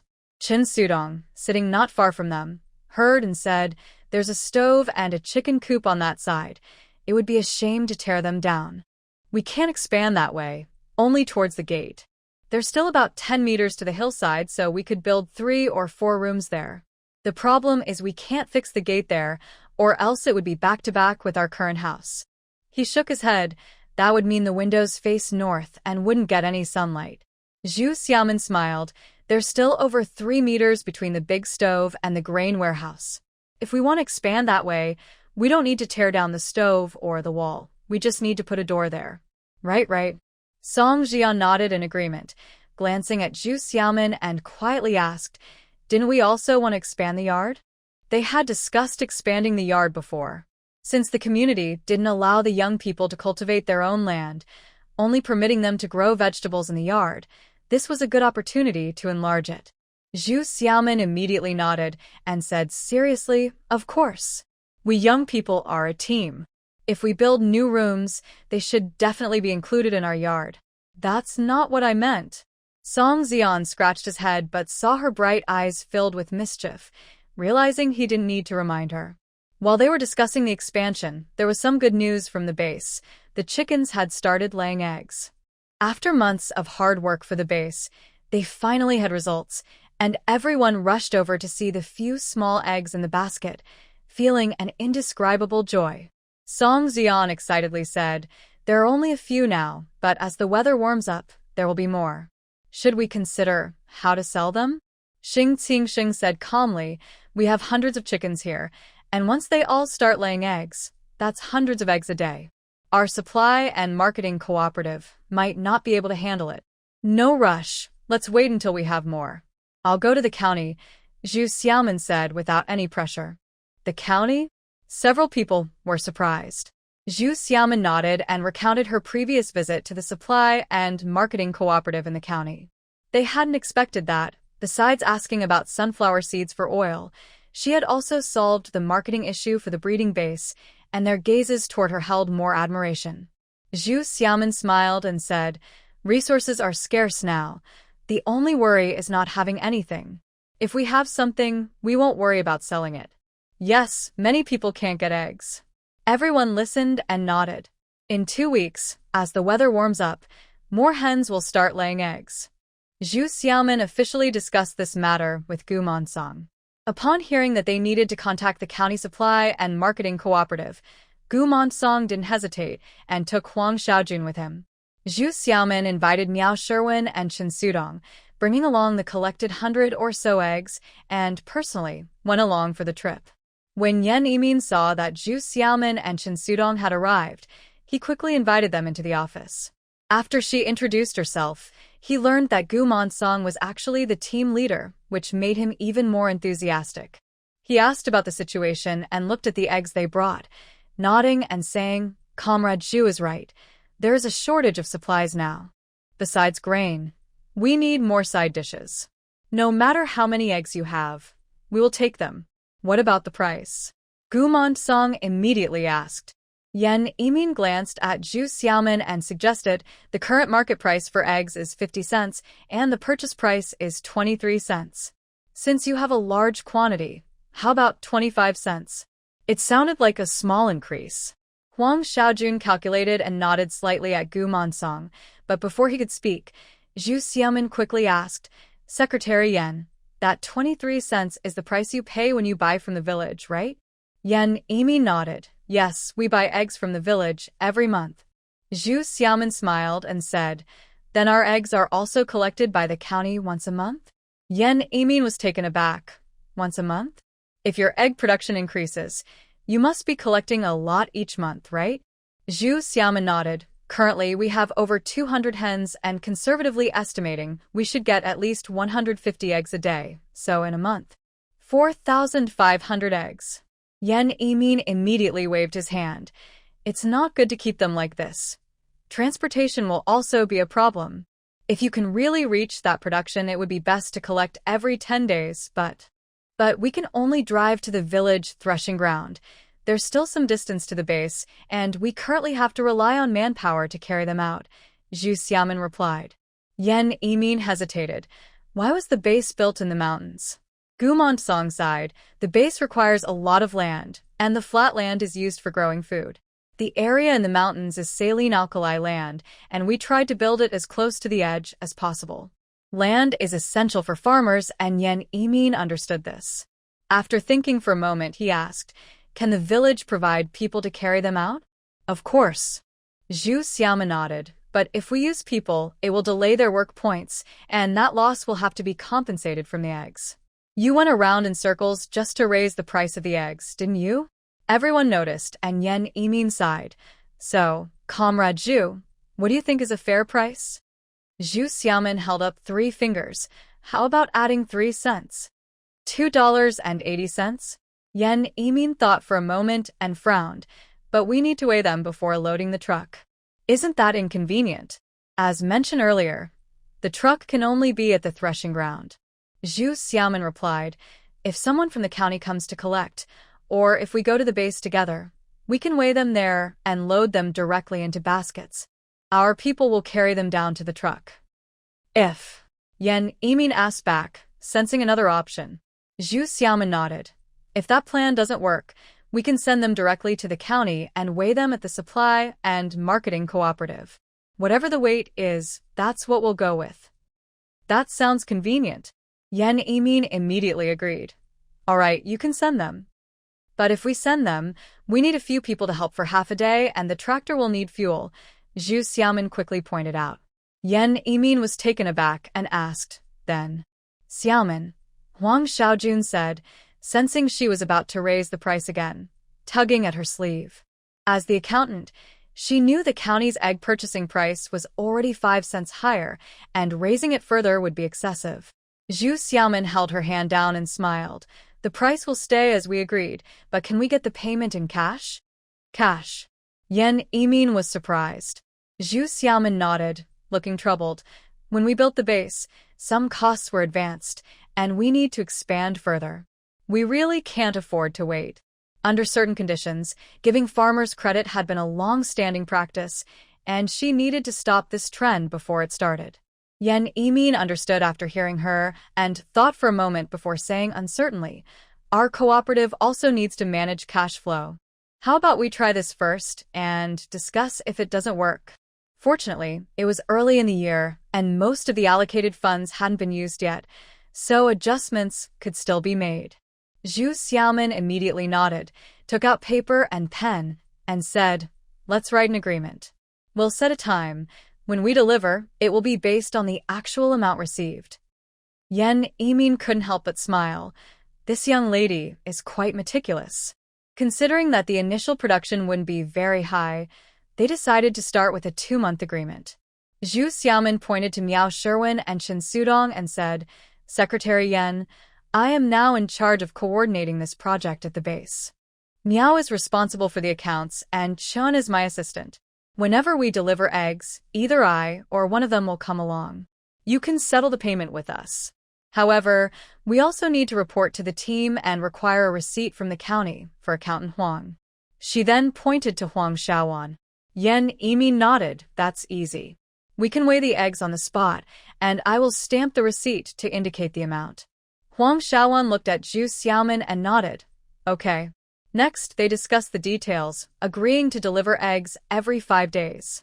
They weighed the eggs and noted the quantity. With around 100 eggs, it was only about 10 kilograms. Yan Yimin settled the payment, marking the beginning of their arrangement. They declined Yan Yimin's invitation to dinner and left the supply and marketing cooperative. Huang Xiaowan sighed. I didn't realize Xiaoman had everything planned out. Zhu Xiaoman smiled. Although they have a car, it takes over an hour for a round trip to our place, plus loading time, which can be over 2 hours. They also need to send someone. By delivering the eggs ourselves, we save them a lot of trouble. They don't lose anything by paying a little extra. Gumont Song thought for a moment and nodded. We only get busy during the farming season. Usually, we have plenty of free time, so delivering eggs every 10 days won't be a problem. After all, the tractor driver also earns full work points. Miao Sherwin laughed. It seems the warehouse management is my responsibility now. No wonder they wanted me involved. Zhu Xiaoman smiled. You'll need to record how many eggs we produce each day. You know best. Chen Sudong, confused, asked, when did I become the assistant? Zhu Xiaoman turned to him and laughed. I have work at the team, and Sherwin will manage the base and the fruit trees. Since we deliver eggs every 10 days, we can't both be running around. You, as a young man, should keep an eye on things. Well, it seems this task mostly falls to him. Chen Sudong helplessly nodded. Huang Xiaowan also smiled. Yes, bringing me along is to help me understand what a receipt is so I can keep the accounts. Zhu Xiaomin laughed, of course. Listening to the young people chatting, Gu Monsong felt a bit emotional. I thought you kids might struggle with the county officials, but it turns out you had it all figured out. Zhu Xiaomin smiled. Having a secretary here makes this matter feel more serious. You really know how to compliment everyone. Hello, everyone. This task was completed smoothly, and several people felt relaxed. Noticing the time, they decided to visit the supply and marketing cooperative to buy some daily necessities before taking the tractor back. The sale of the eggs was confirmed, but transporting them required someone to carry the eggs down the mountain to send them to the county with the tractor. Although the daily work at the breeding base was assigned to the youth production team, it was still a matter for the whole team, so it wasn't right to exclude other members. Gu Mansong returned and immediately called a small meeting with the team leaders, selecting a few people to carry the eggs down the mountain and take them to the county. Carrying eggs from the base to the threshing ground was much easier compared to the work on the mountain, and they could also earn work points for the base, so these people were very willing. Watching Zhu Xiaomin and her group busy with their tasks, Shi Meijun felt disdainful, but also a bit resentful. Taking advantage of the empty office, she glanced at Zhu Xiaomin and sneered. Zhu, you really have a talent for attracting all the male youths around you. Zhu Xiaomin knew that this woman wouldn't say anything nice, so she wasn't angry. She turned to look at her and smiled, saying, "What's wrong? Sure? Is it too quiet without Nya Yifei around? I thought you were enjoying yourself." Shi Meijun was taken aback. "What did you say?" Zhu Xiaomin shrugged. "Does Shi really not understand? Or are you just pretending?" Ignoring her, she took her things and went next door. Since Nya Yifei joined the propaganda team in the countryside, Shi Meijun had been coming and going early and late, often going out with Qian Yuanfei. Zhu Xiaomin watched coldly, calculating that Shi Meijun must be over 3 months pregnant by now. Currently, she was still wearing a thick winter coat, but when the weather warmed up and she switched to lighter clothing, her pregnancy would be hard to hide. Zhu Xiaomin was curious to see how she would let Nya Yifei find out. Speaking of this, Zhu Xiaomin couldn't help but admire Shi Meijun's resilience. During this time, aside from noticing that her diet had become less greasy, there didn't seem to be any significant changes. Despite her constant outings with Qian Yuanfei, the baby was still safe. Thinking back to her own experience in her past life, where she suffered severe morning sickness during pregnancy, she couldn't help but feel a bit envious. Although she was aware of the situation from the beginning, knowing that Nya Yifei would be the one to take on this role, she didn't want to expose it. She considered it just a drama to watch unfold. Nya Yifei had not yet returned, but the weather had already warmed up. The ground was thawing, and the commune began collective labor again, heading up the mountain to prepare for planting the upcoming saplings. The young intellectuals began preparing for the expansion of their station. Every day after work, while the female young intellectuals were busy cooking, the male young intellectuals were making mud bricks in the empty space behind the house. After a month, Nya Yifei finally returned with his luggage. He didn't go back to the station but went straight to the brigade office to report. As soon as he entered the office, he saw chaos in Shi Meijun's office. Rushing over, he found Shi Meijun lying on the floor, with several people trying to help her up. Nya Yifei was startled and quickly asked what happened. When people turned to see him, they automatically made way. Aunt Yang, who was cooking, anxiously said she looked unwell during lunch. Director Qian asked us to keep an eye on her. Just now, when I brought her a bowl of water, she fainted. Fainted? Nya Yifei was even more shocked. He quickly dropped his luggage and helped Shi Meijun sit on a chair, leaning her against him. He gently patted her back and called, Meijun. Meijun, what happened? Wake up. Shi Meijun kept her eyes tightly closed and showed no response. Feeling anxious, Nya Yifei scanned the room and noticed Zhu Xiaomin standing far away by the table, looking indifferent. He couldn't help but ask, Zhu Xiaomin, you share an office with her. Don't you know what happened? Zhu Xiaomin shrugged. Share an office? She wasn't in the office. How would I know? She wasn't in the office? Nia Yifei was taken aback. Did she go to the Rocky? Zhu Xiaomin saw Shi Meijun's eyelids flutter and added with a smirk, she didn't go to the Rocky, but she didn't say where she went, and I didn't ask. Just then, they heard Shi Meijun let out a soft groan and slowly opened her eyes. Nia Yifei was overjoyed and quickly asked Meijun what happened. Shi Meijun covered her chest with one hand and coughed lightly, saying, I just felt a bit suffocated and couldn't catch my breath. I should be fine. You fainted. How can you be fine? Aunt Yang suggested. Let Nia Yifei carry you back to rest. Back to rest? Carry her back. Zhu Xiaomin almost laughed out loud. Earlier that day, Shi Meijun had seemed perfectly fine. Later, when she came to the brigade office, Director Qian spoke to her, and unusually, she didn't go out. By noon, she complained of feeling nauseous and having no appetite. After returning from the cafeteria, she had eaten 2 baked potatoes in the office, and just a few minutes ago, she suddenly fainted. Initially, she didn't understand the series of actions, but when Nia Yifei appeared, everything became clear to her. In simple terms, Qian Yuanfei knew that Nia Yifei was coming back today and played along with her. As expected, when Shi Meijun realized Nia Yifei was really going to carry her, she quickly waved her hand and weakly said, I can move, but I feel really nauseous. You can just support me and take me to the town clinic tomorrow. Why wait until tomorrow? Qian Yuanfei's voice came from outside. Let's go now. I'll have the tractor from the team take you. He really has good timing. Zhu Xiaomin thought they deserved an award. When Nia Yifei heard there was a tractor, he agreed without hesitation, helped Shi Meijun get up, and they walked down from the team office. Qian Yuanfei was already calling for the tractor driver and asking 2 older women to go along.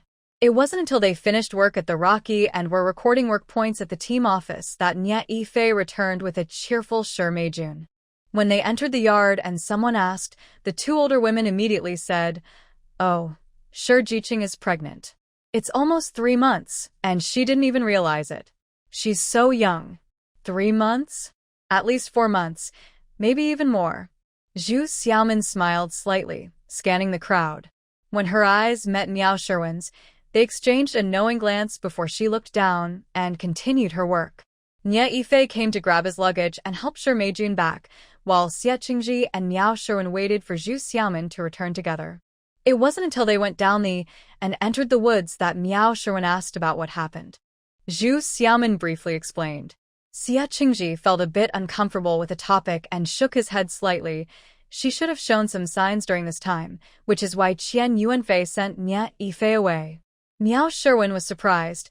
We live in the same courtyard, and if we hadn't known beforehand, we wouldn't have noticed at all. Zhu Xiaomin nodded. She comes and goes at odd hours and doesn't eat with us. With just a few encounters in the courtyard, how would anyone pay attention? So, if they hadn't learned about it occasionally, Shi Meijun would have really kept it a secret. But eventually, she would have to give birth, and 2 months in advance. How would she hide it from Nia Yifei? The 3 of them speculated a bit, but lost interest in the 2 of them and started discussing the expansion of the courtyard. Now that the weather was getting warmer and spring plowing hadn't begun yet, the task of digging and clearing the mountains wasn't too urgent. With Nia Yifei back, it seemed they would soon start building their house. In the youth commune, when the young people heard that Shi Meijun was pregnant, they only discussed it briefly. Zhang Xiaomei seemed a bit stunned for a moment. When Zhu Xiaomin called her a few times, she came back to her senses, smiled bitterly, and shook her head, saying, I was just thinking that back then, he was sweet-talking me, and now he has a child with another woman. I was so confused at that time, believing everything he said. Isn't it true that girls in love sometimes lose their common sense? Zhu Xiaomin understood and patted her shoulder a few times to comfort her. Nia Yifei, back in a room, was full of doubts. He calculated the time and said, We've been married for less than 3 months, so how can your baby be 3 months along? What nonsense are you talking? Shi Meijun got angry and hit him lightly on the head. Think about it, we got our marriage certificate less than 3 months ago, and there were still days until New Year's. It's already March now. Nya Ife was confused by her words and after a moment asked, "Are you saying you got pregnant the first time?" Sure, Meijun scoffed. "It wasn't just the first time. You don't know how many times They moved in together right after getting their marriage certificate." Nya Ife fell silent for a moment, then said, "Don't women have that every month? How could you not know?" Sure, Meijun sighed. "My cycle is always irregular. It's common for me to miss a few months, so I didn't think much of it." Nya Ife didn't understand much about this and stared at her belly for a while, then whispered, "Your belly is already this big without clothes. How could you not know?" Sure, Meijun bit her lip. "What have we been eating these past few months? You don't know?" I haven't been working and didn't have any symptoms, so I thought I was just gaining weight." Thinking about the white flour and the meat they had regularly, Nya Ife finally accepted her explanation and touched her belly, feeling a bit dazed. Sure, Meijun kicked him lightly. "What, you don't want it?" No. Nya Ife quickly denied it. I just wasn't prepared for this." Sure, Meijun laughed again, pulling him toward the bed. "After being apart for so long, did you miss me?" Nya Ife was startled. "Wait, you're pregnant. Will this hurt the baby?" Huffed. Sure, Meijun couldn't help but laugh, but she held on to him and whispered, "Be gentle." Seeing him hesitate, she blinked and said, "I've already picked the spot for our new house. The team said they would start building it for us in a few days." "Really?" Nya Ife was surprised. "Where are you?" "Come up, and I'll tell you," Sure, Meijun teased. After being away for a month, Nya Ife was indeed curious and finally climbed up to the bed. Sure, Meijun quickly brought up the topic of building a new house, and Xie Qingji took the opportunity to mention the report for expanding the youth station. The youth station had 12 rooms. Currently, 10 were occupied, and 2 were used for storage. It was indeed full, and with new youth arriving in the summer, the report made sense. After discussion, the team approved it. In the past month, the stones on the surface of the rocky had been cleared, and only the land needed to be cultivated later. So, the team sent more people to gather stones from and started making mud bricks on both sides.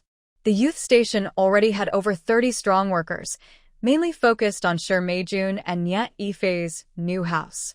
As piles of mud bricks were gathered outside the youth station, everyone planned to start work when Lu Mingjing appeared at the gate with his backpack.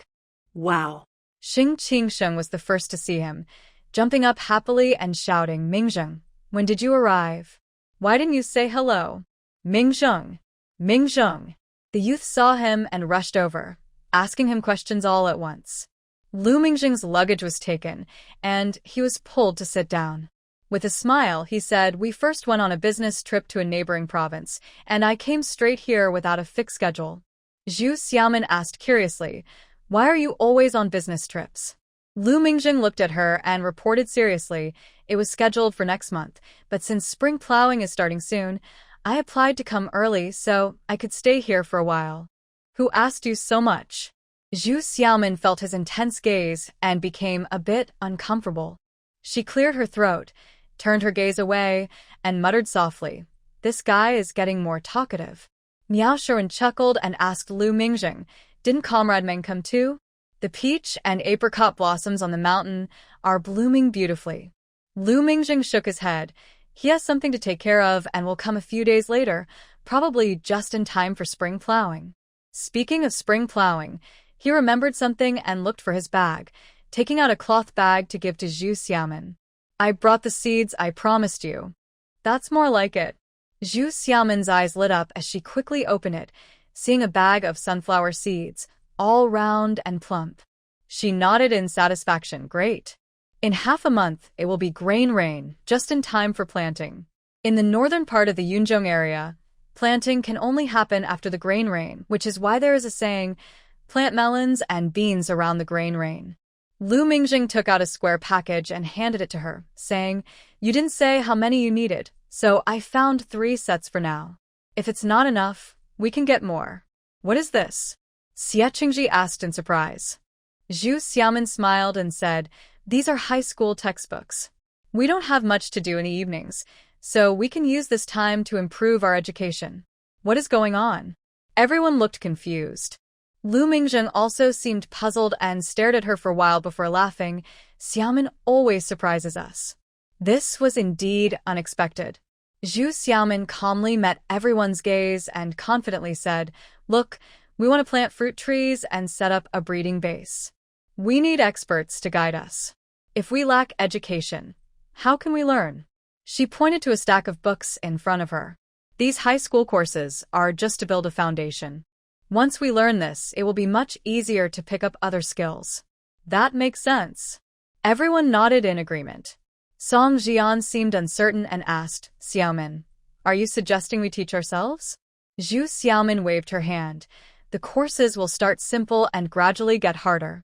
We can learn together, and if we struggle, we can find a teacher later or invite a teacher from the county high school to help us." This was a long-term plan. The high school students didn't feel the pressure, but the junior high students suddenly felt overwhelmed. Lu Mingjing agreed. Learning something is always beneficial. Song Xian rubbed his forehead and smiled wryly. "We've forgotten everything from junior high. Now you want us to learn high school material?" Zhu Xiaomin pointed to the new arrivals. "They graduated less than a year ago, so ask them." Zhou Dong was startled and quickly shook his head. "We didn't study well either. These days, schools focus so much on sports that there isn't much serious class time." Zhu Xiaomin pointed to Chen Sudong. "You should be able to help, right?" Chen Sudong was the only high school student among the 5 new young workers. He hesitated and smiled weakly. "I could manage junior high, but I'm not confident about high school courses." Zhu Xiaomin looked at Lu Mingjing. "What if we get a set of junior high textbooks instead?" "Is she serious?" Everyone was taken aback. Lu Mingjing was eager for her to make requests and immediately nodded. "Sure. In a few days I'll go to the town, and I'll send a telegram to get help." Zhu Xiaomin smiled. "There's no need to rush." Then she turned to Wang Xiaoya and whispered, "Let's start this in the next few days. While Lu Mingjing is here, if we face any challenges, we can ask him for help." Lu Mingjing. Shouldn't whispering mean keeping the voice down? Why can I hear it so clearly? Xia Qingji chuckled softly and patted Lu Mingjing on the shoulder. "You brought this on yourself, so put in some effort." Lu Mingjing, feeling helpless, changed the subject and pointed outside, asking, "What are we doing here?" When he entered, he saw many mud bricks drying outside, along with several that were already finished. Everyone immediately perked up, chattering about the expansion plans. Xia Qingji handed him a simple drawing. "We plan to expand over there and break down this wall. We'd like your input." Expanding the youth station? Lu Mingjing became interested, took a look, and saw that they were connecting a small yard next to the original large courtyard. He asked, "Are you planning to build 3 rooms?" Xia Qingji gestured. "Over there by the hillside, it's only a few meters, at most 4 to 5 rooms." Lu Mingjing nodded and noticed another line on the drawing, asking, "What's this?" Xia Qingji smiled. "The area behind the trees isn't enough for a row of houses with yards, and leaving it empty seems wasteful. We're thinking of expanding that area into a yard too." Song Xian quietly added, "The commune won't allow us to have private plots at the youth station. We can only plant vegetables in the yard." How strange. It's clearly that girl's idea. Lu Mingjing chuckled and nodded. "Yes, that sounds good." He pointed to the other side of the new building and said, "Since there's no room for expansion over there, why not turn this wall into a building too? The doors and windows can face east, which would be nice." Xia Qingji came back with the drawing, pointing at the end of the building to explain, "We want to leave a passage here leading to the backyard. Between the 2 yards, or the corner over there would work too," Lu Mingjing said, taking a pen to sketch it out. Zhu Xiaomin leaned in to take a look and nodded. "This way we can add 5 or 6 more rooms. Not just for the next 3 years, but even in 5 or 6 years it will be enough. In fact, after 3 years, once the movement ends, there won't be any new youth sent to the countryside. Building more rooms could easily be used for storage, so he agreed." Once the plans were settled, lunch was ready over there. Miao Sherwin brought over a dish and smiled. "You came at the perfect time. We steamed some fluffy millet buns for lunch." Another fluffy dish. Lu Mingjing smiled, glanced at Zhu Xiaomin, picked up a steamed bun, and joked, I know we have food now, but I wonder what dishes you can make with just a bun. Xia Qingji laughed. Besides potatoes, we have no other vegetables. We just eat them as they are, or have pickled vegetables. Zhu Xiaomin smiled. We don't have any vegetables, but I do have something you can try. She went to the grain storage. After a while, she came back with a jar, opened it, and placed it in front of him, nodding her chin and suggesting, spread it on the bun and try it. Lu Mingjing used chopsticks to take a little out, noticing it was a red paste with a familiar sweet scent. He asked, what is this? Following her suggestion, he spread it on the bun and took a bite, finding it pleasantly sweet and tangy. Xia Qingji chuckled. This is hawthorn paste made from last year's hawthorn. We only have 2 jars. We ate one recently, and Xiaomin said she wouldn't share the other one, saving it for you. Exactly. I've been wanting it for a long time, Song Jian chimed in, winking at him. Zhu Xiaomin felt a bit awkward and playfully hit both of them, saying, there's only so much food. Everyone should just try a little, without all the chatter. She turned to leave but kicked Song Jian's leg in mock anger. Song Jian yelped, do I get hit for just speaking the truth? Lu Mingjing couldn't hide his smile, watching Zhu Xiaomin hurriedly walk away, feeling a warm sweetness inside. He took a big scoop of hawthorn paste and took a large bite. Xia Qingji shook his head and laughed. This stuff is both sour and sweet. Not everyone likes it. But he loved it. Lu Mingjing paused and glanced in Zhu Xiaomin's direction again. He liked everything she made. He really wondered if it was just a coincidence. With the basis plans decided, they thought about planting more vegetables and fruits once it was built. The next day, everyone marked the foundation area with white powder, taking advantage of the melting snow, as the ground was still slightly damp. They chose a good day to break ground. To avoid disrupting normal life in the courtyard, they decided not to break through the courtyard wall first, but to build the house from the other side. Once the house was finished and the courtyard wall was nearly closed, they would connect both sides. Just 2 days into the construction, Shi Meijun and Nye Yifei's house also began to be built. Shi Meijun, visibly pregnant, returned and stood by the construction site, saying, we need to hurry with our house, since you won't have new people coming until summer. We need your help over there. Hearing her words, the young people couldn't help but frown and focused on their work, ignoring her. Miao Sherwin and Zhang Qiaomei had just brought a teapot to serve everyone water. Seeing her acting so bossy, they also frowned and coldly said, Shi Jiqing, you have already set up your own household. You applied to the team to build your house. If you need to exchange labor, you should discuss it with others. If you need to assign work, apply to the team. It has nothing to do with us. Shi Meijun's expression darkened. Miao Sherwin, don't you care about class solidarity? There are only 2 of us, and I'm pregnant. Should I let Nye Yifei build a house alone? Miao Sherwin shrugged. I already said it's not our concern. Shi Meijun sneered. I'll go to the team and have you transferred there. You can't refuse, can you? Miao Sherwin replied, sorry. We informed the team before we started working. They know we're busy here. After that, she ignored her and went straight to the construction site. You. Shi Meijun was speechless. She glanced at Zhang Qiaomei and immediately said, Zhang Qiaomei, do you think the same way? Zhang Qiaomei was surprised and asked, what do you mean? Are you also saying you won't help? Shi Meijun asked. Zhang Qiaomei shook her head. This kind of thing is usually done voluntarily among families in the village.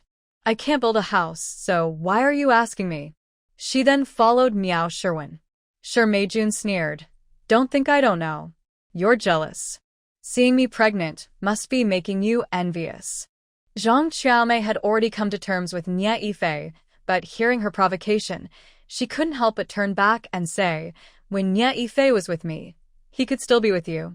What good is he? You think you're protecting something precious, so don't come bother me. The old Zhang Qiaomei returned after leaving Nye Yifei. Zhu Xiaomin, who had just arrived, couldn't help but smile at what she heard. Seeing Shi Meijun about to speak again, she said with a laugh, Hey, Shi Jiqing, stop using your child as an excuse. If you want to know whose child it is, go ask that person. No one owes you anything. Shi Meijun felt guilty and, hearing her words, immediately retorted, "What do you mean by that?" "Just what it says," Zhu Xiaomin replied, then went into the construction site, took a water bowl, and helped serve water to the young men. Shi Meijun gritted her teeth in anger, turned to leave, but hesitated and turned back, saying loudly, "Whoever goes over there to help, I will provide meals, fresh steamed buns and meat all day long." Fresh steamed buns and meat. It sounded quite tempting. A few young men unconsciously swallowed, but they didn't look up. They drank some water and continued working. Xie Qingji came out and said seriously, "Sure, you're right that you need help, but you should apply through the team. There's no need to pressure people here. Such matters should be handled through the team, which would only mobilize local laborers, not the young people." But Shi Meijun wanted the young people to work for her, trying to take advantage of them. Hearing his formal refusal made her face turn red and pale.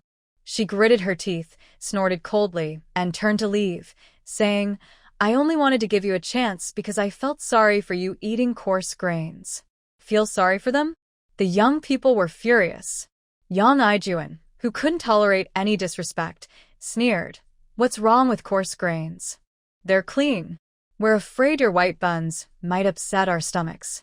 Shi Meijun suddenly turned around, her face cold, and asked, "Who are you saying is unclean?" Yang Aijuan replied with a sneer, "Whoever it is knows in their heart." You.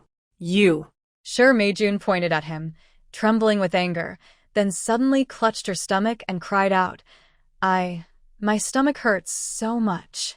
Zhang Qiaomei was shocked and quickly pulled Yang Aijuan, whispering, "Stop talking." After hesitating, she started to approach her. Zhu Xiaomin grabbed her and said loudly, "We don't understand this kind of thing. Everyone, don't go over. We can't afford to take responsibility if something happens." She turned and called, "Zhou Dongyi, go get Nye Yifei." He Manhwa, find Director Qian. As soon as they agreed, Shi Meijun suddenly looked up in surprise and shouted, "What do you need Director Qian for?" Zhu Xiaomin smiled and said, "Director Qian supports you, so I thought you would trust him more. If it were someone else and something happened to your child, you might blame them." You. Shi Meijun was so angry she couldn't speak, pointing at her, forgetting to complain. Zhu Xiaomin shrugged, "Looks like you're fine now. You should go back, so you don't have to see us." Shi Meijun's face turned pale, and then flushed with anger as she glared at her for a moment before slowly standing up and walking away. Zhang Qiaomei finished pouring water for everyone and took the empty jug back. After a while, she returned quietly and said, "Shi Jiqing isn't in the room. She probably went to the team office to complain." Zhu Xiaomin shrugged, not caring at all. In the afternoon, Gu Monsong came over with his hands behind his back and said while looking around the construction site, "Shi Jiqing isn't feeling well, and only Nye Jiqing is busy at their house. Shouldn't a few of you go help out?" Zhu Xiaomin laughed. "Uncle Monsong, did Shi Jiqing go to the team office to cry about it?" Gu Monsong sighed at her comment, looking helpless. Yang Aijuan stood up from the Dug Foundation and said, "Uncle Monsong, even though they haven't moved out yet, they are part of the Lushu village production team now. Why aren't they asking the village for help and are instead focusing on us? Who knows what Shi Jiqing is thinking? There are plenty of people over there, yet she insists on complaining that the young people are bullying her." Gu Monsong, feeling helpless, asked, "Would it be okay to send just 2 or 3 people?" Secretary Xie Qingji came over, raising his hands in a gesture of surrender. "Look, even though we have more than 30 people here, we still need to send a few to the base and the fruit orchard every day. Besides, our project is big, and we don't even know if we can finish it before spring plowing." Gu Monsong looked at the Dug Foundation and could only nod. After thinking for a moment, he said, "Forget it, I'll ask Director Huang to handle it." Zhu Xiaomin smiled. "This isn't just a women's issue. It's better for Director Qian to handle the persuasion." Gu Monsong thought for a moment, sighed, and left. Miao Shorn heard her low laugh and shook her head, muttering, "You're such a troublemaker. Letting Qian Yuanfei handle Shi Meijun's concerns? Qian Yuanfei is just looking for trouble." Zhu Xiaomin couldn't help but laugh again, winking, The task assigned to him by the organization must be completed, whether he likes it or not. Miao Sherwin poked her and shook her head as she walked away. In the evening, Lu Mingjing and Wu Xilin returned with a few others and sat in the yard with Xie Qingji and Zhu Xiaomin to discuss matters. According to the records from the past few days, the egg production is gradually increasing, which means more hens are laying eggs. Have you considered expanding? Since they were thinking about planting more vegetables in the yard, most of the young men had been focusing their energy on the expansion of the youth point, taking turns to go with Lu Mingjing to the base every day. Xie Qingji nodded and asked, "When is Comrade Zhao coming?" "We would like to hear his opinion." Lu Mingjing said, "Once he finishes his work, he will probably come with Meng Zihua." He thought for a moment and nodded. "Yes, for professional matters, we should consult experts. It's just that the city is urging us to show results here, and I am a bit anxious." Xing Qingsheng couldn't help but say, "Although the county supply and marketing cooperative has found a market, it's only for 2 months. We don't know what will happen after that. I think we should take it slow." Zhu Xiaomin wasn't worried and shook her head. "The market isn't the issue. What's important is whether the base is suitable for immediate expansion." Xing Qingsheng sighed, "Xiaomin, while eggs won't spoil in a few days, it's not good to keep them for too long."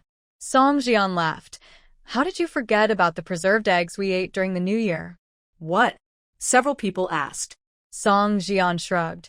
"Did you think we ate them for free? If we can't sell them right away, we can turn them into preserved eggs. This way we can find another market and they can last longer."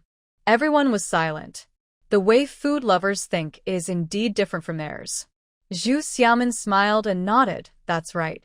We can send fresh eggs to the supply and marketing cooperative, and if we have more than they need, we can process them into cooked food and send them to grocery stores or state-run restaurants, not just preserved eggs." This meant there were other options available. Everyone felt relieved and nodded, eagerly anticipating Zhao Zheng's arrival to give them suggestions. As spring plowing approached, everyone worked day and night. In just a few days, the foundation of the house was completed, and the walls were quickly built with mud bricks. The final plan was to leave a passage between the 2 courtyards to avoid a longer route from the front yard to the backyard.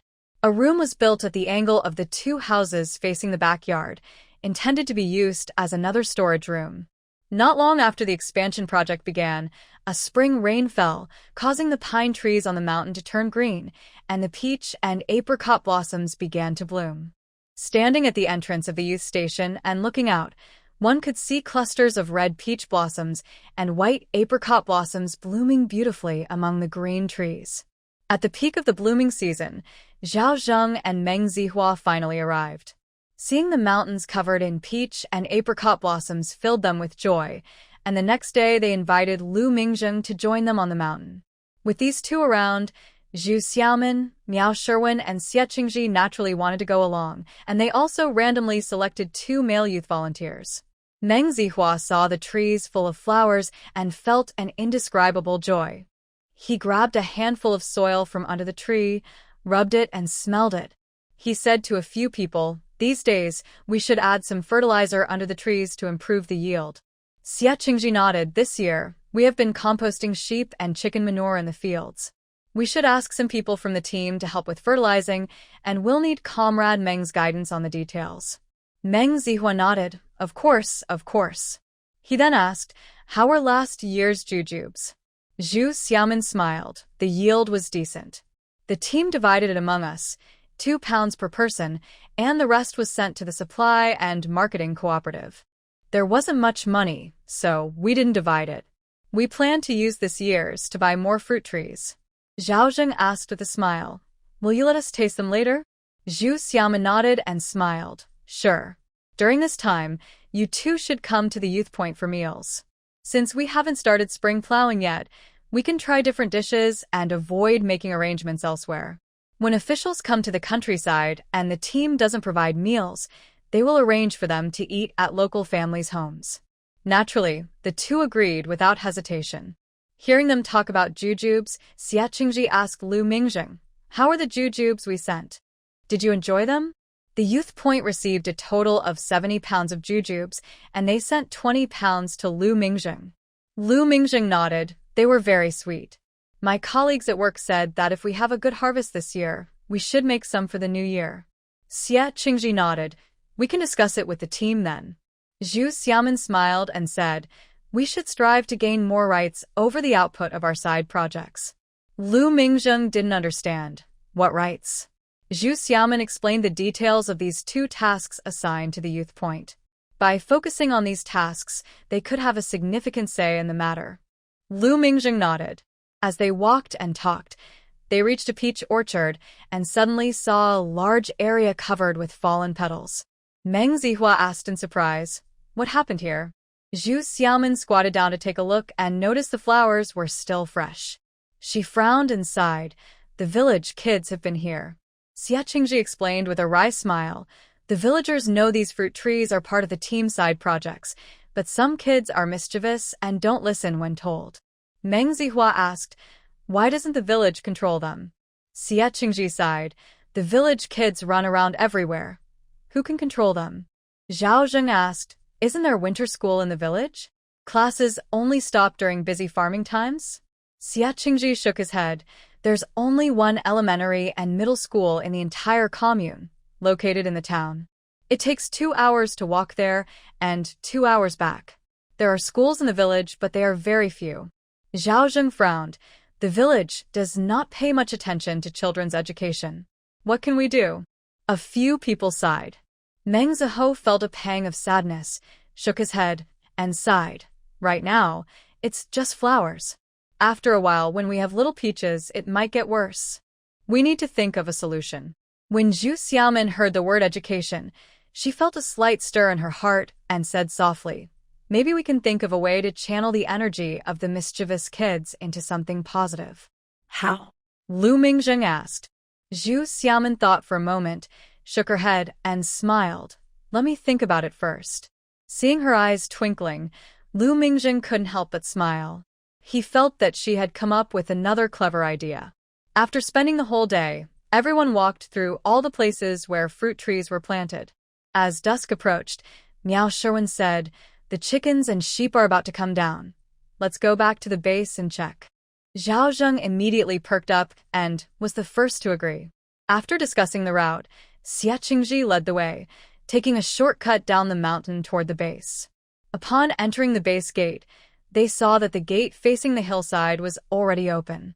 The shepherdess was leading the sheep out of the woods, walking down the. Xie Qingji said, we previously cleared the loose stones here, and everyone discussed tidying up this path a bit, but we haven't had the chance yet. Zhao Zheng nodded, saw the sheep coming down, went over to grab one, patted its belly and touched its growing horns, saying with a smile, looks like they're being well fed. Zhu Xiaomin said, last year was a bit rushed, but the lambs were small, and we had enough silage. This year, we need a plan to store it earlier. Zhao Zheng nodded, and as the sheep entered the pen, he asked, what about the chickens? The shepherdess closed the sheep pen gate, and 2 other women had already brought out chicken feed, blowing whistles while filling the trough. As soon as the whistle blew a few times, they heard a chorus of clucking and the sound of flapping wings. Hundreds of chickens rushed out of the woods, some even flew up, quickly entering the base through the gate and heading straight for the feed trough. Meng Zihou was stunned. How were they trained to do that? Zhao Zheng was very pleased, nodding repeatedly. This is a habit formed during feeding time. It saves a lot of trouble. Meng Zihou looked up and asked, what if some don't come down? Xie Qingji replied, before closing the gate, the women will go up and call them. So far, we haven't found any chickens that didn't come down, but there are some thieves in the village. Thieves? Zhao Zheng frowned. Xie Qingji sighed. There are always some troublemakers around. A few young people in the village, along with some mischievous kids, were present. Lu Mingzheng asked, is there any loss? Xie Qingji shook his head. When we let the chickens and sheep out, we always have someone in the woods. A few have bumped into them and scared them away. This is why a few educated youth go up the mountain every day. Zhao Zheng nodded, feeling a bit helpless. While they were talking, several women had already gone up the mountain, circling around in the woods before returning. They didn't lose any chickens but did bring back 2 eggs. Meng Zihua chuckled. Why aren't the chickens laying eggs in their nests? The women laughed. There are some grass nests in the woods, and sometimes the chickens lay their eggs there. Zhao Zheng asked, how many can we get now? Miao Sherwin showed him a notebook. We can get about 60 to 70 eggs every day, which means 60 to 70 chickens have started laying eggs. We count and record them daily, then pack them directly. Meng Zihua asked, are these eggs just stored like this? They won't last long. Zhu Xiaomin interjected, we send them to the county supply and marketing cooperative every 10 days. Meng Zihua was surprised to hear she had already established a sales channel. Zhu Xiaomin then explained her 2 trips to the county. Meng Zihua admired her and gave a thumbs up. When we were leaving, we said if your farming business succeeded, the biggest issue would be sales.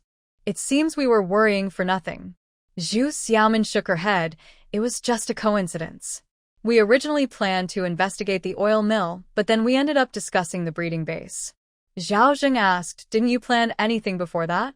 Zhu Xiaomin smiled. We intended to talk to the town supply and marketing cooperative first. If the town was saturated, we would consider the county. We didn't expect to contact the county directly that time. Meng Zihua laughed. It went so smoothly. It seems this project will definitely succeed. Let's hope so. Zhu Xiaomin smiled back. Miao Sherwin added with a laugh, you don't know, every time Xiaomin goes to the base, she reminds the women to keep the chicken coop and sheep pen clean and regularly spread lime for disinfection. Zhao Zheng nodded seriously. Indeed, the biggest fear in farming is disease. Once it spreads, it can wipe out everything and lead to huge losses. Everyone listened seriously and nodded in agreement. At that moment, all the chickens had eaten and returned to the coop. The women took the collected eggs to count and weigh them, while Miao Sherwin recorded the numbers and packed them. As dusk fell, everyone left the base and headed back to the educated youth point.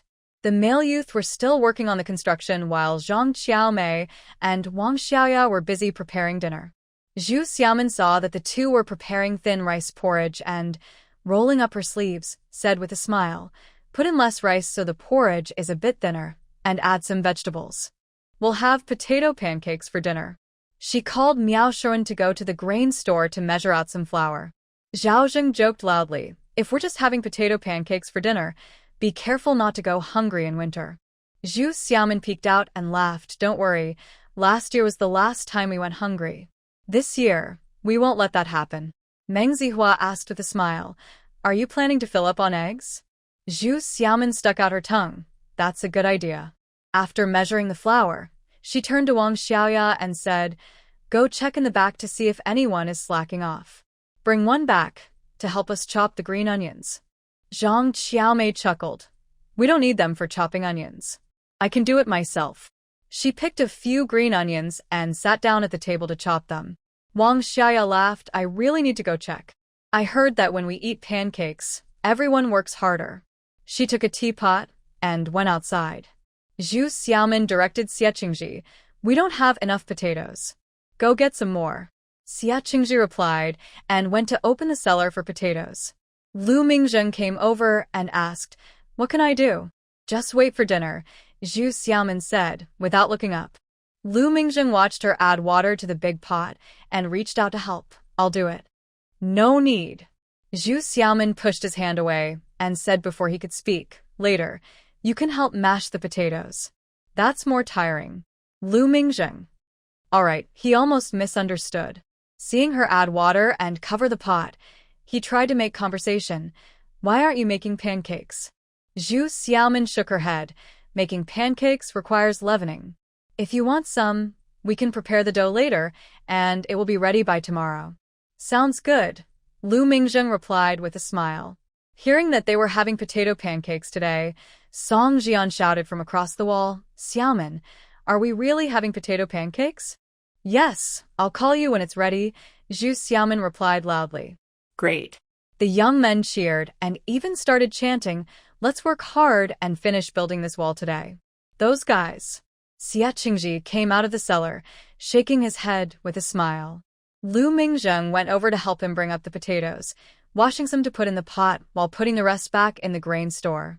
As the smell of potato pancakes filled the air and night fell, The young men on the other side of the wall responded to the calls, and after a while, they happily returned, some fetching water, others washing their faces, and everyone bustling around with bowls and soup, ready for a lively meal. Song Jian sat next to Lu Mingjung and smiled, saying, "Today we finished building the wall over there. Next, we will work on the few houses to the east. In a few days, it will be spring plowing and we can plant vegetables there too. The house can wait, but planting vegetables cannot." Lu Mingjing nodded with a smile. "The backyard will take a bit longer, but we can plant quick-growing vegetables." Song Xian nodded repeatedly, took a bite of his bread, and sipped his soup, saying, "Let's work a bit harder, finish our meal, and then hurry up to get it done as soon as possible." "Hurry for what?" Zhu Xiaomin brought over a plate of bread and playfully pushed it against his head. Looking at the others at the table, she said, "We agreed that after eating, it's study time. We have 2 great teachers here. Why not make the most of it?" Although she wanted the yard to be finished quickly so they could plant vegetables, she opposed working at night for safety reasons. Ah? The male youth heard this and immediately groaned. Even the bread in their mouths lost its taste. Song Xian scratched his head and muttered, "You're becoming more like my mom." "Exactly." Several people agreed. Zhu Xiaomin gave him a threatening look. "What did you say?" "Nothing. I said you're right." Song Jian quickly backed down. The few who were about to nod stopped immediately and pretended to focus on their meal, feeling the pressure from an elder. It had been years since they felt this way. Seeing no one else object, Zhu Xiaomin couldn't help but chuckle softly. Isn't she becoming more like a mom? To her, these young people were just her juniors. Lu Mingjing glanced at her and then at Song Jian. Every time he left for a while, others became much closer to her. But why not him? Zhao Zheng asked, confused. "What study time?" Lu Mingjing explained, "Xiaomin said we need to learn about planting fruit trees and setting up a breeding base, so during this time, she's getting everyone to study high school subjects and find textbooks to catch up on middle school material." Recently, every evening after dinner, Zhu Xiaomin forced everyone to gather in the yard with high school textbooks for studying, making a group of young men complain. Yet, Lu Mingjing supported her unconditionally, not only teaching but also preparing lessons, even painting one wall black to serve as a blackboard, and assigning homework, leaving everyone feeling overwhelmed. Meng Zihao listened and nodded in agreement. Zhu Zheng's approach is good. Song Xian smiled wryly. "Comrade Meng, our high school courses didn't teach us how to grow fruit trees or raise sheep." What's the use of that? Meng Zihua replied seriously, "High school education is the foundation for learning other specialized knowledge. If you can't grasp high school knowledge, how can you learn professional skills?" Zhao Zheng added simply, "Yeah, otherwise you used to need a high school diploma to enter university. But that's not the case anymore." Song Jian felt a bit unconvinced. Nowadays, anyone can go to university with a recommendation from a workplace. Not just middle school graduates, but even elementary school students can attend university. Lu Mingjing noticed his thoughts and shook his head, saying, "The quality of students from worker-peasant-soldier universities varies. Even if they get into university, just look at how hard it is for those who graduated from elementary school." That could be true. Song Xian scratched his head and sighed, finally saying, "All right, you all have your points." Beside him, Zhu Xiaomin winked. "Even though getting into university is tough now, getting a high school diploma shouldn't be too hard. If any of you can get a high school diploma, I'll make a nice meal to celebrate. How about that?" "Really?" Song Jian perked up and asked, "But even if we study, without a student record, how can we take the exam?" Zhu Xiaomin thought for a moment and nodded.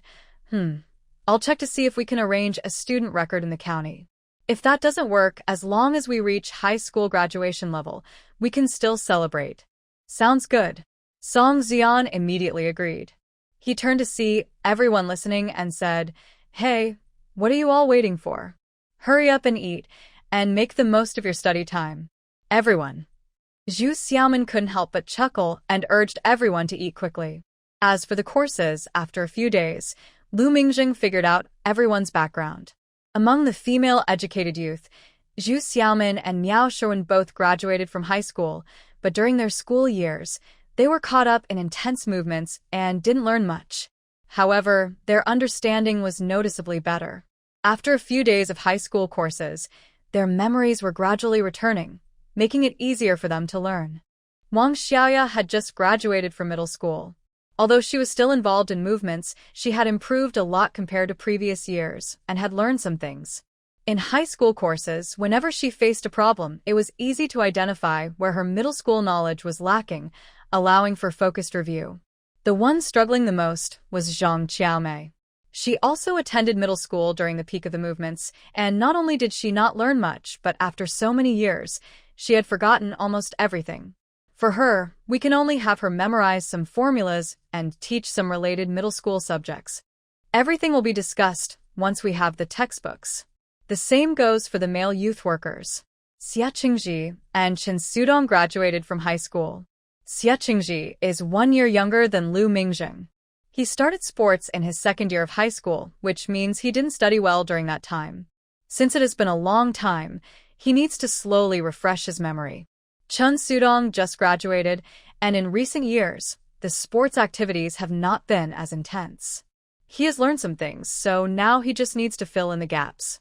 The rest are all middle school graduates who came earlier, during a time of intense sports activities. Like Zhang Qiaomei, they not only didn't learn much, but also forgot everything after so many years. Zhou Dongyi and Gu Lianqing, who came with Chen Sudong, learned some middle school subjects, but they need to catch up gradually. Based on everyone's different levels, Lu Mingjing has drafted individual teaching plans.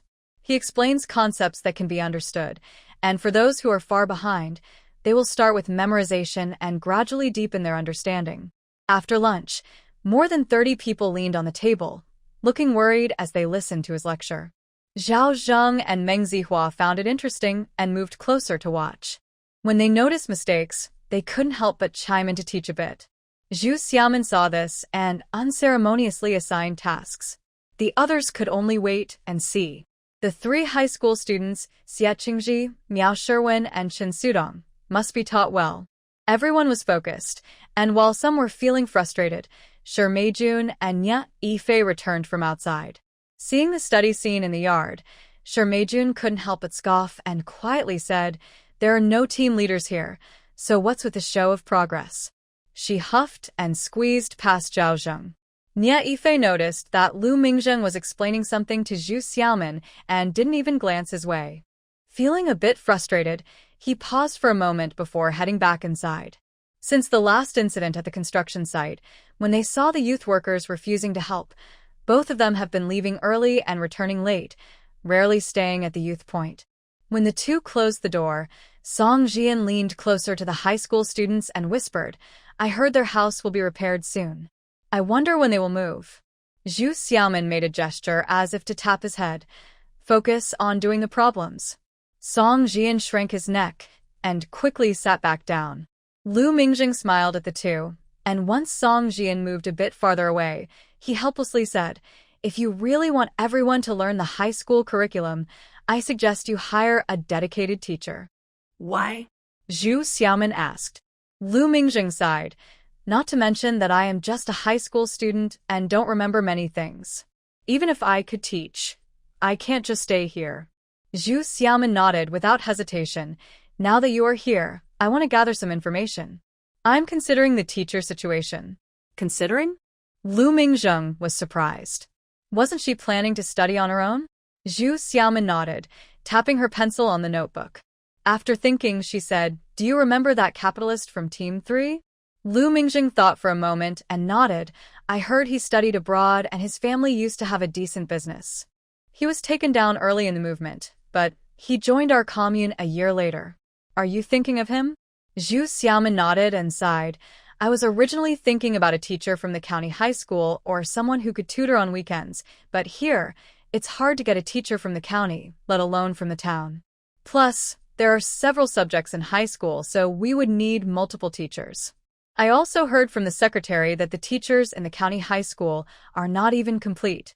During the movement, teachers were a group that faced a lot of challenges, and there was a significant loss from elementary to university levels." She didn't mention that the teaching resources in the county are still poor, even decades later. A capitalist who studied abroad, as long as he isn't like Fong Hongjian, is likely to be better than the county teachers. Lu Mingjing nodded, understanding. After a moment, he shook his head. His situation is different from ours. It won't be easy for him to transfer.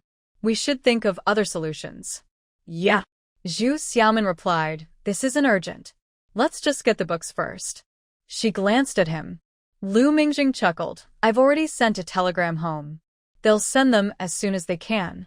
Reliable.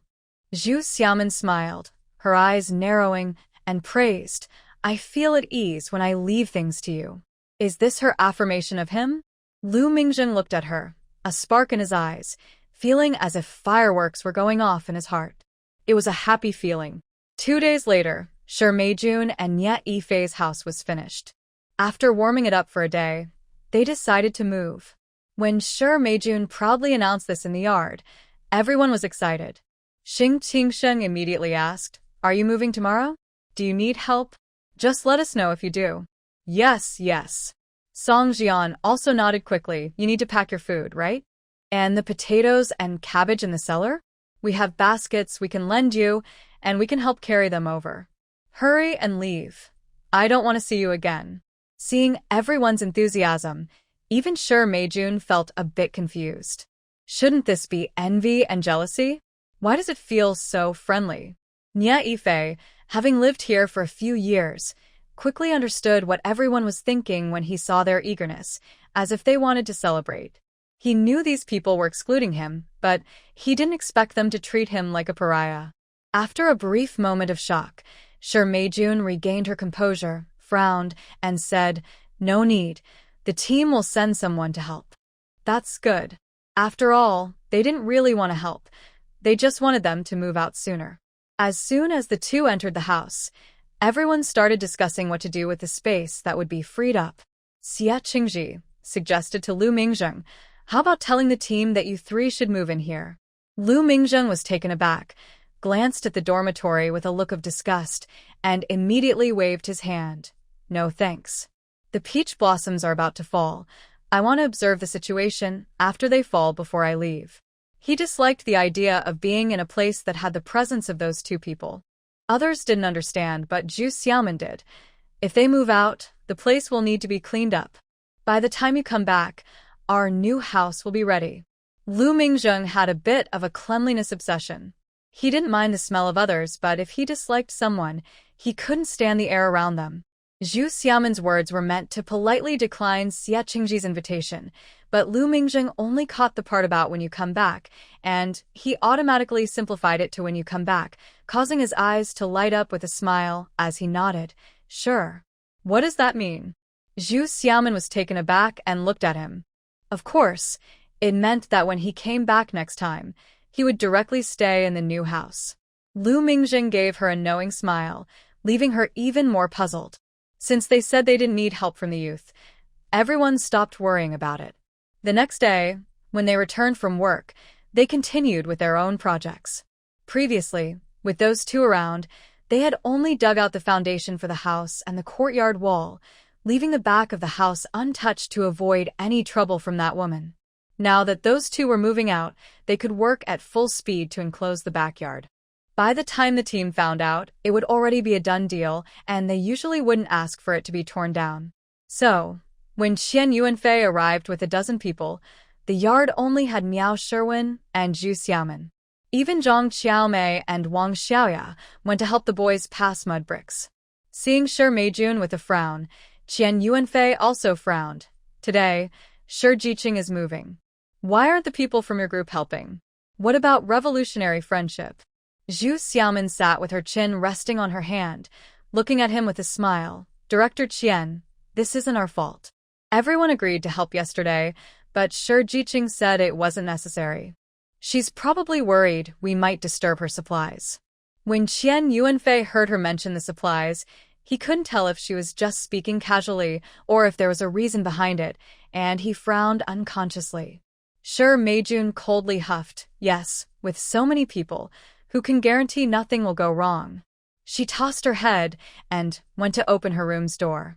Miao Sherwin slightly frowned, nodding. Right, with so many people, We need to be careful not to mix things up. So, the two of them stayed behind to watch over things. Qian Yuanfei's expression darkened as he glared at her and followed her into the room. Nia Yifei followed behind, noticing that Zhu Xiaomin was still sitting and showed no intention of standing up. He looked around the yard one more time, feeling sentimental about moving after living here for 5 years. He opened his mouth but didn't know what to say. Compared to Zhu Xiaomin, Shi Meijun had also graduated from high school, worked at the team office, earned full work points all year, received an extra 5 pounds of supplies each month, and had meat to eat. There was nothing for her to be dissatisfied with, except perhaps her looks. But looks can't be eaten.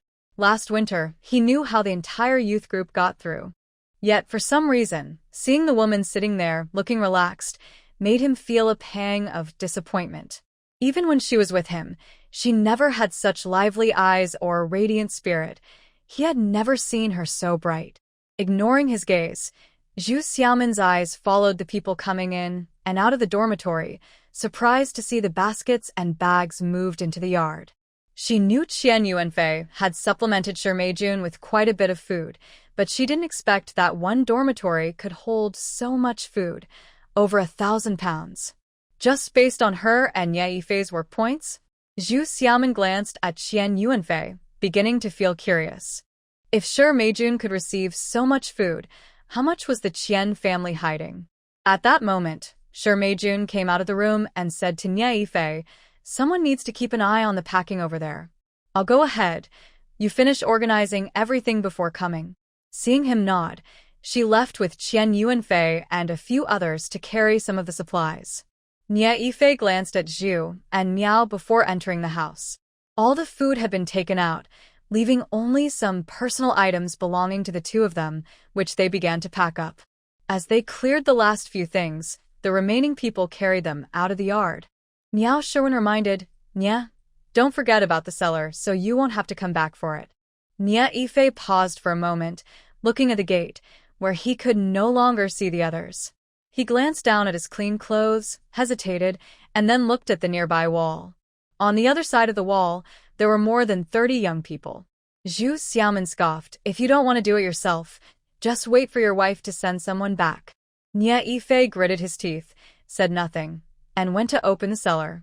Fortunately, it didn't take long. The first few people who had gone over returned, saw the house was empty, and helped Nia Yifei bring up the items from the cellar, carrying them out of the yard.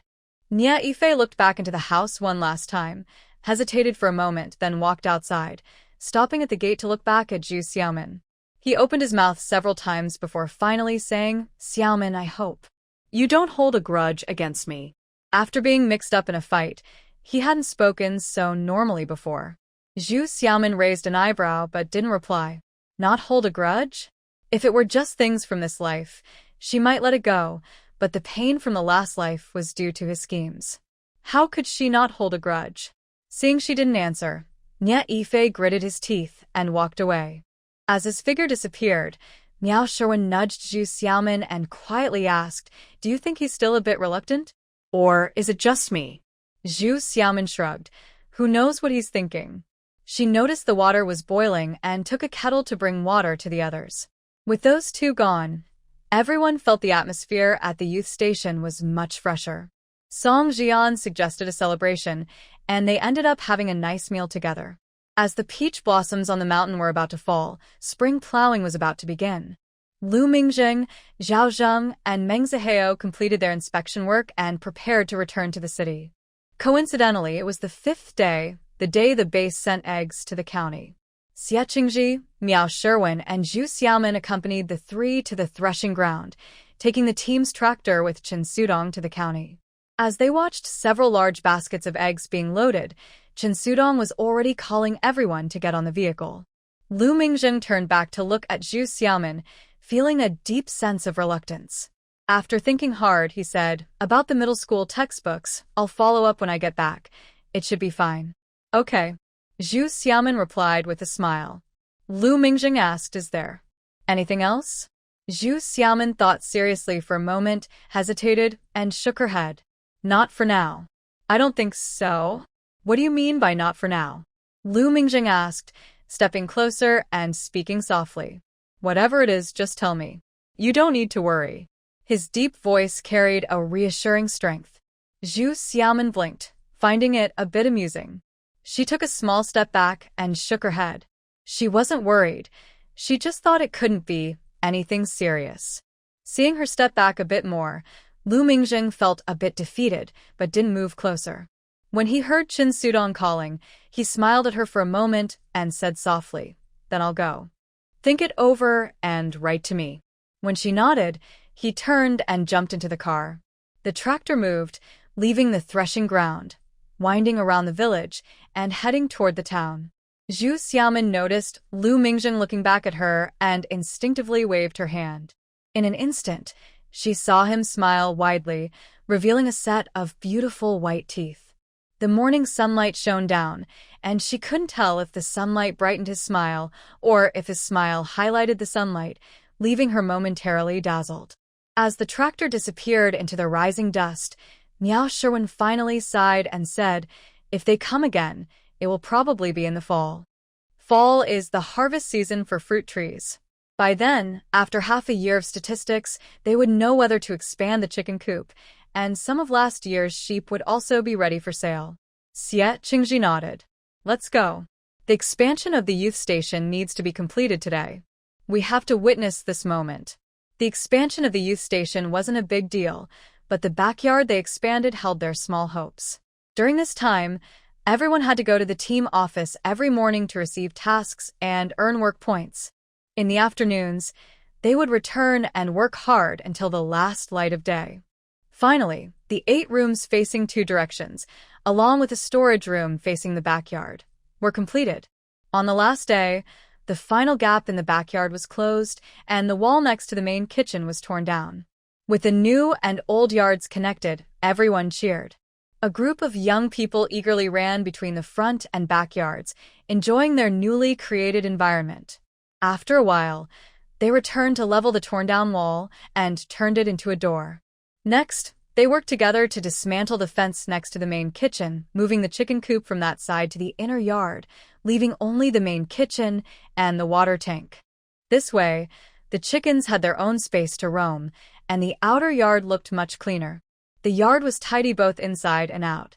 When everyone saw Zhu Xiaomin and Miao Sherwin carrying out 3 baskets filled with 8 fluffy rabbits, they were all amazed, not knowing that such treasures were hidden in the storeroom.